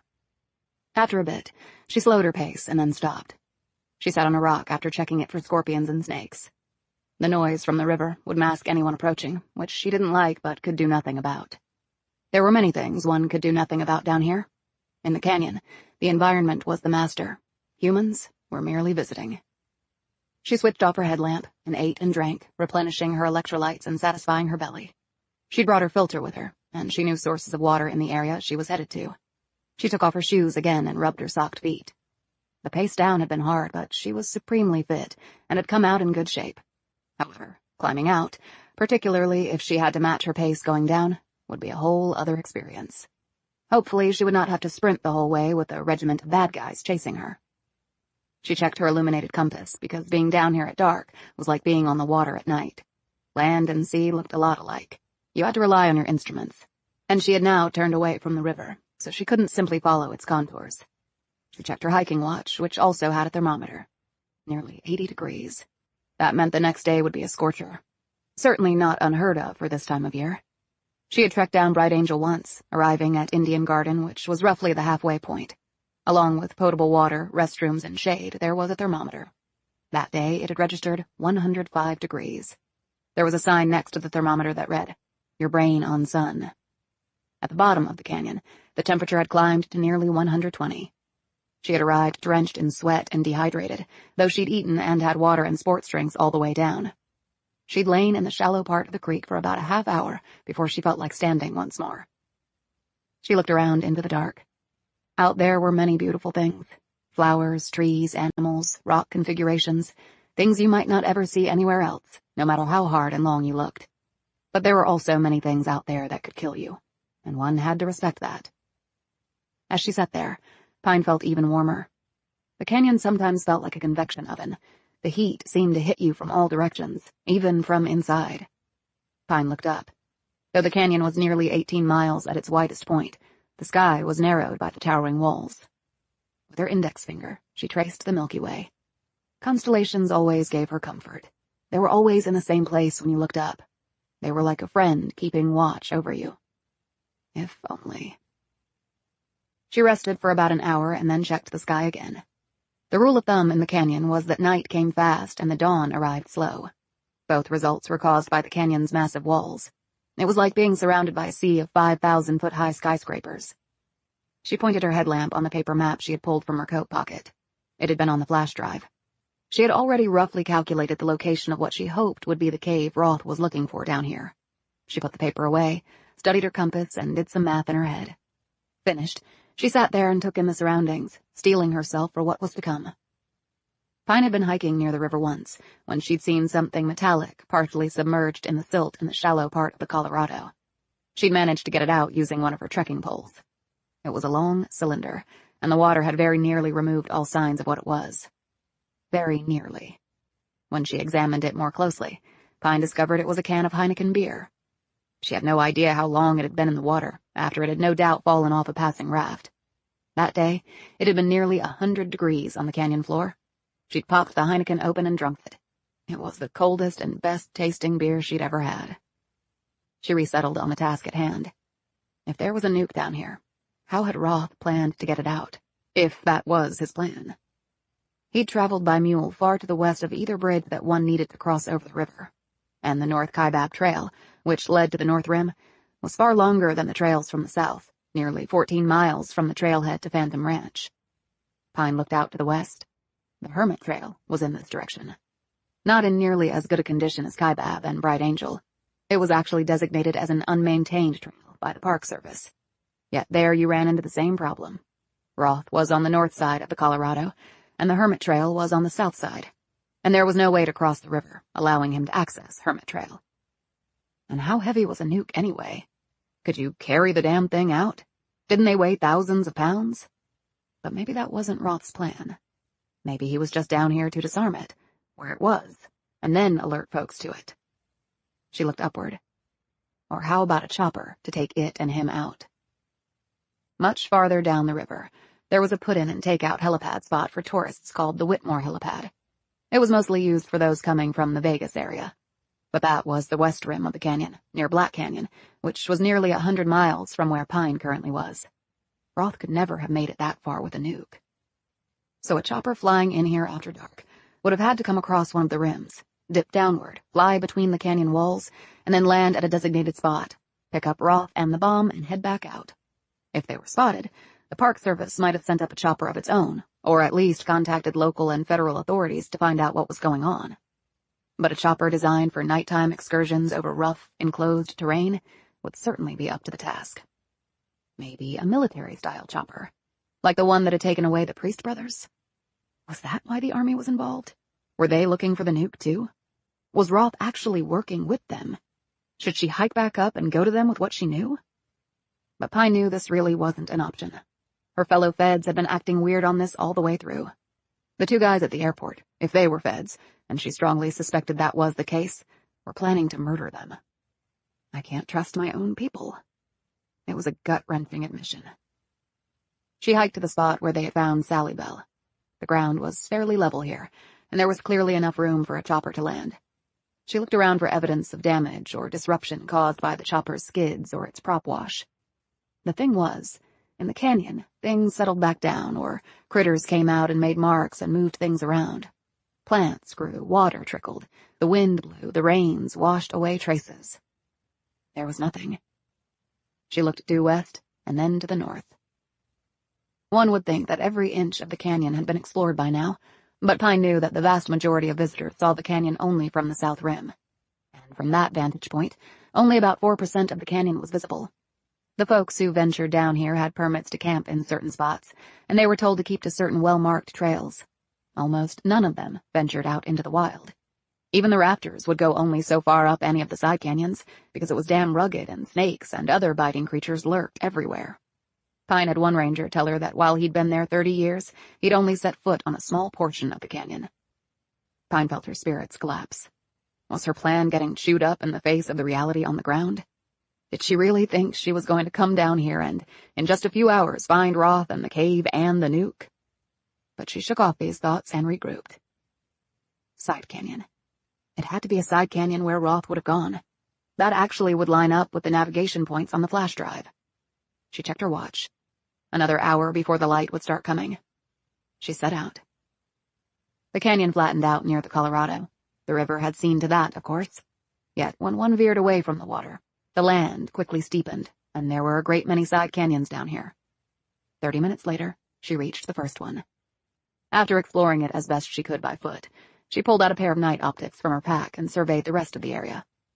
The next moment, Pine went into a crouch and slipped her Glock from its holster, while she trained her optics onto the entrance to the side canyon.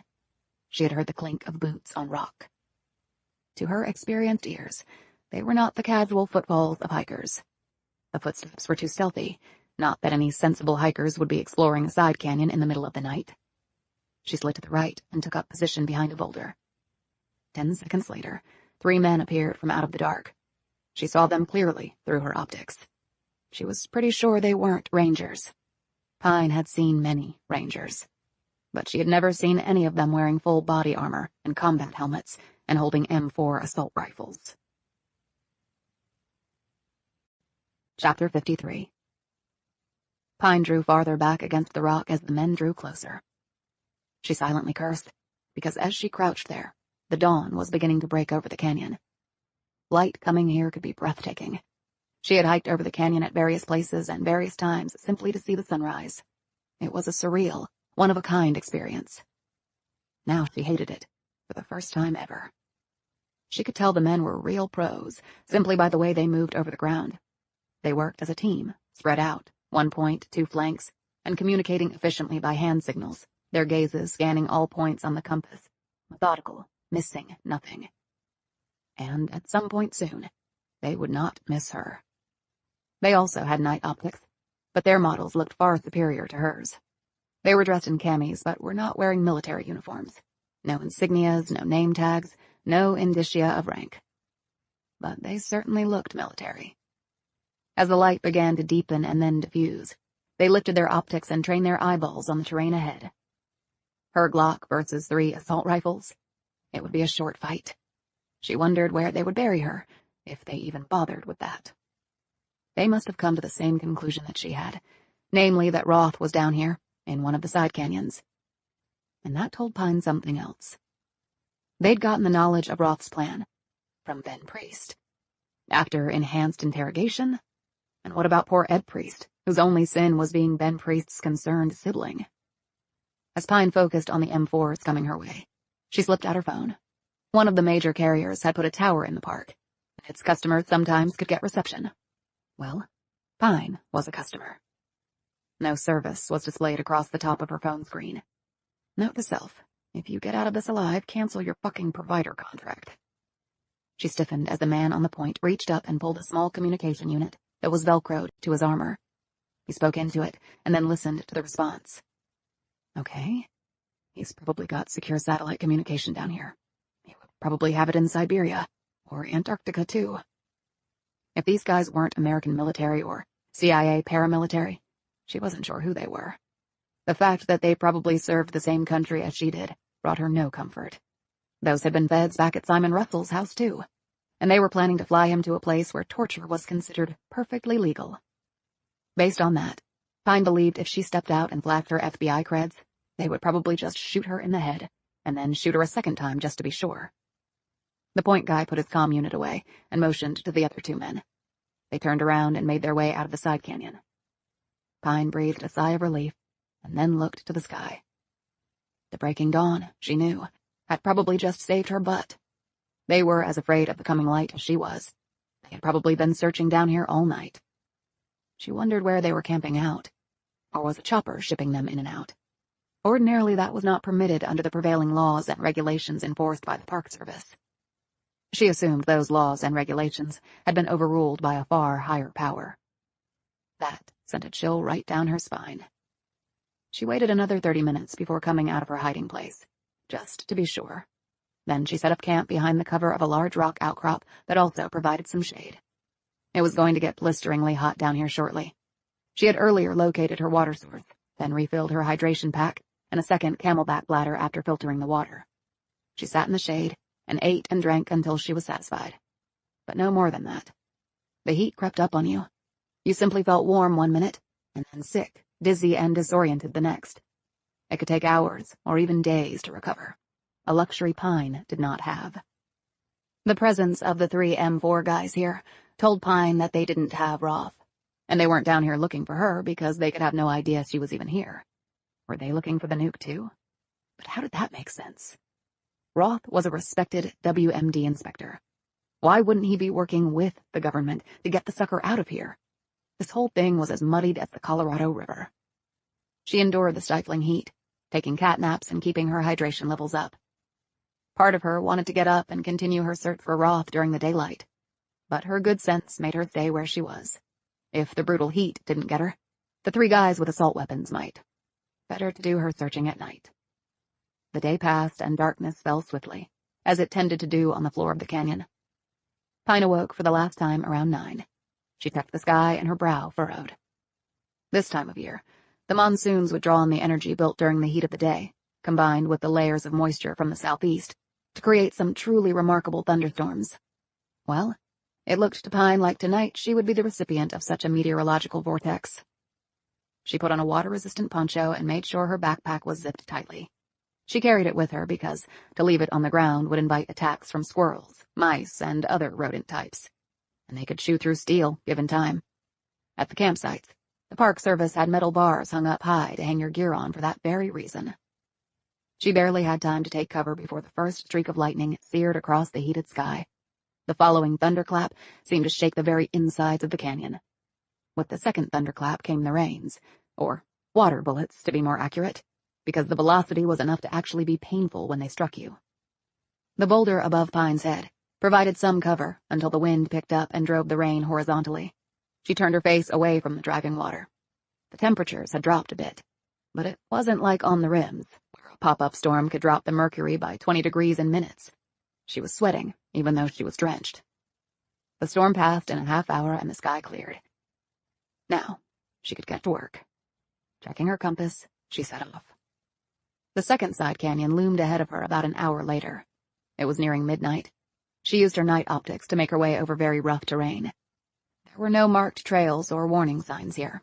She doubted any hiker had been here in a long time.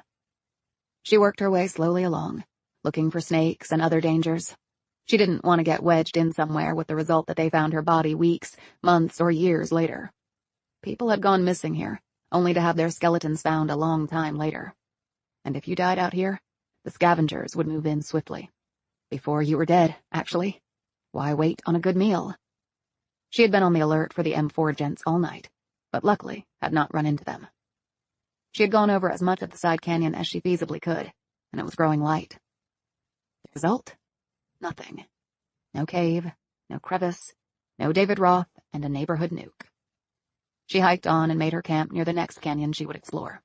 It was shielded from prying eyes, but it was reasonably high ground and gave her a good view of the area. She had some breakfast and water and dozed off for a bit. When she woke a few hours later, she again debated whether to commence her search during the daylight. Then she heard choppers overhead. She looked up and recognized the tourist birds flying over above the rims. By law, they couldn't drop below the rims, but someone could still spot her. That confirmed Pine's decision to confine her searches to the nighttime. She sat at her camp, munching on some nuts and jerky and sipping her filtered water. She was hot, and she had lost weight, and she felt stiff and sore from basically sleeping on rocks. She leaned back against an outcrop, closed her eyes, and tried to rest. With her days and nights reversed, her body rhythms had been turned topsy-turvy. It was throwing everything off, but she had no way to correct that. She had a phone power pack, which did her no good since she had no bars. No service on her phone screen had been the most consistent thing about this trip. In the shade, she decided to take off some layers and looked down at her arms, bare except for the tats. She rubbed her fingers across the name Mercy. She traced each letter with her finger. She remembered quite clearly the day, or rather night, she had gotten them. She had done her shoulders a few months after her arms. The tat artist was good, and made no objection when she told him what she wanted. He'd also asked no questions about the genesis of the inking she wanted. "Works for you, works for me," he'd said. "It's your skin, not mine." His name had been Donnie.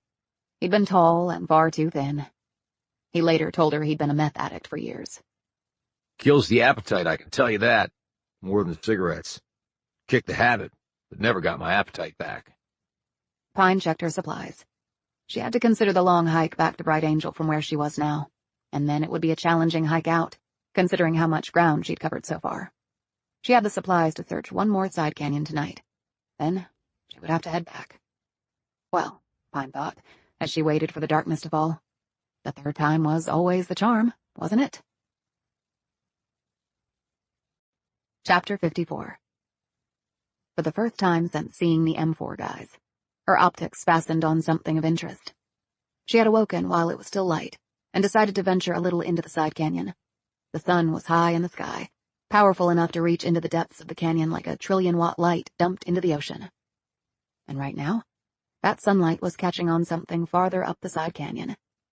She looked to the left and right to gain some plot points to help her locate it later. She was tempted to try now, only it was brutally hot. There was little wind, and it looked to be quite a hike. And it was still daylight. It seemed to be something metallic, and she assumed it wasn't a beer can. At least, she hoped it wasn't. She kept staring at it through her optics, memorizing every detail of the path she would take. At night, things looked different. She couldn't afford to lose the spot when she made her attempt later. Fortunately, there was a very unusual rock configuration to the immediate right of the reflection. She returned to her camp and ate and drank and daydreamed that come nightfall she would find Roth. And the bomb. Or maybe I'm wrong about all of this, and I'll find nothing. So, what will my second career be after the FBI cans my ass? The fact was, this was way out of her league. She was an FBI agent. Give her a bank robbery, a kidnapping, even a serial killer or two, and she would do fine. She would catch her man. This was not that. She closed her eyes, then swiftly opened them. No, this is not a dream. This might be the end of the world if that nuke goes off. She forced herself to sleep, but set an automatic alarm clock in her head. She awoke at 11 p.m., ready to roll. Pine was climbing over several large rocks when she heard a rattle that froze her for an instant, but then she kept going. She reached a plateau and looked around and then down. She figured she had scaled close to 1,000 feet. The odd rock assemblage she had seen during the day presented itself to her through her night optics. She hurried toward it. Was the Holy Grail lurking just up ahead? Or would it be something totally and completely unconnected to her search? Please, God, if you can get reception down here, make it the former. She stiffened and then halted as she drew closer. The light had been reflecting off something metallic. It was a pole. A long, collapsible pole that was leaning up against a round boulder, taller than Pine and more than 3 times her width. As she grew closer, Pine noted something truly astonishing. Camouflage netting was hanging off the rock wall. She wouldn't have noticed it except for being this close. It perfectly blended in with the surroundings. She gripped one edge of the covering and tugged. She peered through the opening this created. Pine gasped. A cave. She glanced at her compass. This spot was well within the parameters left on the flash drive. Had she just found Roth? And the bomb? She let the cover fall back into place, took a step back and peered around. There was no evidence that anyone had been here, but somebody had to have put up the covering. About 30 seconds went by as she contemplated what to do. Pine heard nothing. No boot hitting rock. No squawks from a compact. No heavy breathing. She heard nothing until the light hit her, and the man said, Turn around very slowly. Do not let your hand go anywhere near your weapon, or we will open fire. I'm FBI. I'm going to show you my creds. His next words hit her like one of Chung's massive kicks. Don't bother, Agent Pine. Turn around and keep your hands away from your weapon. Do it. She slowly turned, her hands held up near her chest but no higher. She wasn't preparing to draw down like they were standing in the middle of the OK Corral, but her hands fully up in the air would signal complete surrender. She was an FBI agent. She wasn't surrendering to these guys, whoever the hell they were. And it indeed did appear to be the same 3 men from the other night. What are you doing down here? Barked Pine. I don't see you having the leverage to ask us questions, said the man. I've got a federal badge. That leverage enough for you? And you guys are Army. Why, just because we have camis on? More than that, you're outfitted in ACU, Army combat uniforms. He shrugged. Hell, you can buy those uniforms on eBay. But not ones with the operational camouflage pattern. That's very recent. And you're armed with M4s. The man took a step closer. What are you doing here? I imagine I'm doing the same thing you're doing.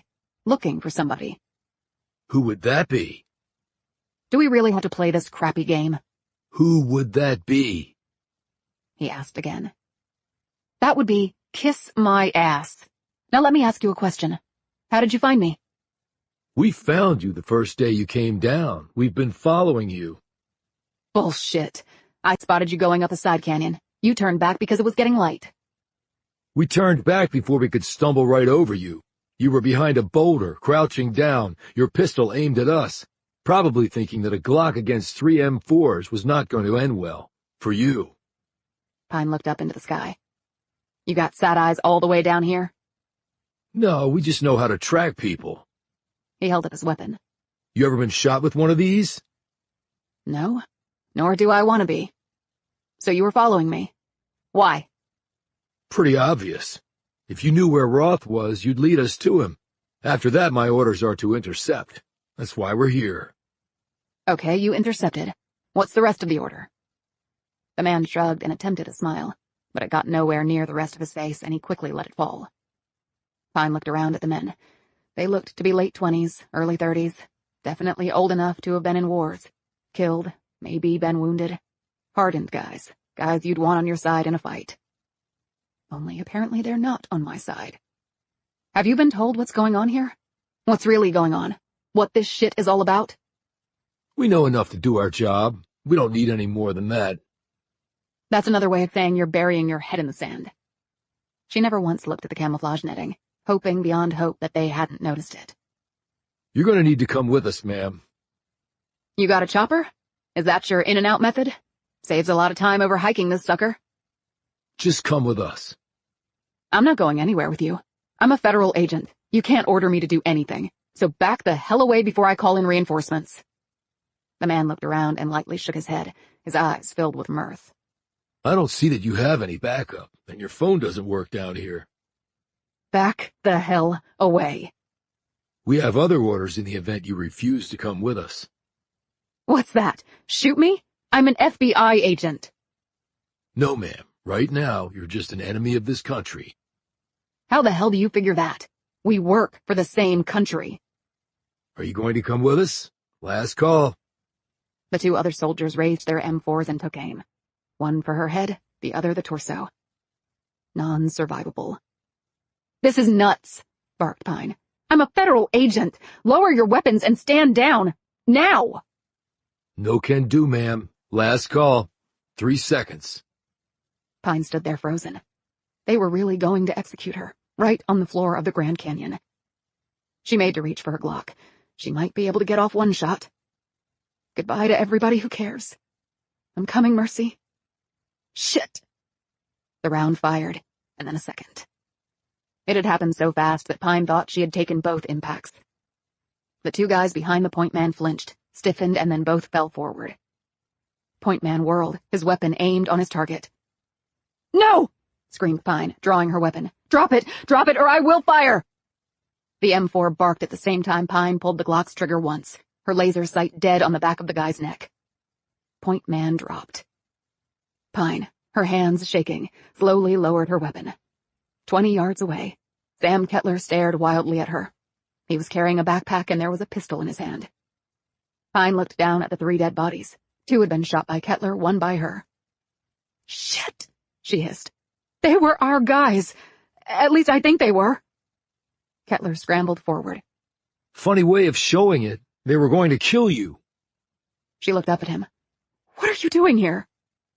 He pointed at the men. I've watched a chopper come in the last 3 nights. I finally decided to do something about it. I grabbed my go pack, picked up their trail, and followed them up here, and saw what they were about to do to you. He looked down at his gun and shook his head. Why the hell are American soldiers down here in the first place? It's a long story. She reached out and gripped his arm. Thanks for saving my life. Well, you saved mine. The guy had me lined up for the kill. If you hadn't fired and spoiled his aim, I'd have had an M4 round right through me. She removed her hand from his arm and steadied herself against a rock outcrop. You okay? He asked. I'm getting there, she said, taking several deep breaths. He shot her a glance. And what are you doing all the way out here? You're not just hiking, that's for sure. I'm looking for the missing guy. They were too. You think he's around here?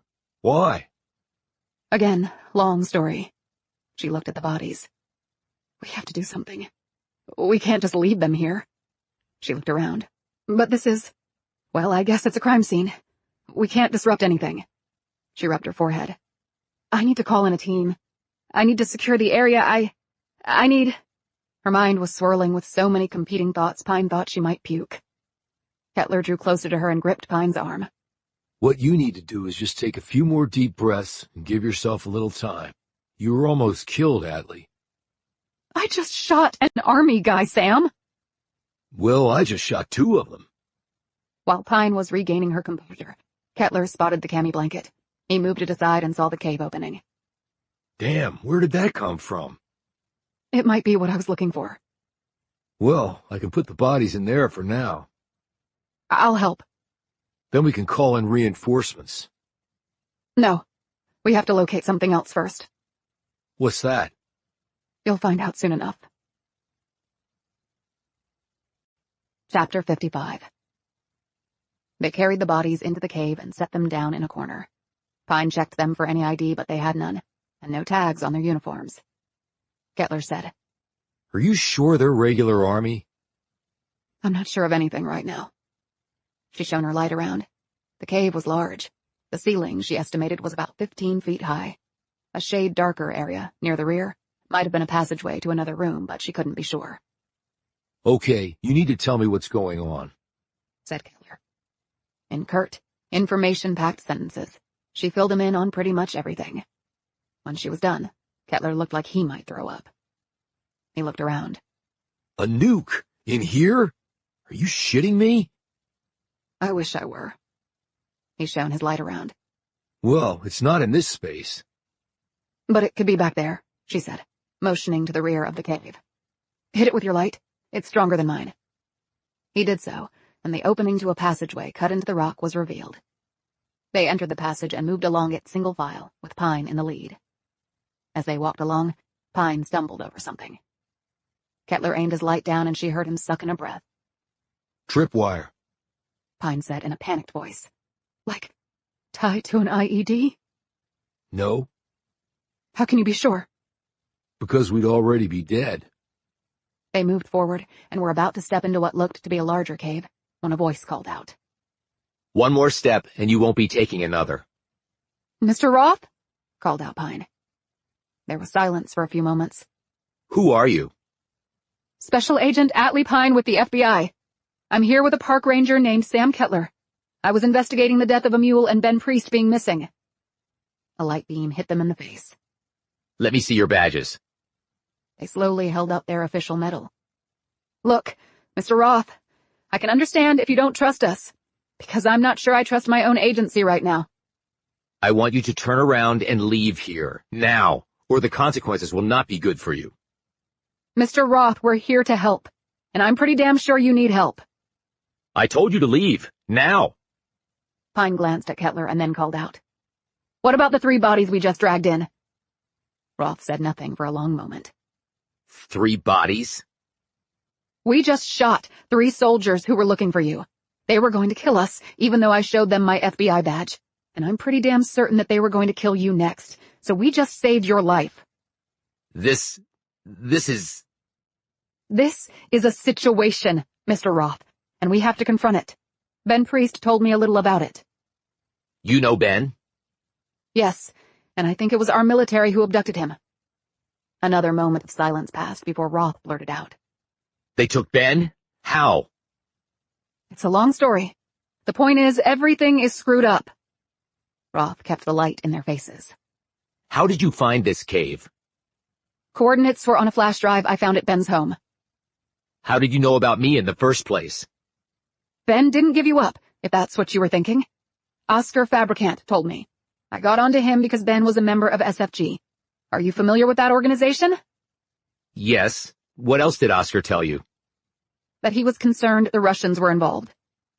They are involved. But now you have to leave. I can't trust anyone at this point. I can't do that, Mr. Roth. I'm here to do my job, and to track down whoever killed Fabricant. There was another long pause.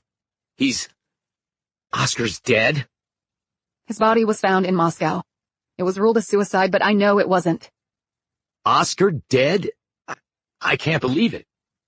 Can you point the light out of our faces, please? The light vanished. Will you trust us, Mr. Roth? Because I think we need each other to finish this. Roth didn't answer. Please, Mr. Roth. What can I do to make you trust me? Roth said. What do you think is going on? I think there's a nuke in here. And since my job is to protect the Grand Canyon at all costs, that's not a good thing. There was another long moment of silence. If you turn out not to be who you say you are, it will be the last thing you ever do, he said threateningly. Works for me, said Pine. Come fully out of the passageway. They entered the cave, and suddenly the space was illuminated by a light source that they saw was a battery-powered lantern. Roth must have just turned it on. And behind the illumination was Roth himself. His face was streaked with grime, and the man looked thoroughly exhausted. Pine tossed him her badge and creds. He looked them over and then threw them back. Everything I've told you is the truth, she said. Roth slowly nodded.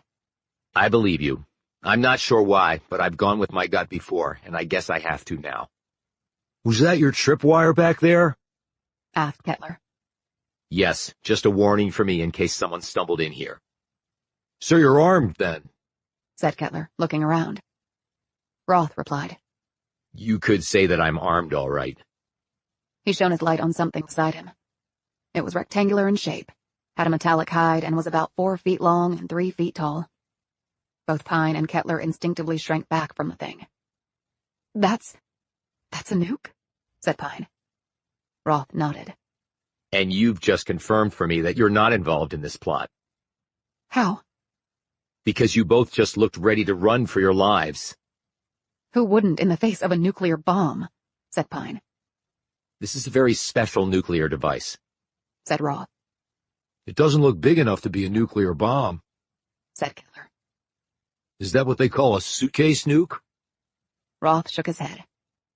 This is a tactical nuclear device, but it's plenty big enough. I calculate its yield at about the equivalent of nearly 3 kilotons of TNT.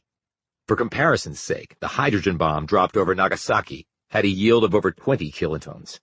The largest detonation of all was the Tsar Bomba device that the Soviets set off a long time ago. That had a yield of 50 megatons. If the Soviets could have put a depleted uranium tamper on the sucker instead of a lead one, it would have doubled the yield. He patted the device. But for its size, this is the most powerful tactical nuke I've ever seen. It could have taken a huge chunk out of the canyon and also left the place radioactive for a few thousand years. Is it going to detonate? Asked Pine fearfully, taking another step back. I shouldn't think so. So you defused it? Roth shook his head. You don't really defuse a nuke. It's not like a Hollywood movie with the timer counting down and the hero deciding which color wire to cut. If a nuke is going to detonate, the best you can do is take steps to make sure the nuclear chain reaction does not take place. Then it just becomes a big explosion, but not a nuclear one. How did it get here? Asked Pine. Roth waved them forward and pointed at the front metal panel. Do you see that engraved writing? Both Pine and Kettler peered closer. Pine said, That's Korean? Yes, it is. That makes sense. There were plans for a North Korean nuke on the flash drive Priest had. I was the one who gave them to him, along with the coordinates of this cave. Pine stiffened. So, the North Koreans are trying to nuke the canyon. The peace talks were just a sham on their part. No, of course they're not trying to nuke the Grand Canyon, was Roth's surprising reply. Pine looked gobsmacked by his reply. Then she said stubbornly, But there was a man named Sung-Nam Chung looking for you. He worked for the North Koreans. That may well be, but the North Koreans didn't put this here. Roth paused. We did. The blood slowly drained from Pine's face. We? Well, certain very powerful elements within the U.S. government did so. How the hell do you know that? Snapped Kettler. Are people putting a nuke here? That's nuts. I agree, it is madness, but nevertheless, that's what happened. How can you be so sure? Asked Pine. Because I recognize the materials from which it was created. It's Russian-made. But that's Korean writing on the side there. Russia supplied North Korea for years with material for making nuclear devices. Some of those materials were used to make this bomb. Again, how can you be sure? Persisted Pine. In answer, Roth took a battery-powered screwdriver from a bag set next to the device and unscrewed the top panel of the device. He lifted it off and held it up. The engraved writing on the inside of this panel, what language does that look like to you? It's the Cyrillic alphabet, said Pine, examining it closely. Russian. Roth put the panel aside. That's right. It states the place of origin and the serial number of the part. It's just recycled. Pine said. But if Russia supplied North Korea with nuclear material, it would make sense that it would have a Russian imprint. So how can you be sure that North Korea didn't place it here? Because this weapon was going to be the excuse to destroy North Korea, and I doubt very much that they would want to be a party to their own annihilation. Chapter 56.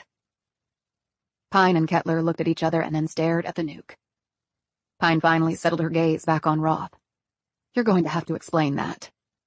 It's fairly simple. The Russians supplied us with this tactical nuclear weapon, and our country placed it here. Why in the hell would our country want to blow up the Grand Canyon? Said Pine. This bomb can't detonate, which is the definitive reason I know that the North Koreans did not place it here. But how do you know it can't go off? Asked Pine. Because it's lacking vital components. What components? Asked Kettler. I can give you the layman's thumbnail. He pointed to the device. This is what is termed a fusion bomb, or a thermonuclear weapon. It actually creates its destructive force in much the same way the sun creates energy. A conventional detonation is called the primary stage. That sends the fissionable uranium into a chain reaction, which results in an explosion, producing heat at several million degrees. This heat and power is reflected back into the uranium core, which commences the second stage. This phase initiates fusion, and the explosion resulting from this secondary stage destroys the uranium container. The released neutrons then result in the fusion that makes for the thermonuclear event. Do you follow? Kettler scratched his cheek. Damn, if that's the dumbed-down version, I don't want to hear the complicated one. Roth added.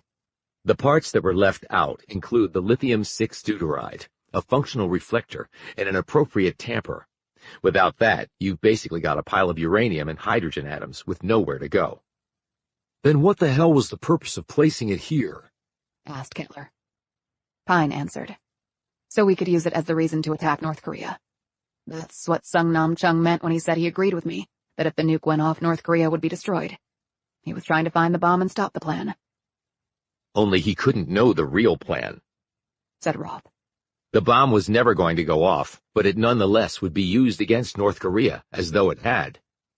But if it lacked the vital components, wouldn't that raise suspicions of it being bogus? Who would know that? Countered Roth. Journalists weren't going to open it up and check the guts. And when they did get around to having experts examine it, they would just tell them that those parts had been taken out afterward, just to make sure no accident happened. I can only imagine the media frenzy when the government announced that they'd found this in a cave in the canyon. They would have choppered this out of the canyon for all to see on live TV. What would they have done after the device was made public? Asked Kettler. I think there would have been a presentation at the UN with graphs and slides and documentation of exactly how the North Koreans had managed to put a nuke in the canyon. All fabricated, of course, but seemingly all above board and plausible.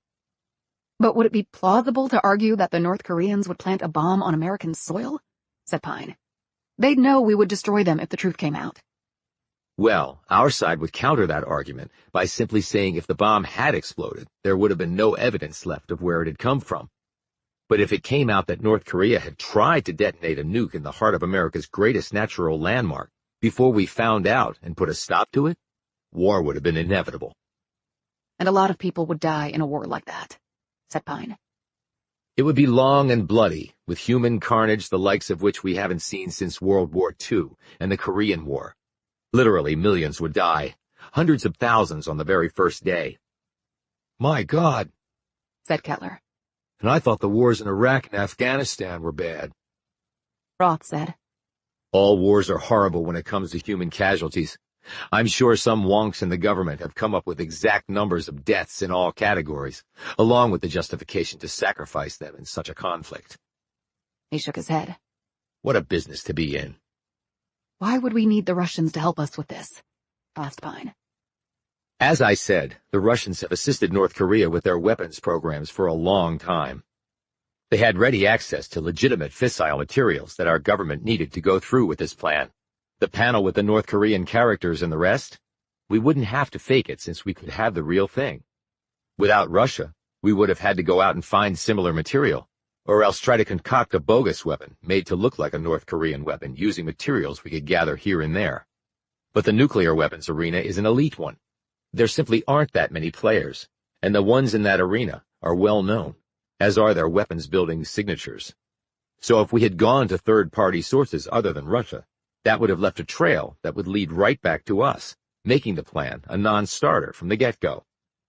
Okay, but then why would the Russians help us do this? Asked Pine. What would they get out of it? It would allow them to partner with the world's only superpower.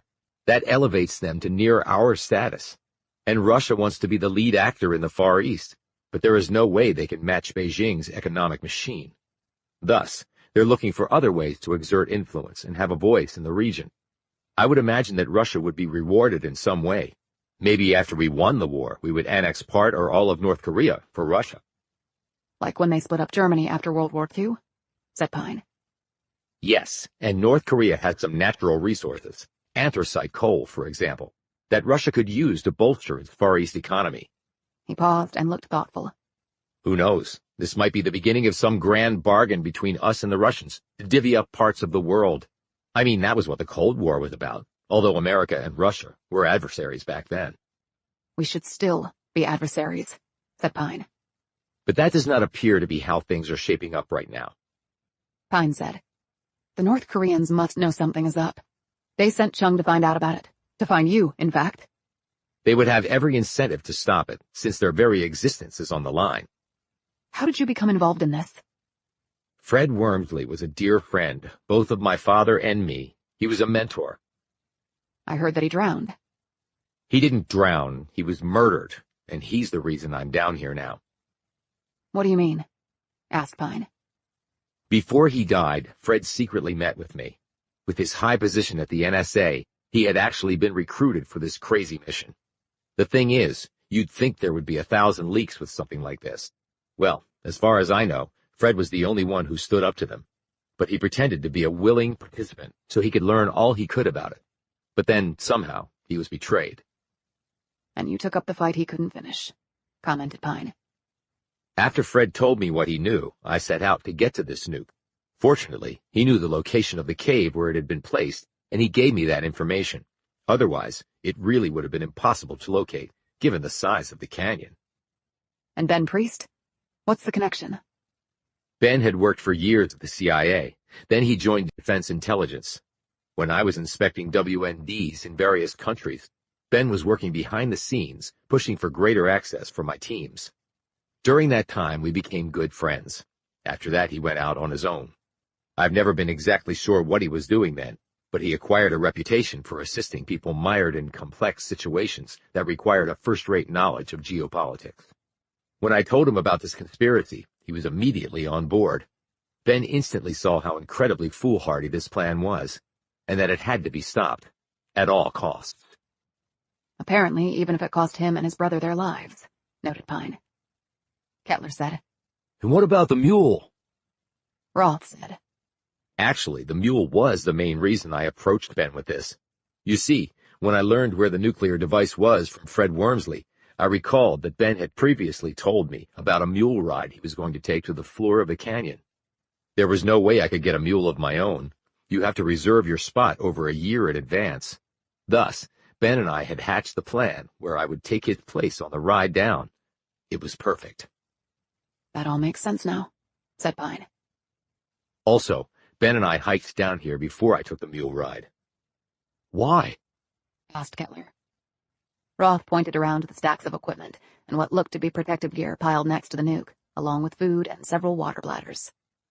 You can't open up a nuke with a screwdriver and a pair of swim goggles for protection. And of course I needed food, water filters, and other supplies. I couldn't carry it down on the mule ride. There are space and weight limits. On the hikes down, we hid all of it near Phantom Ranch.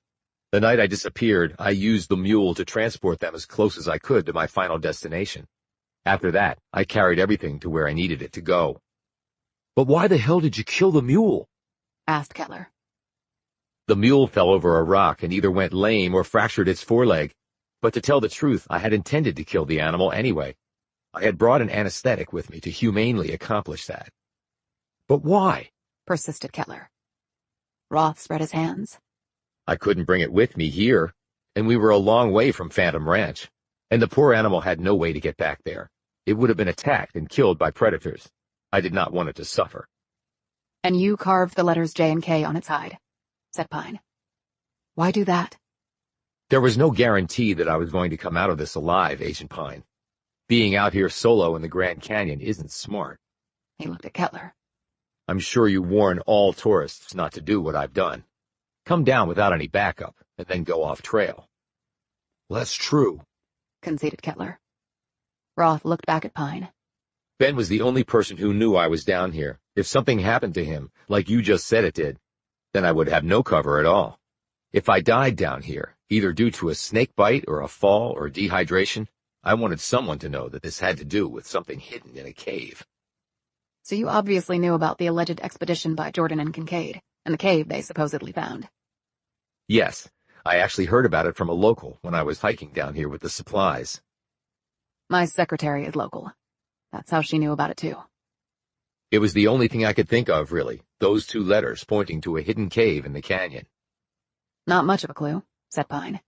I was just lucky my secretary knew about it before and put it together. Roth said defensively. Well, I couldn't exactly write, "Hey, there's a nuke in a cave down here." For all I knew, it would be the people behind this who found the mule.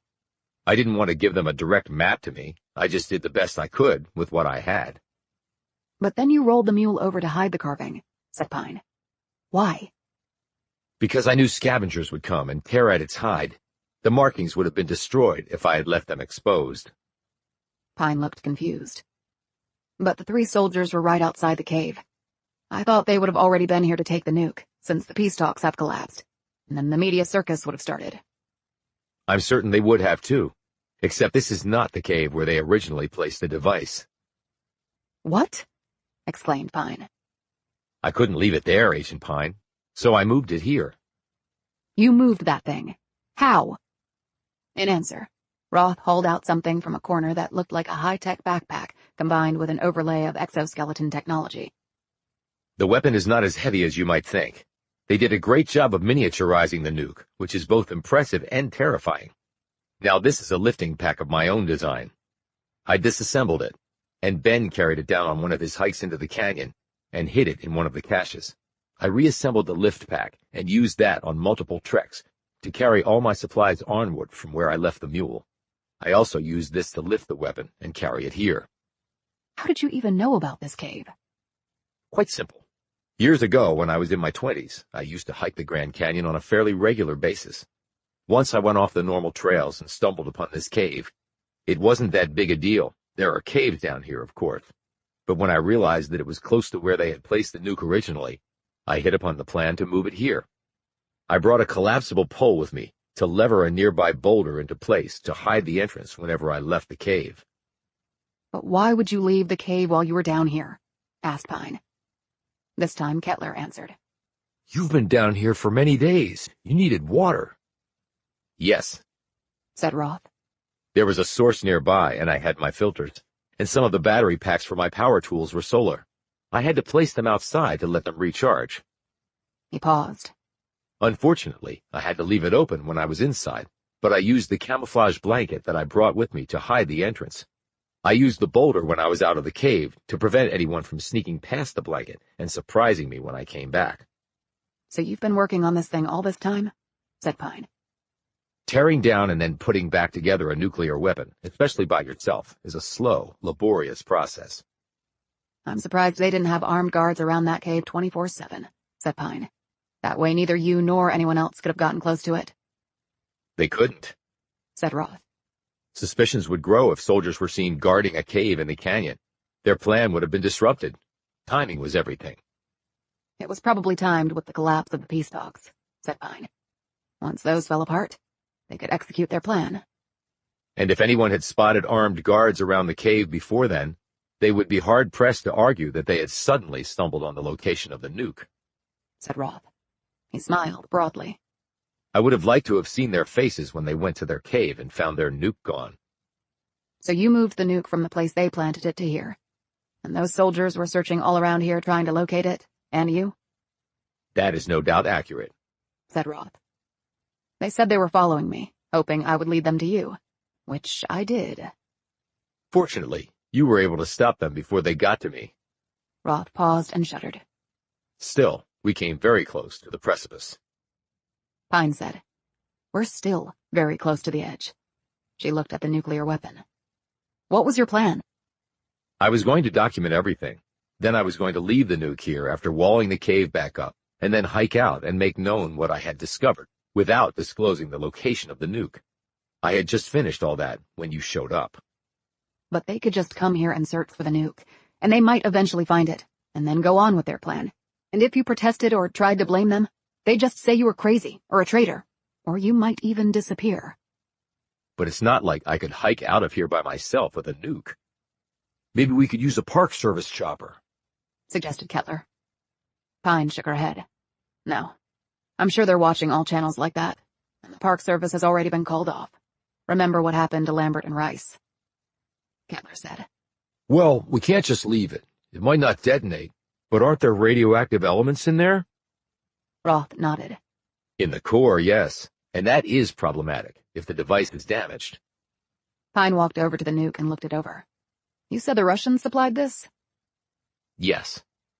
The thing is, if I'm them, I'd want something more than a vague promise from us about getting North Korean coal. Roth came to stand next to her. What do you mean? Did you find anything on here that you couldn't account for? Account for?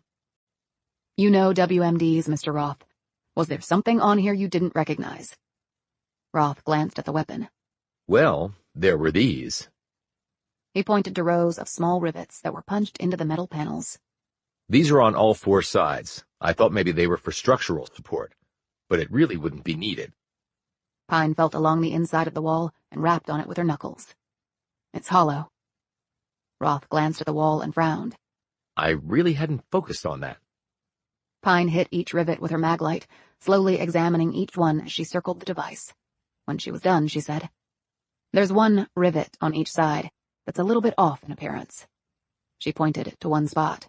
"Can you cut out a section of the metal right here?" Roth made the cut. Revealed behind the wall was a small electronic device. Roth said, What the hell is that? "What kind of car do you drive?" I have a Mercedes S-Class, but what does that have to do with it? You know the round little discs set into the frame all around your car? Roth looked at the revealed device in the wall of the bomb. Those are cameras. Are you saying this is some sort of camera? Yes. She held up the metal piece he had cut out. And this is the lens disguised as a rivet. It probably has a listening device built in, too. But why would that be here? Asked Kettler. I worked a case when I was at the WFO. It dealt with a Russian spy ring. I even traveled to Ukraine during the course of the investigation. We were told that our hotel room would be under surveillance, and to act accordingly. I slept in my clothes and never used my phone in the room. I never even spoke out loud. The Russians love surveillance stuff. When we were building an embassy over there once, we made the mistake of using Russian subcontractors. The entire embassy turned out to be one big camera and recorder. Luckily, we found out in time. But why would the Russians have surveillance devices on this weapon? Asked Roth. They used them to record our people placing the bomb here, not the North Koreans. The surveillance footage, I'm sure, has already been uploaded to a Russian database. Holy shit, Said Kettler. So you're saying... I'm saying that if we started a war on bogus evidence and killed millions of people... Kettler finished for her. The Russians would have rock-solid proof that we were guilty of the whole thing and had lied to the world. Pine added. It's what they call compromat. How much do you think the Russians could blackmail us for, in return for keeping that secret? Roth slumped back against the rock wall. Anything they wanted. Right. Roth suddenly stared in horror at the device. In a whisper, he said, Do you think they're still watching and listening right now? Highly unlikely. You can't get Wi-Fi or even cell service down here, and no satellite signal would reach through this much rock. But then how would they have gotten compromising information? Asked Roth. They got it long before the nuke ever got to this cave. It had to be delivered to the Americans and then shipped here. They might have audio and video of American officials receiving it. And then our guys, maybe ones in uniform, loading it onto a plane, bringing it to Arizona, and then maybe transporting it by chopper here. Lots of video and audio of our country up to its neck in this thing. She glanced at the nuke. But to be sure, let's disable the other devices. Roth took up his saw once more, and with Pine and Kettler's help, he cut the other devices out of the walls of the nuke. Pine placed them all in her backpack. So what do we do now? Asked Roth. Contrary to what you said earlier, we're going to hike this nuke out of here, said Pine firmly. Why? Said Roth. Because now that we know about the surveillance devices, we can use that as leverage. How? Asked Roth. Before she could answer, they all heard the sound. What's that? Said Kettler suddenly. They ran back out into the first cavern. The sounds were much more prominent now. That's a chopper, said Roth tensely. And I don't think it's coming to rescue us, said Pine. Chapter 57. Pine peered around the edge of the opening and through the camouflage covering. There's a light flicking over the rock. They must know this was the last place the search team was. They waited for a few minutes until the chopper passed over the ridge and was gone. Okay, we need to get going, said Kettler, firmly taking charge. He ran over to the dead men and relieved 2 of them of their M4s and extra ammo clips. You got optics? He asked Pine. She nodded. Keep a watch on the chopper and the light. They'll make several passes. If they don't see anything, they'll move on to another grid. Based on your experience, said Pine. The Army has a way of doing things, the same way. Pine rushed off to do this. Roth said to Kettler. But we can't climb out of here with a nuke. It's too heavy to carry all that way. It was hard enough taking it from the other cave to this one. We can do it if we all take turns, said Kettler. And use the lifting thing you brought. But what about Agent Pine? Said Roth. Hell, she's probably stronger than both of us put together. Now come on. They raced back into the other space, and Kettler helped Roth enclose the nuke in a large camouflage bag Roth had brought down. Kettler took off his go-pack and said, I'll carry it first. Show me how the lift thing works. Roth helped Kettler into the apparatus, and then had Kettler back up to the nuke and squat down. Roth strapped in the nuke to the lifting pack. Okay. The pack's pulley and weight redistribution systems and the exoskeleton's battery-powered features will carry about 50% of the load. That makes what you're carrying about 70 pounds or so. It's not that bad. My ruck in the Army was 80 pounds, so no problem. Kettler slowly stood and steadied himself. Okay. They moved back out into the main cave area. What's the status? He called out to Pine, who still stood by the opening. It's starting to make one more pass, she said. Hold on. About 30 seconds elapsed after the sounds of the chopper materialized once more. Then, the engine and prop noise started to filter away. Okay, it looks like they've moved on. Kettler explained the plan to Pine. She glanced at her watch. It's 2 a.m. There's no way we're going to hike out of here before dawn, especially carrying that thing. And they might be waiting at the top of every trail anyway. Every corridor trail, but probably not every threshold or primitive trail, said Kettler, using the Park Service's technical designation terms for trails in the canyon. What's that mean? Said Roth. Pine looked at him.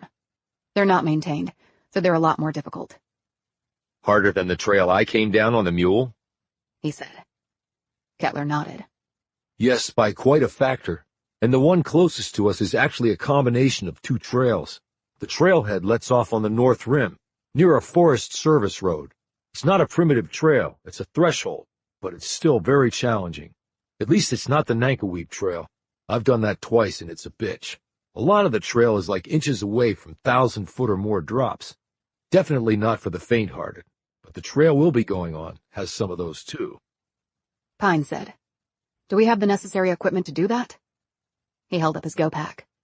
In here I have climbing ropes and D-links. If we rope all 3 of us together... She looked at Roth. You good with that? I'm good, he said. Like I said, I've hiked these trails before. Right, said Kettler. But not like the one we're going up. Roped together, they hiked east to the trail and started up. Roth was roped in between Pine and Kettler, who knew the trail and was thus in the lead.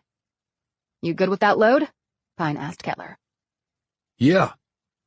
Okay, but we'll switch out every 2 hours. They followed the contour of the Colorado until they reached a creek flowing directly into the river. Kettler located the first cairn, a stack of stones wired together, marking the entrance to the trail.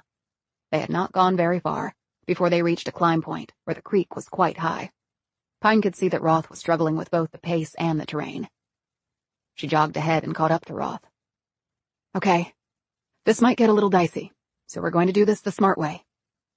She called out to Kettler, who quickly joined them. Despite Roth's objections, they used the rope to help him over the ascent and also to make it through part of the creek overflow. Pine grabbed his belt and pulled him over the final hurdle, where he lay wet and breathless at their feet. "Okay," said Roth. "I might have overestimated my climbing abilities. I'm not in my 20s anymore, and to be honest, the hikes I did with Ben kicked my ass." Pine said, "Don't worry, we're going to get you out of here." They started climbing a half hour later, after Roth was sufficiently rested and Pine had taken over carrying the nuke pack. The trail was crumbling in some parts and non-existent in other parts. Pine noted the growing anxiety in Roth's features as the path became steeper and increasingly twisty. She patted him on the shoulder as they finished a particularly vicious part. "You're doing fine, Mr. Roth." "I'm David. With the situation we're in, I think we've earned the right to use first names." "I'm Atlee, and he's Sam." Roth managed a weak smile, but the anxious look remained on his features. They made good time. Pine checked her watch. Dawn would be coming soon. "What's that sound?" asked Roth anxiously. "The falls. Replied Kettler. Coming off the river up here. The river turns south into the creek we crossed, and then it ends at the Colorado. Watch your footing. It gets a little slick up here." They made their way across a broad valley. After that, some nasty switchbacks appeared, which they had to traverse. Pine called out, "Sam, I think we need to stop and rest." Kettler looked back at Roth, who was looking exceedingly unsteady on his feet. "Right." They made camp, digging into the cliffs as much as they could. They set the nuke pack against the side of the mountain, as far away from the edge as possible. After they'd eaten and hydrated, Roth fell asleep on a thin sleeping bag that Kettler had laid out for him. They were on the northwestern side of the canyon, so the dawn would be coming to them more slowly than if they'd been on the eastern end. The pair sat there with their backs against the rock, the M4s in hand. "You think he'll be okay?" asked Kettler. "I don't know. I figure he's about 15 or maybe even 20 years older than us, and he's not used to this. And he's been down here a long time. It takes it out of you, as you well know. But he did carry that pack all the way to the other cave. That was no mean feat." "Right." "You want to get some shut-eye? I can keep watch," offered Pine. Kettler shook his head. "I'm good." They fell silent. "So the fate of the world hangs on, what, us?" said Kettler. "Apparently so." Really not what I signed up for joining the Park Service. "Well, it's what I signed up for," replied Pine. He turned to her and smiled. "I'm glad you're here, Atlee. If it were just me and Roth, I might be freaking out." "No, you'd be doing just what you're doing, what it takes to complete the mission." She paused. "But if you weren't here, I think I'd be freaking out." Kettler stared out at the rock walls surrounding them. "You know, there are 5 ecological life zones in the canyon. The same number you'd get going from Mexico all the way to Canada." She glanced at him. "You're just a font of Grand Canyon trivia." I go to a place, I find out about it. Just how I'm wired. "Can we try to hike some more before it gets too hot?"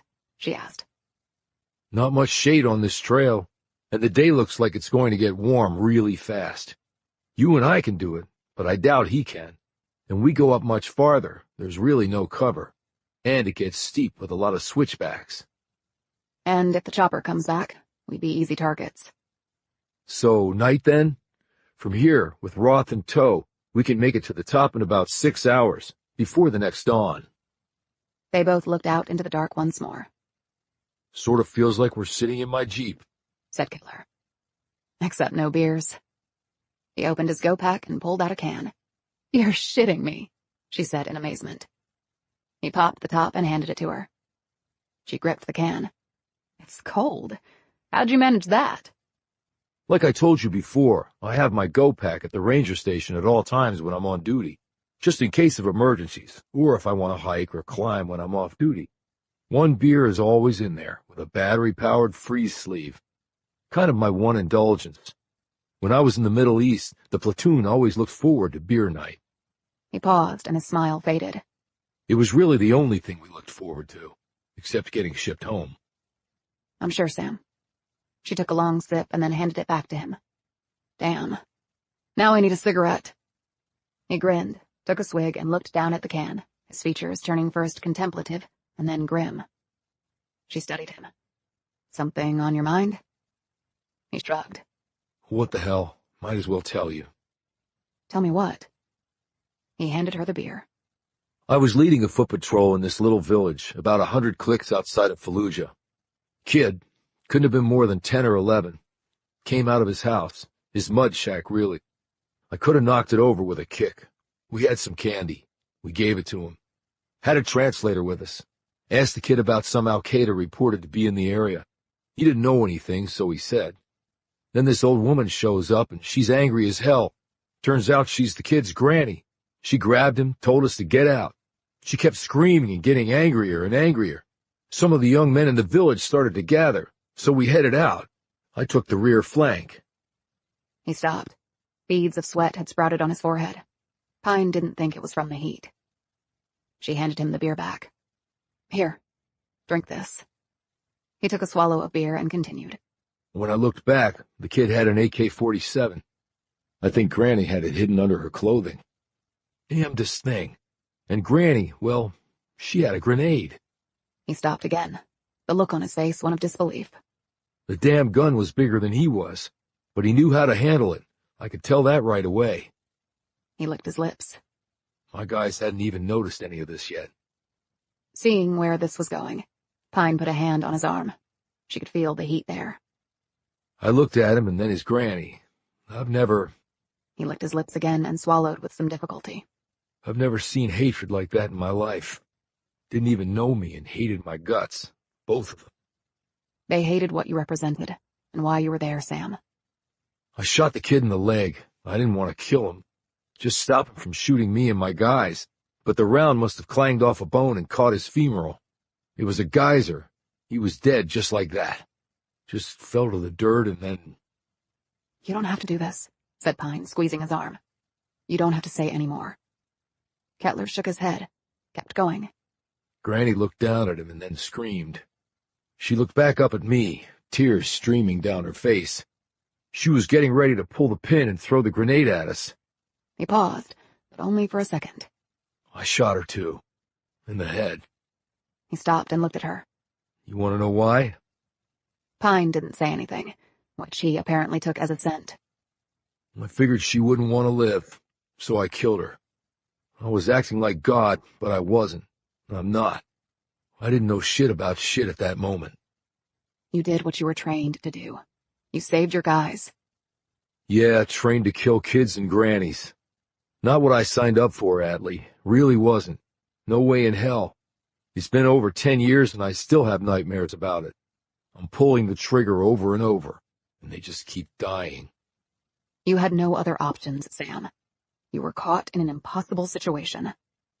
He glanced over at her. The night I came by with the beers? Yeah? I had that nightmare. Came out of it soaked in sweat. And then, I thought about calling you and just seeing you. It helped. I'm glad, Sam. They sat in silence for about a minute. The only sounds were the wind and the pounding of water from the river below. She slipped off her jacket and held up one bare arm, showing her tats. Mercy was my twin. Was? What happened to her? Somebody came into our bedroom one night and took her when we were 6. I never found out what happened to her. God, Atlee, I'm so sorry. I guess that was the reason I joined the Bureau. She glanced at Kettler. To make sure other people get justice because Mercy never did. He took her hand and squeezed it. Can't think of a better way to spend your life. I don't really talk about it. Sort of like you. She looked around. But now I figured, what the hell, right? Tomorrow seems a long way off, if it ever comes. Kettler nodded and said slowly. Well, I thought I could beat this on my own, but... He shook his head. I'm gonna get some counseling. The VA has a place not that far off. I've got to get this figured out. I came out to this place thinking maybe working here would do the trick, but it hasn't. Counseling is good, Sam. Really good. Well, we'll have to see about that. He sighed and looked away. You ever think about getting some counseling, too? With your sister and all? Pine didn't answer him. Chapter 58. The heat of the day passed with no choppers coming for them, and no teams of uniformed soldiers with M4s scaling the trails after them either. The reason might have been obvious. The daylight revealed everything. The rains kicked in while Kettler and Pine had taken turns sleeping. When they rose at 10 p.m., the weather system had passed, and the skies had cleared a bit. They woke Roth, and the three of them ate and drank enough to fuel themselves for the final assault to the North Rim. As they roped up, Kettler put his hand on Roth's shoulder. Okay, Dave, here's the deal. We got some switchbacks coming up, and they're steep, but we'll get through them. Then it's long and rough, but doable. Then we get a few miles of fairly flat terrain. After that, we're going to head east where the trail forks. There are more switchbacks, and it's a lot more rugged than the trail to the west, but it's miles shorter. You just watch me and take it slow and easy, and before the light comes, we're going to be on paved surface roads. Sound good? But what about the pack? It's my turn to carry it. Atlee and I have decided to divvy up that duty. But it's not fair to the two of you. You've been down in this canyon a long time. We haven't. It drains you. Every person has to look at themselves and see what's best for the team and mission. Same thing you and your team probably do when inspecting WMDs. Roth put a hand on Kettler's shoulder. It is. And thanks. Kettler hoisted the lift pack, and they set off. Roth struggled at times, and even Pine felt herself having to dig down into extra reserves of strength and endurance. She marveled at Kettler, who just seemed to move like a fluid machine. Even with the lift pack, she could see where he was actually pulling the other two along, making the burden of the climb easier for them, and, correspondingly, harder for himself. They turned east at the fork and reached the steep switchbacks. Kettler glanced back at Roth and put up his hand for them to stop. I'm okay, said Roth breathlessly. Kettler came back down to him. Yeah, but I need a breather. My calves are spasming a little, and Atlee can take over the pack. Okay, if you say so, replied Roth, who collapsed to the ground. Pine gave Kettler an appreciative look. Then her features tightened. Whomp, whomp, whomp. The sounds of the chopper prop came out of nowhere. Headlamps off, snapped Kettler. They all switched off their lamps. Kettler grabbed Roth and pulled him under some scrub pines. Pine quickly joined them.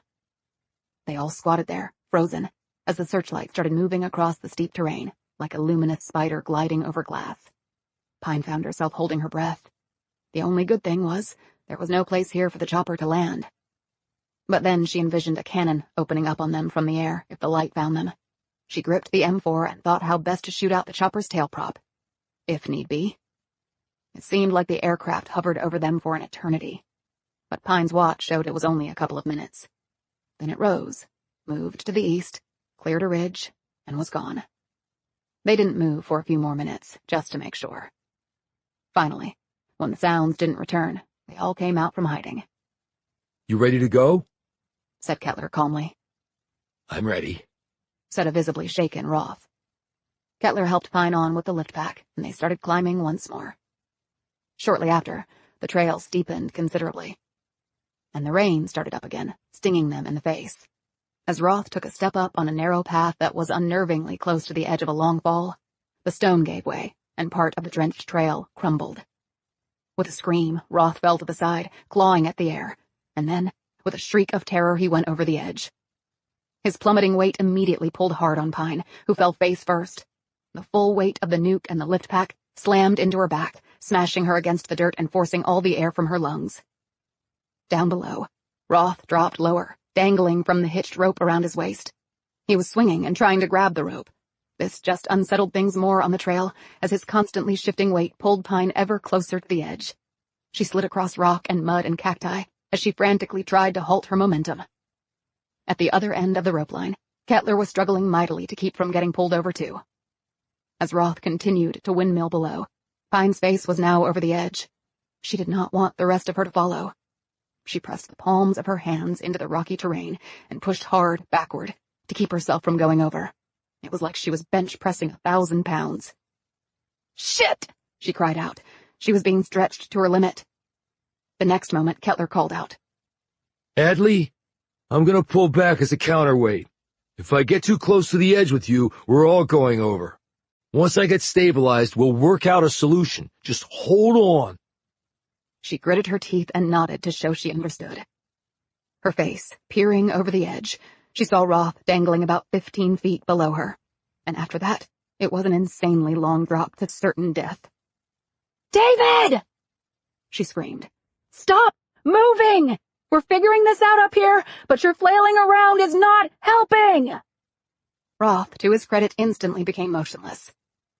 Pine tensed every muscle in her body, gripped the jagged rocks embedded into the cliff, and tried to lever herself backward some more. But with Roth's dead weight, it was a stalemate. If she hadn't been as strong as she was, Pine would have already gone over the precipice. The added weight of the nuke she was carrying was actually helping her, acting as an additional counterweight to Roth's mass. Yet having the thing pressing down on top of her wasn't exactly pleasant. Kettler cried out. Okay, Atlee, I'm gonna toss you a rope with a D-link. Snap it into the one around your waist. Do not wrap the rope around you, just snap it into the link. She nodded again, and slowly looked to the side where he was.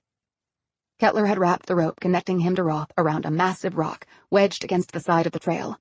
This had stabilized and secured Roth's weight load on his end. He held up the second rope with the link so she could see it. Here it comes. The link landed right next to her left hand.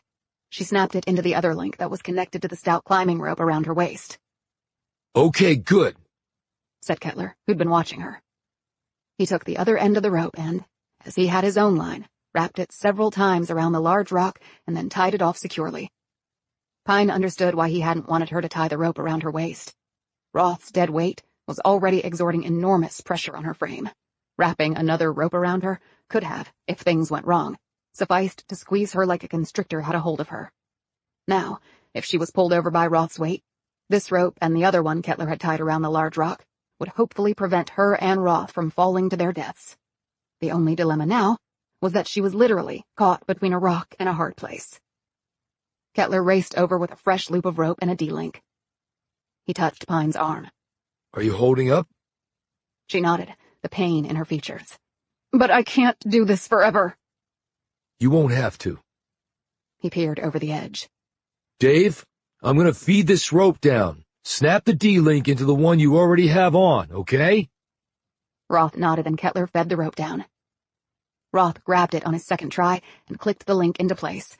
Kettler took the other end of the rope, ran back to the large rock and clipped this line into the one he'd already secured around the rock, making sure that it was taut. He hustled back to the edge and peered over.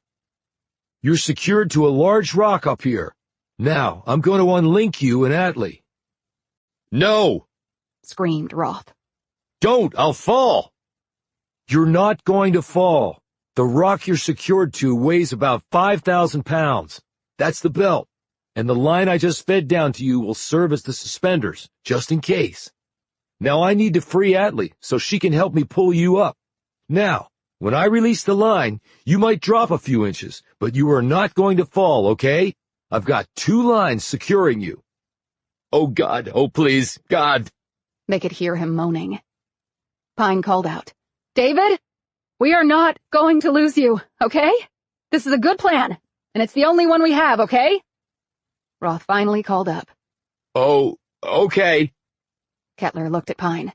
You ready to be unhitched? My back sure as hell is.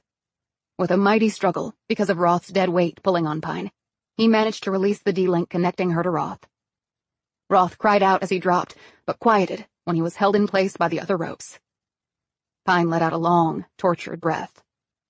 I need this frigging bomb off me now. Kettler released the bindings and, with a struggle, managed to get it off her. She lay there breathing hard. Atlee, I need you to help me pull, said Kettler, a bit of anxiety creeping into his voice as the rain continued to pelt them. She could understand his nervousness. If the chopper came back now, they were all dead. I know you do.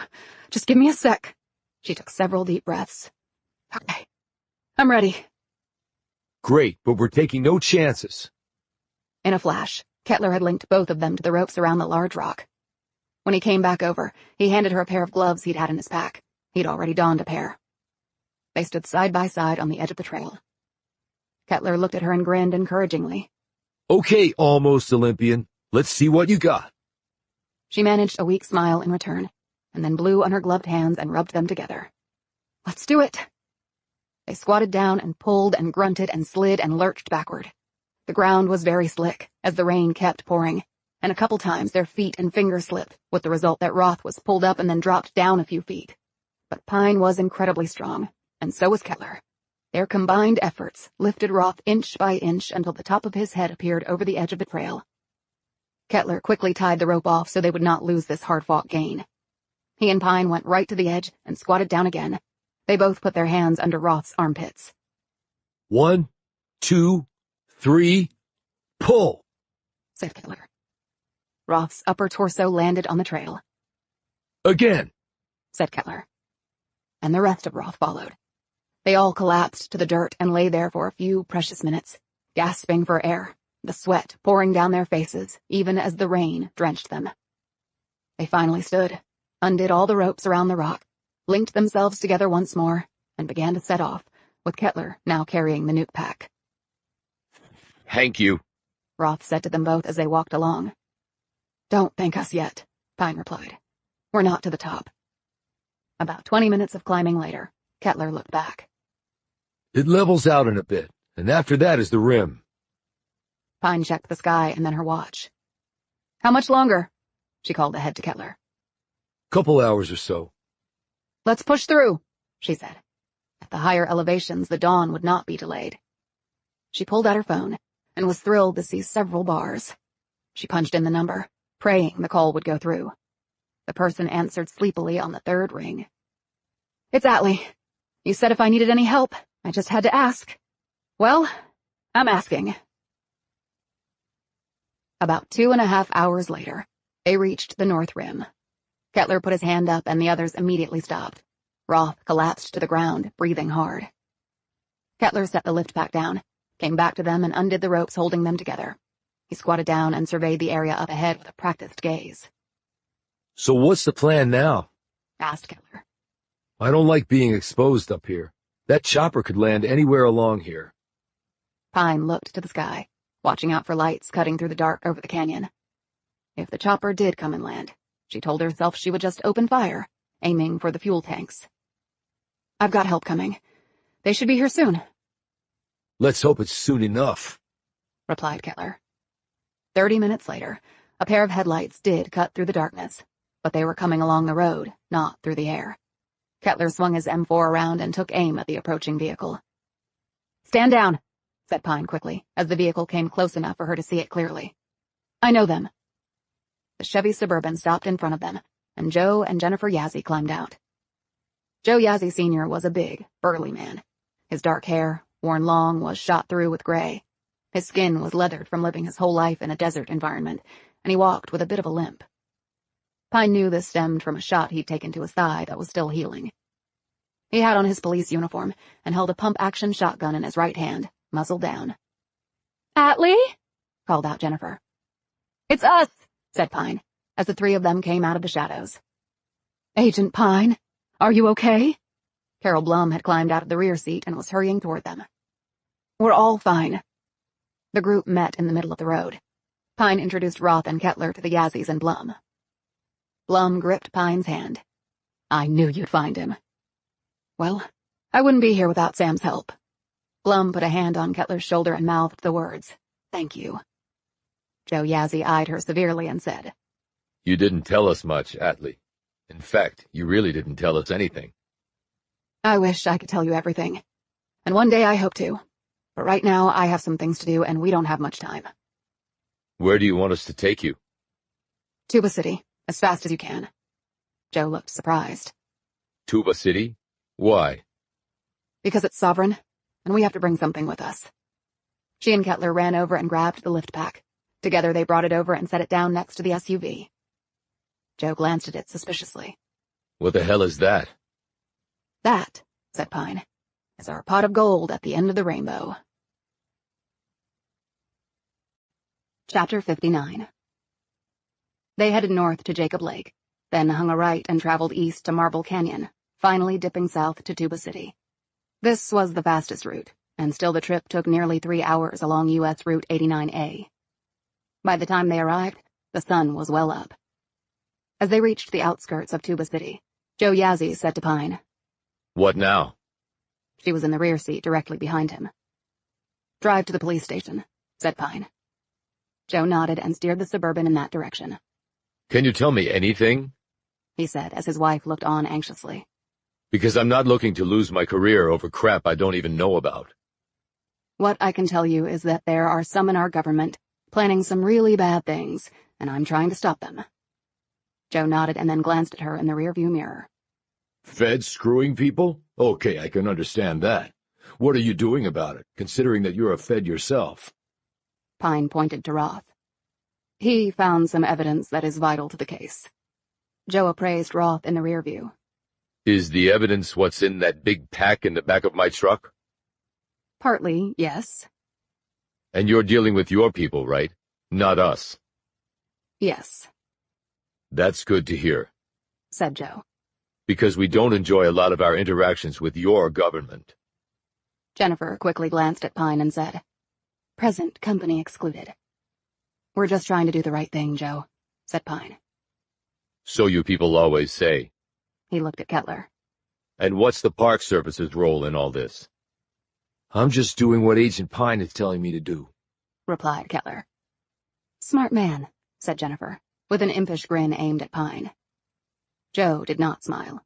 He said, "Well, the Navajo Reservation is sovereign land. We can't grant you some kind of asylum, if that's what you're after. You're a federal employee. So is the park ranger. And this guy, he indicated Roth.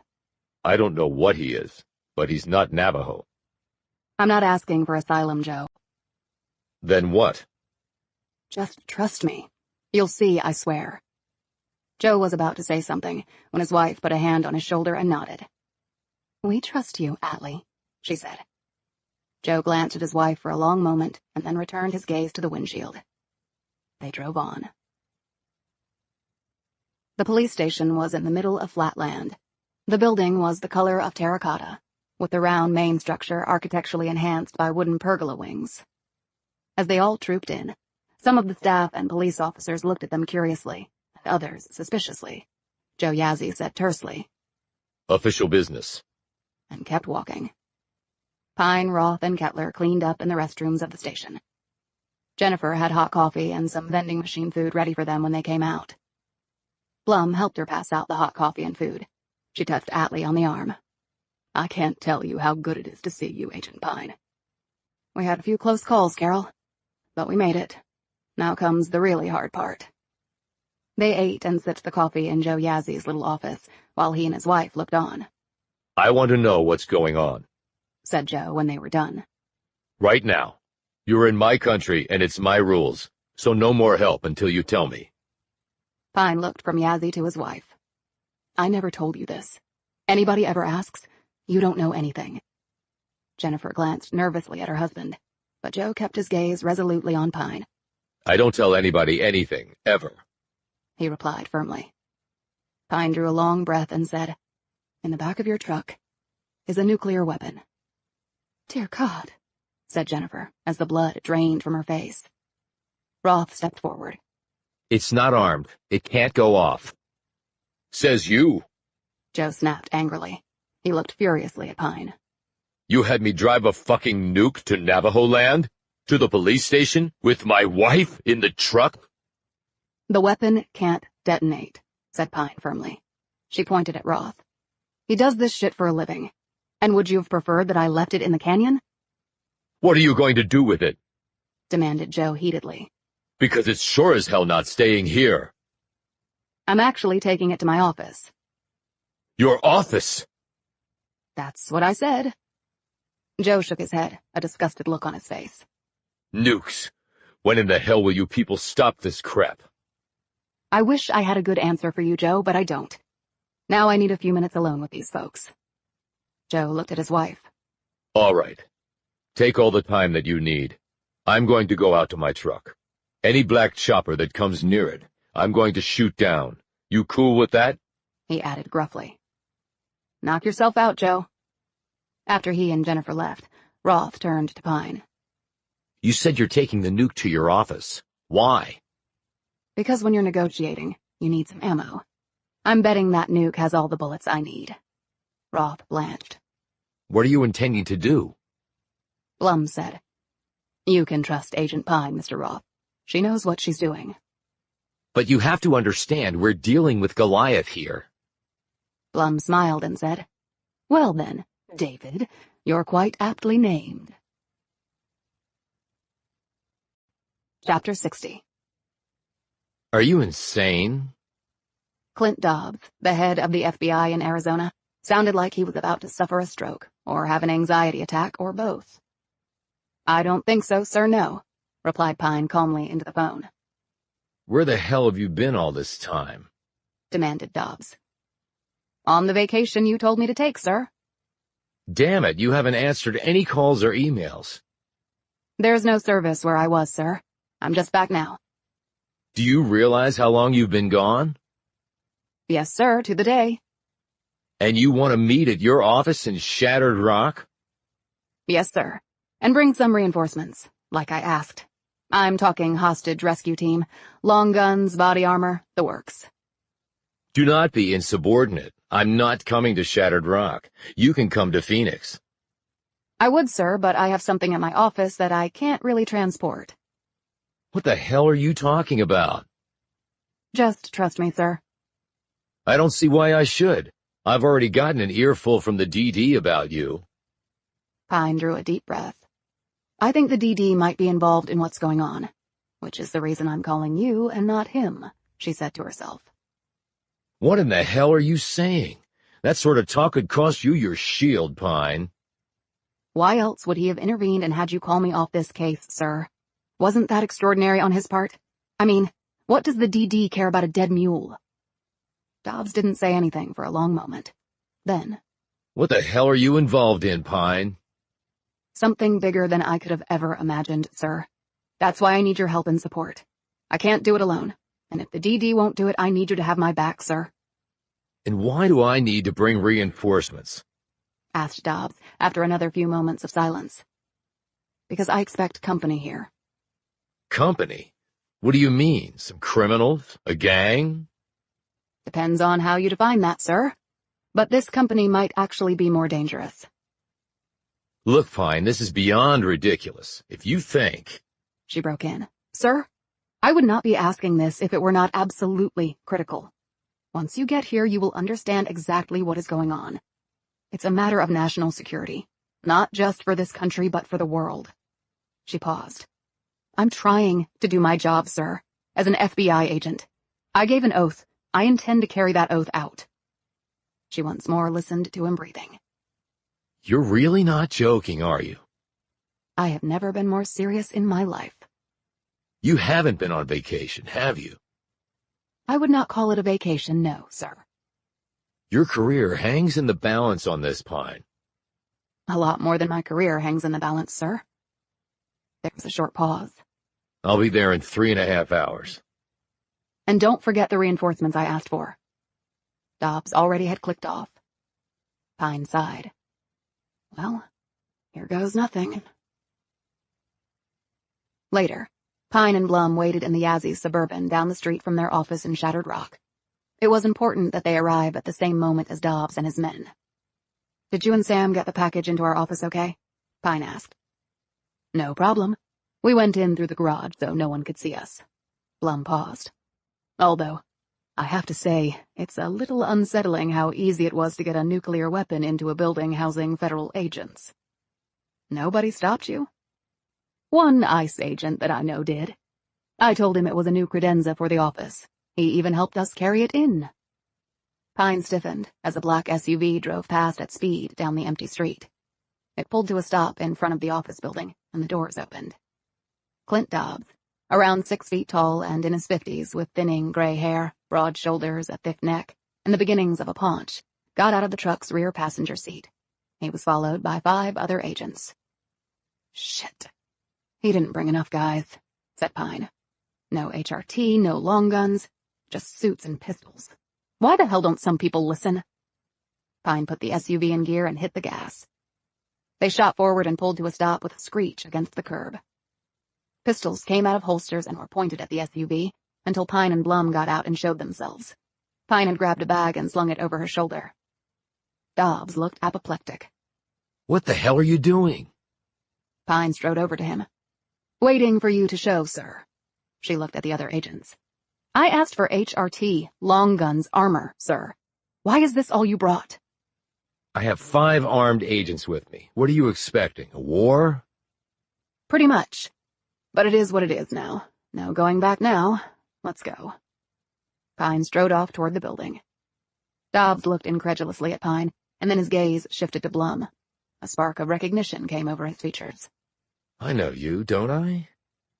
Carol Blum. I was your secretary back in your Flagstaff days. That's right. He looked around. Well, I'm sorry you ended up here, working for what looks to me to be an agent unraveling. Oh, don't feel sorry for me, Mr. Dobbs. Agent Pine is the sort of agent the FBI should be proud of. And when you find out what she's done, you'll see that she's far from unraveling. Exactly what is she doing? Saving the world, more or less. She hurried on after Pine, leaving Dobbs looking bewildered and a little put out. He motioned to his men. Well, all right, let's go. He looked warily around, but the quiet surroundings seemed to appease him. War my ass, he muttered. Inside, Pine let them all into the office and turned off the alarm system. She closed the door behind the last agent and made sure it was secure. All right, said Dobbs. Now you're going to tell me what the hell's going on. If you would step into my office. She led them into the inner space and closed the door. Pine walked over to the closet door of her office, opened it, and pointed to the bulky object set in the corner with a canvas cover over it. What is that? Asked Dobbs. In answer, Pine unzipped the canvas covering the object. Dobbs said, What the hell is that? That is what is called a tactical nuclear weapon, said Pine. Dobbs and his men took a collective step back. Dobbs barked. What in the hell? A nuke? It was hidden in a cave at the bottom of the Grand Canyon. Hidden? Hidden by whom? Demanded Dobbs. Ah, now that goes right to the heart of the matter, doesn't it? She closed the door. And you will tell me right after I call Washington and tell them that we have a nuke in a damn FBI RA office. Sir. He strode over and pointed a finger in her face. Not another word. My God, Pine, of all the screw-ups I thought I had seen, this just... Oh, Clint, for God's sake. Can you just close your mouth for 1 minute and let her explain? Said Blum in exasperation. This is important. He glared at her. Clint, you will address me as... I think I'm retiring, so I'll just leave it at Clint. She looked expectantly over at Pine. Special Agent Pine? Pine looked at Dobbs. I take it that you saw the AED of the National Security Branch was on the email chain about the dead mule and missing person case? Dobbs' expression turned petulant. I don't read down the CC list. Before Pine could respond, the sounds of boots hammered up the stairs and rolled like a tidal wave down the hall. A few moments later, the sounds of the front door being caved in by a hydraulic ram reached them. What the hell is that? Exclaimed Dobbs as he and his men whirled toward the only remaining door between them and whatever was out there. Pine took out her pistol and pointed it at the door. She looked at the other agents and held up her gun. Gentlemen? They all looked at each other, drew their weapons, and stood next to Pine, their guns pointed at the door. Even Dobbs took out his weapon. What the hell is coming, Pine? Hissed Dobbs. That would be the war, sir, she replied. Chapter 61. The inner door was hit so hard it fell off its hinges. Into the breach charged a dozen heavily armored personnel with combat helmets and carrying either M4s or M16s. With his free hand, Dobbs immediately held up his badge and barked. Federal agents, weapons down. Not a single combat weapon was lowered. The armored men formed a wall across the width of the room, shoulder to shoulder, their long guns pointed at the FBI contingent across from them. FBI! Barked Dobbs again. I said weapons down.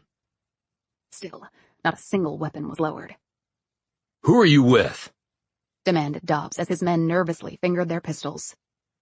12 auto assault rifles, wielded by armored shooters against 7 semi-auto pistols, held by agents in suits in a confined space, would not be much of a fight. Suddenly, the middle of their ranks parted, and a man in his 50s, dressed in a dark suit, white shirt, striped tie, and scuffed wingtips, stepped through this void. He appeared to be in charge of the assault team. Dobbs focused on him and barked, We are the FBI, so unless you put your weapons down now, you're going to be in a world of trouble. The man said. I was about to tell you the very same thing. There was a commotion in the other room. The next moment, 5 ICE agents carrying AR-15s burst into the room and pointed their weapons at the armored men and the man in the suit. Half the armored men pointed their guns at the ICE agents, while the other half-dozen kept their guns trained on Dobbs and his agents. Federal agents! Cried out the ICE point man. Weapons down, now! The 3 groups of armed people seemed to be in a standoff. Dobbs stared triumphantly at the man in the suit. Okay, we've got you surrounded, so now you're gonna put your weapons down. The man said calmly. No, we're not. We're here to collect these 2 women. He pointed at Pine and Blum. Dobbs said. For what? Treason against the United States. One of the ICE agents stepped forward and looked at Pine. Bullshit. Atlee Pine is no traitor. Now who the hell are you? The man drew out a phone, punched in a number, and spoke into it in a low voice. He held the phone out to the ICE agent. Your director wants to speak to you. The man blinked. The director? Harold Sykes, director of DHS. Yes, he's on the line. The agent took the phone. Who is this? He snapped to attention after no doubt recognizing the voice of the head of Homeland Security. Yes, sir. What? No, I mean, but she's an FBI agent. I know her. No, I'm not saying, but a traitor? No, sir. Yes, sir, right away, sir. Looking thoroughly beaten down, he handed the phone back to the man and looked over at Pine with a helpless expression. I'm sorry, Atlee. It's okay, Doug. We'll get this figured out. Doug slowly turned to his men. Okay, let's move out. Sir? Said one of them. I said let's move out! Barked Doug. In a few seconds, ICE had vacated the field of battle, leaving the men in armor and the FBI agents. The man in the suit turned to Dobbs. Dobbs pulled his phone from his jacket and said, Okay, I'm calling my director right now, asshole. The man smiled. Better yet, how about I call his boss, the Attorney General, and have him order you to turn these women over to us? Dobbs glanced at Pine. There is no way in hell that Pine or Blum are traitors. Your opinion on the subject is absolutely irrelevant. Dobbs gathered his composure and began speaking in a calm tone. Fine. You show me the appropriately signed-off indictments issued by a U.S. attorney, and we'll arrest them right here, read them their rights, take them to a federal holding cell, and then we can move forward through the court system. The man had started shaking his head halfway through. This is national security, not a court matter. Dobbs exploded. I don't give a shit if it's jaywalking. He pointed to Pine and Blum. These women are American citizens, innocent until proven guilty. Right to due process. I'm sure these things are familiar to you, that is, if you are an American, which frankly I'm beginning to doubt. Okay, we're done here. Lower your weapons. No! Barked Dobbs. Go to hell! I can call the AG right now and he can order you to do it. You can call the fucking president and my answer would be the same. You're way out of line! Barked the man. I'm out of line? Exclaimed Dobbs. We're federal agents. I said we're done here. Lower your weapons or they will open fire. Last chance. The FBI agents were nervously glancing at each other. They knew, to a man, that this would be a slaughter, yet they held their line and did not lower their weapons. Very well, said the man, shaking his head as he stepped back behind the wall of armor. You can't say I didn't give you the opportunity. Now Pine stepped forward. Okay, I think this testosterone show has gone on long enough. We need to begin the negotiations. The man looked incredulous. Negotiations? You have nothing to negotiate with. In response, Pine walked over to the closet door and opened it, revealing the nuke. I have this. The man snapped. How the hell did that get here? Some people decided to do the right thing. The man gazed at her with contempt. Who? David Roth? I won't get into specifics, You're all traitors. barked the man. Or patriots, at least from my point of view. The man glanced at Dobbs. Now do you understand why we need to take them? They've got a nuclear bomb. How did you know it was a nuclear bomb? Said Pine. From here, it looks like just a metal box. The man blanched and glanced at Dobbs, who was staring at him grimly. Yeah, how did you know it was a bomb? I didn't, until Pine told me it was a nuke. A Russian nuke, said Pine.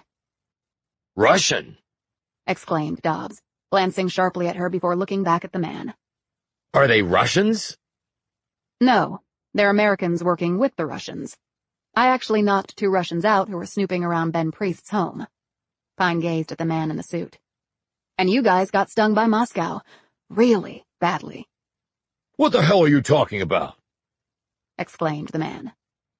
Pine put the bag she'd brought with her on her desk and pulled out the surveillance devices and dropped them on the wood. Your Russian friends included multiple cameras and listening devices inside the nuke. A few moments of silence so profound passed that Pine thought she could hear every smack of her heart, as well as those of the agents on either side of her. The man said, How do I know you're not lying? Pine tossed him one of the devices. You must have had blind faith in your Moscow buddies. She also tossed him one of the panel pieces that Roth had cut out. I bet old Putin is smiling somewhere right now. The man took the device and the metal piece, walked over to the nuke, and placed the device inside a hole in the enclosure. Then he placed the piece of metal into the hole. A perfect fit. He looked at the other sides and noted the same holes in the metal. Pine thought she heard him say, "Fuck." The man turned around. So the Russians have proof we placed the nuclear weapon in the canyon. Where does that leave us? Isn't it game over? No, because our side hasn't discovered the nuke yet and made the case to go to war with North Korea. Why does that matter? Asked the man. Not starting a war and killing millions of people on bogus evidence that you trumpeted to the world is a hell of a lot better than actually doing so. And that also means the Russians' blackmail scheme just got a lot weaker. Blum stepped forward, and it gives you the opportunity to craft a plausible explanation. The man stared skeptically at her. Such as?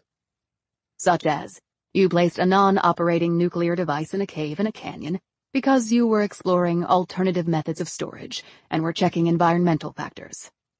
Come again? Said the man. Blum continued. I used to do that with my old pennies when I was a child, in holes I dug in my backyard. Come to think, it's far more plausible than trusting the Russians with the goal of blowing up North Korea. I mean, who would believe we would actually be that stupid? The man looked at her dully but said nothing. Or you can claim all the evidence they had was fake, added Blum. That seems to be a pretty popular tactic these days. The man shook his head. No, that's not going to work. He looked pointedly at the armed men he had brought with him. All of you are coming with us until we can sort this out. Now! There's something else you need to know, Pine said. We have electronic documentation of everything you've said tonight. The man flinched and looked around. What? My office is wired for video and sound. And why do you have that feature in your office? Asked the man incredulously. I put it in after some goon attacked me. After I kicked his ass, he said I attacked him. So it's to make sure it doesn't ever again come down to she said, he said. It's already been uploaded to a secure cloud. How do I know you're not bluffing? That's the beauty of it. You don't. Blum stepped forward. And just so you know, I've worked closely with Agent Pine for quite a while now, and never, not once, have I known her to bluff. The man shifted his gaze from Blum to Pine. And your point?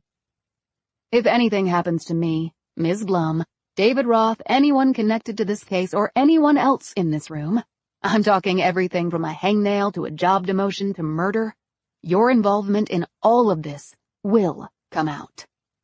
The man stared at her for several long moments. He looked down at the surveillance device he still held in his hand, and then over at the bomb. Finally, he glanced up at Pine and his features took on a resigned look. Reading his expression, she added, It's the only way any of us get out of this. I think you're plenty smart enough to see that. Another few seconds of silence passed, while everyone held their collective breaths. the man said.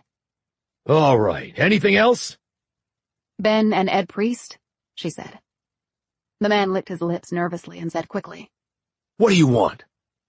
They sure as hell better be alive, or else all of you are going down. He hesitated for a moment. They're alive. Then I want them back safe and sound and with appropriate compensation for the shit you put them through. And I'll check on that, so don't screw with me. Done. So long as they won't breach any, confidences. You're also going to owe a lot of money to Oscar Fabricant's family. And while you're at it, throw a ton of cash to the Society for Good. I think we need more, not less good. And we know about Fred Wormsley, so his family will be receiving substantial financial support for his patriotic service to his country. All right. Anything else? The man said tightly.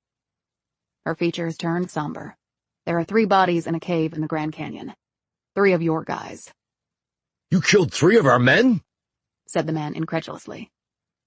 Well, I didn't have much choice, considering they were trying to kill me.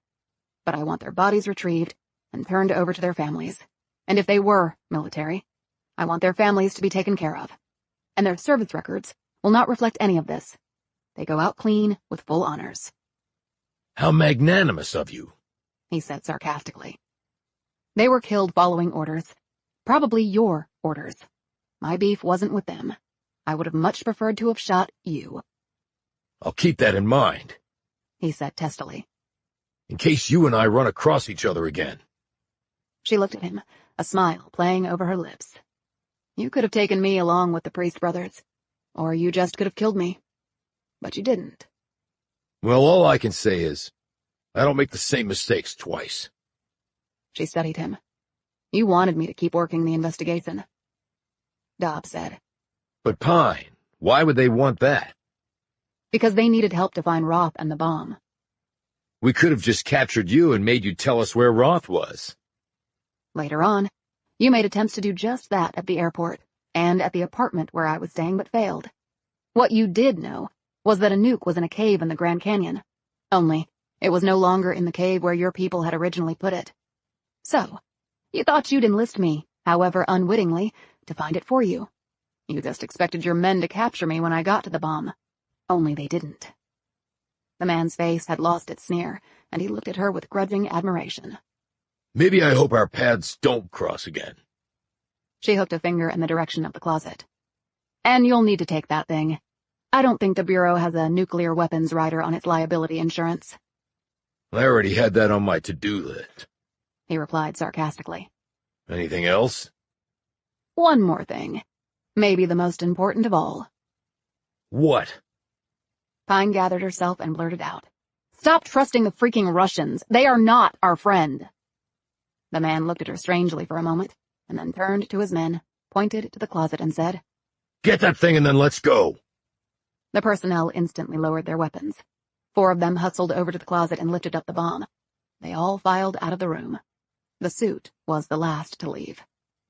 He looked directly at Pine. You've done irreparable damage to this country. No, I think I actually just saved it, along with a few million lives. My only regret is that you and every other idiot behind this won't be going to prison for the rest of your lives. Now get out of my office! The man stormed out, leaving 6 FBI agents and 1 FBI secretary exhaling long, relieved breaths. They all lowered their weapons, their arms collectively shaking from holding their weapons in firing stance for so long. A pale-faced Dobbs looked at Pine and barked. What in the living hell was that, Pine? Basically, Americans behaving really badly, sir. Blum stepped over to face Dobbs. While we're asking for things, we'll need the doors replaced, and Agent Pine needs a new chair. Dobbs snorted, but then looked at Pine. You weren't bluffing that asshole, were you? About your office being wired and all? Pine opened her desk drawer, revealing a small metal box inside. She hit a button and a tray slid out. She took out the DVD inside the tray and handed it to Dobbs. FBI agents don't bluff, sir. At least not when it really matters. He looked down at the DVD and then glanced up at her. She said, I would respectfully suggest that you use that to full advantage. Dobbs nodded again, pocketed the DVD, and then glanced around the room before looking at Blum.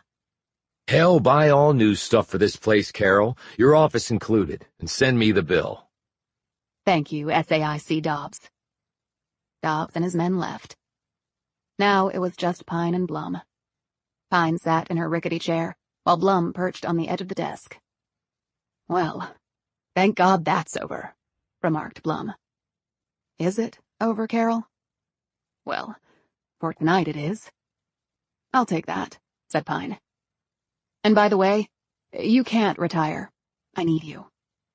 Blum smiled sweetly. "Oh, I'm not retiring, Agent Pine. Unlike you, I was just bluffing." Chapter 62. How's the counseling going? It was around 10 at night, and Pine and Kettler were once more sitting in his Jeep in her parking lot drinking beer. Not bad, actually, He said, taking a swig from his bottle. The place isn't that far away, and I like the one-on-one sessions. The group ones, not so much. I can relate. But it'll get easier, Sam. You think? It's what I believe. She reached out and gripped his hand. I'm rooting for you. Any guy that can get us out of the Grand Canyon like you did can do anything. Oh, by the way, Colson and Harry are back at the Grand Canyon. Yeah, I thought that might happen, said Pine. So, how did things turn out with the nuke and stuff? He asked. For now, good. Down the road, who knows? They sat for a few moments in silence, staring at the star-filled sky. If I get better, he began. When you get better, she corrected. Right. When I get better, can we sit and have some more beers like this? In your Jeep? Damn straight. That night was pretty much in my top 3 of all time. What were the other times? Our date at Tony's Pizza. She paused. And right now? He smiled, and then his grin faded. Thanks, Atlee, for everything. I'm not sure I did all that much. You did more than anyone else ever has. She smiled. That's nice of you to say, Sam. So, are you doing therapy too?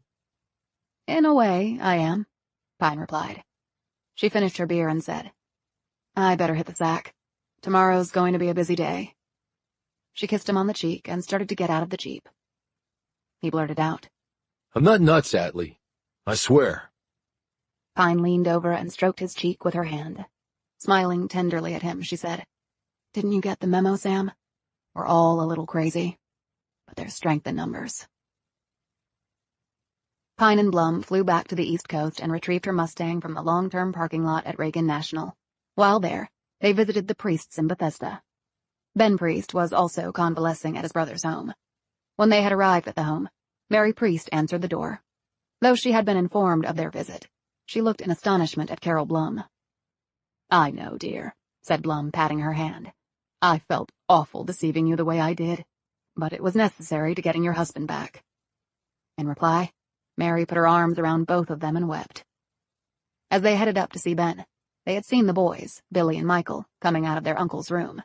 Ed was sitting in a chair next to the bed waiting for them.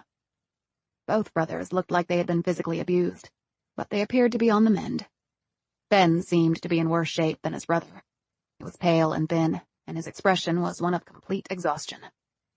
Mary closed the door to give them privacy. Pine sat on the edge of the bed, while Blum stood next to her. You saved our lives, Atlee, said Ed. After putting them in danger, she pointed out. But everything's good then? Said Ed. Until the next time the leaders in this country decide to do something stupid, replied Ben. He turned to look at Pine. I heard about Simon and Oscar. Pine nodded slowly. I think the guys behind this would call that collateral damage. I would just call it murder. At least Simon's killer paid the price. The best I could get for Fabricant was money for his family and dollars for the society. Ben said. At first, when David Roth came to me, I thought he was nuts. But then I learned that certain parts of our government had gone nuts. And so you helped him do the right thing, said Pine. It was completely fortuitous that I had scheduled that mule ride, but it worked out perfectly. Not so much for poor Sally Bell, said Pine. But for the rest of humanity, it worked out okay. Ben put out his hand, which Pine took. He said, I underestimated you. I thought I was the pro and you were the amateur. Turns out, I got it backward. I will never understand the world you live in, Ben, and I never want to. I'm coming around to that notion myself. How's David? The last I heard, he was off on a long overdue vacation at a place that only has very flat land. I think he more than earned it. She looked at the brothers. And this gives you some quality time together as a family. Never take that for granted. A lot of people don't have any family to enjoy. Blum gazed keenly at Pine as she said this, but remained silent. Unlike the last time, Pine and Blum had taken a full week to drive cross-country in the Mustang. They had stopped along the way to take in more of America than either ever had.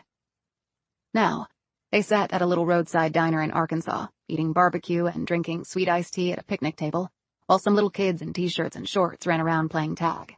Pine said, "You know, this really is a beautiful country.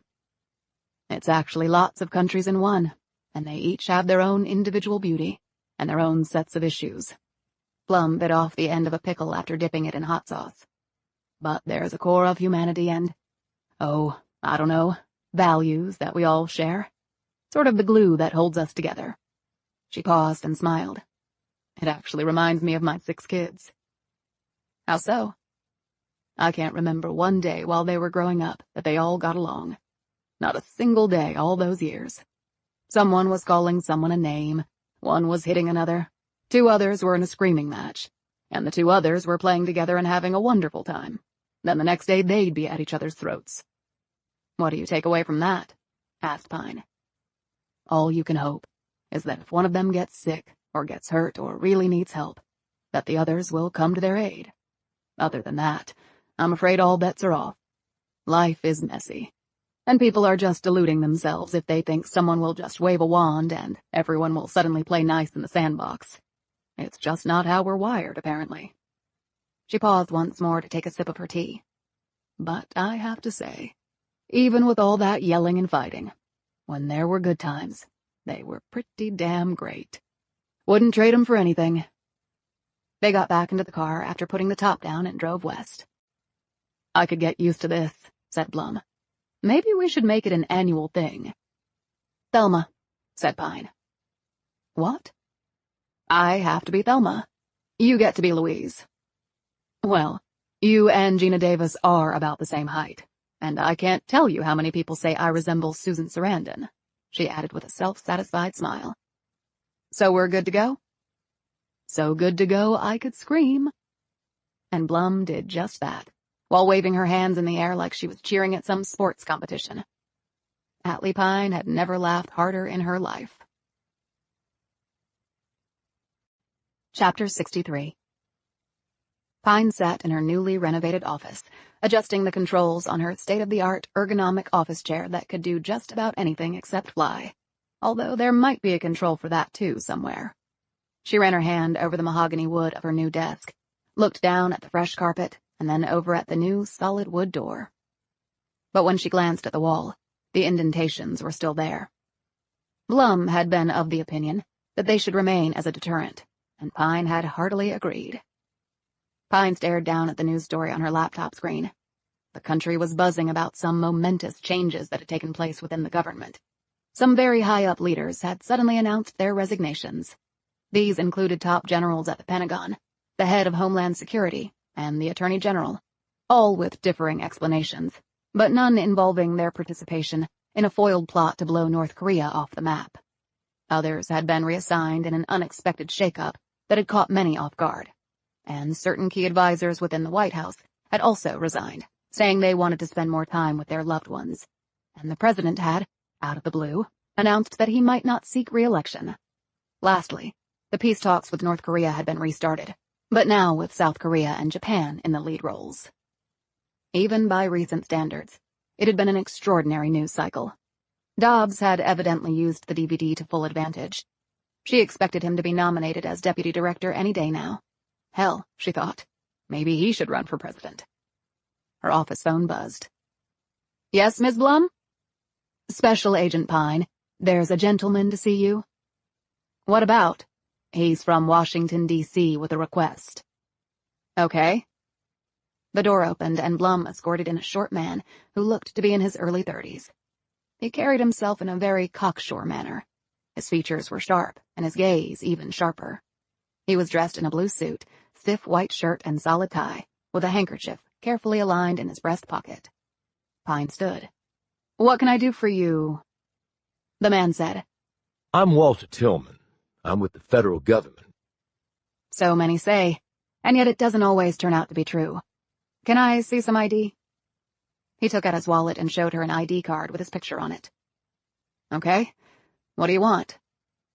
To formally invite you to D.C. "Why?" to talk with some folks there who want to meet you. "Why?" He flinched and his look darkened. They think you're talented and want to recruit you to work on some matters for them directly. "I already have a job." He looked around the small office. Look, no offense, but you're in a crummy office in the middle of nowhere. "No. I'm in my FBI resident agency office in the middle of beautiful Arizona, within spitting distance of the only natural wonder of the world located in this country." Only this position would be far more prestigious, a kick up in the GS level, and a lot more money in your wallet. "I didn't join the FBI to get rich, and I could give a damn about prestige." Now, I'm not sure you understand. They want you in D.C., at the highest levels.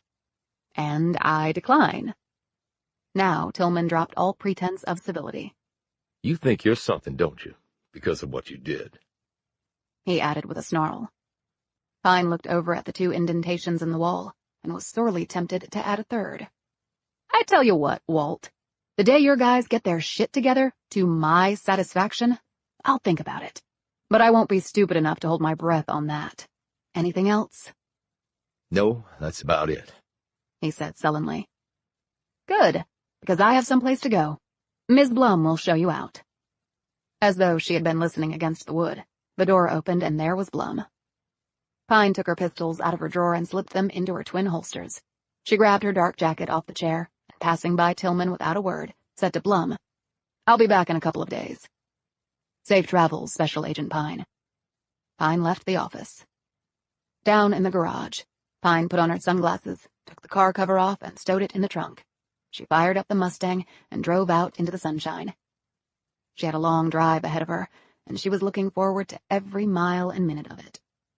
The vintage car roared along, its big block V8 eating up the highway as she went from Arizona on a diagonal through the southeastern corner of Utah, where she followed the flow of the Colorado River for a bit, before cutting east and entering the Rocky Mountain state. She stopped only once, for a restroom break and some dinner, which she ate in her car, looking at the stars swarming the big sky. She held up her bottle of water and said, "See you soon, Sam." Pine drove on, timing it so she arrived at ADX Florence about 10 minutes before midnight. She got out of her car, slipped on her jacket, and clipped her FBI badge to her belt. By the time she cleared security and was being escorted down the corridor to the visiting room, it was 1 minute to midnight. She sat in the same seat and looked through the same wall of polycarbonate glass awaiting his arrival. Just like last time, a half-dozen guards brought Daniel James Torr to her. They chained him down and left, waiting just outside as before. Torr popped his neck, placed his manacled hands in front of him, and eyed her curiously. And she figured he had to be curious, since he had agreed to see her again. She reached into her pocket and took out the picture. She looked at it for a moment. The image of Mercy gazed back at her. Pine placed it against the glass so that Torr could see Mercy staring back at him. "Where's my sister?" she said. This has been a Hachette audio production of Long Road to Mercy, written by David Baldacci, read by Brittany Presley and Keith Brewer, produced and directed by Cheryl Smith, recorded by Sal Barone, post-production by Beat Street NYC. Long Road to Mercy is also available in print and digital formats from Grand Central Publishing, a division of Hachette Book Group. For more Hachette audio productions, visit us at hachetteaudio.com. Thank you for listening. Text copyright 2018 by Columbus Rose Limited. Audio production copyright 2018 Hachette Audio. All rights reserved. Hachette Book Group supports the right to free expression and the value of copyright. The purpose of copyright is to encourage writers and artists to produce the creative works that enrich our culture. The duplicating, uploading, and distribution of this audiobook without permission is a theft of the author's intellectual property. If you would like permission to use material from the audiobook, other than for review purposes, please contact permissions@hbgusa.com. Thank you for your support of the author's rights. This audiobook is a work of fiction. Names, characters, places, and incidents are either the product of the author's imagination or are used fictitiously, and any resemblance to actual persons, living or dead, events or locales is entirely coincidental.